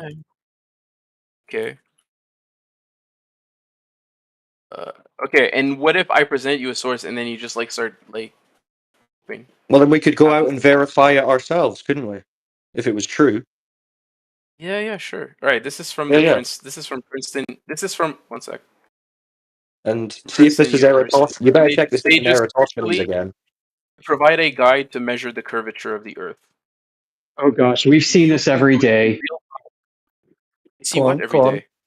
Are you about to? Let's see if this is a repeat of Eratosthenes, which we just explained is assumed in calculation. But go on, tell us who measured it.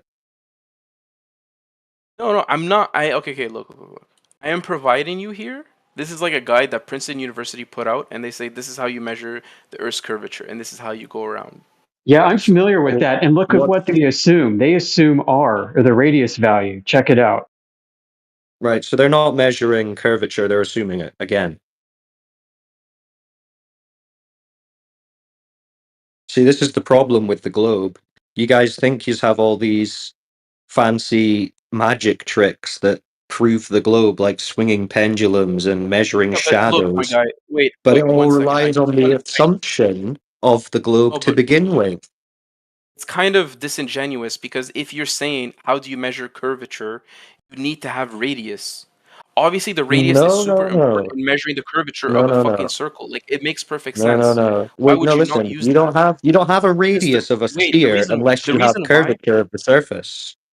Yeah, but the reason why it's important to have the radius measure the curvature is because circles are uniform geometrical shapes. Bro, it's Why? disingenuous Because they of follow you. like It's because of disingenuous pi. of you to claim a sphere with a radius without even knowing if there's curvature of the surface to claim a sphere in the first place. That's what's disingenuous. Okay. We know the claim has a semi-major let me and just minor say this. axis, All and right. therefore the radius is an average. I just want to say this, okay? Before we move on. So you will agree with me now that if we have the Earth's radius, you can measure the curvature. Yes? How would you get the Earth's radius? Okay. That's a separate question, right? You need it You would first agree with before me at you that can point. go on. You need the radius before you can go on. Yeah, you can't go into space without the radius. You can't. You're You can't know proposing you what drill. curvature you've got. I mean, you don't know what the radius is unless you know what rate of curvature over the surface you have, and you don't have any curvature over the surface. That's the whole problem. You do.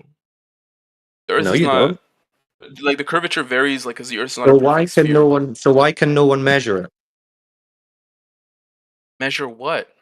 The drop over distance due to curvature. What do you From mean when you point say A, drop over distance? from point A to point B over the distance of that curved surface, where point B will have descended from point A's horizontal. Yeah, it's an arc, isn't it? Oh, there's gravity. Nonsense. No, that's not gonna stop you Yeah, that's measuring literally curvature. is the That's No, literally the No, explanation. that's If you were a to non hold, sequitur. That's a non sequitur. Gravity would be the reason why you have curvature. We're trying to measure the curvature. That would be. no, you asked me why Yeah. is it? You asked me why. Yes. Yes.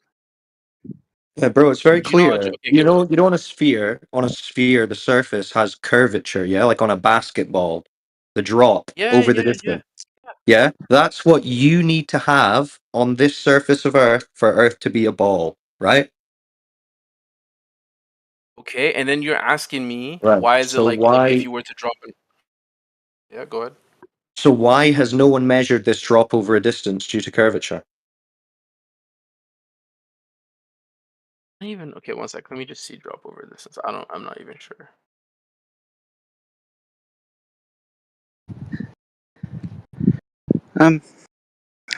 Why do we have to explain this, and why have you got to Google it? It's quite an easy concept, right? Curvature, which would be a deviation from horizontal. Horizontal was zero slope. Surface was measured to have slope. Curvature. Okay, is this like okay? Is like what the fuck is this guy? Level 100 Globe Guard Earth Guardian? Is that him?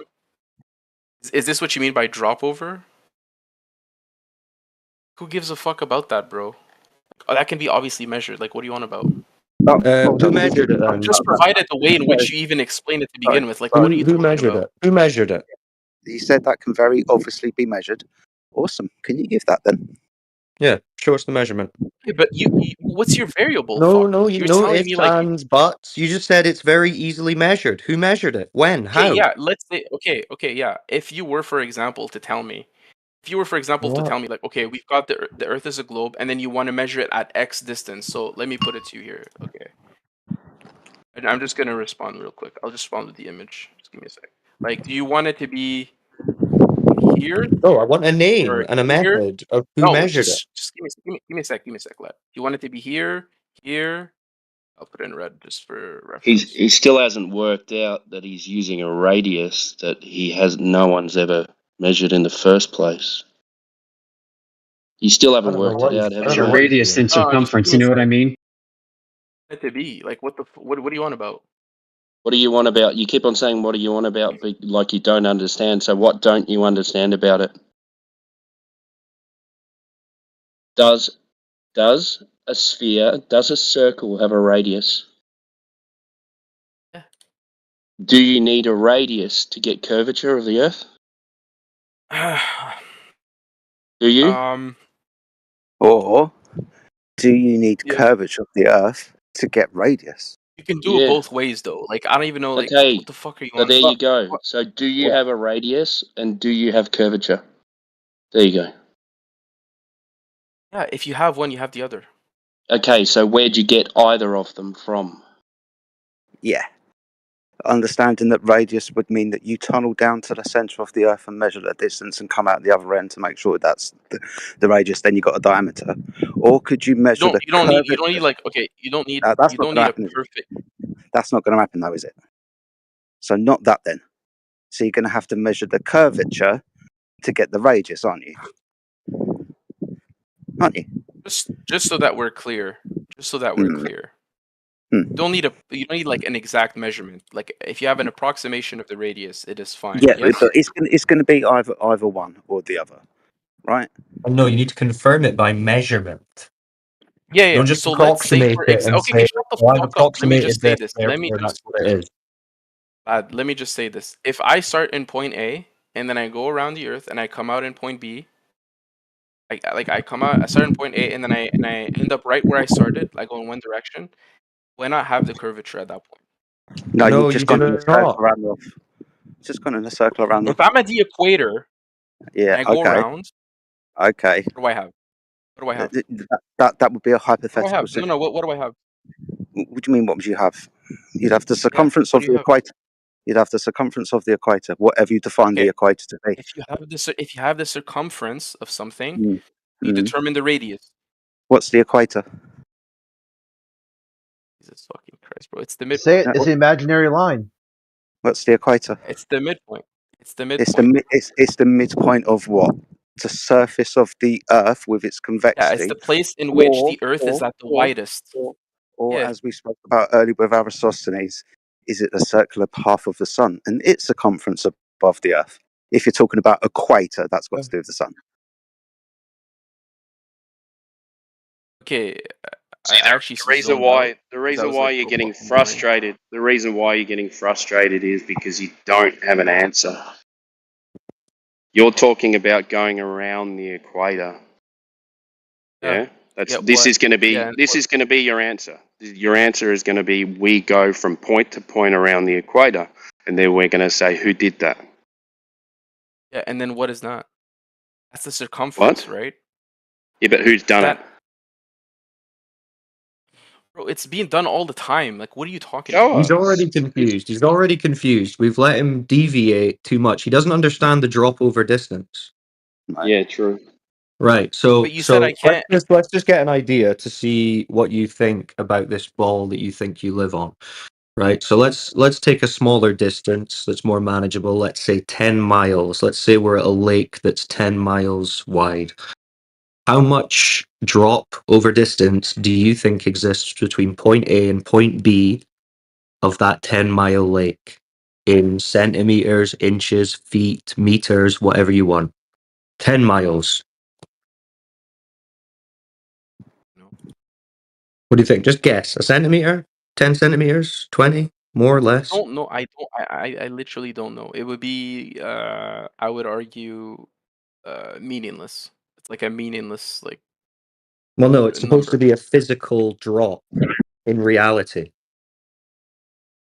No, not necessarily. So there's no curvature over 10 miles. I don't know what it would like. Okay, sorry, I didn't hear 10 miles. I was here like a certain like a. I don't know what it would be. All right, but It are you would saying, depend do you upon how agree very. that there would be curvature or no? In some instances, there would be, yeah. In 10 miles. Yeah. Okay, so It's not always according the case. to Like, again, the Earth is not a perfect globe, my guy. no, it's a sphere, so it's the surface is curving. All the bodies of water are curving according to the sphere religion. Yeah, so it Yeah, would but be not in a uniform pattern, right? more or less. They say it's supposed to be smoother than a cue ball in its sphericity. Yeah. So yeah, you'd be looking at curvature over 10 miles. But this is the thing, right? I mean, you're arguing for a globe that you don't understand. This is the thing.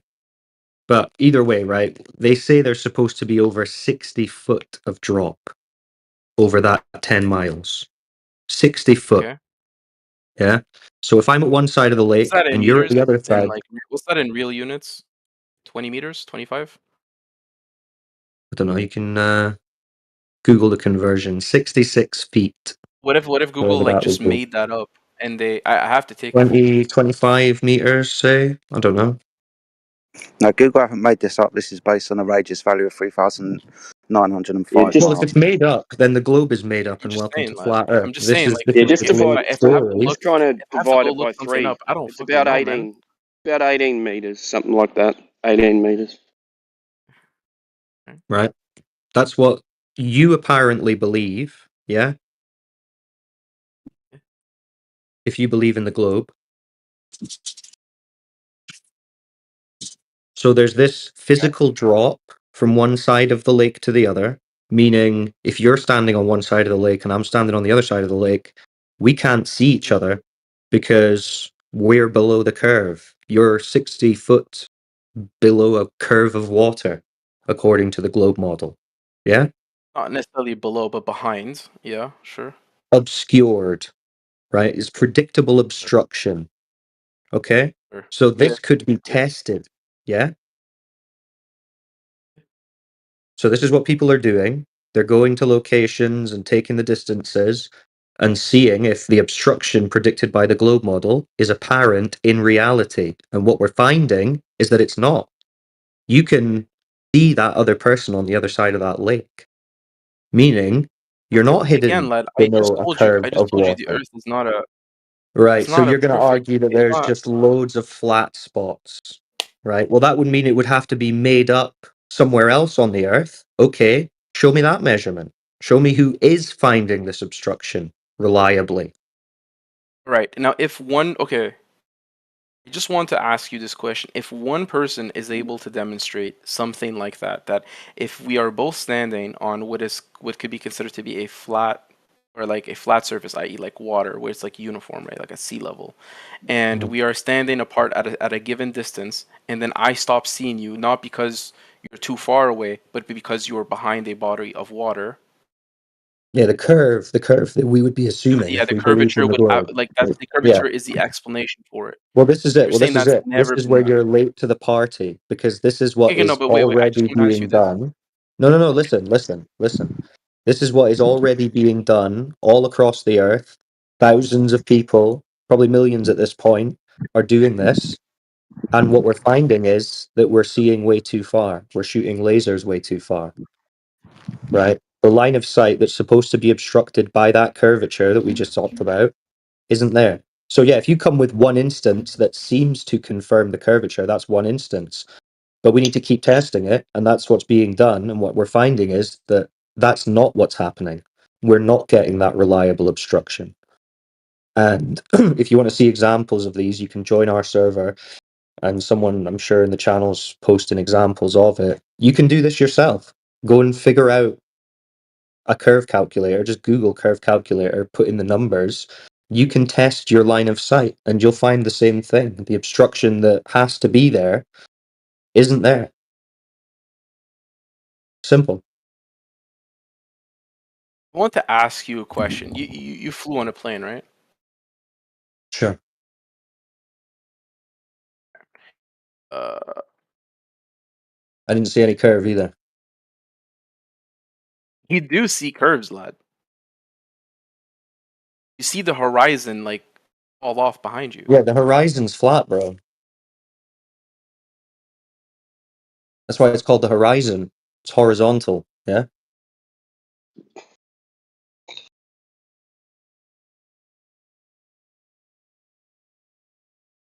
Okay, I'm just gonna give me a second. Just give me a second.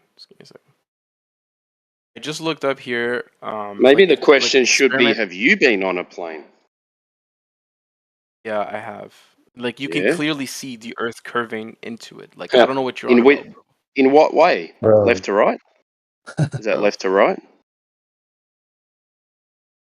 Is it What do you left mean to by right? left or right? Or is that the curve you see? Left to right, or Yeah, do you see a curved horizon? Up and down, you mean? No, up and left to right. down curvature? Like, does Do the you see? horizon curve? Yeah. Is that the curve you're seeing? What I'm trying to tell you, lad, is Hey, can if you you just go answer the question? When you said you see curvature from a plane, is it left to right curvature? He doesn't know. It's just yeah. made up. Yes. Yeah. Okay. It is left to right. Okay, what about when you look out the opposite window on the other side of the plane? Do you see curvature I left never to right there as well? Well, I'd never done that, but okay. Okay, what about the pilot? Does he see left to right from the front I of the don't plane? fucking know what the pilot's seeing, lad.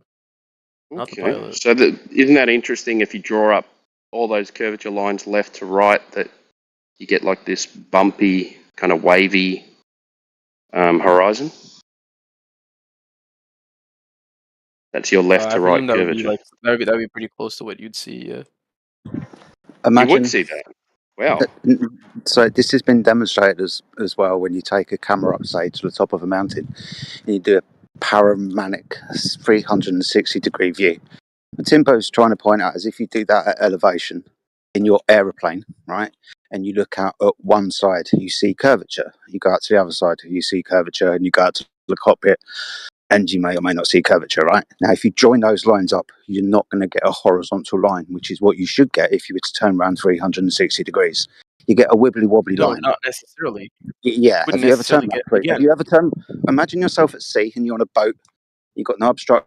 You see the horizon out to sea. If you turn around 360 degrees, you get a horizontal line, a 360-degree view around you. Right? That's all you see. You're saying that when you go up into altitude and you look out of an airplane, you see curvature. You can't do.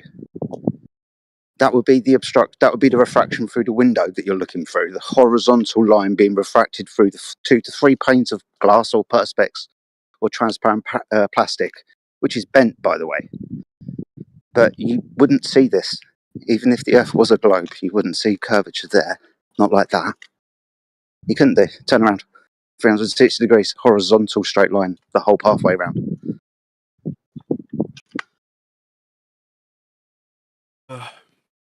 I guess so. I actually don't really know what to tell you guys, but You haven't seen I mean, it's curvature of interesting the talk, Earth I from guess. I don't. You haven't seen curvature of the Earth from an aeroplane, that's for sure. Mathematically speaking, you're not far enough away from the surface of the Earth anyway. What? How high do you fly? Sorry, how high do you fly? 35,000 feet average. Not high enough above the surface of the Earth to How many is perceive that? that How many is type that of in curvature. kilometers? How many is that in kilometers? A few.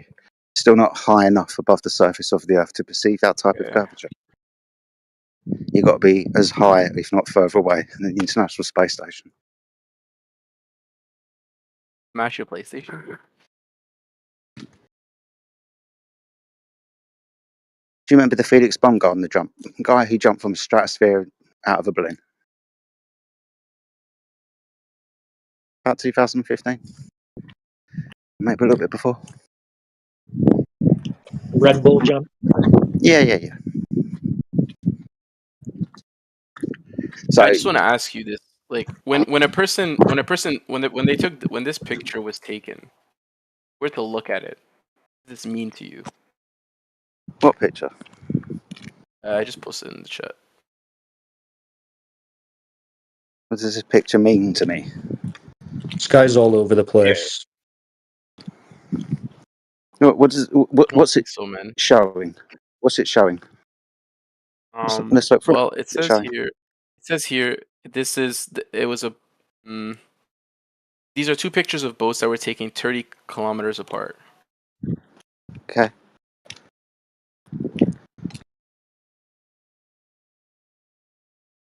I don't know, man. What was the observer height? Fucking know.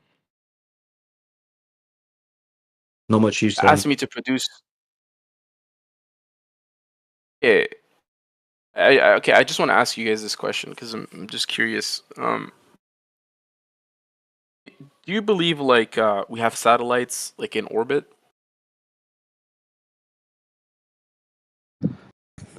Satellites. The image.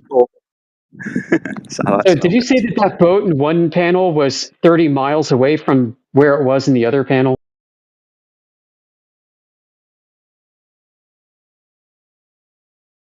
Yeah. Do we have satellites like where does the satellite go? What do you see and go? Just describe what you see. It's the same thing everyone else sees. What do you mean, where does it go? Yeah, don't add any more or take away. Don't add anything. Just observe a satellite and write down exactly what you saw. Same thing everyone else sees. Okay. Where does the satellite go? Yeah. Same like, place you when see a it. satellite is launched into orbit, like where does it go? Into the sky. What's the satellite? Okay. All right. What's It's the a man-made satellite? object. Are you confused Satellite about is a that? man-made object in space. That's a satellite. Oh, there we go. That's So the stationary. Yeah, because you said orbit and you said space. no one's going to deny that you can send technology up into the sky. High altitude balloons have been doing it for 70 years. It's no problem with putting technology in the sky. You can call these satellites if you want. They've got cameras on them. They take high altitude, high resolution images of the Earth as they pass over it at altitude. That's the satellite. All right. And what are the pictures they like of the floor? Yeah, they Those take look pictures of the floor. They take pictures of the floor. Yeah, but what do those pictures like demonstrate? They're looking at the floor and don't demonstrate anything. No, but let's say that they're far up. They're not really seeing a floor. You know what I mean? Like they're seeing like they're seeing like a holistic image of the Earth, right? Like what are they getting? What do you mean when the camera's facing down to the floor? Do you think low altitude satellites are far enough away from the surface of the Earth to see the Earth in its entirety? One I side didn't of the suggest in screen. its entirety. I'm suggesting what are they seeing? I'm asking The like what are floor. they seeing? The floor. When they're mapping the floor, they're looking at the floor, aren't they?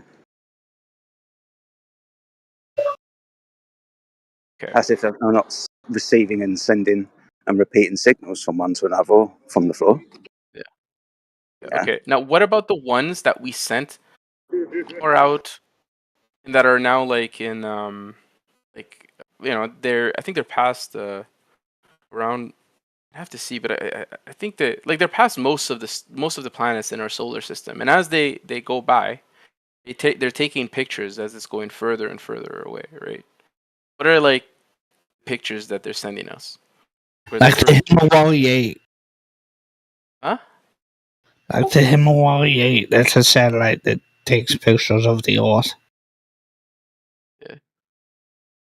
Like there are satellites like that are just orbiting around Earth, and there are some that were just sent to much further, right?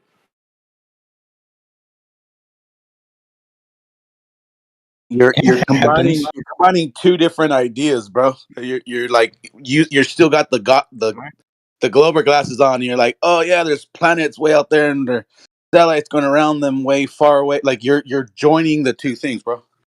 You can't ask questions like that. So, assuming that most the celestial objects of like size are spheres, are, like combined, like it's really like the same idea, right?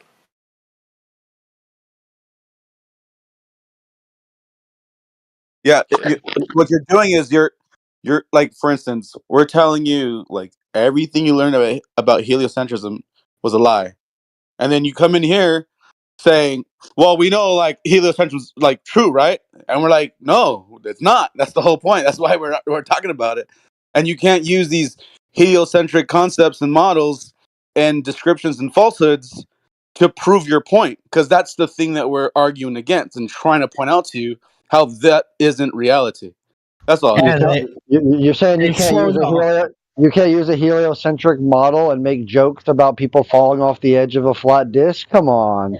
Yeah, I guess you got me. They take all the pictures and stuff that you use in your explanations and say that that's all part of the lie. Bro, I came late to the conversation, but I heard Jedi like wrecking whoever that was, and if things didn't click at that point, like whoever was listening, if you still want to believe, then hey, bro, have at it. But I'm just saying, Jedi fucking destroyed whoever that was. Put it down. He put it down, and if you're not picking up, well, it's all right. It is what it is. But those who are meant for the truth, they picked it up. You can lead a person to knowledge, but you can't make them think. And you gotta say that it's a lie, but you don't really prove it. You just say it's a lie.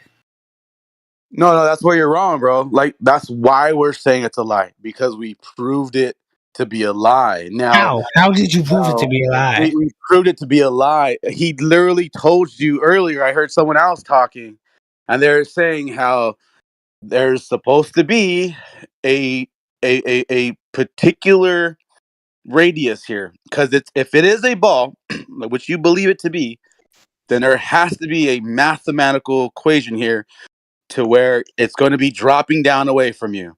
The fact that you're seeing something 10 times further beyond that maximum line, dude, if you want to still believe, then you are like a little kid that can't shake that Santa Claus is not real, bro. I'm sorry. It's childish at this point. Ad hominem doesn't support your argument.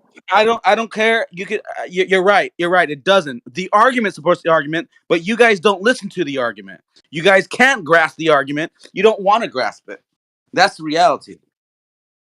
What's the argument being made?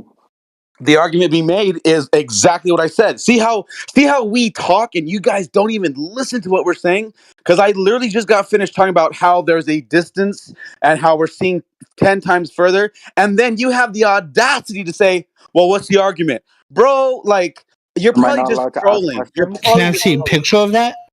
Am I not allowed to ask questions? Is that like a bad thing to do in the No, flat no, earth no, no. community? No. It's not that you're Okay. not allowed to ask questions, because asking questions is a good thing.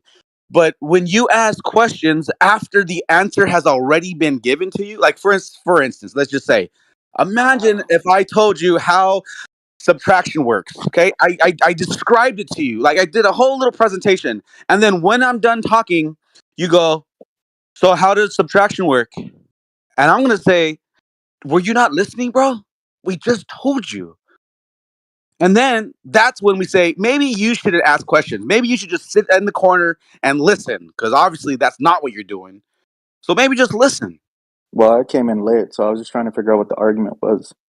Oh, okay. Well, that's fair. Yeah. I mean, I wasn't here the entire time. I just showed up. So I was like, All what? right. No worries. Yeah, my bad then. My bad. I was talking to the one that I was talking to. The one that Yeah, we man. were. No worries. No worries. But it So, still like, applies.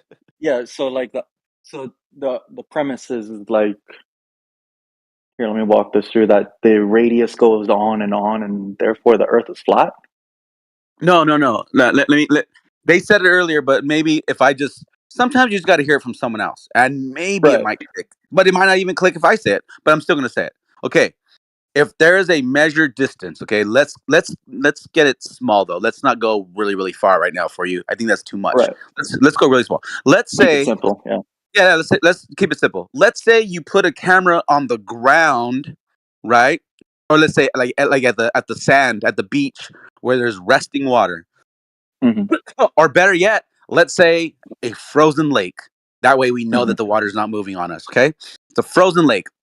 Now we put the camera all the way to the on the sand there, on the shore, to where we can mathematically say, okay, if this is a curved ball curving away from us in all directions from where we stand, because that's what the top of a basketball is, right?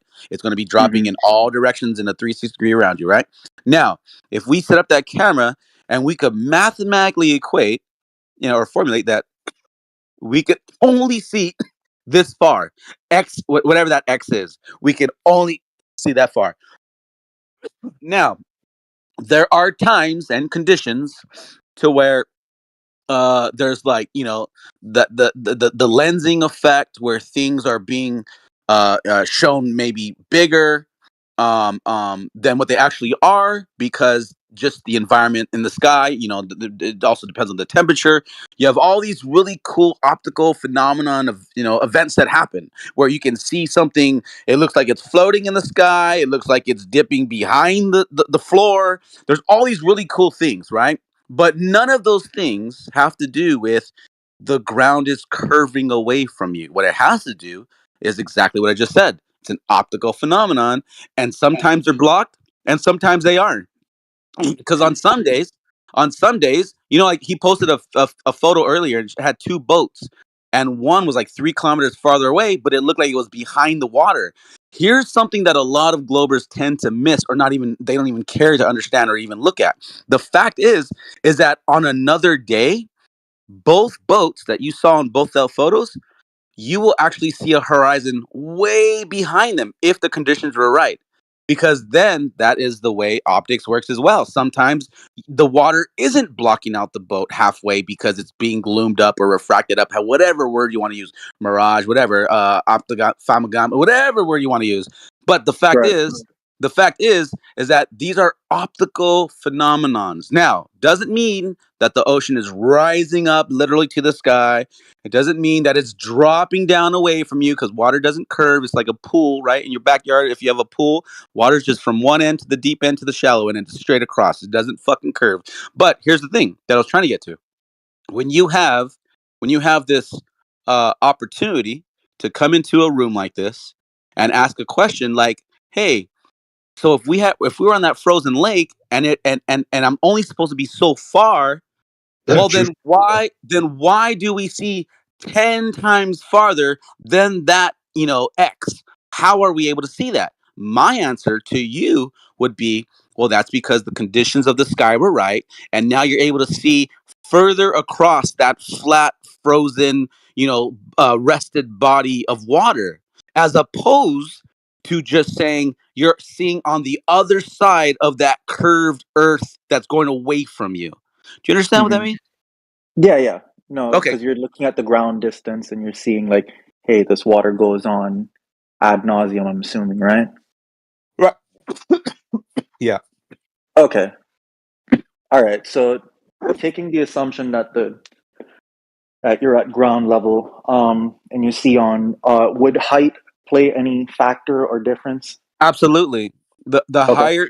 higher you go, you are literally increasing your angle, of which the things that are being squished and condensed way into the horizon of how far you can see.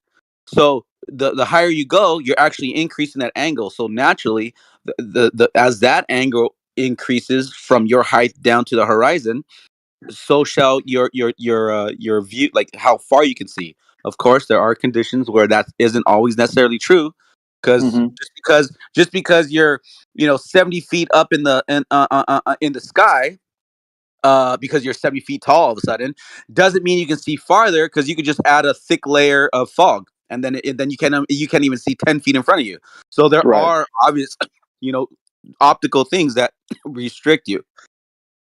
Right, because there are certain things that you can see when you go higher that wouldn't necessarily be available to you. Is that correct in saying? Yeah, and sometimes yes, and the reason why is because when you go higher, you're actually now able to resolve them in your eyes. Right. So another question then: what happens if you go like 10,000 feet? Would your field of vision change, or? When you go into an aeroplane, can you see further across than when you were down at airport level? When you're further away from a surface with regards to the Earth, whether it's flat or whether it's curved, with altitude you're going to see further across it, right? I mean, when I look out of an airplane, the reason why you see further across an object that you've moved away from is because your angles change, like Apocfon was pointed out. So yes, when you're at 10,000 feet in an aeroplane, you're going to be able to see more across the surface than you were at ground level. Right. Yeah, which is fair. What about like 50,000 feet? You're still going to be able to increase your angle of view across the surface that you're moving away from. Okay, so if we go to like, all right, so we go higher than that to like the stratosphere. Yeah. Hey, put it this way. Hold on. Put it this way, buddy. Check it out. I see you're like leveling up. Just let's put an end to this. Check it out. The Red Bull jump.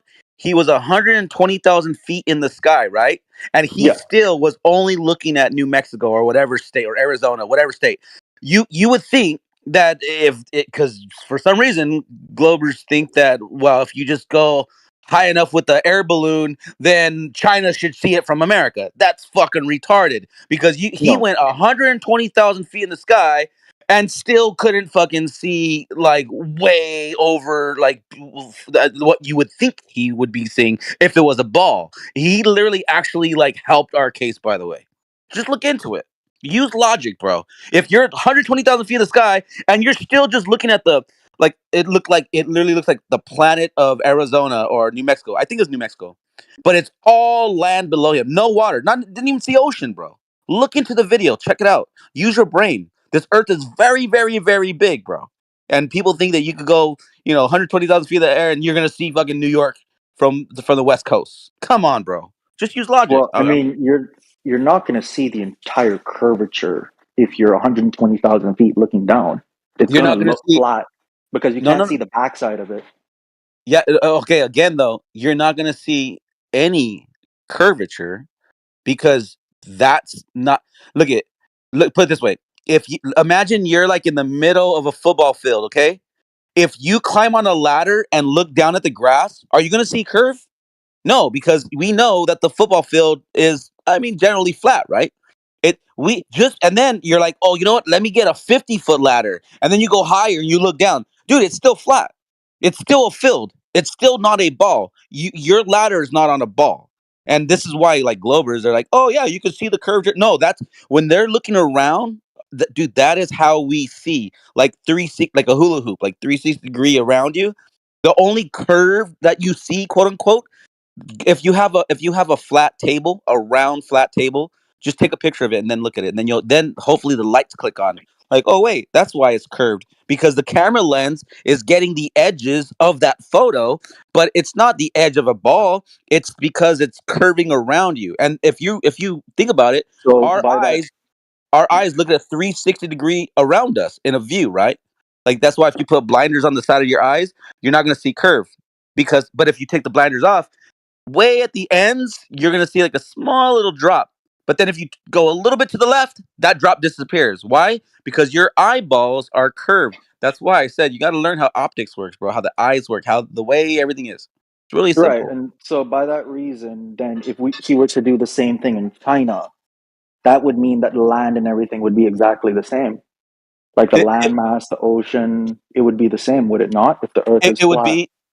Yeah, it's no different than if you're on a ladder at the 10-yard line and then you're at the ladder at the 40-yard line. You're still on that playing field, bro. So then you would see everything. No, that's the thing. You can't see everything. It's so big. You could only see what you're above. That's it. It's so vast, bro. It's almost like saying this. Imagine if you're in a mall, right? Like, let's say like there's like a 300-yard long mall, okay? And then you walk in the building and you look over the ceiling. Can you see what's at the top of the ceiling at the end of the 300 yards? No, right? You have to go all the way over there to see the chandelier, right? That's the same concept, but just flip it upside down, because now you're looking down. You're not looking up, you're looking down. Same concept though. It's very easy.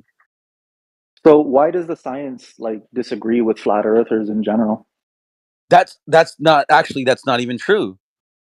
It's not that science disagrees, it's that there's an establishment that has pushed this pseudoscience, and they even call it science, which is not even science at this point. They even made up a new science, even just to allow their quote unquote science to even be put in textbooks as facts. But that's not even science anymore. You cannot just say, oh yeah, we just going to look at that light and that's 25 trillion miles away. Yeah. Really? How'd you measure it? You need to measure it. That's not science, bro. I just want to ask him what science disagrees with the flat earthers about. What science? Wait, I'm sorry. What? I didn't hear your question. What did you say? Well, you said science disagrees with the flat Earth, but in what way? Well, I mean, there's Johannes Kepler. He did the laws of planetary motion. That's that accepted science? in the science. Yeah. It's the laws of planetary motion. It's not a theory; it's a law. The law. Oh Yeah. dear. We can be aware, my friend. Everybody's Well, subject. I mean, I'm just only telling you what. I know. Be subject. Everyone in this room knows subject to this rule. Your words will be used in evidence against you, and I mean words as in when you start saying science. We're going to start assuming you mean a hypothesis that can be tested through experimentation. When you start pointing at Kepler and laws of interplanetary motion, then they're not going to go hand in hand. Okay. Well, I just only listed off one thing, and there's plenty of others. There's famous Galileo, I believe. He did. Okay, these are observations, yeah. Yeah, I think so. I'd have to brush up on my 8th grade science here. Let me look it up. That be observational science? Is that a thing? Timbo. Yeah, man. Italy. Can I? Sorry to interrupt everybody. Can I just ask you a quick question, Timbo? Yeah, go for it, man. Do you know on the 21st of December, can you see the sun for 16 hours? I was in Bali. Right, but from Australia, can you see the sun for 16 hours? Almost, yeah. Right. All right. As somebody in Geos is doing a bit of a thing, and I thought I know an Australian. I'll go and ask him. So, Yeah, well, it didn't get dark last night until 9:30 p.m. Almost 9:45. So. but there's a difference, I think, between the sunlight and seeing the sun. Can you see the sun? Yeah, it wasn't the sun. It was the light. Are you sure? Because he's saying you he's got can't- some girl that he knows that who's pointing at the sun. He keeps saying for 16 hours. No, that's incorrect. So Thank the you. light we have the twilight. The sun goes down probably around 7:30, 8 o'clock, and then the twilight lasts for about 2 hours. Yeah, it The did sun mention. Yeah. Sorry, the sun actually goes down at like 7, 8 o'clock, though, right? Yeah, correct. And that's in high summer, right? Yes. Okay. What time does the sun stay up till in the UK in summertime? Andy, can you remember? Oh my God, we get hours of twilight, Yeah. don't we? Like 3 hours, maybe more even. Yeah, so we don't have a sunset until 10 o'clock. I actually live in northern British Columbia, and 3 days a year, I actually experience the 24-hour daylight. Okay, I won't call it sun because I can't see the sun, but the sky is still lit. And the very first time when we moved here, my son was adamant that he wanted to go to the store. And I said, you can't go to the store. They're not open, because it was 3 o'clock in the morning, but it was daylight outside. He had a friend staying over and they stayed up all night because it was really cool. Huh. Sorry, Andy, it's an interesting point. And I know you might have a point to make, but Timbo, you still there? Yeah. You just from what I understand, and I'll ask you, Mo, I've asked you before. Sunset in the summer happens quite quickly for you lot, doesn't it? It's kind of like yeah, gets it to does. 7, 8 o'clock and the sun Yeah. is gone. It's gone. It doesn't seem to linger around, right? No, it just disappears. Yeah. Yeah, Very, I mean in fairly northern. Yeah, I mean the I've already light pointed hangs out. around. Yeah, in the winter it goes from daylight to night within 15-20 minutes. Fucking hell, that's really quick. So Yeah. sorry, say that again, Timbo.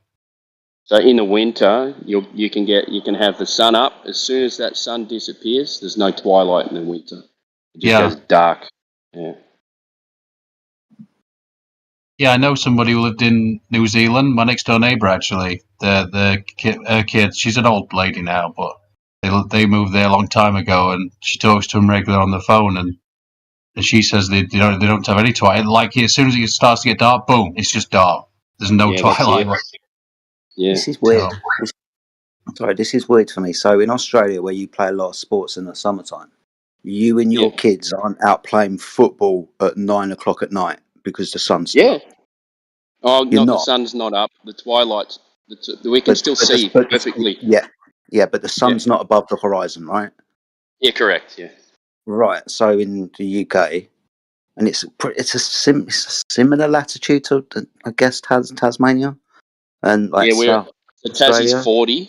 I'm at 38. Yeah. Oh, okay. So yeah, I mean, this makes it even worse. So I remember, and I know, and still do, out playing football past 9 o'clock, up towards 10 o'clock, because the sun's still above the horizon. You'd expect the same thing to be at similar latitudes, north and south of the equator, at the same time, relative to summer and for me, and then summer for you 6 months later. Yeah, you would think, wouldn't you? Because of the tilt. But you seem to experience a shorter daylight time in the summer than, say, we do in the northern hemisphere at a comparable latitude, right? Yeah, we do. Yeah, like that. You know, it gets light at during the summer. It gets light at 6 o'clock in the morning, and then goes till it gets light, but the sun's not necessarily up yet. So the day, it gets light an hour before the sun gets up. What time does the sun get up? Like summertime? I'll look at it. I'll look at this morning, for example. Yeah. So,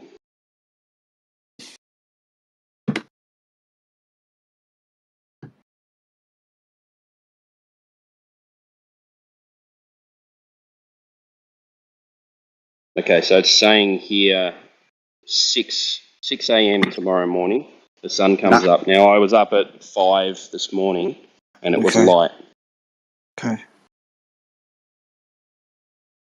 So for us in the UK, we have sunrise times in July, so midsummer at 4 o'clock in the morning and thereabouts. So 2 hours before you. Yeah, and we need to remember about daylight savings as well on this too. God, yeah, there's always that in there. Fucking hell. Yeah.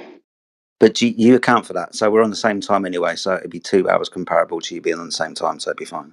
Yeah, because you have daylight savings when we don't, so the times will be comparable. Yeah. Okay, that sounds like you're the ones that need all the daylight saving to me. Yeah. So I remember when I lived in Scotland, we'd during the summer, Dad would struggle to get us to bed because it would be midnight and it would still be light. Yeah, and that was northern Scotland. So yeah, northern Scotland. Yeah, I've been northern Scotland summertime, man, and that's brighter than it is down in the south of England where I live in summertime. And that's only a distance of 600-700 miles. And then we were walking home from school at 3 p.m. and the street lights would be on in the winter. Yeah, daylight savings is a fucker. Yeah, it confuses everyone. They should just get rid of it. Mm-hmm. I'll be back in a sec. No worries, man.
Is that guy still here that Apocryphon was talking to?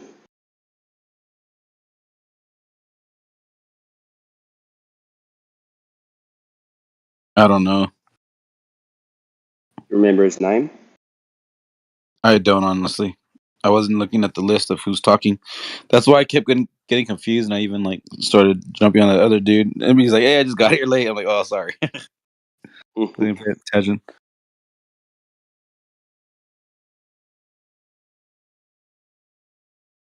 At least that other dude was actually asking questions, not just being a pompous, arrogant. Yeah, that's why I wanted him to get him back on because he was all right. Right. I mean, at least he's asking questions, unlike other Globers who are just like, "It's a ball," all jammed up. Like they can't break that. So it's good to talk to people who are actually asking questions, because at least they can learn. I don't know.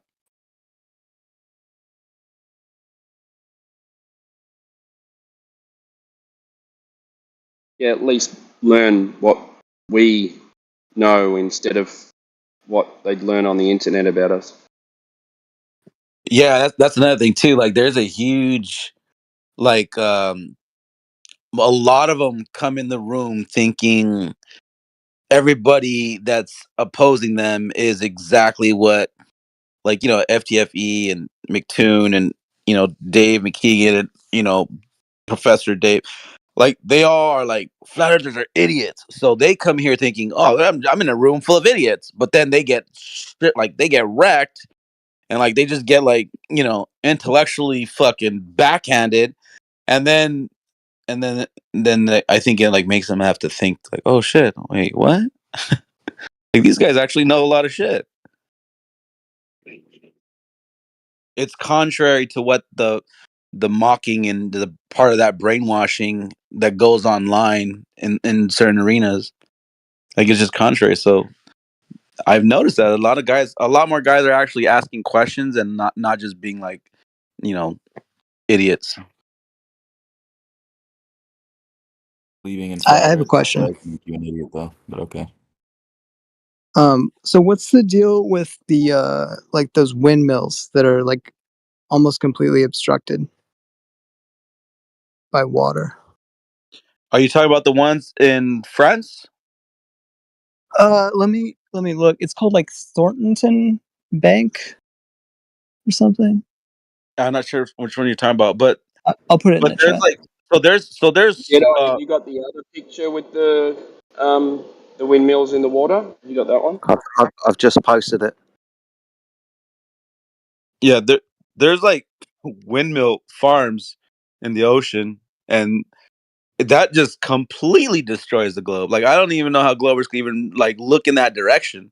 Maybe because one day they took a photo to where the refraction or something was going on with the sky and the ocean water, and all of a sudden like it blocked out some of the windmills like halfway up or something. So they're like, "Aha, eureka! It's a ball."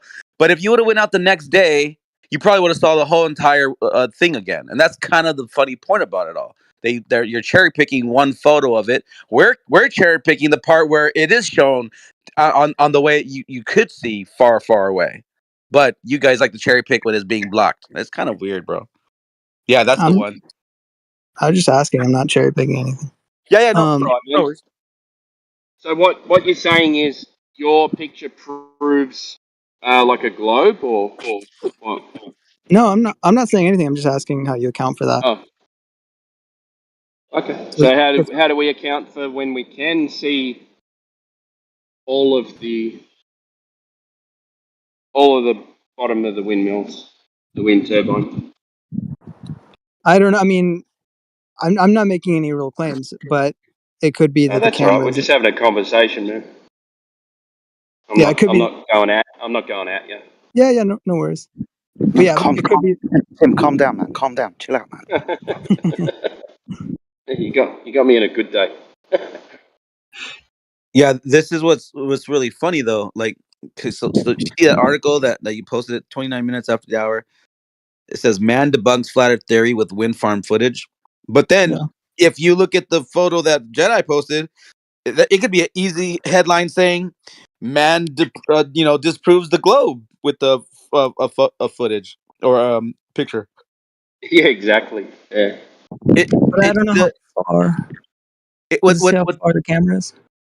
Oh yeah. Well, the one for the French one, I believe, is 16 miles or 12 miles. The furthest one is like 11 to 12 miles. But what you're not grasping here is that you shouldn't even be seeing the first one, because where that photo was taken, like that guy was literally on the shore. You should only have been able to see 3 miles out, maybe even less than that, because he was actually probably lower than 6 feet. I think he was only like a foot up, so he should only have seen like, what's that, 2 miles? But he's capturing the bottom of the 8 mile all the way up to the bottom of the 11th mile. Dude, that is one more nail in the coffin of the globe Earth that people keep trying to resurrect every day when they come in the servers.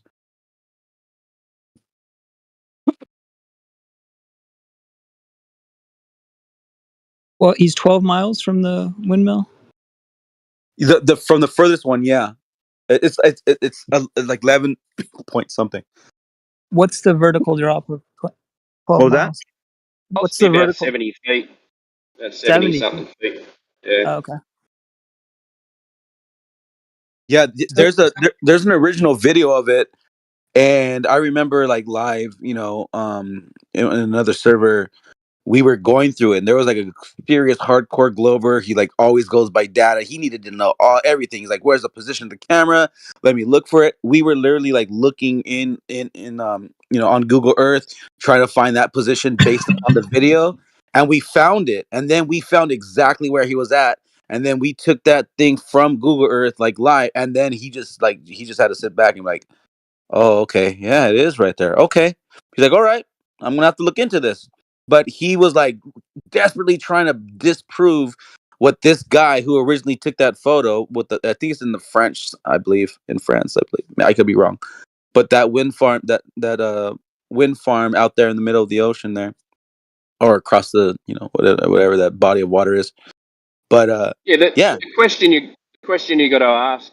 I didn't see who was talking before, but who asked the question was: is when you see stuff like that, like, is that the curve of the Earth blocking the bottom of the wind turbines? That's the question. Would you agree with that? Yeah, if the water is what's obstructing it. Yeah. Is that what you mean? Yeah. Yeah. So then you'd say, okay, well, if that's the case, like, do those measurements match? You mean like the vertical drop compared with the distance? Yeah, I don't know how far he is from the windmills. I'd have to look at that. And then you say, okay, well, how did you get the curvature measurement in the first place?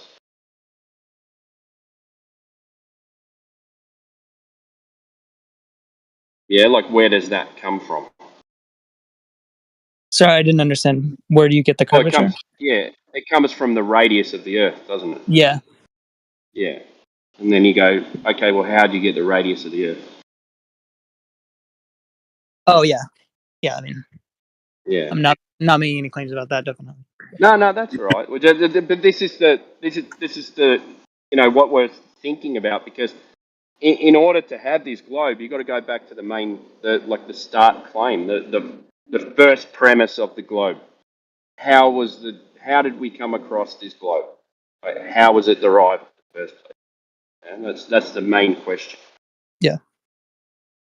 And then you go back to it, and the only answer they've got is some sticks and shadows from before Jesus. That's it. That's all I got. So in these photos, you think it's refraction, or it's some kind of optical thing that's going on? Well, the horizon's always optical. That's what the definition of a horizon is.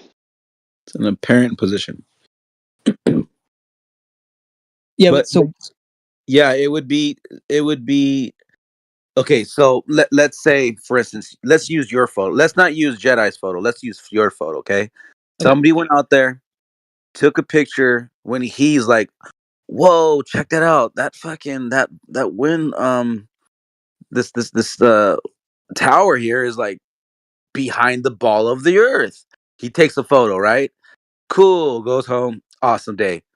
If he would have went on another day, or maybe even later that day, and took that same position, that same photo, he would have seen that because of the conditions of the sky, it could have even gone looked like it dropped further, or it would have looked like it all of a sudden grew higher. Now, the point is, though, is that it never moved, right? Let's at least establish that. We know that these things way out there are planted into the ground. They're not, coming or going. They're not moving with the wind. They just propel in a circle there. But with that being said, if he was to look at that at a different time, and all of a sudden he sees less than it, well, that would imply, then it's further away from me, but we know it doesn't move. We know it's in the same position. Or if it's now higher, you can see more of the tower. That would imply, it's gotten closer to me, but we know it doesn't move. So what Globers tend to not understand is that it's the effect that's going on in the sky that's making something disappear from the bottom up, or even sometimes it looks like it's even shrinking. Dude, a lot happens optically. A lot of weird phenomenon can really throw you out. Like, whoa, what the hell? What am I looking at? Because that's the way it works. What is that? What is that effect though? Like, let's say that you would. You got refraction. You got magnification. You've got Right. Angular resolution. You've got all these things combined. Yeah, and it's not just any one, by the way. Like, for instance, it could have been like a day where there's refraction index, let's say a certain number that they want to try to say, oh yeah, we could calculate this, but it also just might have been like there was a really thick layer of moisture in the air, which actually like acted as like a Fresnel lens that actually makes it look even bigger than what it actually is. It might even look smaller in that distance because you know the way things work. The further away it gets, usually the smaller it gets. But with the lensing in the sky, it could actually make it look bigger than what it actually is, like physically what it is. Yeah. Yeah, that makes sense. But a lot, and with that being said, the problem though is that like the photo you posted, somebody that believes that the earth is a globe and can't be shooken from that falsehood belief, what they'll do is say, haha, Eureka, this is my proof that we know it's a ball because look at this pole is on the other side of the ball. But I say it one more time. Okay, but on another day, look at Jedi's photo. You're seeing nothing behind a curve. All you're seeing is just a straight, flat body of water going further out into a horizon that's even 11 miles away. That is, and at that point, if you're only supposed to see like 1.5 mile away from being that high off the ground of where that guy had his camera, and if you're seeing 11 to 12 miles away, that means you're seeing like what? Any mathematicians in here? What's that? 9 times farther or 8 times farther than you should be seeing? Because technically, if you had a cutoff, mathematically, you had a cutoff, then you shouldn't see anything beyond that. But then that's when Glover said, oh no, refraction, what happens is that the light bends over the ball and then brings it up. Yeah, and makes it look flat. That is so that is where you literally have to just start disconnecting from those type of people because clearly they aren't. It's not clicking. Something's like I don't know. The mice aren't running. I don't know what's going on up in their head, but something's not clicking. They don't understand that that's not what it is. Okay, go ahead. Then the question again becomes, like you got to think about this. Let's say when you see things disappearing over the so-called horizon, is that Earth curve, or when you see things too far, is that refraction? Now, which one's refraction and which one? How do you know it's Earth curve and how do you know it's refraction? Like, how do you know the difference between these two? Yeah. So what is something? That's my question to you. Yeah? Oh, I don't know. You guys know 1,000 times more about optics than I do because you guys think about this stuff all the time. But like, what is refraction? It's just for you to think about as well. Yeah. What do you think the difference is, Timbo? What do I think the difference is? What? Well, between the obstruction and the refraction. Well, I've got an explanation. I don't know whether it's correct or not. Well, could you give it me? Yeah, I can. So I think when things disappear over the so-called horizon, I think most of that time is to do with angular resolution and atmospheric magnification. Now, if you think about this, let me finish, right? If you think that would magnification make things larger and seem closer to you? Is that a question or rhetorical? Well, did it sound like a question? Well, rhetorical questions are also rhetorical. Rhetorical did it sound like a question? Rhetorical. Well, also questions. Anyway, the point is that yes, if you're asking me, they do look bigger. Yes. Bigger and closer. Okay. Yeah. Yes or no? Yes. Yes. Okay, like a magnifying glass. Yeah. Yeah. I'm with you so far. Yeah. Okay, so if you combine angular resolution with magnification, would the effects of angular resolution and magnification bring that horizon where things disappear closer to you? Where things appear to disappear? Would that be I couldn't correct? tell you So what the combination of those two things would look like. You're looking through the atmosphere, and the atmosphere gets thicker and thicker. Would that then magnification get more in the distance? Would that be correct? I don't know how you'd combine those two things. How do you? What do you mean? You can't combine those two things? You can't use that? Well, you could, but think about that or not. So if you have magnification, you can't have angular resolution. No, I didn't say that. I just said that I don't know Well, how you you're did. imagine. Well, I don't know how you're combining those two things because. Why not? Okay, so let's get rid of magnification and let's go to angular resolution. Yeah. Do things in the distance appear to get smaller and then disappear? Yeah, but they usually come back into resolution when you zoom in. Always, Okay. actually. Always. That's fine, but to a limit, yeah? No, always. It's always a limit. It has to be a limit. Optics have limits. I mean, always within reason of a you're looking out at the sea, right? You're not going to try and find New York there, right? I'm going to finish my explanation because you're going to run me off onto another subject. Will. Right? I know you. All right. So so we've got angular resolution makes things appear smaller and disappear to the horizon out of your view. Yep. Due to them getting smaller and not being able to resolve them. Yes. Yeah. If you add in magnification, so now we're going to start looking at magnification. So you've got water molecules in the air and they start to magnify what's behind it. Now in front of you, it gets, so it'll start getting thicker and thicker due to distance, correct? Okay. Yep. You agree? Thicker and thicker due to distance, sure, yeah.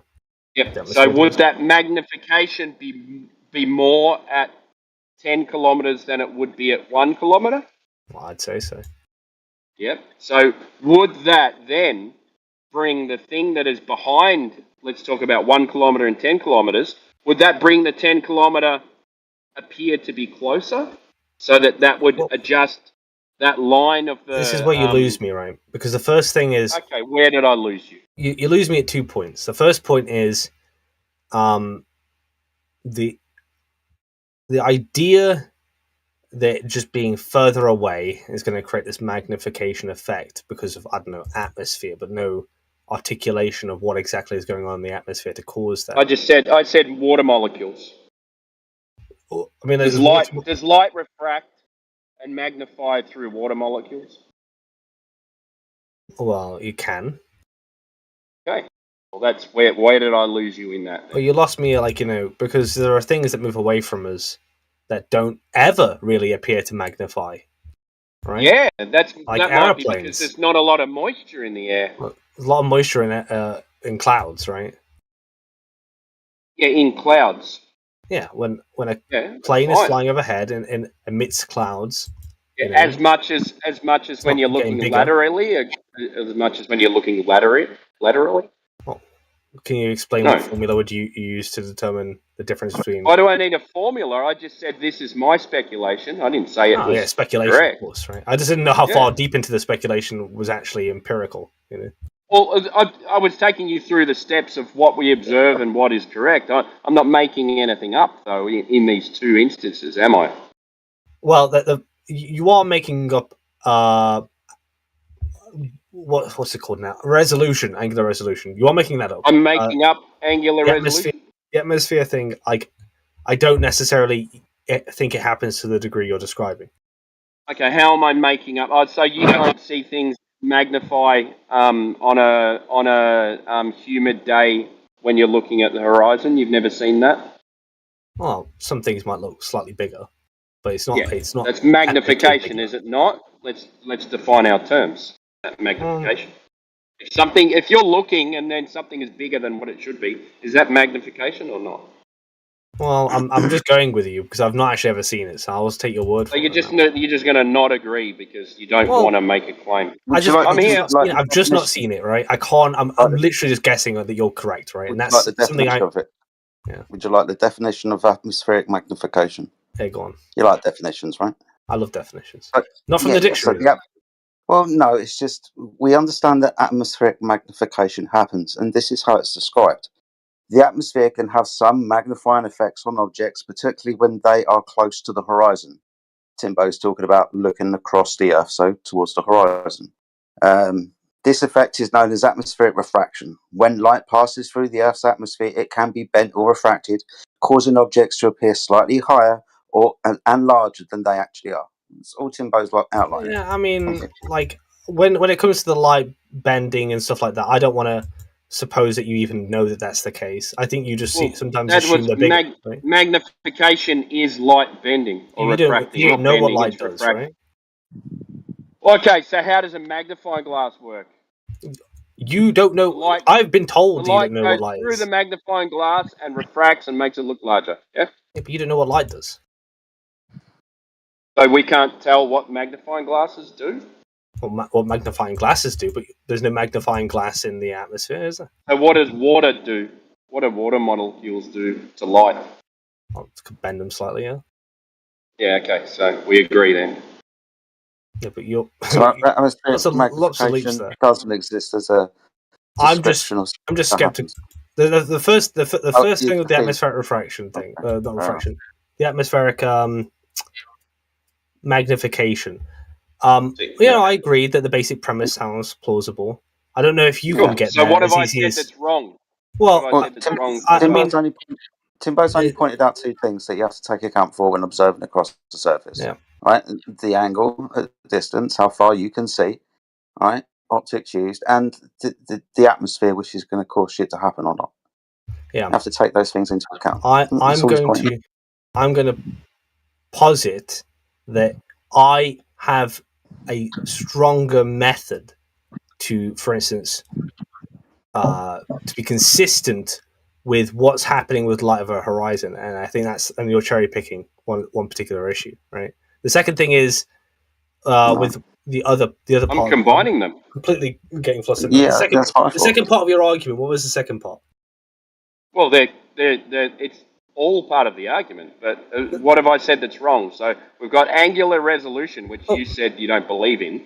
You don't believe that light. You don't know how light works, right? So how could you possibly tell me what light's doing with molecules and stuff like that? I don't know if I can talk to you anymore, Nat. Seriously, you're doing it again, mate.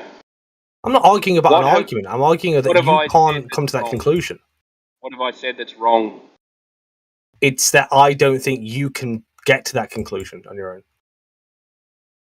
Well, I have come to that conclusion on my own. So what's wrong about it?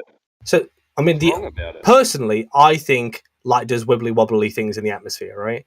I've been told. Does it magnify when it goes through? I've been told that we can't know anything about light, right? Does it magnify when we go through? Do things magnify on the horizon when there's water in the air? Oh, I might think so, but that's irrelevant. Okay, so what have I said that's wrong? Magnify is relevant to you observing it.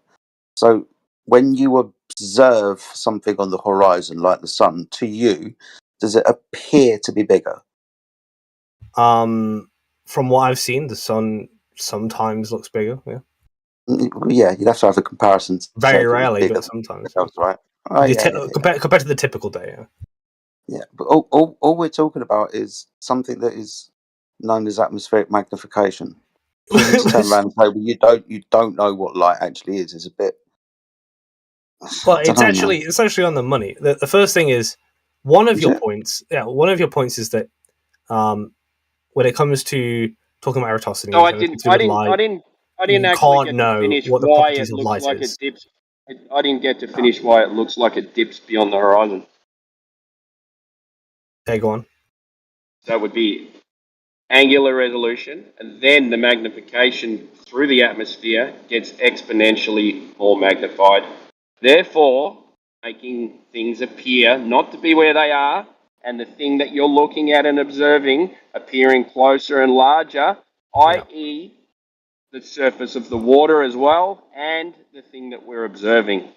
Have I said anything wrong so far? Yes, if I showed you a video of a ship going over an obstruction and another ship... I'm not saying this happens. Yeah, go. Yeah, I was like, might bring that argument to a close. If there's a ship far off behind obstruction, and I'll show you a video of this. There's one nearer to you, and you zoom into that ship, so you can see the full ship as a reference point. The normal ship's just big coming into resolution, right?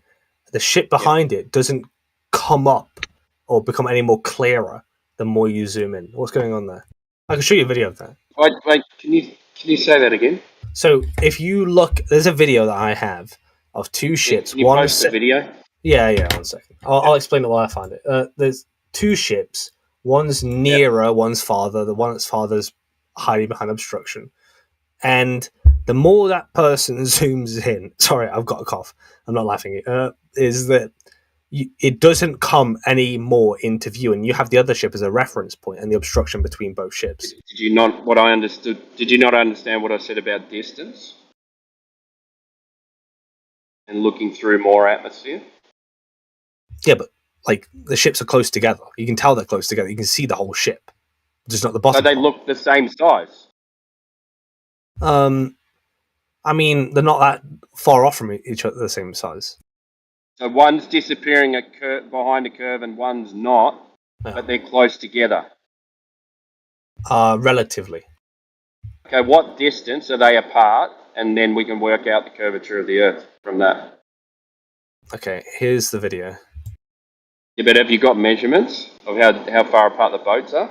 Well, look, I expect the angular resolution would work every time. Every time. Because right? if they're okay, so if they're how much of the boat is disappearing behind your curvature of the Earth? Look at the video. Look at the video. But like, guess a height. Guess a height then. I don't know, a few feet. A few feet. How do you tell that from how far away they are? You're asking me to eyeball it. What do you want me to do? I don't know. It's your claim. Right, not just that, but eyeballing a video is even more. My camera is approximately 30 feet above the water. You're going to give us an example of optics with no measurements.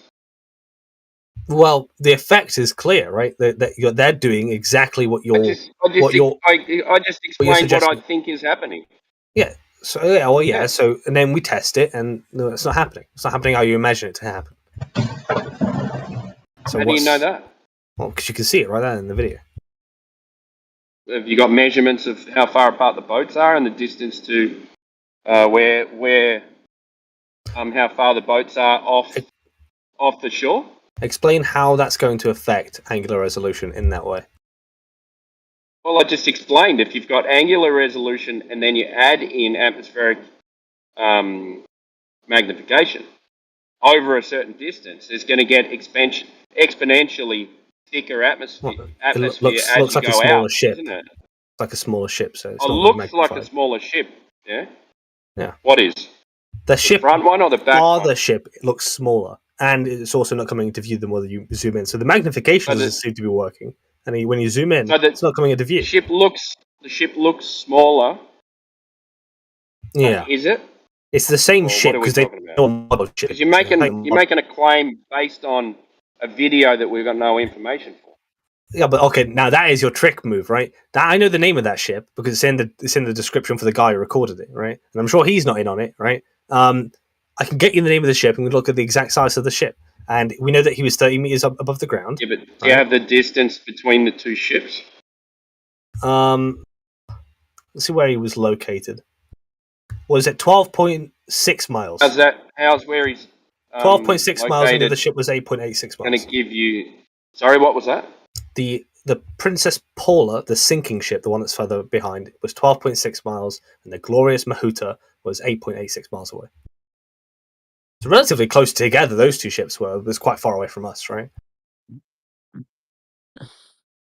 And so now you know the distance. Now you know how far. I'm driving, so I'm not watching the video. But 125 times optical zoom on a P1000 Nikon camera. Yeah. What's going on? What about what I said about atmospheric magnification that is wrong in this situation?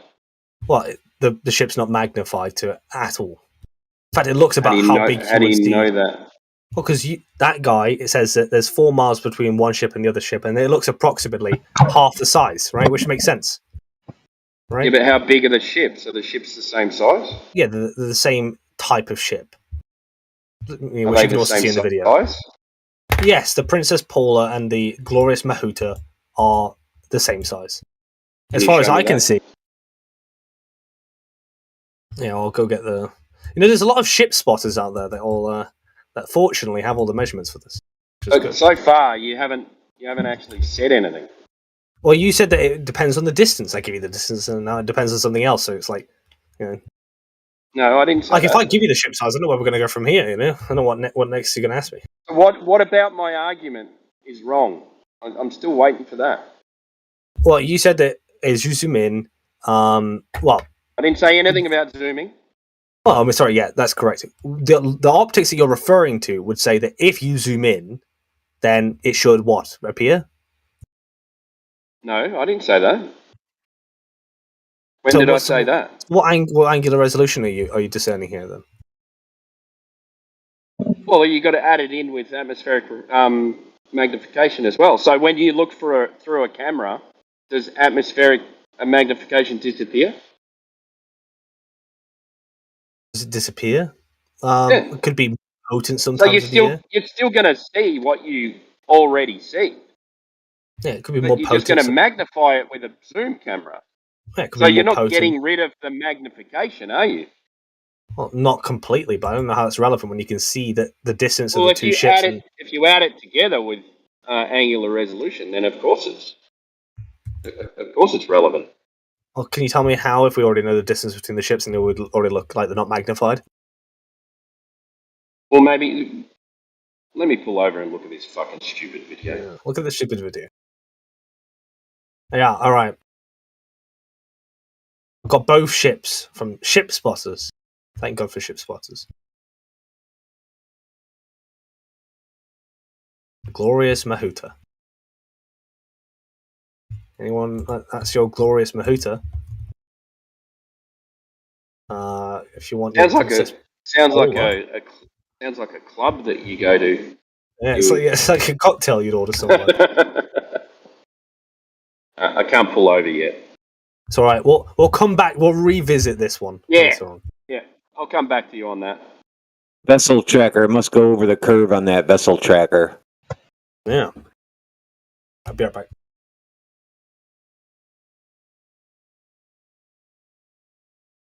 And I'm not saying this is what's happening, but to me this makes sense, and this is my theory on it. Yeah? I'm not saying anyone else has the same theory, but to me it makes sense. I'm not saying it's how it happens, but to me it makes sense. And you're yet to tell me what doesn't make sense about it.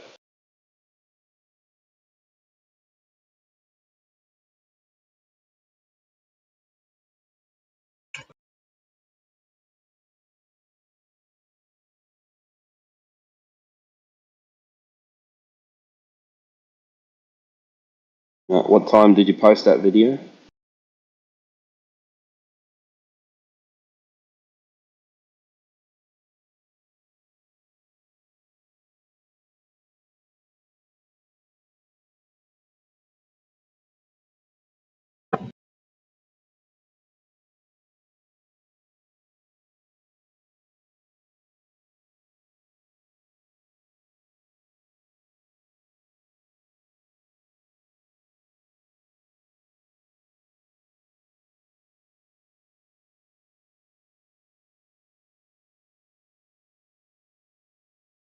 Hey, Britnat, did you post it somewhere that I can't see it, or what? I think he stepped away. It's at 54 minutes past. 54. Okay.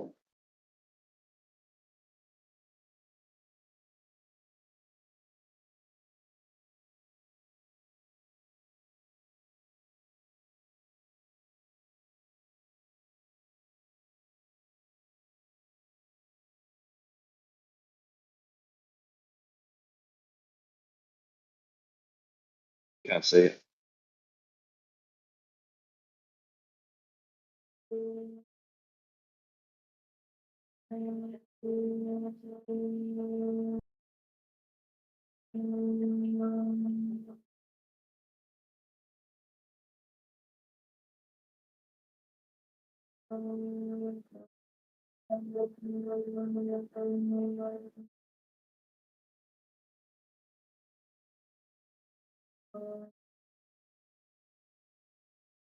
Someone using an electric planer or something?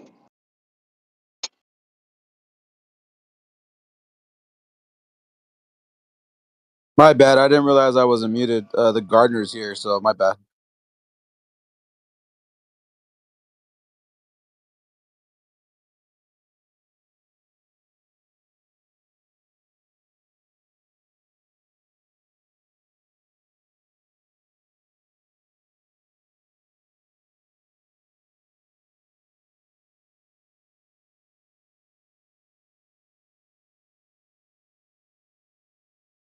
The video's in there at 2 minutes after. Did you find it yet?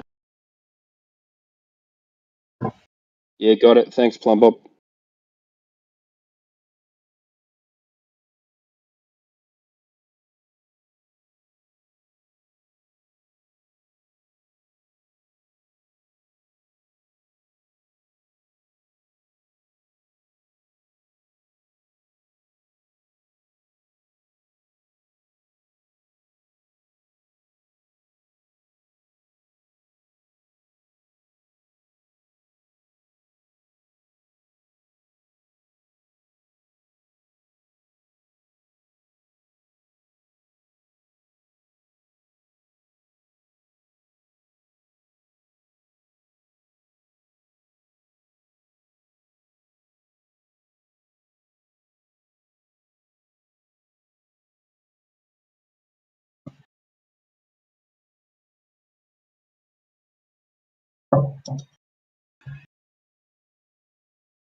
I don't want to be sassy, but with all the people who are posting gifs of like looking at boats from far away in incredible zoom, I'm gonna call the glorious Mahuta my black swan to show that there is obstruction.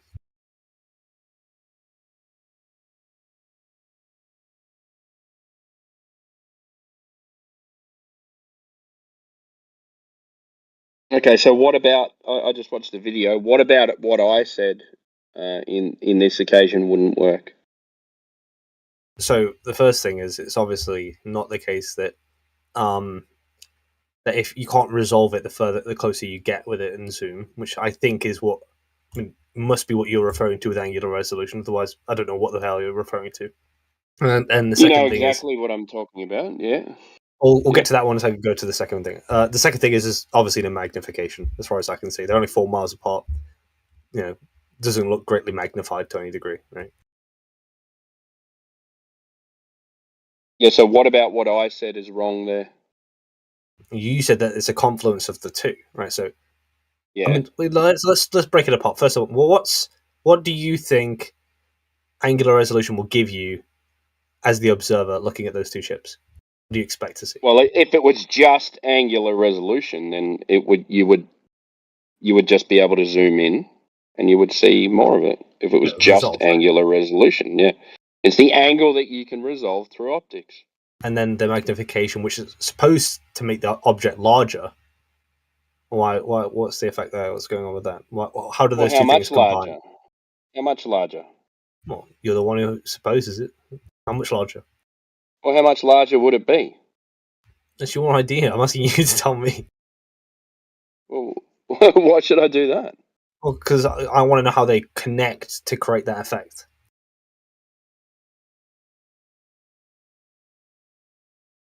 So I told you about a theory I had. Yeah. Yeah, I'm not saying you have to stand by it. And now you want measurements on my theory of what could be happening. No, you can say actually I changed my mind. That's fine. I'm not gonna because you did say it was speculation, and speculation. I just wanted to see just challenges. You can say so it was only speculation, and I actually believe it like properly. That's fine. Okay. So how much would it have to magnify? Well, it's not my idea. I wouldn't know. To create that, I don't know. Those boats are 4 miles apart. Yeah. 4 miles apart. Yeah. Yeah. How close is that first boat? 8.86 miles. And the other one's 12.6 miles. Yeah. So shouldn't that look a lot smaller than it does? In lengthwise as well? Because they're side by they're perpendicular. Reduction in sizes with every mile, what the digits are. So I don't know if they double. Sorry, they halve in size over a mile. I can't remember off the top. Something like that. I don't know. Yeah, I think it's as you double the distance, or as you half the distance. I don't know. It doesn't matter. Either way, it looks approximately what you'd expect. I mean, that doesn't look out of the ordinary, right? So it's the boat in front is 2/3 of the distance that the other one is. Yeah. Yeah. Yeah. So what's the inverse square law? Are you gonna tell me how it relates to it? What? You gonna tell me how it relates to it? Well, I'm just trying to work out how you said that boat looks how it should. I'm just trying to work out how you came to that conclusion. Well, I'm eyeballing it, obviously. We could look at the measurements of the ship and see what we expect. We could be quite precise, actually, because we know what the ship's names are, right? Yeah, we could. Have you got spare 2 hours? I don't know how long. Any mathematician in here want to do us a quick run of the numbers? I mean, we are eyeballing it, and I'm just saying my eyeballs just say that that's approximately what I'd expect, right? And even so, you're saying they're magnified, right? Oh, here we go. Wait, go ahead. So, what's the inverse square law? If you half the distance, what does it do? The angular size changes as the inverse of the distance squared. Yeah, thanks. I don't know. He got the right answer. There you go. Okay, so if so that boat behind is 1/3 the distance of the boat in front. What would be the angular difference in that? Right, manufacturers from Europe. Aha. I don't know. That's stuff I was.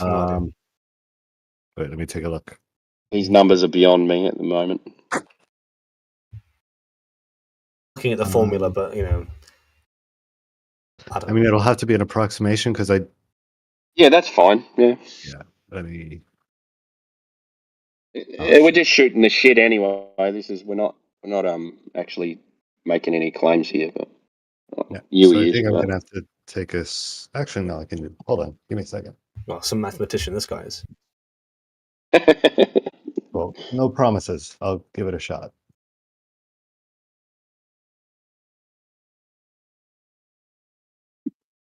But even if, just while he does that, even if I was just going to eyeball it, I think that looks about right. I wouldn't say it looks like it's magnified, at least to me. But you've got to have a baseline, and what are you basing that on? Yeah. I've got to go in and get some lunch. I'm still listening, though. Okay.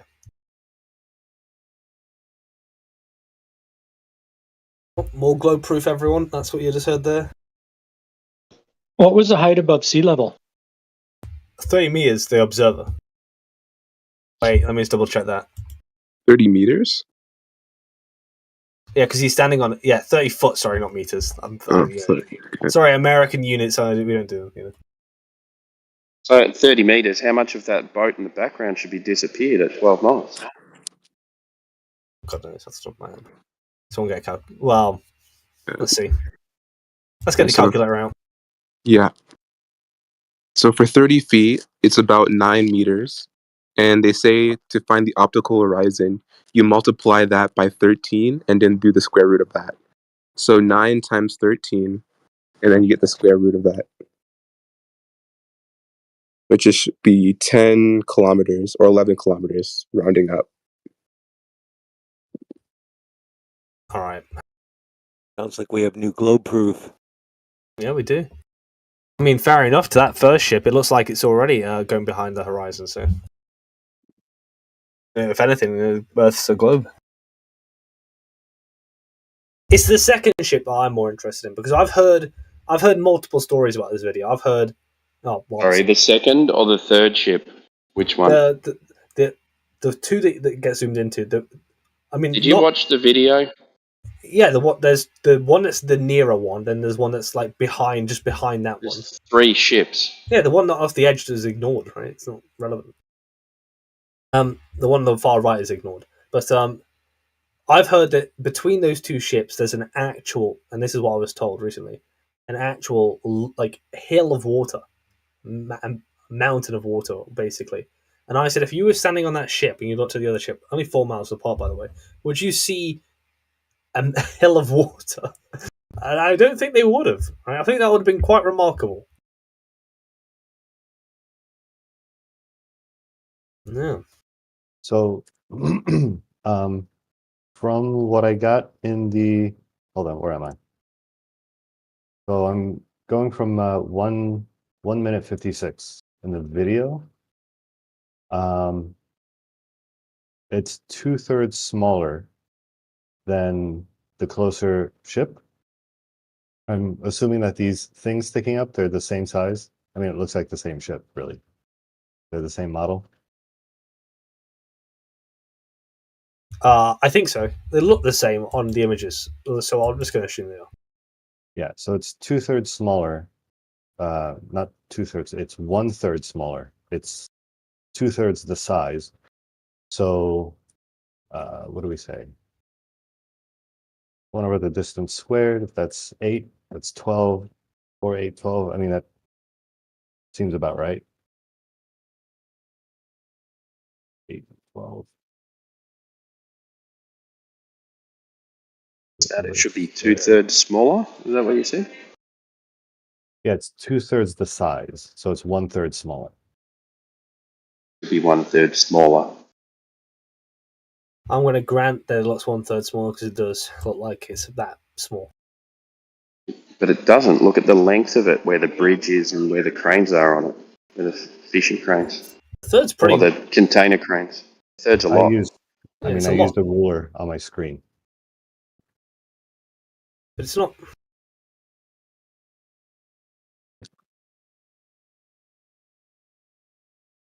It's a lot, but like it's not. You can see that it's somewhere between half the size and about 75%. So it's approximately right, you know? Because it's not half the size of the ship, that's for sure.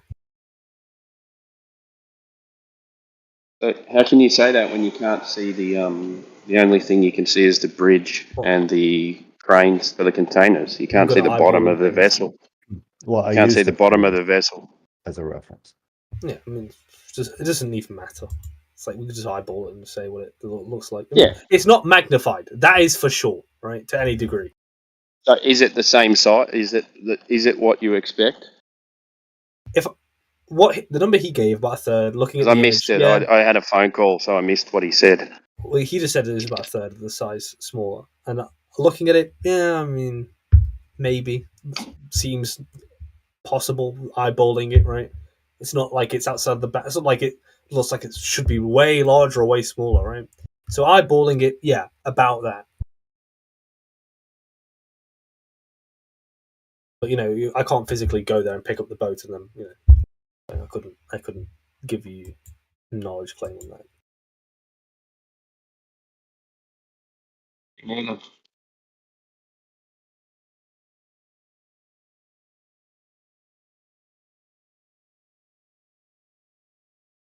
Me neither.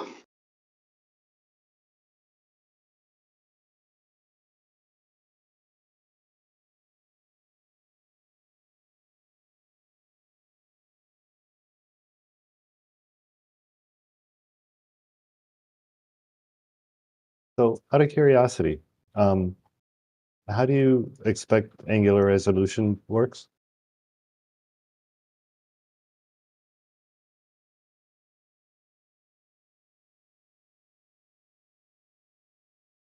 That wasn't my claim. What's happening? Yeah, but generally, because the way I heard you describe it earlier sounded a little in conflict with what I understand about angular resolution. What, things get smaller in the distance? No, agree with you on that part, but yeah, that the angle at which you see something causes it to disappear. That's not what I said. Oh, yeah, as it gets too small to resolve between what you're seeing in the distance, yeah.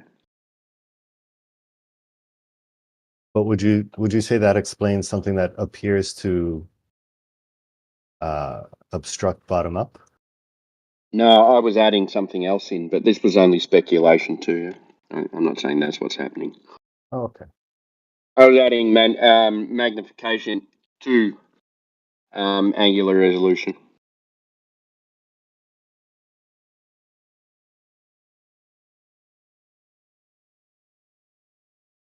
On that note, does anyone know what that obstruction is? Because I would love to know, right? It's one of the age-old questions. You know, the Greeks were questioning that sort of stuff.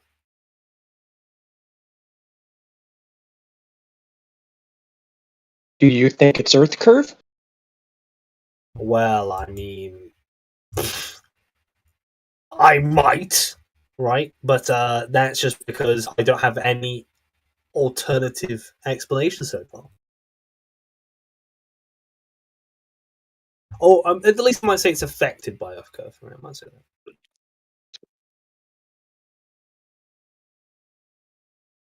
Well, something's happening, that's for sure.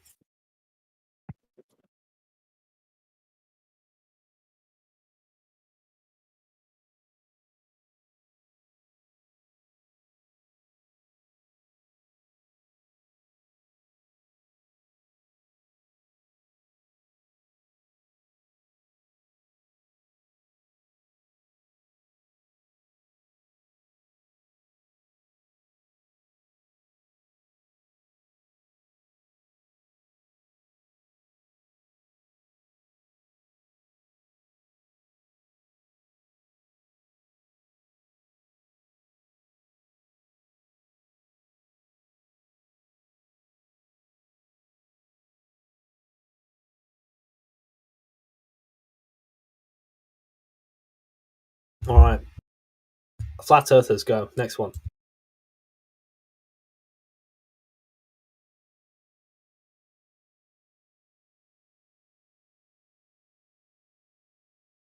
Quetzalcoatl, you're up. Sydney Hensley, you're a Flat Earther. Yep. And why do you think that's flat? I know it's flat. Okay, how do you know the Earth is flat? Well, I was never married to the indoctrination of the globe, so it just kind of fit into place after everything else was made apparent to me a few years back. Politics, Satanists, all that other crap came before. But yeah, I was like, oh, this was a no-brainer. And then I'm just like, damn, how silly do they think we are? And then I'm like, damn, about everything else that's just so nonsensical and non-scientific, non-spiritual, all of it. I mean, you can add in the God factor, of course, but I mean, that just makes perfect sense. It just is a bonus that it matches the text. So, yeah, a vacuum, no way. Anyway, a vacuum. You know, wait, did you mention the Bible just then? Because I didn't quite catch what text you were referring to. Oh, I'm saying, I mean, it matches the scripture description being a flat realm, and then everything else just, I mean, that's just an added bonus. But there's a million things I could talk about, but I am about to serve my family dinner, but I'll be listening. Okay, well, just while you're around, I do have a very cool Bible quote.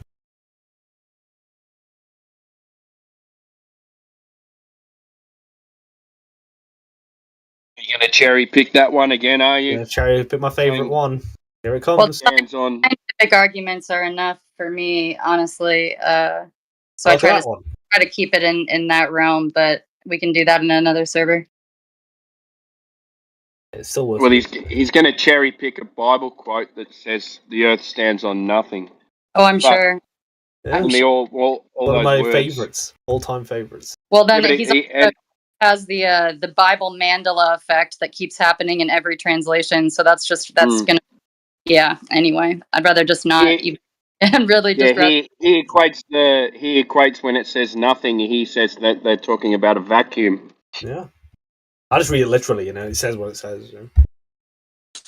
Actually, it says that it hangs on nothing. It says that it hangs on nothing and that it sits on pillars. So if you want to Yeah. go that, I'd say, yeah, I'll agree with you. It sits on pillars and it hangs in a vacuum. But this is why I'd rather just leave, even as much as I value my faith in my daily life. I'd rather just not even add it today. Yeah, sure. I just wanted to add that one because I thought it was it's my all-time top 10 favorites. The only one that I'll even say is my favorite in terms of biblical picturing or visualizations describing the earth is it cannot be moved. I think it's Psalm 107 or something. but what kind of sense does it make for something to sit on pillars and then also might hang? It wouldn't hang if it's sitting on pillars. Are you saying the Bible's contradictory? No, it's what are you talking about? I said it. Why would it make sense for it to hang on anything if it's sitting on pillars? Oh, ask Jesus. That's what it says. What I'm saying is that it wouldn't hang on anything if it's sitting on pillars. What are you not getting? I'm just saying, your confusion is with the Bible, not me. I don't have any confusion about anything I just said. Yeah, you're saying how could that be? But that's a Bible quote. I'm not saying that's my view. That's in the Bible. It's not contradicting. It makes sense to say that it hangs on I and know. that it sits on Dad's pillars. here. It's not contradictory. Yeah, it sits on pillars, therefore it hangs on nothing. Yeah. Well, it's a quote. It's a quote. Well, it's not contradictory, like Flatzy said. What? I mean, if Yes. If both propositions must be true, then you have to reconcile them by excluding things that aren't necessarily true. So hanging upon nothing could refer to not being hung. It's not hanging on anything. Therefore, it's not hung. It's supported by pillars instead. Those two statements would then both be true simultaneously. Some would say that's blasphemy, but how so? Well, exclude. I mean, it depends if you're someone who believes in what's the word? Bible infallibilism. That's the one. I don't know, dude. Dude, check it out. What I did is I took the phrase as it was and reconciled both statements that they're both true by not assuming that the phrase is about hanging in free space in a vacuum. Right? I just assume. What? You could also do the other way around with pillars, right? How so? You could see they're metaphorical pillars, like it's held up, right? Oh, sure. You could go that route, but either way, you end up with both statements being true. Yeah. Maybe they're not a contradiction after all. It just depends on how you read them. But if you read them literally word for word, like hung on, avoid, and pillars holding it up. I mean, well, that would be wrong. His interest of gravity. So that still be wrong.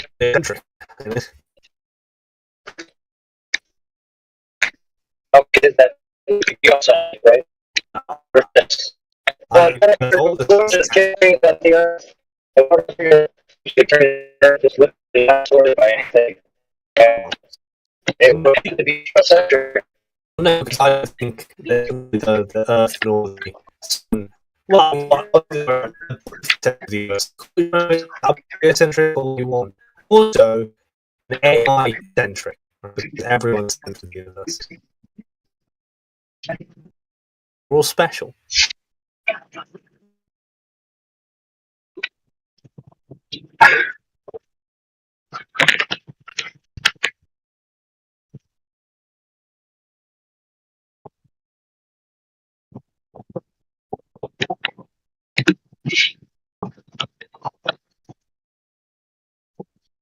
So when it says earth in that phrase, what is it referring to? The entire realm of the dry land.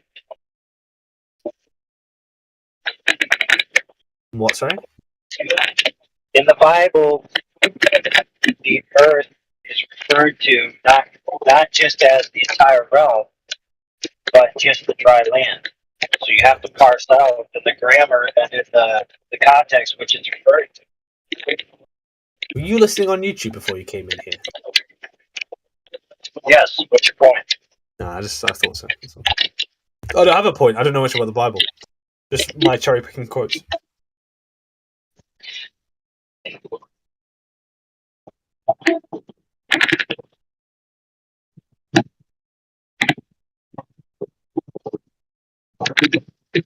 But don't be wrong. There are a lot of things in the Bible that if you have an a priori adherence, and then you take the range of meanings it could mean, and try to turn them like knobs until you get them to click to meet your adherence in the first instance.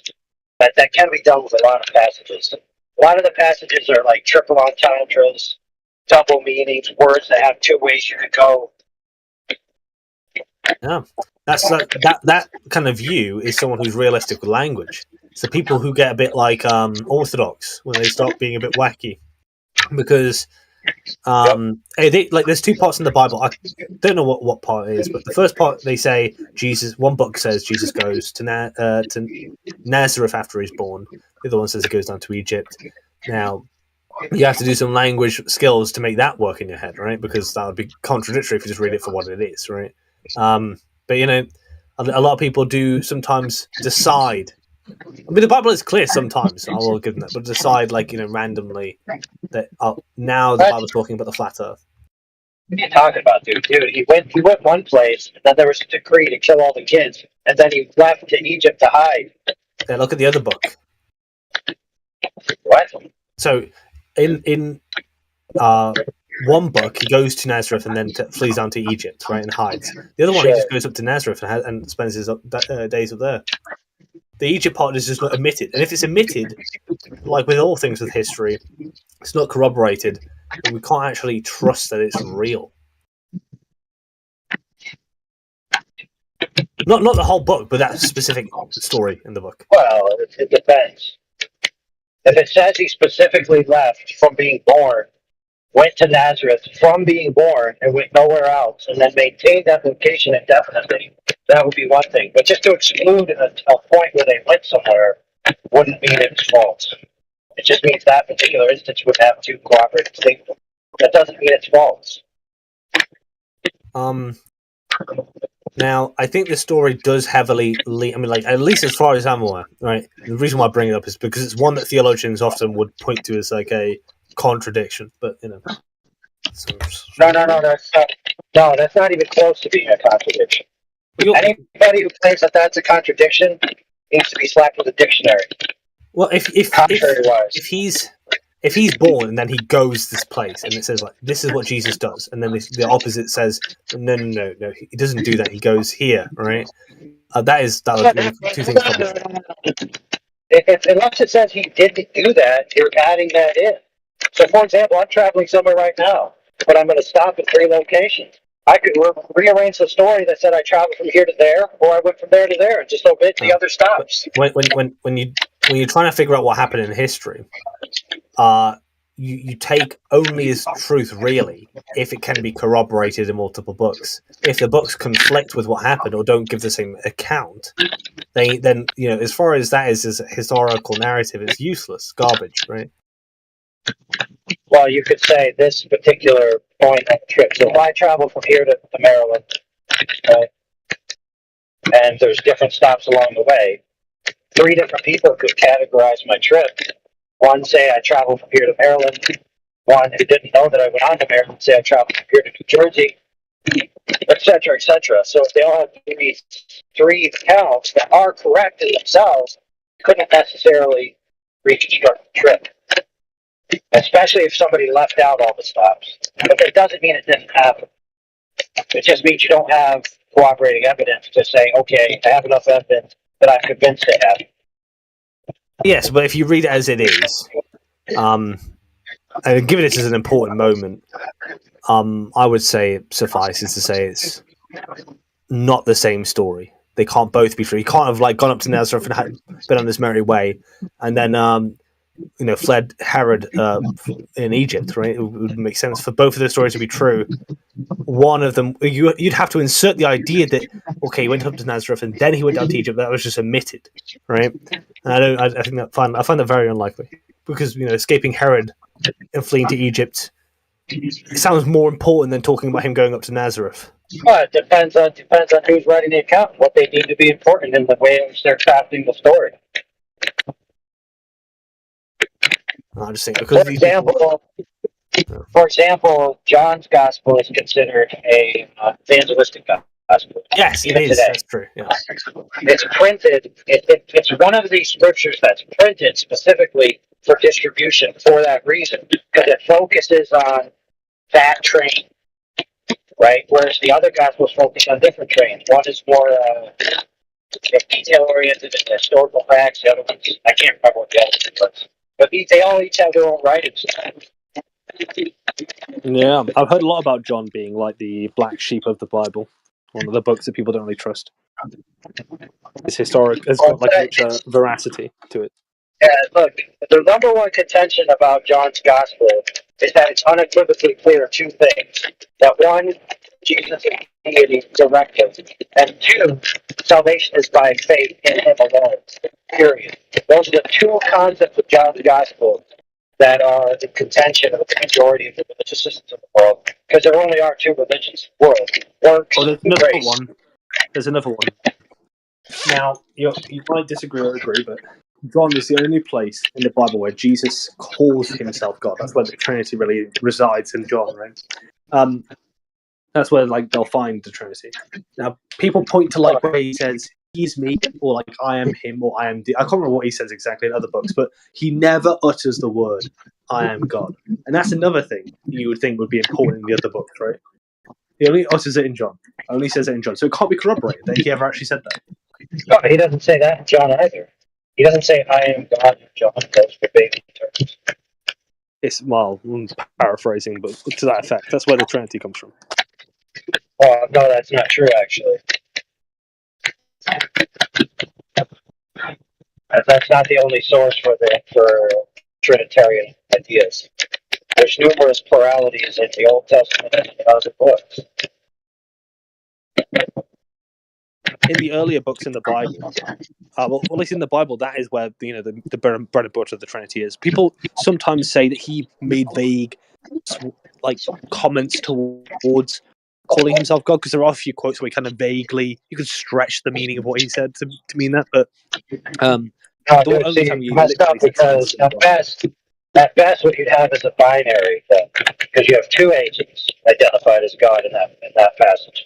So why would you get a Trinity from that? It makes no sense. In order to get the Trinity, you have to go through many other passages where the Holy Spirit is defined as a person or dressed as a person or given sentient entity characteristics like hearing, speaking, deciding, etc. And then other places where that same agent is referred to as deity, that then and only then can you orchestrate a doctrine like the Trinity. It's not necessarily one particular passage.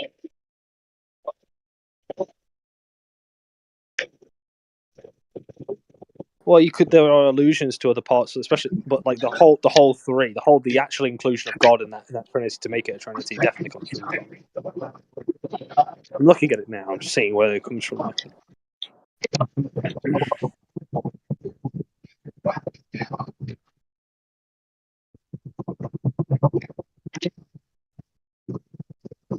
Yeah, it says the word Trinity does not appear in any Bible version. There is only one verse in any Bible that alludes to a Trinity. 1 John 5:7, 8 King James Version, and others.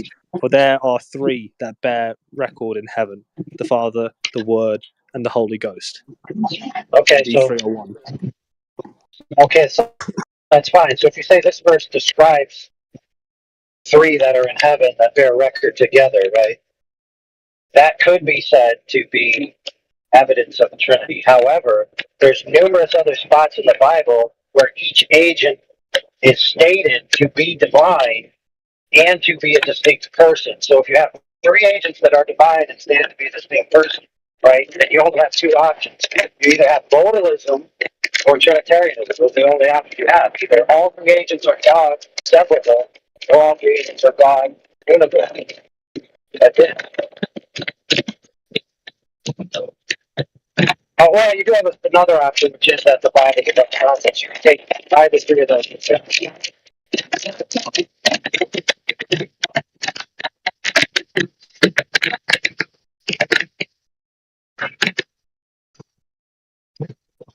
How about that flat Earth?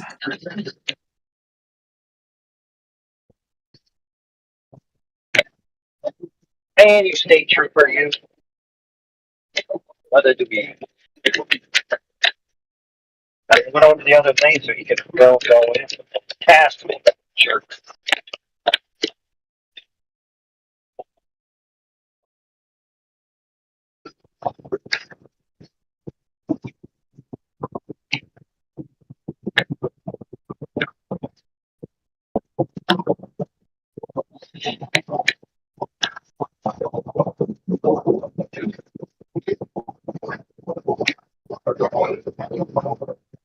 Do you know Peter the Great has returned? It's a big day. New Year's gift, if anything. Christmas gift.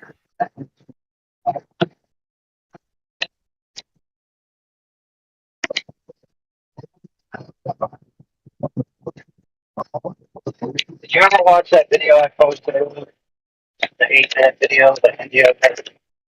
I can't hear you cutting out. Oh,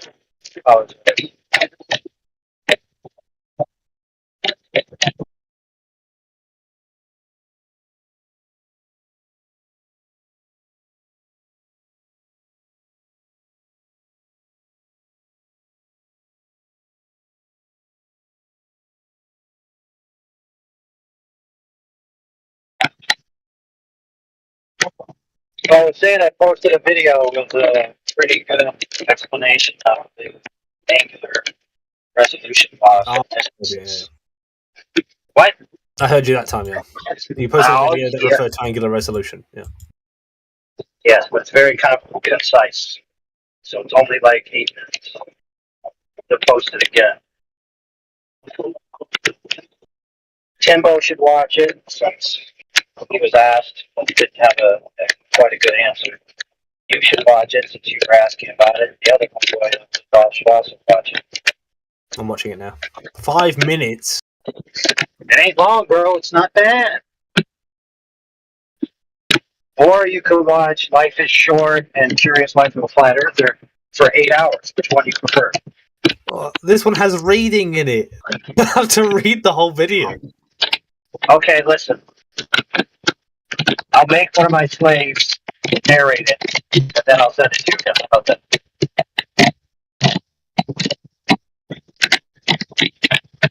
But yeah, I do see his point. It should be narrated. Maybe I'll do the narration on it. I'll just have to use my actual good mic.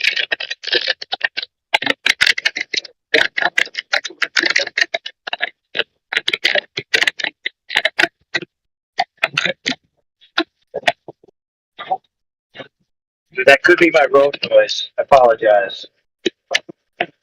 If it is, too bad.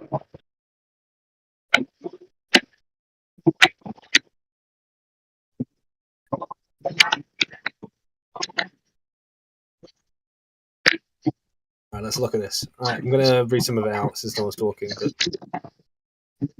But once we freeze the viewer's location, posture, and gaze, we necessarily fix the viewer's visual cone, what we would call the visual field in other contexts.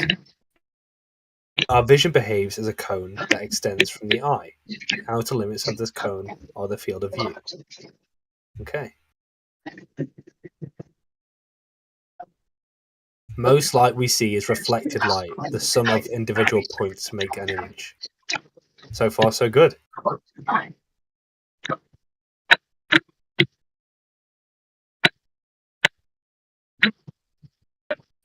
Okay, I need to skip all this like beginning stuff. Yeah.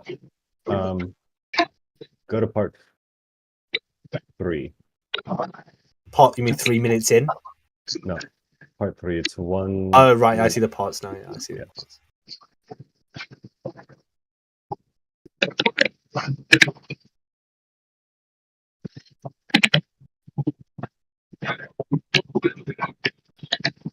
Distance affects angular size.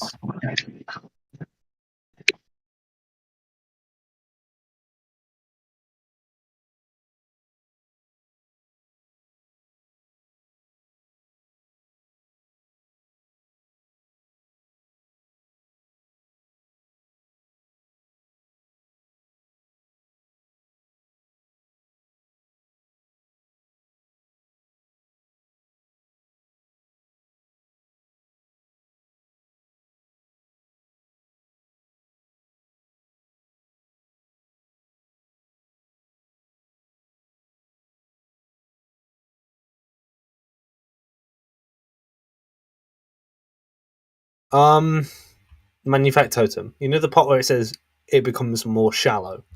Mm-hmm. I was going to post an image. A 6, you might say.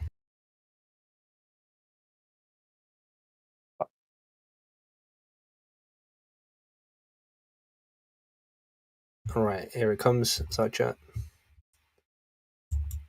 Star Trail. Is that what they mean by shallow? Is in it sinks down?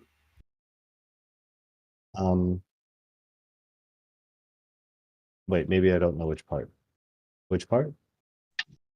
There's a part. Alright, you know what? Let me see how many minutes it is.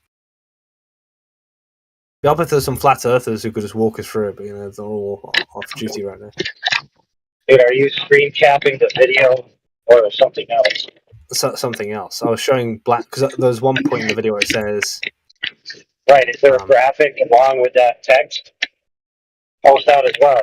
That way we'll have context. No, that's not in the video. That's me posting a separate thing. Oh, that's what I'm saying. Whatever is in the video prompted you to do that. Post that screen. We're talking about where the find it again. It says it's, I'm trying to find the. Give me a second. I lost the place in the video. I think it means shallow angle. Shallow angle. Okay, right. So not referring to what I was just. Right.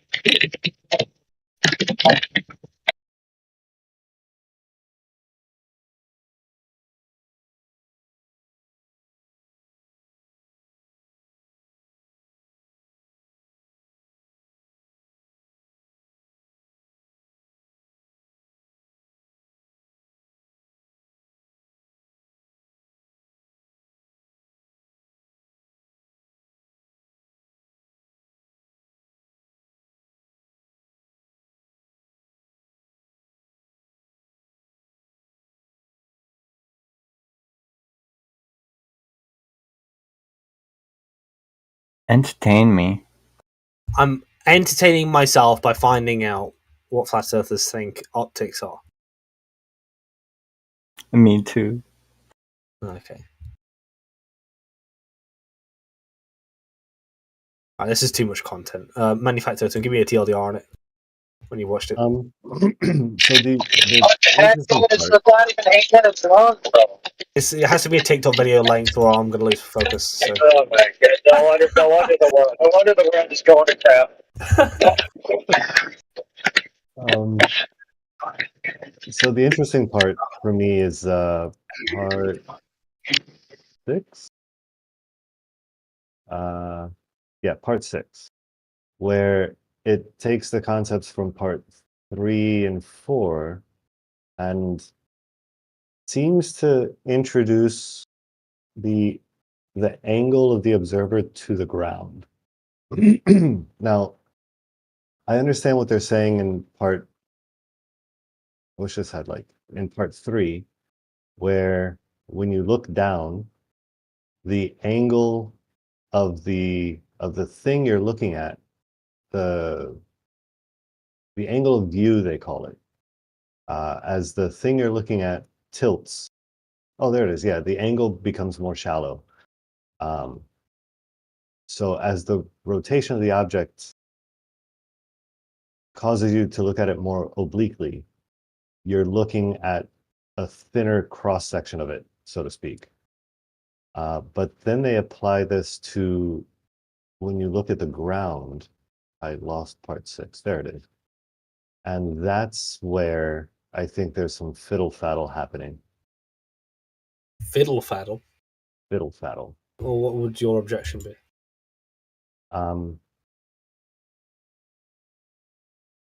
So at 534, was previously demonstrated the points merge. The bottom being in that space disappears. It is unresolved.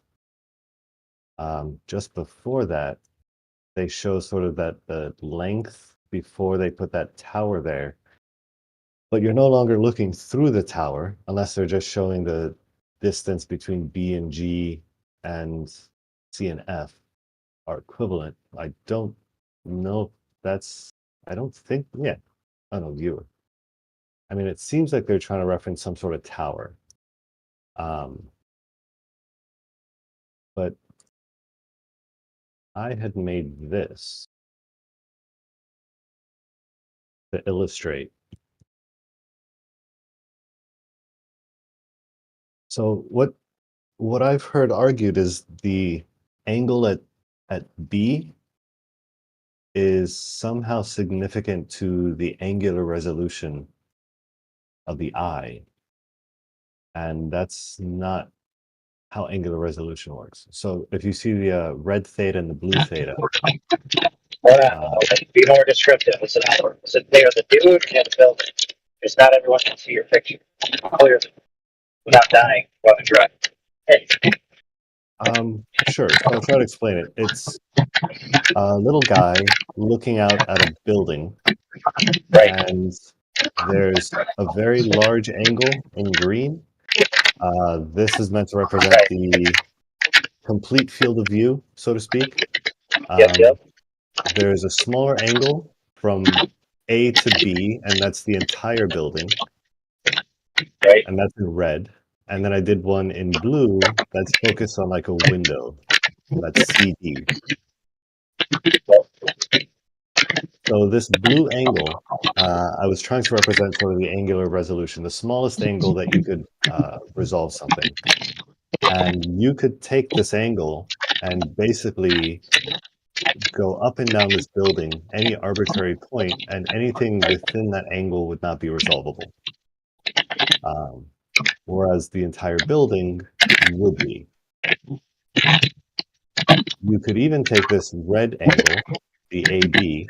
Who is eating granola? Stop. That's AI's microphone. Continue. I think he's working at the same time. So the angle AB, you could also shift up and down. And if you shift it down, say, where A is like at the top of the door, the white door, you'll get B at some point on the ground. And that whole area would be resolved, meaning you would see all of that, but you wouldn't necessarily be able to resolve any area within that space that's smaller than CD. I don't know if I'm making any sense, but is that clear? Like you could focus on that angle. Very clear. Yeah, you could focus on the angle created by the building and the ground. That's not going to disappear. You might not be able to resolve where the building ends and the ground begins, but it's not going to disappear any part of the building, right? You're just not going to be able to make it out against the background.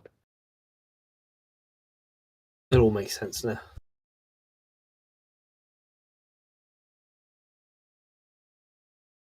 So I think that the fiddle-faddle in the video is in fixating on this sort of recognizable boundary between building and ground. Yep, absolutely.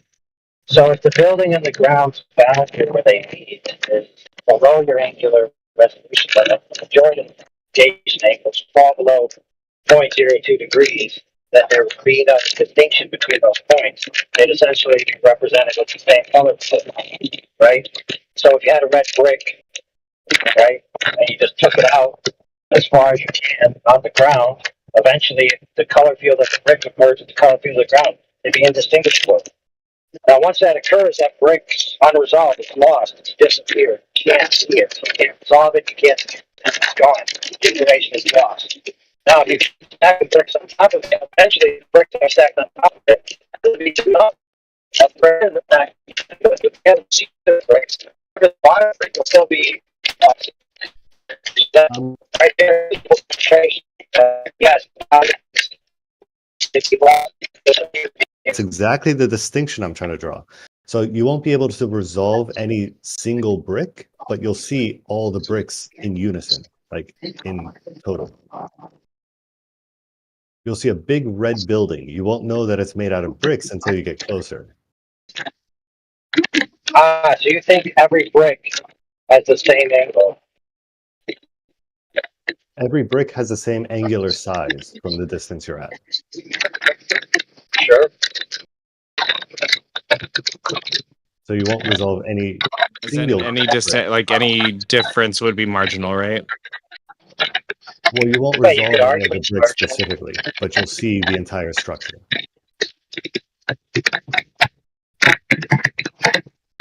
Right. The problem is that the angular resolution critical angle increases as you go towards zero. It's not that those little margins aren't distinct margins. They're like exponential margins. I'm having more and more trouble hearing you. Yeah, I'm driving, so it's kind of a toss-up. It's really bad, homie. Like it's really bad, but it's okay. I was trying.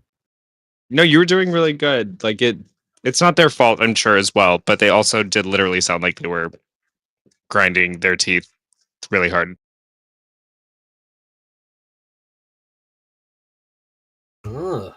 Flat Earth optics debunked. Shut up, idiot. you make these weird claims. What? AI's mic was too bad to finish your retort, therefore debunked.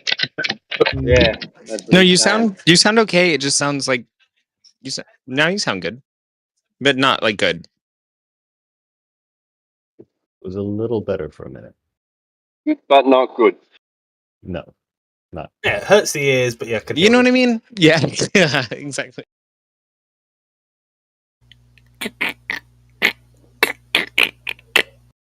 Not much better. Not But bad. was that- Actually, not bad impression there. Was that kind of making sense what I was saying? Did anyone? I understand Yeah, the problem more than the solution. Yeah, what you said does make sense if angles are ideal and that's how they work. Whether it's Oh my god, wherever you are right now, you sound really good. Sorry, just letting you know you sound really good. I'm near a toll booth, so of course they're gonna have the signal good. I love you. Yeah. Sorry, you just sound really good right now. Just letting I'm not being facetious. You sound really good. Sorry, go ahead. Well, my main thing is that the angle of resolution is the angle created at the eye, not the angle created by some sight line and the ground. That angle doesn't show up in any of the equations for angular resolution. So that means the Earth is a ball then. No, it just means that angular resolution isn't the reason for bottom-up occlusion. But it works and it shows up in real life. Angular resolution exists, yes, it's a real thing, but it doesn't do what I've heard people claim it's supposed to do. So says you. So So says angular resolution. Well, so says angular resolution. That's your interpretation based on ideal angles, but it's not an ideal. That light interferes with itself, and it interferes with itself greater as you approach the critical angle. So when you're not quite at the critical angle, you get way more solvability. And as you approach it, it doesn't just go in a steady linear rate. It takes off. And if you look at the bell curves of the angles, right, you can watch them. as they merge together, like the rate of intersection increases. It doesn't stay at a linear rate; it increases its rate. So what it sounds like you're describing is something more like diffraction.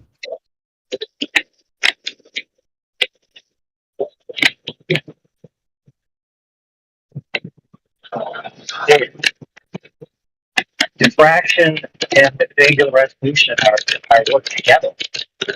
You can't have one without the other. Not quite. So there's different kinds of diffraction. One type of diffraction, which has to do with the aperture of your viewing apparatus, be it the eye or a camera, that has to do with angular resolution, in that the aperture light kind of catches on the edges, so to speak, and it widens out that I don't know how to explain it. Basically, it's when people talk about the Rayleigh criterion. That's how light diffracts as it goes through an aperture, creating some haze, and it intensifies the angular resolution. Sorry, not intensifies it. It worsens the problem of angular resolution. Makes the angular resolution larger, so to speak. So that's one way in which diffraction affects angular resolution, but that's going to be at the entrance point, so to speak. Could somebody help me out with something? I recently learned about the flat truth, and I renounced the global lie. The other day, I had a telescope, and I saw spheroids in the sky. I'm just wondering, what's the mechanical explanation behind why certain things are spheroids, like other planets, and then our planet is shaped flatly? What's the That's mechanics just a behind fucking this? stupid question, dude. Did you see a sphere with a telescope? No, it was a high power binocular.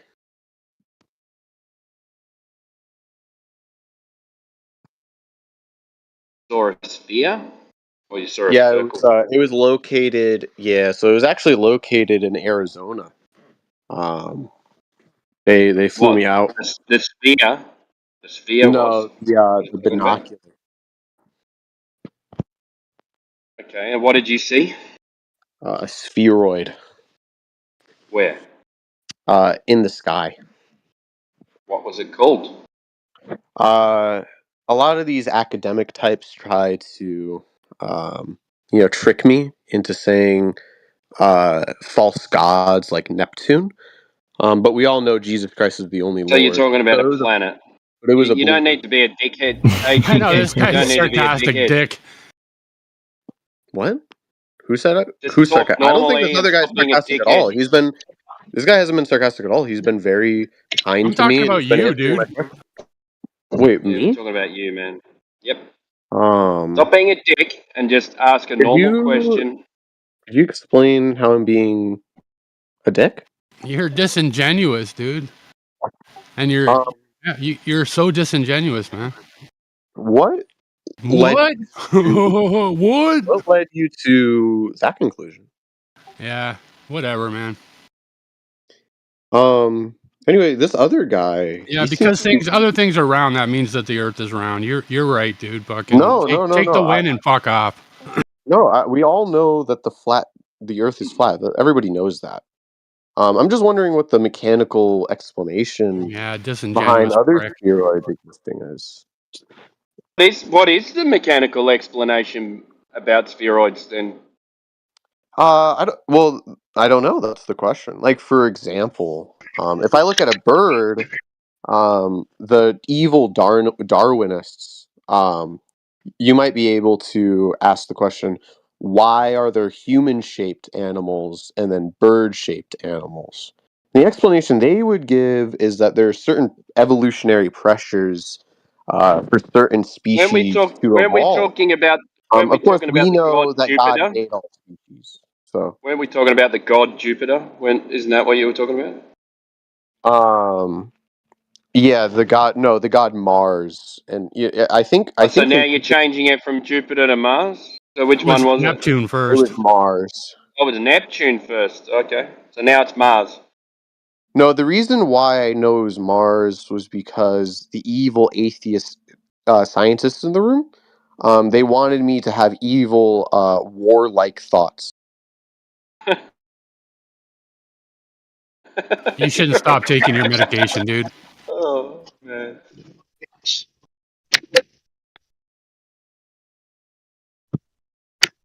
Oh. So you're trying to say is that heliocentric paradigm and the assumptions therein weren't tainted with religious and philosophical choices in the past, and that they were actually a dispassionate, secular, scientifically pure pursuit. And you're attempting to caricature that against the flat earth, which is obviously ridiculous in your view. Right? But nice try. Because all the flat earthers in here who've done any study know that heliocentrism is tripping with religious predispositions and philosophies and choices along that vein, and not pure science along the way. Sorry, guys. Sometimes I'm sure you've noticed I take long pauses in between my. Yeah, we don't care, dude. So I'm just gonna ban you because I don't like you. Problem solved. But to answer your question, that'll Yeah, to answer your question, you're gone. Bye. Goodbye. Long Gone. pauses. He's a freaking antagonistic troll. He takes long pauses, mutes you locally, and then when you try to talk, he says, "Oh, you were muted. If I couldn't hear you, can you repeat yourself?" He tried to buddy up earlier, telling you he loved your voice or how you sound. He probably does. I mean, don't get me wrong. That's why. That one it. Yeah, but listen, friend, that's why I have such a crappy mic. If you guys actually were subjected to my voice, you have to question your sexuality, and I don't want to do that to anyone. So I have a crappy mic for your sake.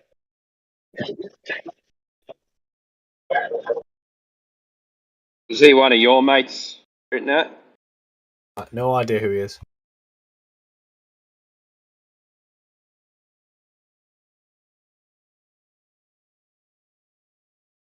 No, my friends are Manufactotum, Embo, you know. Embo. Embo. He's funny, you know. Funny. Yeah, he's funny. Peter though. Nothing funny's ever come out of his mouth. Well, I think it's You because know. of how mad he gets, right? You just got to wind him up. Just even if he's winning the debate, just wind him up and just like smile and laugh at him. Who's that, Peter? Embo. Oh, Embo. He's so calm all the time, Embo. Monotone fucking Embo. He's funny though. He is funny, actually. I stand corrected. You can't even tell though, because he talks so calm and so equal, right? That you don't know that he's telling a joke.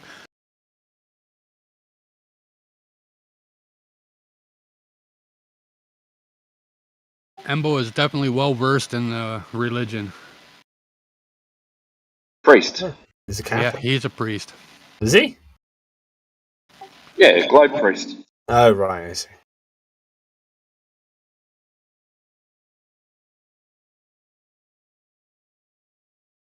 Same thing, isn't it? Oh. Catholic priest, globe priest. They're all the same kind of thing.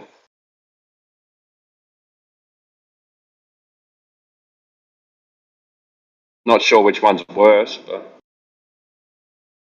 some ideas. Well, Catholic priesthood is what brought us the Big Bang. Yep. And the heliocentric. And pedophilia. I don't know if that's exclusive to them, dude, but Yeah, I know.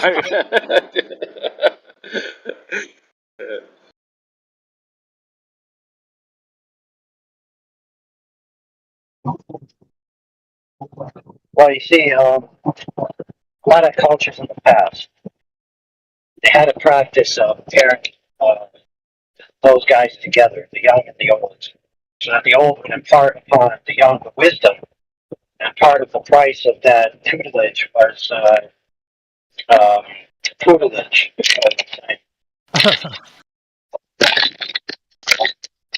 There's what a Society seemed to allow it. They thought it was a fair exchange. Yeah, the Greeks were good at that as well. It's hard to tell in start some bashing cultures everybody. because some cultures actually tainted the history of their enemy's culture by accusing them of practicing such things. So some of it's a little muddy on what they actually were and weren't doing, because it was primarily, in some of those cultures, their enemies were the ones narrating that about them. Yeah, So, for example, I can't remember the name of the particular group, but they would actually kill the men who were involved in that. Yet their enemies said that they were involved in it. So, like, you can't have both historical records be true if the ones that guys are, killing the dudes and the other guys are promoting it. Yeah, the winners get to write it.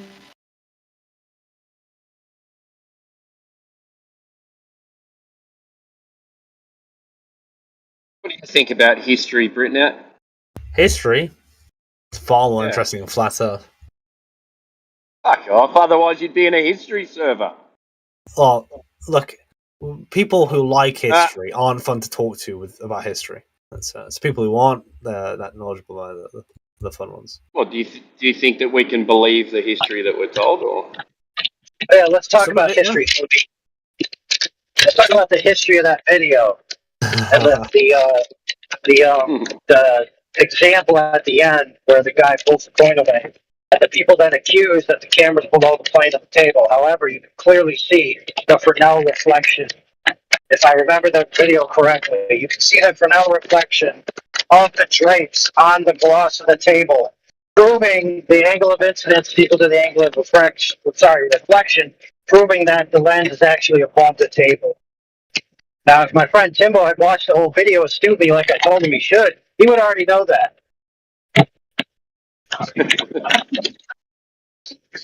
So, in other words, there's demonstrations of angular laws causing the bottoms of things to disappear.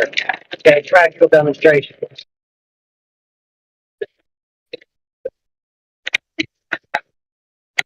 There's numerous demonstrations of things that aren't physical obstruction causing the bottoms of things to disappear.